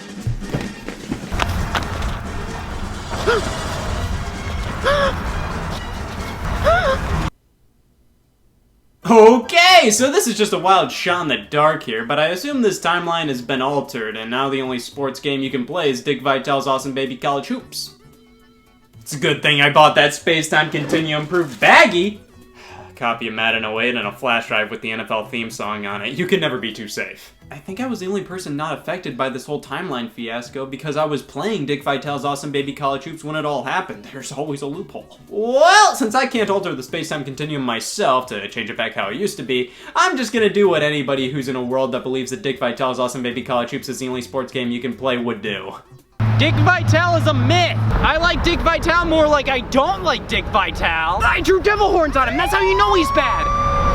The police agree with me. This just in, a local anti-Dick Vitale nutjob decides to publicly whine about Dick Vitale, screaming such obscenities as Vince Young and EA Sports. He's being put under house arrest, and quite frankly, we're just glad this kind of lunatic is off the streets. That guy might be onto something.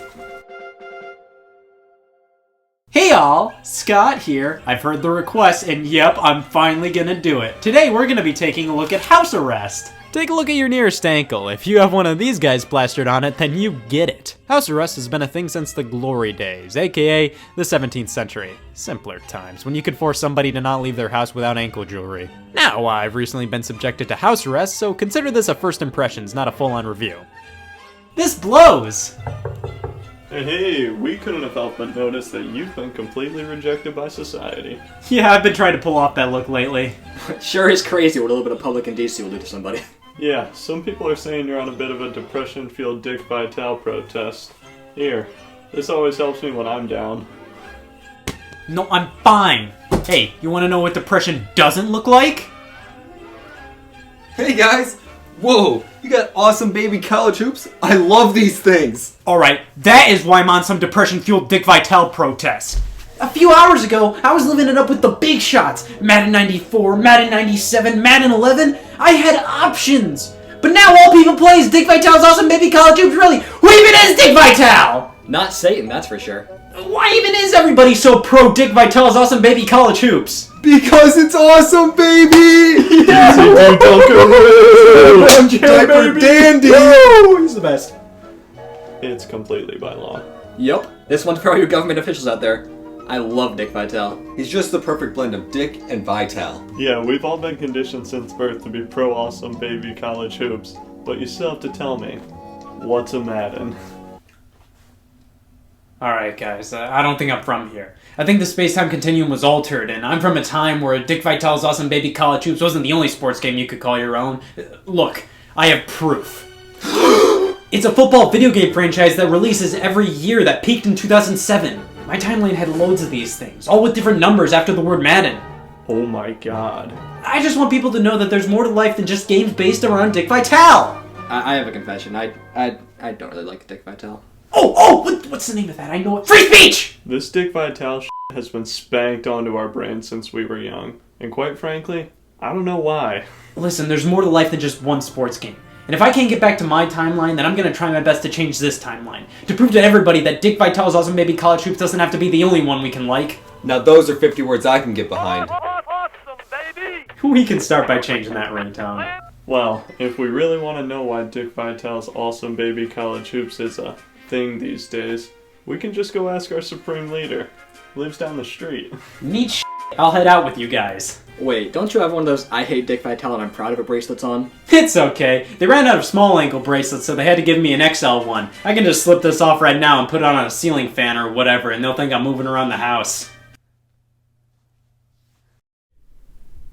He's gone f***ing mad.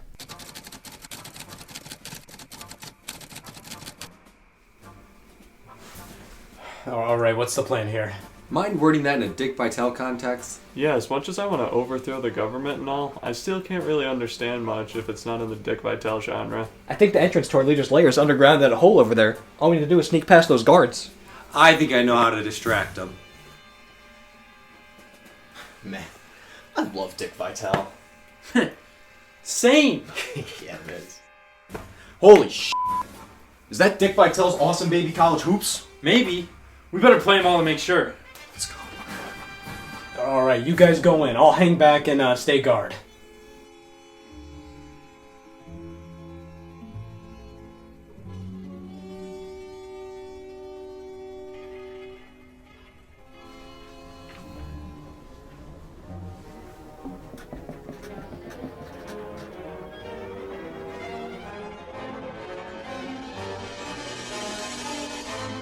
Dick Vitale? Dick Vitale! He's good, right? So good. It's just so great to see people who get it. He's just The perfect balance of Dick and Vitale.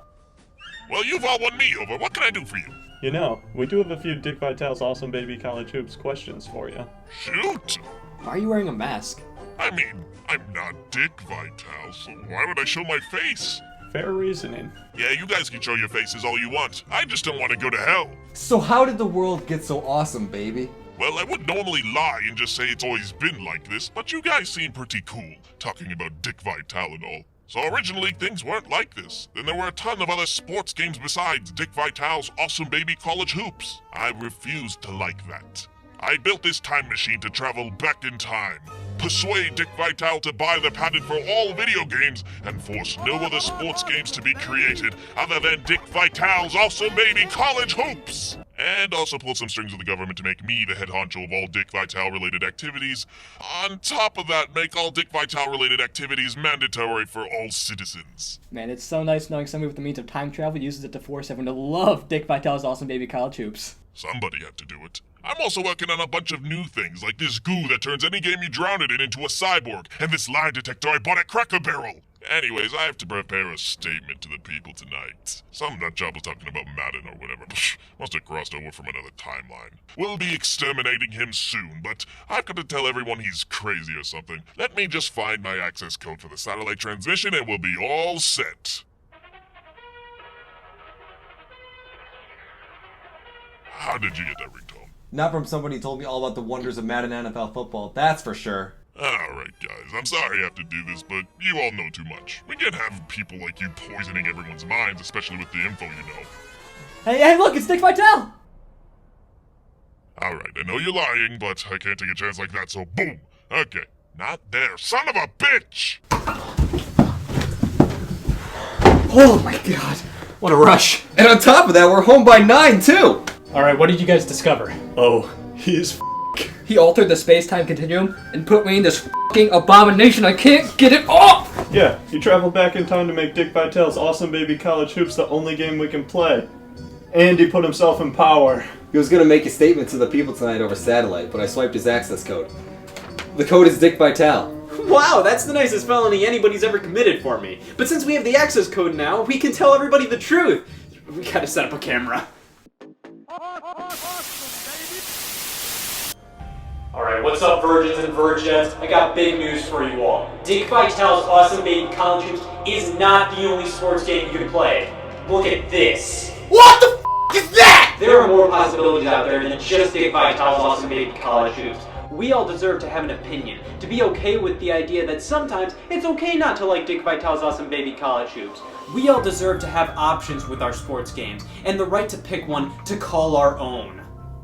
And that is how you tell everybody everything they believed was a lie. Yeah, I gotta hand it to you. You really convinced me my whole life's been a sham. We gotta see how people are responding.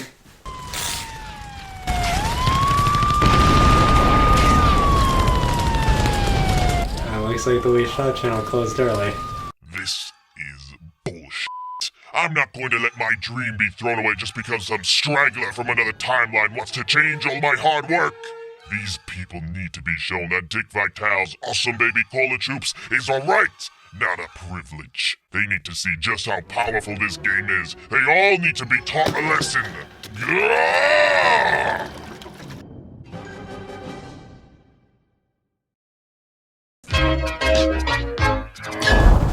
What was that?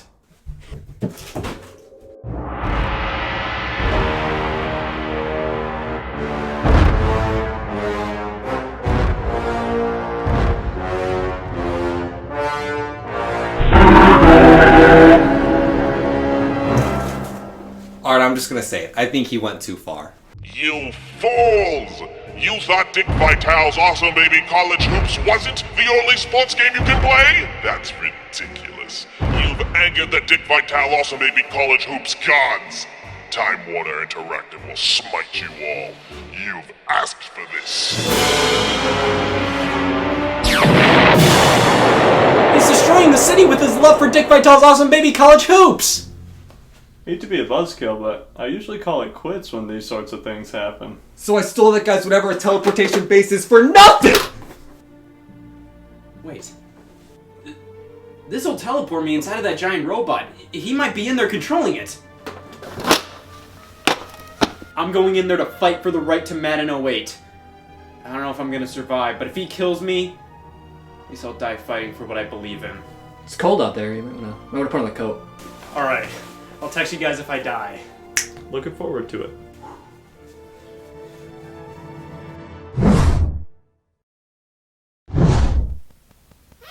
That stung!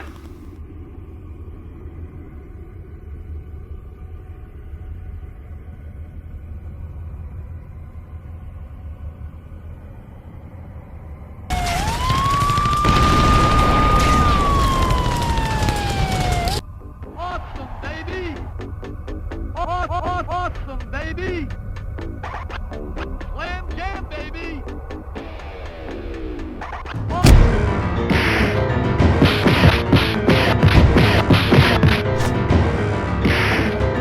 It's gonna take a lot more than aggravated assault and battery to stop me.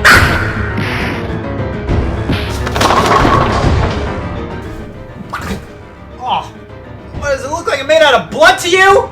You stupid, dumb, stupid Madden 08 fan. Don't you understand it's easier to conform to society than tell everyone the game called Madden 25 exists? My neck's falling asleep. This will be life from now on. Everything shall be awesome, baby! No! Everything shall be centered around a yearly football game franchise by EA Sports!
hurt my skin and body.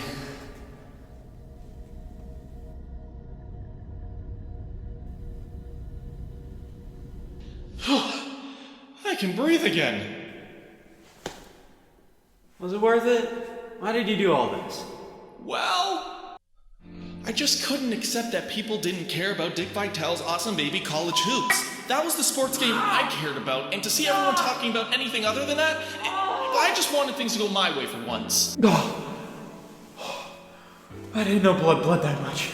Listen, man, I was never into the idea of there being Madden games outside of the 8th one, but you just gotta relax. There's more to life than just Dick Vitale. And there's more to life than Madden, too. Come on, there's gotta be another sports game that you like. Well, I guess Mario Golf Toadstool Tour is alright. That's the one with Mario, right? On a good day, yeah. What's going on here, anyways?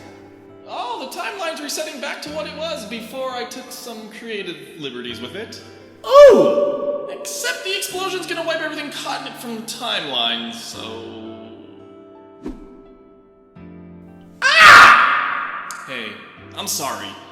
Maybe Dick Vitale's Awesome Baby College Hoops isn't for everyone. I'm starting to see that now. Nice observation. I wish you realized that before you turned me into a blood dispenser, but it's okay.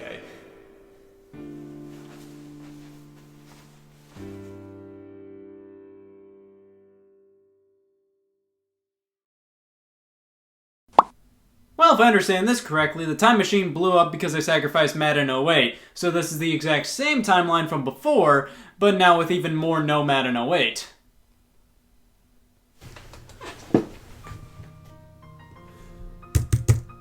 Madden 2099 is the next evolution in mankind. I bloody loved Madden 01. It's Madden 12 for the NES. Time spent not playing John Madden is time spent being John Sadden. Madden 07. But it's Madden 13 we're talking about here. I like to wash myself off with a copy of Madden 07 on the GameCube. You know what? I'm okay with this. Madden 08 may be gone, but at least everybody else has options. And hey, I have all these other games to play. Like right now, I can play Jesus Christ out of all options. Well, after sitting at this desk for 2 years, talking about stupid Nintendo games and Madden 08, it's a little weird saying that one of those things is gone. Hey Scott, it's your old pal Sweepstakes winner announcery Jim here. It's my honor to tell you you've won our contest where you get to create whatever video game you desire. I told them I wanted to make a game called Madden 08 for the Xbox 360 and PlayStation 3 and PlayStation 2 and all the old platforms, and they're making an HD remake of it too!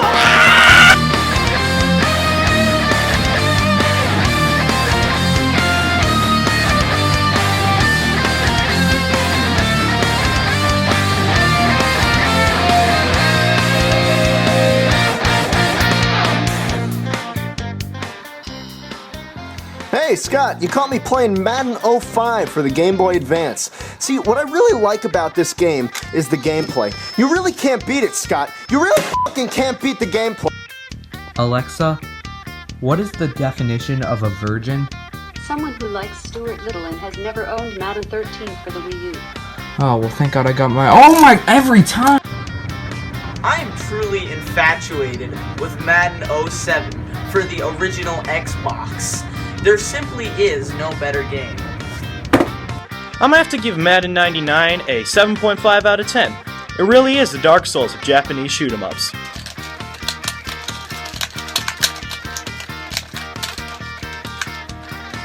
Sport! John Madden was so good. Where's John Madden 2?